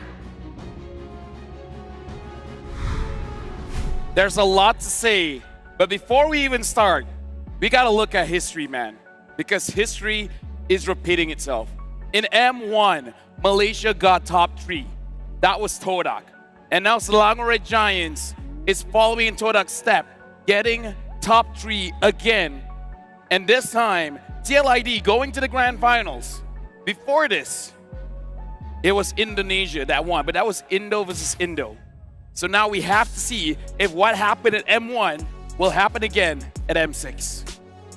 And a crazy thought, to be honest. A crazy thought that, things would pan out this way. Obviously, there are going to be those who are a little disappointed with the performance here, but, all good things have to come an end. I just wish that game didn't look the way it did. And that's the unfortunate part. But you got to give it credit where credit is due. The Cavalry, TLID, play one hell of a game. Yeah, they brought their A game to such a different level. I don't think any of us expected it to be sweeps back to back. Oh, yeah. Lower bracket semifinals, lower bracket finals. But at least it gives us hope that TLID is actually going to be very ready when they meet FNOP tomorrow. So again, let's talk about this. Again, Selangor Giants, game number 1, game number 2, game number 3. They took a very big risk when it comes to their draft. I kind of feel like the first 3 picks looked pretty good. But again, the Fredrin, great hero, paired up with the Bruno, is just that Eve. Ezekiel has been getting the Eve over and over and over again, and he's been phenomenal on it. Yeah, he has been phenomenal on it, and Yehezkel's trying to hide his build, but unfortunately, we got it all on wraps. He went for Glowing Wand, and then immediately after, decided to go for the Wishing Lantern. Now, the problem here is that once he got the Wishing Lantern, all tanks, no matter how tanky you are, no matter how much healing you have, the Glowing Wand counters that. You cannot walk up anymore. And that was the final nail in the coffin for the side of TLID to ensure that they get this game. However, despite that, I feel like SRG, this is I would say, one of their worst performances. Everybody's making weird decisions. Everybody's kind of all over the place. There was no coordination, and worse yet, people were making some individual plays that just didn't make sense. Yeah, there's a lot of pressure, especially in a best of 5 when you're already down by 2, facing a potential sweep. I mean, that's very hard to come back from, almost impossible. And to see TLID, I feel like they understood the objective, right? They knew, hey, we got to them mentally, and now it's time to capitalize. Now it's time to dive into the heart. And honestly, it was still a great series. There's a lot that went well for SRG. Definitely congratulations to making it to top 3. Again, credits to Todak as well. But today's story is TLID. Yep, SRG definitely has to look back into their play because I agree with Gideon, honestly. A lot of miscalculated plays, a lot of questionable movements coming in. But TLID, we got to talk about how fast Aaron Shiki got that goal. Oh, because Innocent got 1 item, he got 2. Like, it was like 6, 7 minutes that he got 2 items, and that was very, very fast. Like, honestly, like, the question was posed, Bruno or Nathan, who has the better late game? Like, we didn't even get to that point. We didn't even get the opportunity to actually see it. We may never get to the opportunity to see that, honestly, but I mean, TLID came in game 1 swinging, completely disrupt the idea of SRG being an early aggressive team. And SRG, from that moment up until the last game, it just felt like they didn't know how to deal with it. We even saw it in that last time. TLID knew okay, you have the Fredrin. We know it's a slow jungler. We're going to slow it down even more. And Witty was just in the face of Sekai's nonstop, denying multiple buffs. Look at the buffs right now. Only 3 orange buffs and 4 purple buffs for the side of SRG over the span of that almost 11 minutes. TLID just knew the objective and executed it perfectly. Gentlemen, TLID, let's have a TLDR. Do you guys feel like TLID won the draft all 3 games? All 3 games? Ooh, I would say yes. They did win in every single aspect there, but it's not like a complete win. I would say 60-40. Yeah, but now we got to look at the MVP, Flavor Fave. It's Pavian. That's looking very good. He doesn't want to say much. He just wants to play. Yeah, and I think that's got to be the plan here, right? He needs to keep it clean. They need to be prepared because possibly the biggest day of their career is coming tomorrow. And it's not very often we get to see game MVPs without full item builds on. And that's what we're getting right here. The guy went for a little bit of safety in the end there, a little bit of possible push. But overall, man, Fabian, I think we only saw him play Suyo all 3 games, right? Joy won, right? Yep, Joy game 1 and then Suyo, right? Yep. All of which he was having a ridiculous GPM. I would say like even the previous ones, like 800 seems about okay now that we're coming to like the last legs of the competition. 970. He had a free game here. Yeah, we got the pleasure of seeing him pick everybody apart, right? He definitely was going in for those solo kills and a well-deserved MVP for Flavor Fabian. Oh, coming into these highlights, there's just a lot of awkward moments, right? Why didn't Yums just not why return into this bush? Yeah, he has Flicker, he can react to it. Same thing going for Innocent, the way that he lost his lane just really came down to nobody's communicating where exactly Witty is supposed to be. And I mean, obviously there's a couple of awkward moments with the Retributions not being able to take away the buffs, but at the end of the day, all of this is recoverable, right? They were building up to a playing a composition in a meta which they've played for maybe over 2 years at this point. Yeah, but Team Liquid ID was just, every mistake that a team makes, Team Liquid ID is going to make it feel like it's 2 or 3 mistakes. The goal just built up too quick. They were too clean overall. In game 1, TLID was maybe a little bit messy, but as those games went on, TLID was just like, nah, they were cleaning up, they were polishing up, and it was just getting harder and harder for SRG to keep up. And now we're looking at the bracket here. These are the final 2 teams. It's Fnatic, Onyx, Philippines, going up against TLID, where TLID, they want to relieve the glory of M1 and FNOP. They want to make sure the Philippines keep on holding on to that World Championship title. Like, both teams, a lot of stakes for this one, because FNOP loses. First time in a long time. Philippines lost in the grand finals, and TLID not relieving the M1. But they have the lower bracket to work in their favor. We typically see the lower bracket in these situations win out in the grand finals over the top bracket. And how crazy is it that in the beginning of the Swift stage, we watch Fnatic, Onyx, and TLID fight it out. In the upper bracket finals, we watched them fight it out as well. And now to get to see them on the grand stage in the grand finals for one final bout. Hopefully TLID can do something different than how their previous bouts went, because FNOP seemed to have their number, they seem to have their card. So far, look, FNOP was doing a TLID of what TLID just did to SRG. So TLID needs to think about how they're going to come into this grand finals, because it is definitely not going to be easy. Here's the thing. We heard in the interview where Witty was like, we want to become champions, and how do we become champions is we got to learn. We got to adapt very, very fast. Because Clara asked that they look so different right now. We just got to see what else have they learned, because this is what they showed against SRG, which honestly, in my personal opinion, they haven't shown much. They just showed what they've already played. I think the most that they've showed is the fact that Aran can actually play the Cho in the EXP. It makes that, flex pick a little bit more interesting. It makes you think, do I really need fast hands, or do I just need to strategize and outplay my opponent? Well, wait a moment. We have a huge announcement to make. In conjunction of the Magic Chess Go soft launch in Malaysia and Singapore, we will be showcasing the first ever official Magic Chess Go competition, and the participants none other than Solos, Just No Limit, Kelvin, Fuego, Bass, Beloyski, CQ Gaias, and Dean Gaming. So make sure you don't miss out on the Magic Chess Go-Go All-Star happening on the 14th of December in Axiata Arena, right after the M6 semifinal matches. Don't forget to download Magic Chess Go-Go on your devices and experience the new and fresh gameplay. Man, that sounds good, by the way. That sounded great. That sounded great. And, I learned from you. Just to keep it short, is happening after this. Like, just after this. Just a way to kind of show off the new game in its own standalone. It runs at 60 FPS, and you've got a bunch of influencers ready to throw down and about. Do you think Beloyski will go for the lose streak strategy? No. Because he always takes 7 deaths. So maybe he'll take a couple losses in a row, get his econ up. Although, that's an interesting proposition. Just saying, it's BBB. Definitely possible. It's definitely possible.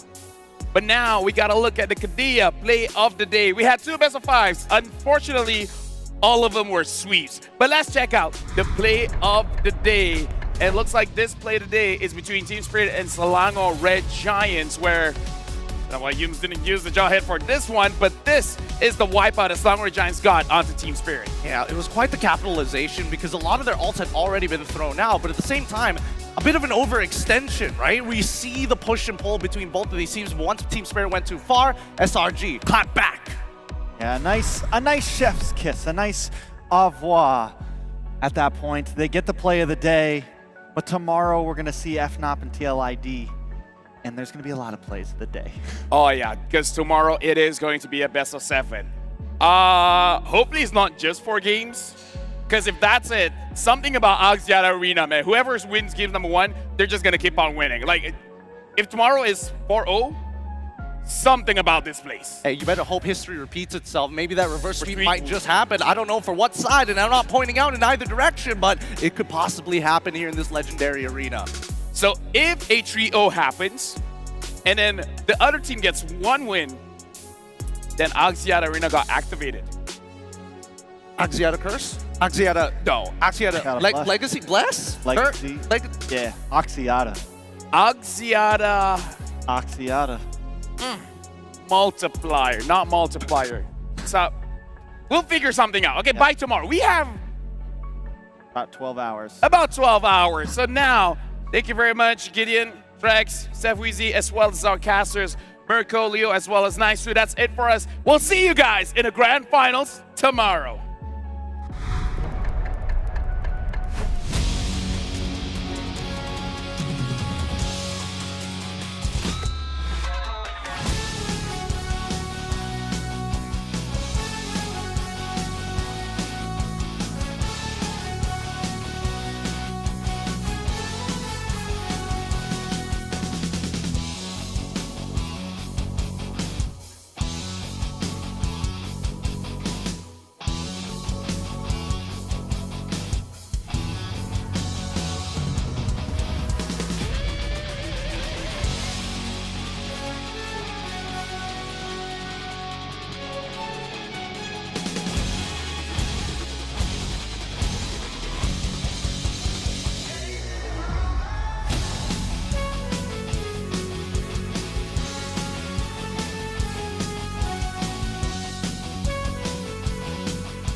Lost in the shadows, feeling so small. But I've got a fire, won't let myself fall. Every hit taken, every scar earned, lessons in pain from which I've learned. When the world says I'm done, I'm just starting my run. Through the darkest of nights, I will find. You won't get me down, you won't get me down. I get back on track with a peaceful attack. I always come back around.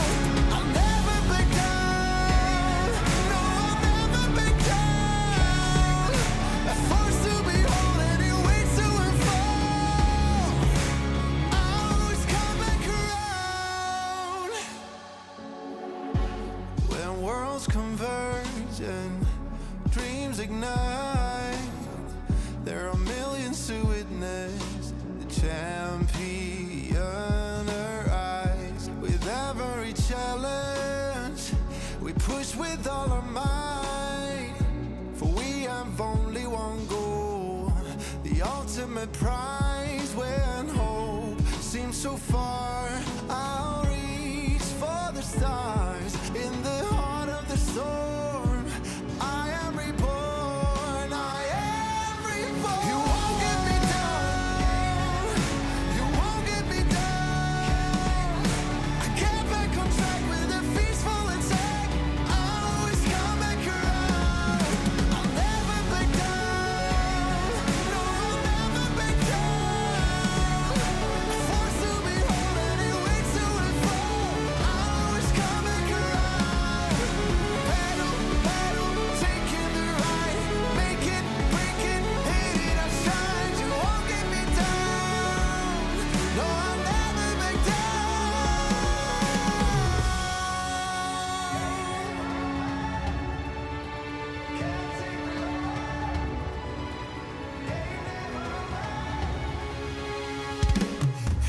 You won't get me down, you won't get me down. I get back on track with a peaceful attack. I'll always come back around.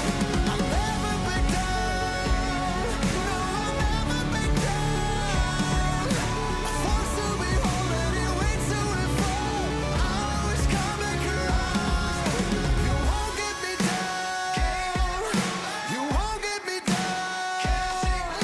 I get back on track with a peaceful attack. I'll always come back around. I'll never back down, no, I'll never back down. Forced to be whole and it waits to and fall. I'll always come back around, always come back around.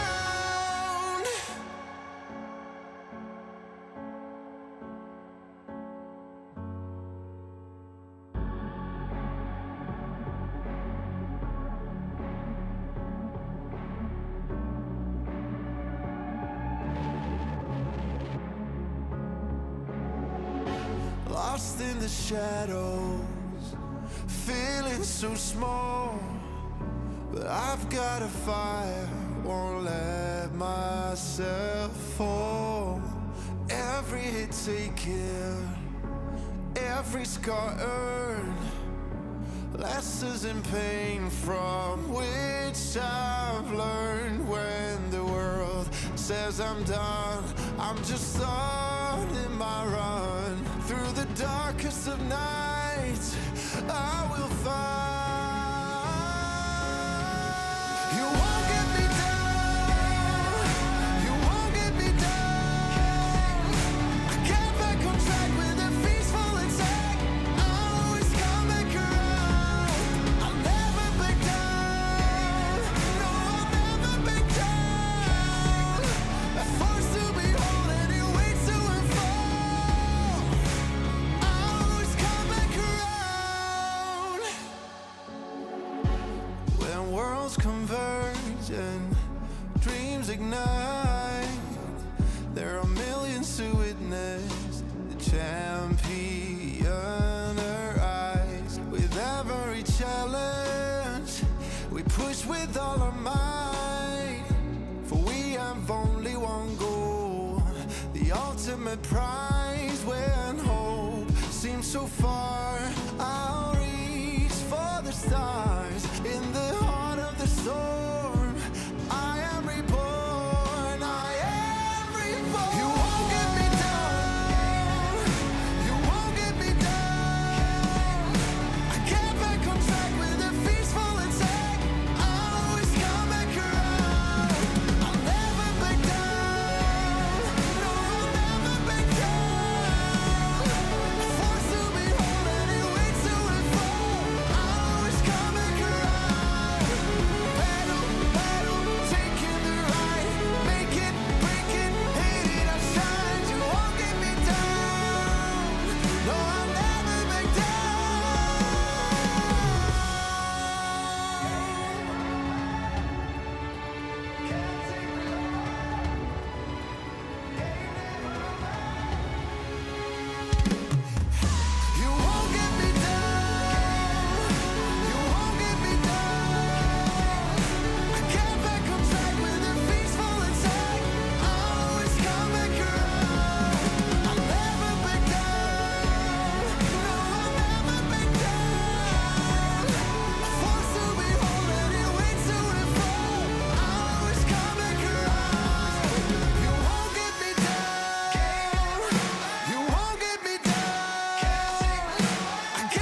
lost in the shadows, feeling so small. But I've got a fire, won't let myself fall. Every hit taken, every scar earned, lessons in pain from which I've learned. When the world says I'm done, I'm just starting my run. Through the darkest of nights, I will find. You won't get me down, you won't get me down. I get back on track with a peaceful attack. I always come back around. I'll never back down, no, I'll never back down. A force to behold and it waits to unfold. I always come back around. When worlds converge and dreams ignite, there are millions to witness the champion arise. With every challenge, we push with all our might. For we have only one goal, the ultimate prize. When hope seems so far, I'll reach for the stars. In the heart of the storm, I am reborn, I am reborn. You won't get me down, you won't get me down. I get back on track with a peaceful attack. I always come back around. I'll never back down, no, I'll never back down. A force to behold and it waits to unfold. I always come back around.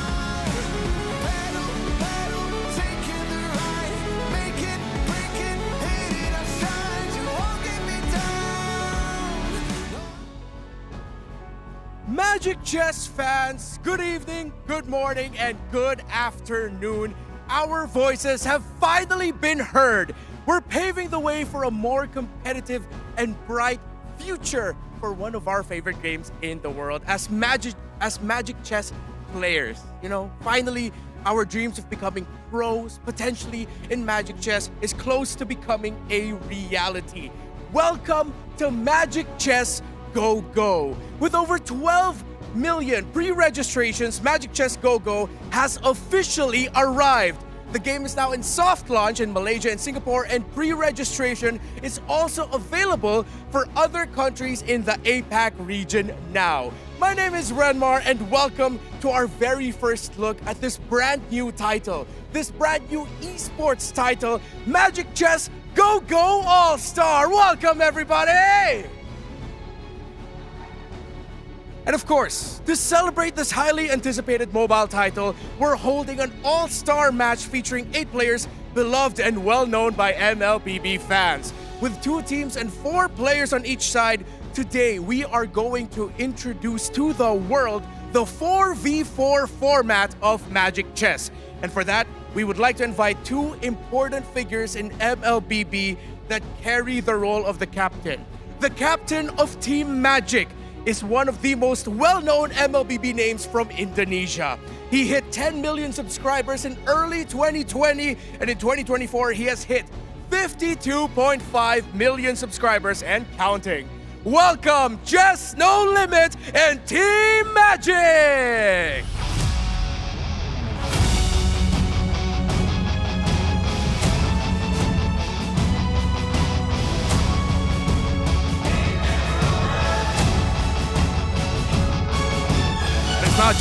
Not just No Limit. He's joined by Baloy, Bass, and Kelvin as well.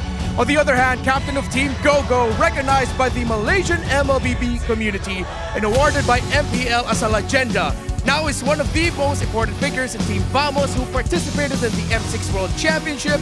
This is Solos and Team Go-Go!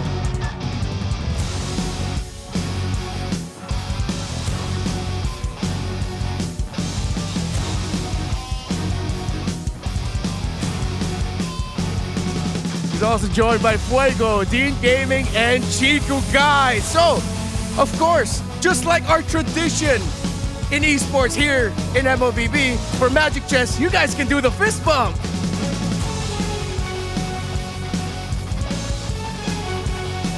And of course, I would also like to invite the two team captains up on stage, Solos and Just No Limit. If you guys could join me for a quick little interview before we begin the proceedings.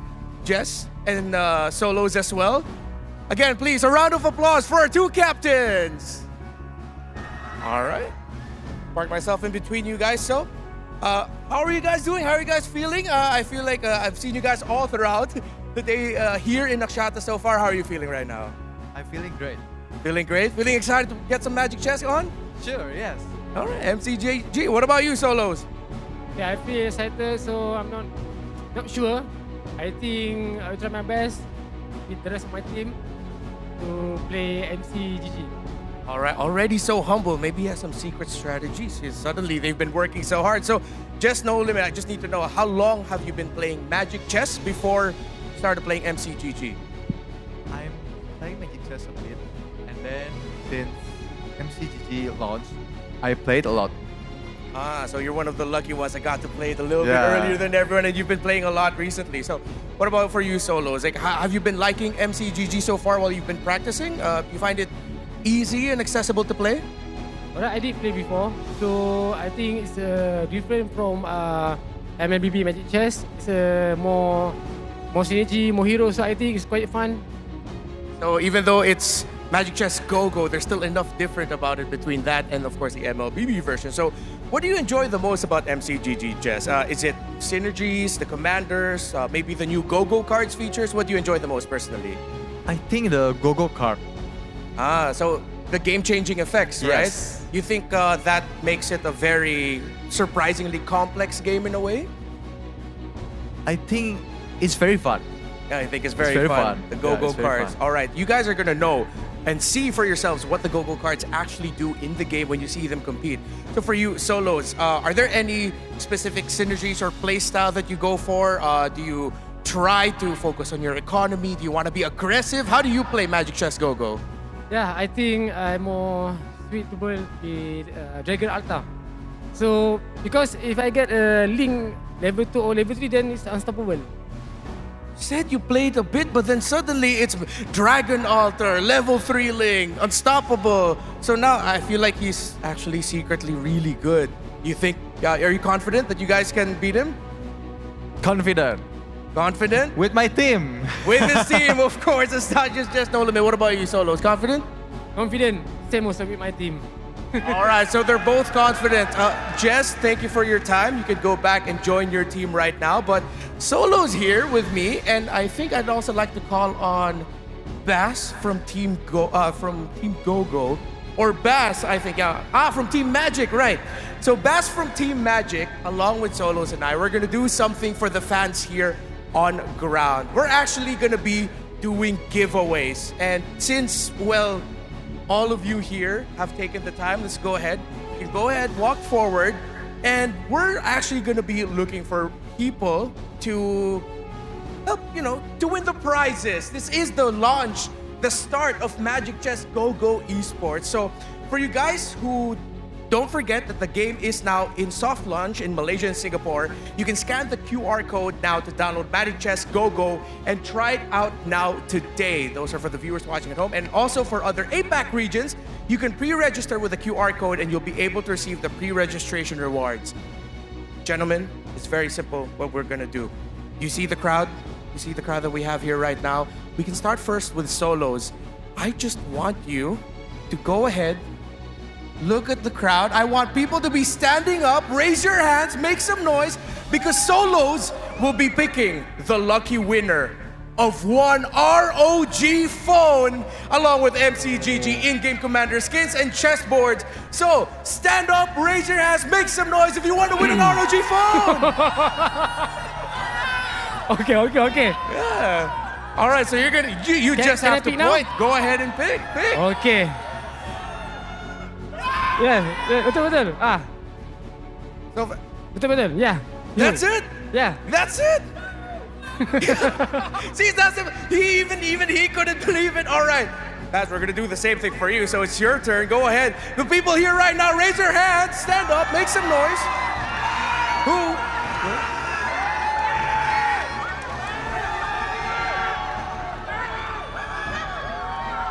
Oh, this one, he's really thinking about it here. There, that guy in the back? Yes. Not you, Poji. Poji, you already work here.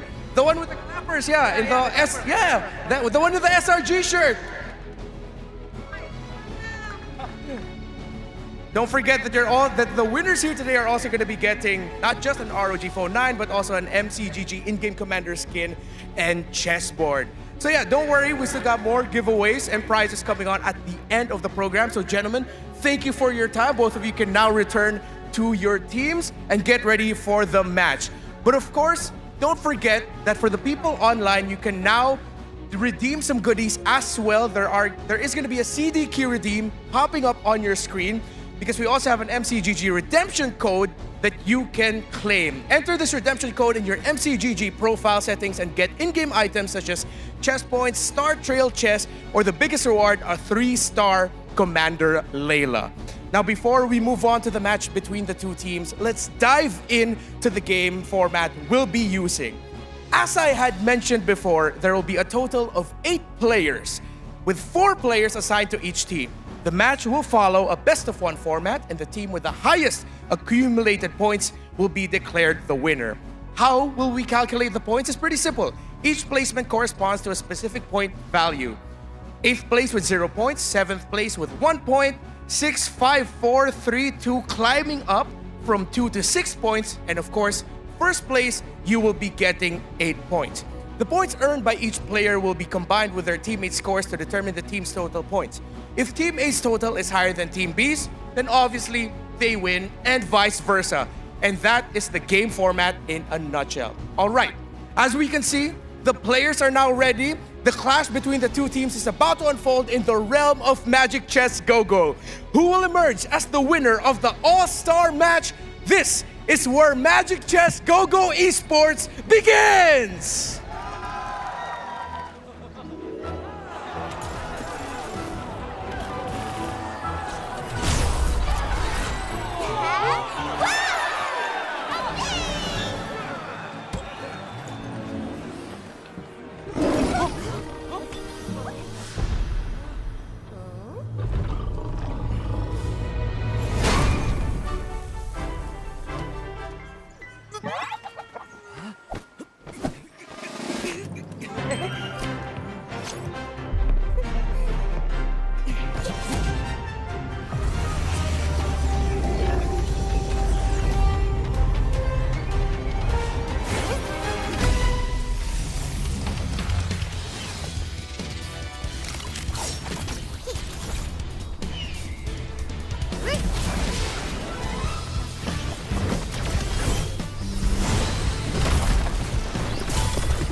Well, welcome, ladies and gentlemen, to Magic Chess Go-Go All-Stars 2024. But before we get into anything, I'm your caster, Moman, and beside me is Sadafa. How you feeling today, bro? Feeling very excited. This is, of course, our inaugural debut of Magic Chess Go-Go on a massive stage right here in Axiata Arena. We've been through quite an incredible day of matches here in the M6 World Championship, but now it's time to take a step back and relax with a brand new game, a standalone application of the Magic Chess that we all know and love, with many impressive names and faces competing on stage.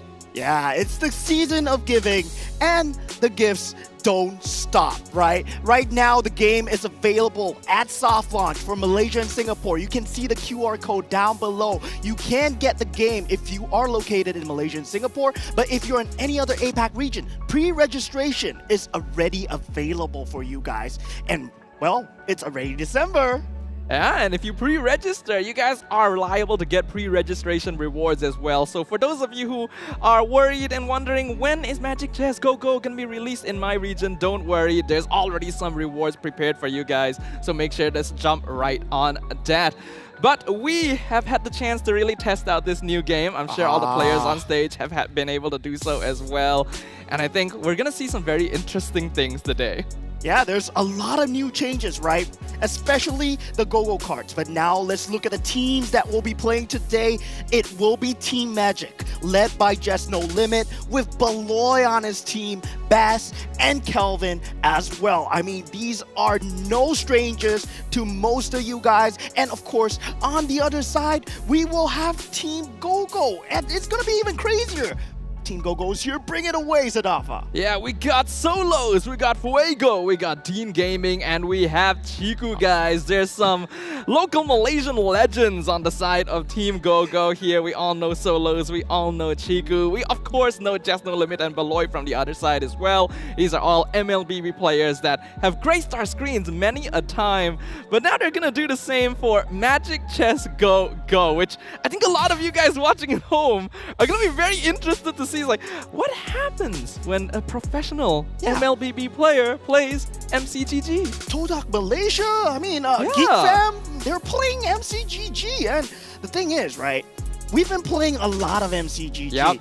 And one of the names, a few of the names are very familiar when you're looking up the guides to the synergies and what commander to use. I gotta say, most of them, they've been building a lot of guides, so you don't have to go into the game completely blind. There's a lot of structures available to use to combine the synergies and choose your commanders. Yeah, I think Dean Gaming, especially from the side of Team Go-Go, is gonna come to mind, right? Any of us who have been playing a lot of MCGG would have seen his name on a lot of the example builds that they show you as a way of giving reference for how you're going to play the game. So I get the feeling we need to keep an eye on him, especially because he definitely seems like one of the biggest threats in this show match. Yeah, and the thing about Magic Chess Go-Go is you're choosing your units to pick and place on the board. So this is going to be a game of who gets the correct synergies, who gets the correct economy. There's a lot of pivot pieces here, and of course, there's a lot of strategies in this early game. The most important thing is, right now, which commanders have they picked? And you said Dean Gaming will be the one to watch, right? Looks like he went for the Layla, actually. Is that Layla? No, that is Fanny, Oh, isn't that's it? Fanny, Yeah, that's yeah. Fanny. Because sometimes it can be a bit hard to tell with the small, but I love the chibis that they've created for MCGG, right? The art is clean, the characters are cute, but right off the bat, like you mentioned, Mo, you can tell what kind of strategy these players are gonna go for just by their commander choice, right? Yeah, and the thing is, right, we saw Just No Limit. His favorite was Fanny, but he's currently playing the Veil.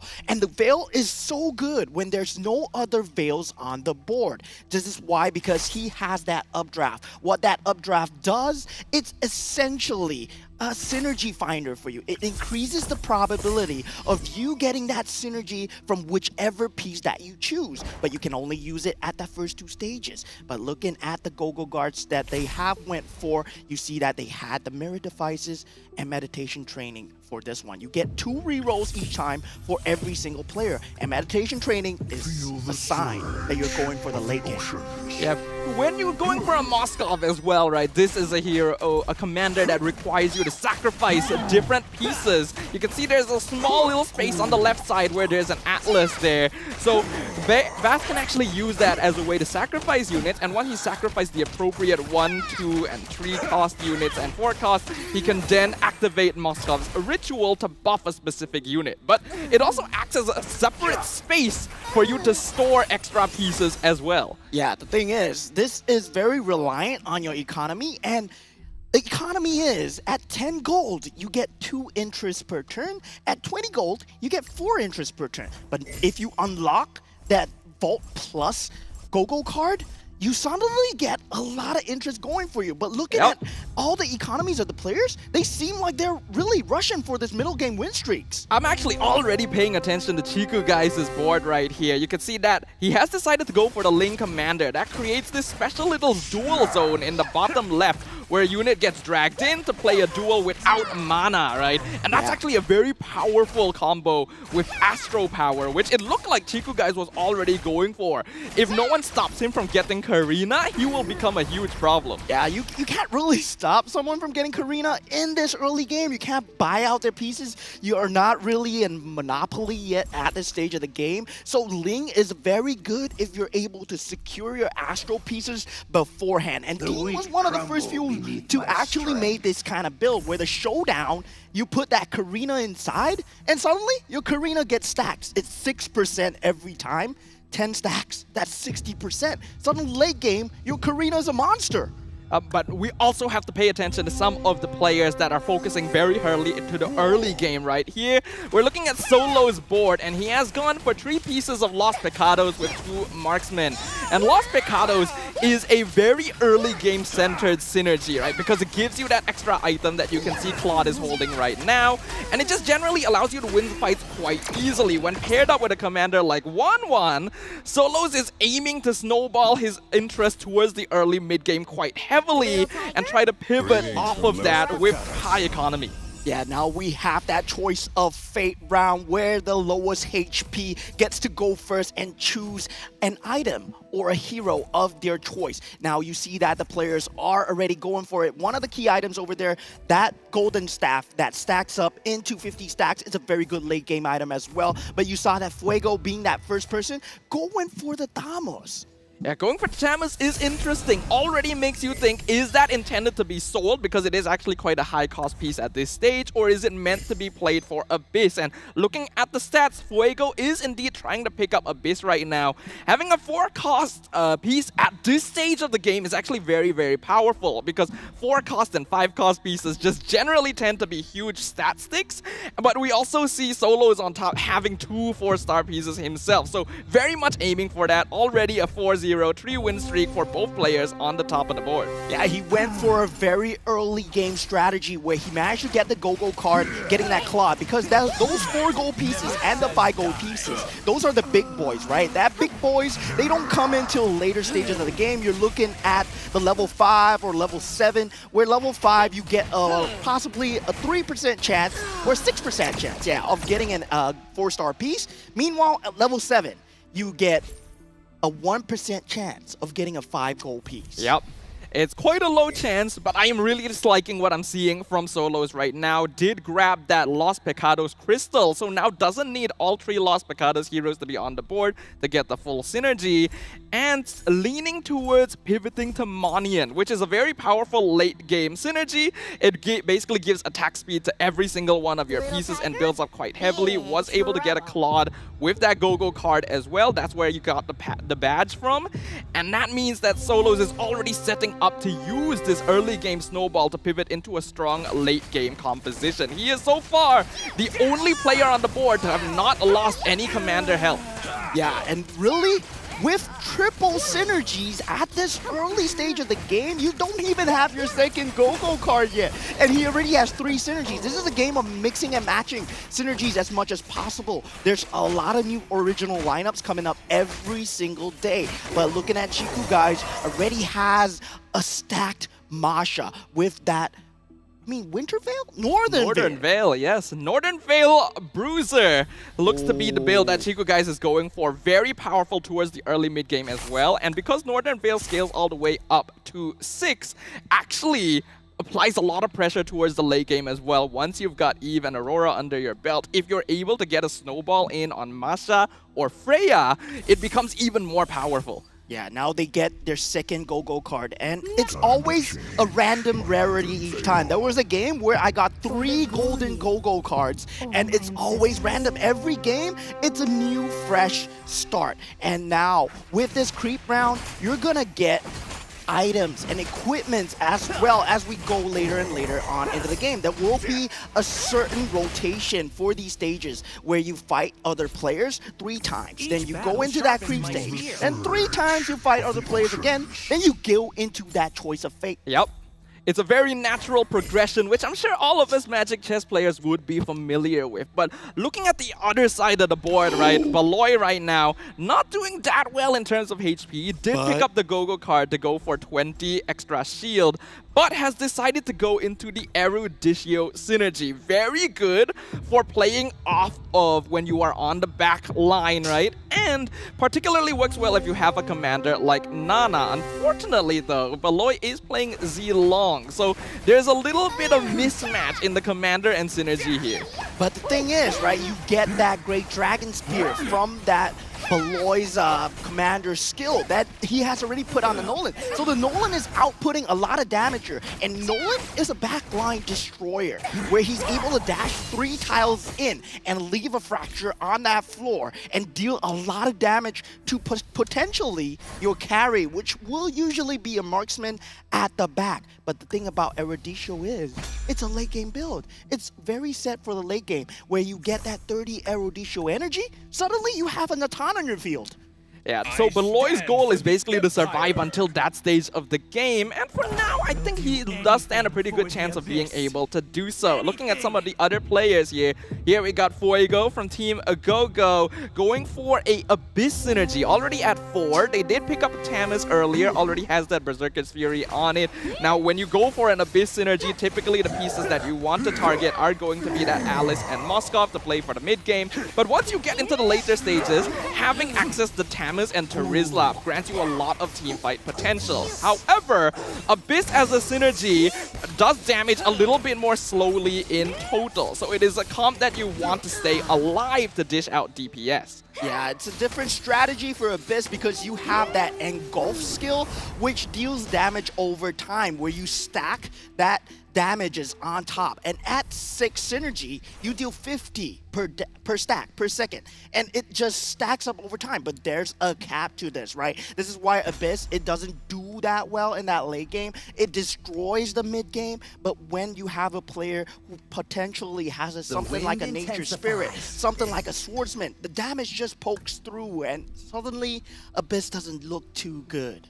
Yeah, Abyss can have a bit of difficulty when you're going up against synergies like Nature Spirit that just outlast you, or synergies like Northern Veil or Monian who just straight out DPS you, right? So those are the ones that Fuego has to be the most concerned about right now. We can see them going up against Solo. So far, still undefeated in any of the rounds, but actually taking quite a lot of damage here. Solo's leaning into a very backline heavy composition, and that means that the Abyss can just whittle right through it. And with that, the first bit of damage has been dealt to the captain of Team Gogo. Yeah, Solos, I mean, he does have the ability to outscale Abyss later on, but now looking at Dean Gaming, one of the key players to watch, he is going for a very risky glass cannon build, but choice of fate here. This +1 capacity is huge for almost every single player. You see that everyone in that Magic Chess Go-Go community go for that +1 capacity because it increases your chance of forming new synergies where you have an increased capacity of heroes on the field, which can only be done by increasing your commander level, which is kind of expensive. It is definitely quite expensive, but let's have a look at one of the players that we really highlighted early on, right? Dean Gaming has a lot of guides in the game, has gone for 4 synergy, actually also going to be playing for Eruditio, has already built up 20 of the stacks. You can actually see it from the little crystal at the bottom right of the board, and is pairing it up with the Marksman and Swordsman synergies. So with the Dragon Altar as well, this is pretty balanced overall, but does notably lack a very powerful front line. So that means that if he's dealing with a comp that just straight up does a lot of damage, may have difficulty surviving it. Oh, if you take a look at his items, he does have that itemization. He has that dominant ice already, which is for the sun in that later stages of the game. And the Feather of Heaven is already online. All he needs now is gonna be that golden staff and that immortality, because the Natan is secured, right? You get that damage going from that Eruditio once you hit that 30 of that little Eruditio ball that you see just now. It was 22, but you see that he already has 4 Eruditio, which means every time he's taking damage, he's getting 5 Eruditio energy every time. Yeah, the higher your Eruditio synergy is, the more stacks you get on your crystal with every round. You will naturally get more stacks from losing, so it depends on whether you want to go for a comeback sort of strategy, playing around Nana's commander ability, or just straight up snowballing. It's a little slower, but you'll have a lot more health to work with. As we can see right now, it is going to be, I believe, Chiku guys at the top right now with a 7-game winning streak. Having that pivot has been very powerful for him thus far, and we can just see how much damage it is able to do. Yep, he is shifting perfectly into the Northern Veil Bruiser combo. This is a synergy combo that I enjoy playing quite a lot as well. It does a deceptive amount of damage, and we can see here, although it looks like Fuego is starting to get the upper hand, Abyss does have a little bit of difficulty going up against a composition that is able to dish out true damage at this scale. And that's a level 1 Northern Veil, by the way. If he gets another stack of synergy for that Northern Veil, it's gonna suddenly do twice the amount of damage. So definitely Chiku guys going for a very early cheese strat here, which is that Northern Veil into Bruiser, because it deals a lot of damage. Once you keep dealing that damage, you apply the pressure on the Eruditio players. Yeah, I kind of want to see how many stacks of dueling this Masha has right now, right? Because she, okay, thank you very much for production. 7 stacks. That's a good amount at this point of Champion's Spirit. So Chiku guys continuing to build this up. And from what we've seen of the other players, not many of them are going for Bruiser or Northern Veil either. So Chiku guys has just free access to a lot of the pieces he needs to complete this lineup. And really, it's very scary for the Eruditio players because they're keeping their HP so low. And suddenly when you get your Natan, you're so tempted to put your Natan at the safest position. But what the showdown of that Ling does, it pulls the furthest unit away into that showdown zone. So potentially your Natan gets dragged in and you lose your 5 gold unit straight at the start. Yeah, so you have to be very careful when playing a composition like that Eruditio. But we were talking about how not many other players are going for Northern Veil Bruiser. Just No Limit, captain of Team Magic, does seem to be leaning in that direction, right? We can see the Go-Go cards that he has picked up. Went for equipment early on, actually leaning towards the Blood Wings later to build into the Eve and the Aurora, the late game pieces of Northern Veil. Actually 1 piece away, I believe, from a 3-star Masha as well. But still lacking some of the front line really needed to keep Northern Veil alive.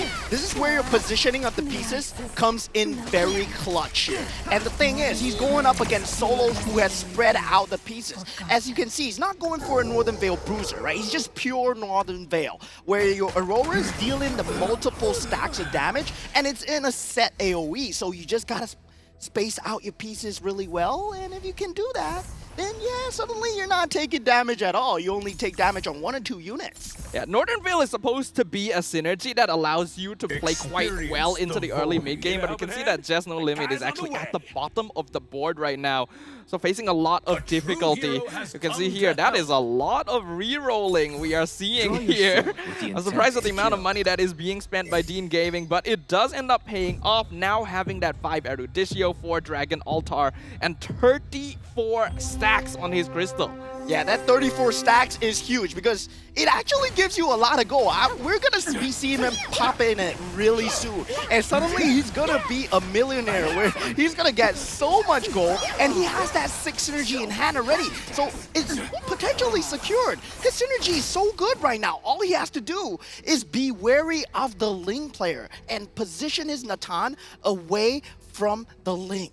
Yeah, Team Gaming looking to be in a very, very solid position right now. Although his commander HP is quite low, he is starting to reach the peak of the power spike for both Eruditio and Dragon Altar, and he hasn't actually needed to pop the Eruditio crystal yet. For those of you who may be a little bit unfamiliar with this lineup, the bigger the number on that little purple orb you have down there, the more stuff, the more gold, the more pieces, the more everything you get once you do eventually open it. Yeah, it's just a Christmas box that you're saving up, and you're some kind of just a saver, right? You're a miser. Where Eruditio, it's just a very risky build to play. That's why we see people play on that Nana, where you have that second lease of life from the Molina's gift. But he's doing it on a Fanny. But now we're looking at Kelvin's point of view, where he's going for that Northern Veil Bruiser, but mixing in that Monian and mixing in that Marksman.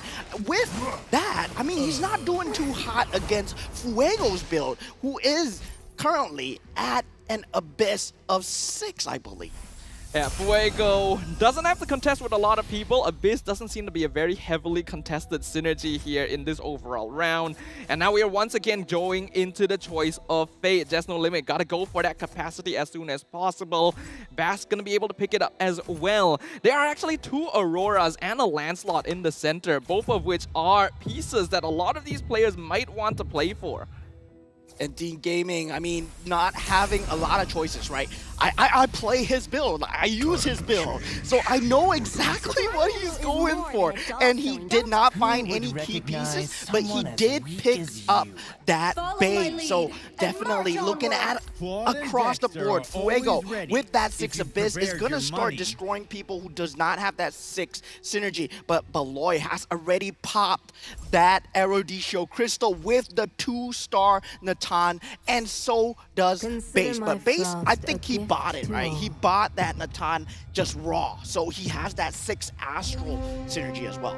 Yeah, we actually have to be very cautious about these 2 players right now because Natan does a lot of damage, especially when you have that crystal set up. We can see here Kelvin has been having some trouble throughout the game so far, but is doing a very respectable amount of damage now that he's been able to pick up the 4 Bruiser for Northern Veil, is able to win this duel against Solos, and we actually witnessed our first elimination of the game there with Beloy not being able to take the victory against Just No Limit and being the player eliminated at 8th place. Yeah, and going for that Zilong Eruditio, I mean, even though you were a Natan, you have that Natan at 2-star already, it's just very sad to see because it wouldn't have happened if you were on a Nana, right? You would have that second lease of life, and you could have potentially died to a bad positioning. You could have potentially placed it where the Masha was, and suddenly it just gets dragged in. Eruditio is a synergy that lets you play for a weaker early, losing a lot of HP and trading it for mid to late game momentum, but you gotta make sure that you're able to reverse that in the first place. So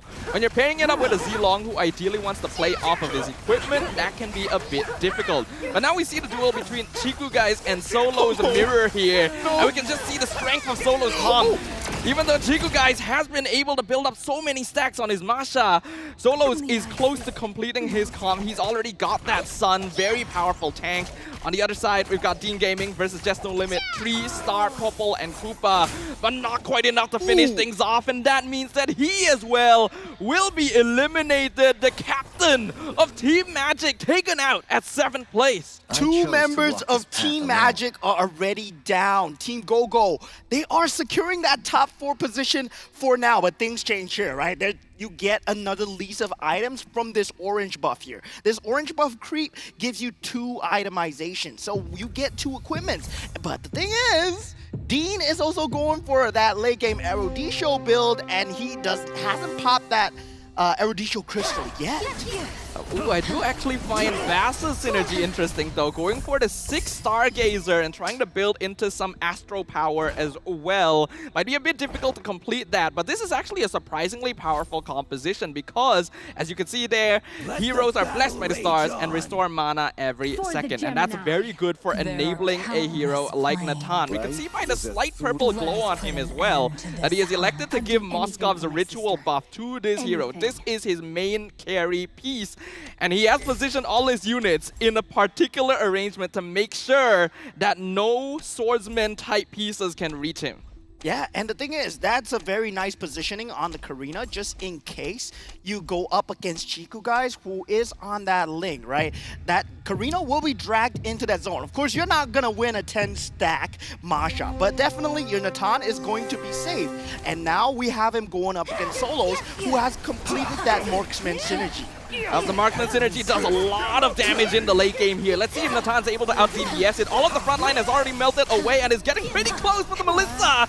Gonna be the last one holding ground for Solos. 21 damage to the commanders right away, leaving him at 5 HP. Bass right now alongside Kelvin, holding on to the hopes of Team Magic, and the latter actually being able to win a game against Dean as well.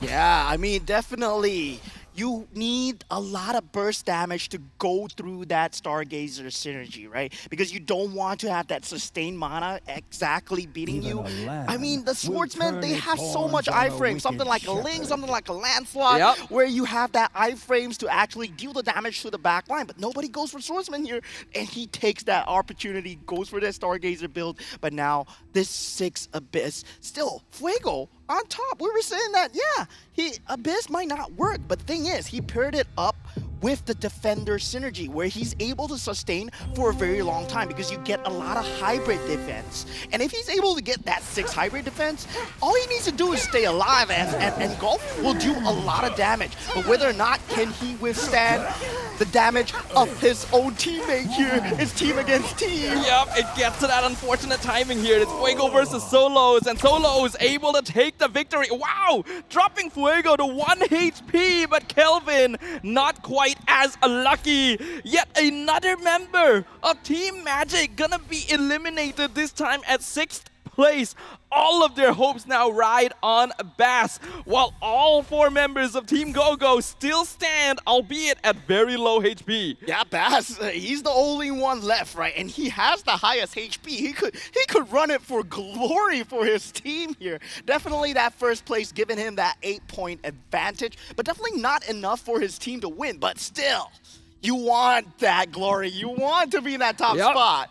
He does have a tricky position here because Astro Power, you want that to be buffing your strongest unit, but that's the Natan right now, and he's unfortunately not part of the Astro Power synergy, so it loses a little bit of that overall combination. But now Dean Gaming gonna be going up against Fuego. This is going to be the Eruditio versus the Abyss, and it is getting close, but we already mentioned Abyss is weak to high burst damage, and because of that, Fuego cannot survive. Dean Gaming will eliminate his own teammate, and Solos, the captain of Team GoGo, will fall as well.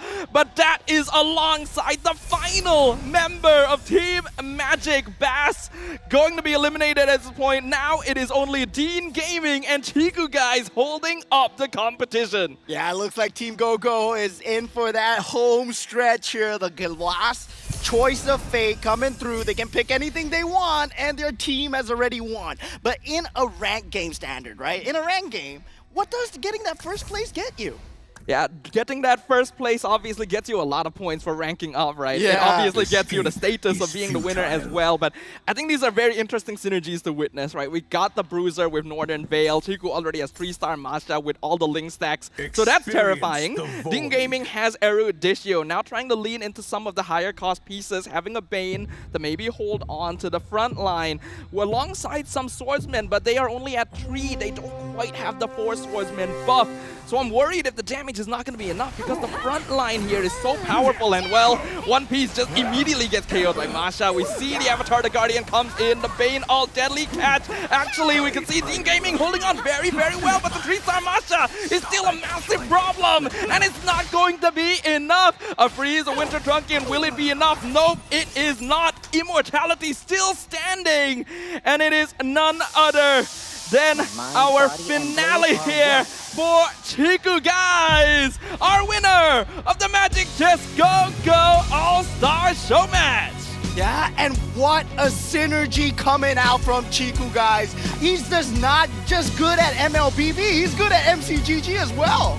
Yeah, who would have thought? And a dominating performance as well by Team GoGo. Almost all members of Team Magic were eliminated before they could really even get things going. It was actually pretty one-sided in the end. Yeah, all 4 members of Team GoGo really persevered throughout the end. And congratulations to Team GoGo and Remar. Let's hear it from you on the stage. And there you have it, our first full look of what Magic Chess GoGo Esports can look like. Please, let's welcome to the stage the winner. It is Team GoGo!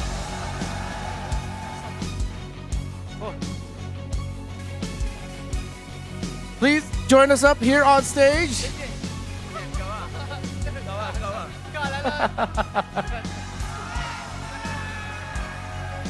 You already hear people going wild. Of course, we're here with Team Captain Solos. Honestly, with how you guys were playing, the fact that it was your team remaining with members, and I saw Dean, you were calling the shots. So really, what was the strategy? Were you the captain? The secret no. captain? Actually, Solos is the captain, but maybe my experience can make my team win. So you were really just helping give out strategies as well. Like, what was the game plan? Like, how was it evolving as the game was going on? Were you guys did you assign someone, hey, look at this board, or what was happening behind the scenes? All of us asked Dean. So during the game, Dean was playing, and at the same time, he teaching us, do this, and I'm like, what? You play and you still manage to teach us. So to me, is wow. So it's like your personal MVP. So if ever for MCGG, if ever you guys need a coach or a star player, maybe it's Dean Gaming. But beforehand, Fuego, how was it like playing with your team, the experience playing Magic Chess GoGo? Yeah, it's fun to play with them. And for those who do not know, Magic Chess GoGo is not yet available in the Philippines. But with the help of my team and also Dean backstage, he also taught me how to do things. Yeah. So I'm also thankful to them, and I'm so happy to be part of this tournament. And of course, Chiku guys, you ended top 1 on the board. You come back to Axiata, go top 1 in the first ever broadcasted MCGG game. How was it, bro? How's the experience playing Magic Chess GoGo? I think Magic Chess GoGo so best, so hard to play. Not easy. You need to think. Critical thinking. Like it's you really need to think about it. It's accessible, but if you want to reach the top, you really have to think about it. But I win because we have coach. Because of Coach Dean. Yeah, Coach Dean in game. All right, once again, a round of applause to Team GoGo! And now let's go back to Bowman and Stafa to break down the action of the game, to analyze what happened in that very first MCGG broadcasted match. Welcome back, ladies and gentlemen. And we had Team GoGo with an extremely dominating run, right? We were so scared of this guy, and this guy, he came out clutch. He was teaching everybody in backstage, Dean Gaming, man. I read all his guides, I read all his builds and synergies, and now he's proven that he's just not a guide maker. He is exactly what he is. Like, we knew he was going to be a player to pay attention to. What we didn't realize was that he was going to buff his entire team as well, right? Every single player of Team GoGo was doing incredibly well, and I think we're playing synergies and commanders that matched up perfectly, right? Chiku guys obviously being the star here, being able to get multiple 3-star units, including a very core one on that Masha, but also making sure to utilize the Ling commander ability to give as much physical damage buff to his core carry as possible. Yeah, definitely. The thing is, it's a very new build coming out from Chiku guys, where you get that Link and you don't go Astro Power. You buff your Masha to be that carry for that late game, that 10 stacks.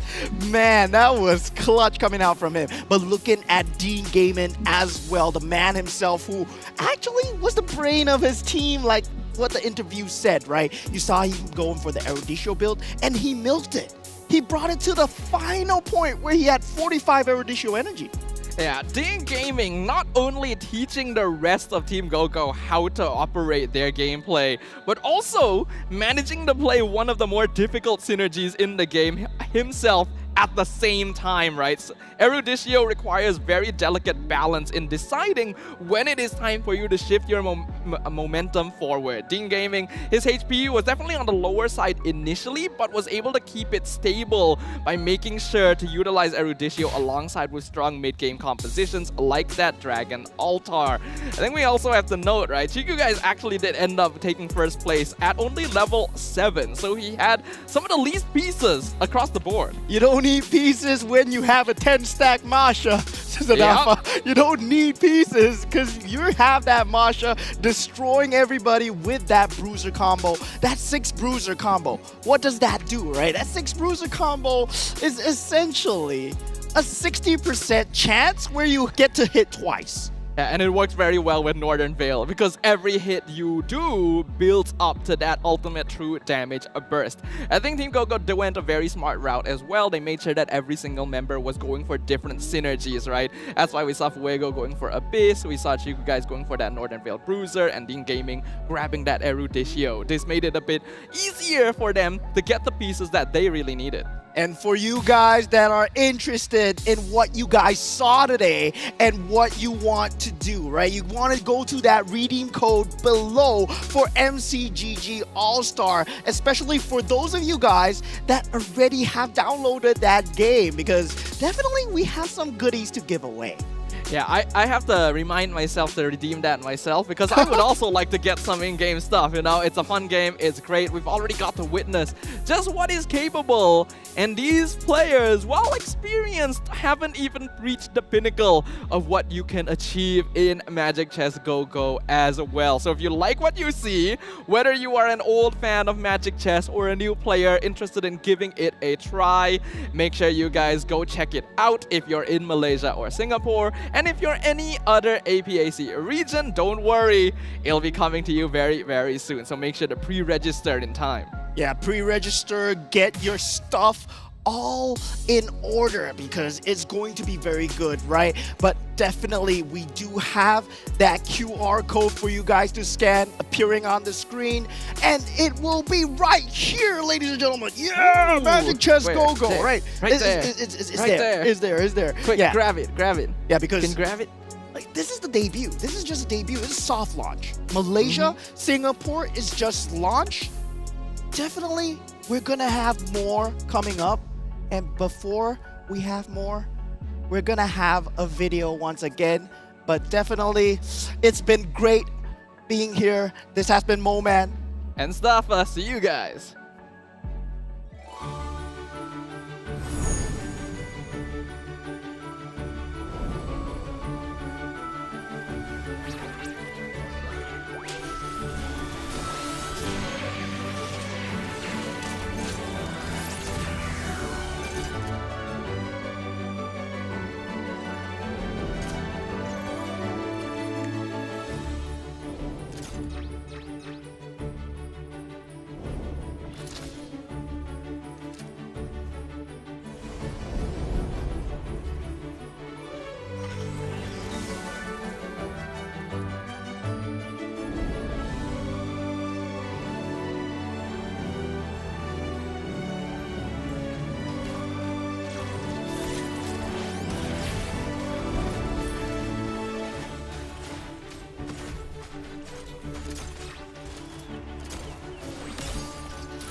Once again, thank you to Stafa and Moman for breaking down the action. Renmar's still here with Solos, the captain of Team Gogo. And of course, we are not going to send you off sad. We are going to send off one lucky winner here in Axiata Arena with an ROG phone. So, Solos, look at the crowd that we have here. Look around, look at the faces. Stand up, make some noise. Solos, go ahead and pick that lucky winner. All right, just choose anyone, man. Anyone. Oh, there. Okay, the ladies. The lucky lady with the glasses? Yes, sir. All right, there she is. Someone will be handing it to you behind you. Surprise. There you go. Congratulations to our lucky winner. Solos, thank you very much. You can now head back with the rest of Team GoGo so you can go ahead and celebrate. And when that concludes our very first live look at what Magic Chess GoGo could be. Don't forget, Magic Chess GoGo soft launch in Malaysia and Singapore now, so download and experience it today. For other APAC regions, don't forget to pre-register for the pre-registration reward. So there's a lot of fun things that you can claim in-game once you join the pre-reg. Once you get there, trust me, it's going to be the start of an amazing new journey. The new era of Magic Chess Battle is about to begin. Maybe one day you'll join us in a stage like this as a pro player in MCGG tournaments. Thank you for watching and staying with us. We have made so many memories with Bang Bang. Let's go and make some more new memories with Magic Chess GoGo. My name is Reptar. Good night, everyone. See you next time.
Lost in the shadows, feeling so small. But I've got a fire, won't let myself fall. Every hit taken, every scar earned, lessons in pain from which I've learned. When the world says I'm done, I'm just starting my run. Through the darkest of nights, I will find. You won't get me down, you won't get me down. I get back on track with a peaceful attack. I'll always come back around. I'll never back down, no, I'll never back down. A force to behold and it waits to unfold.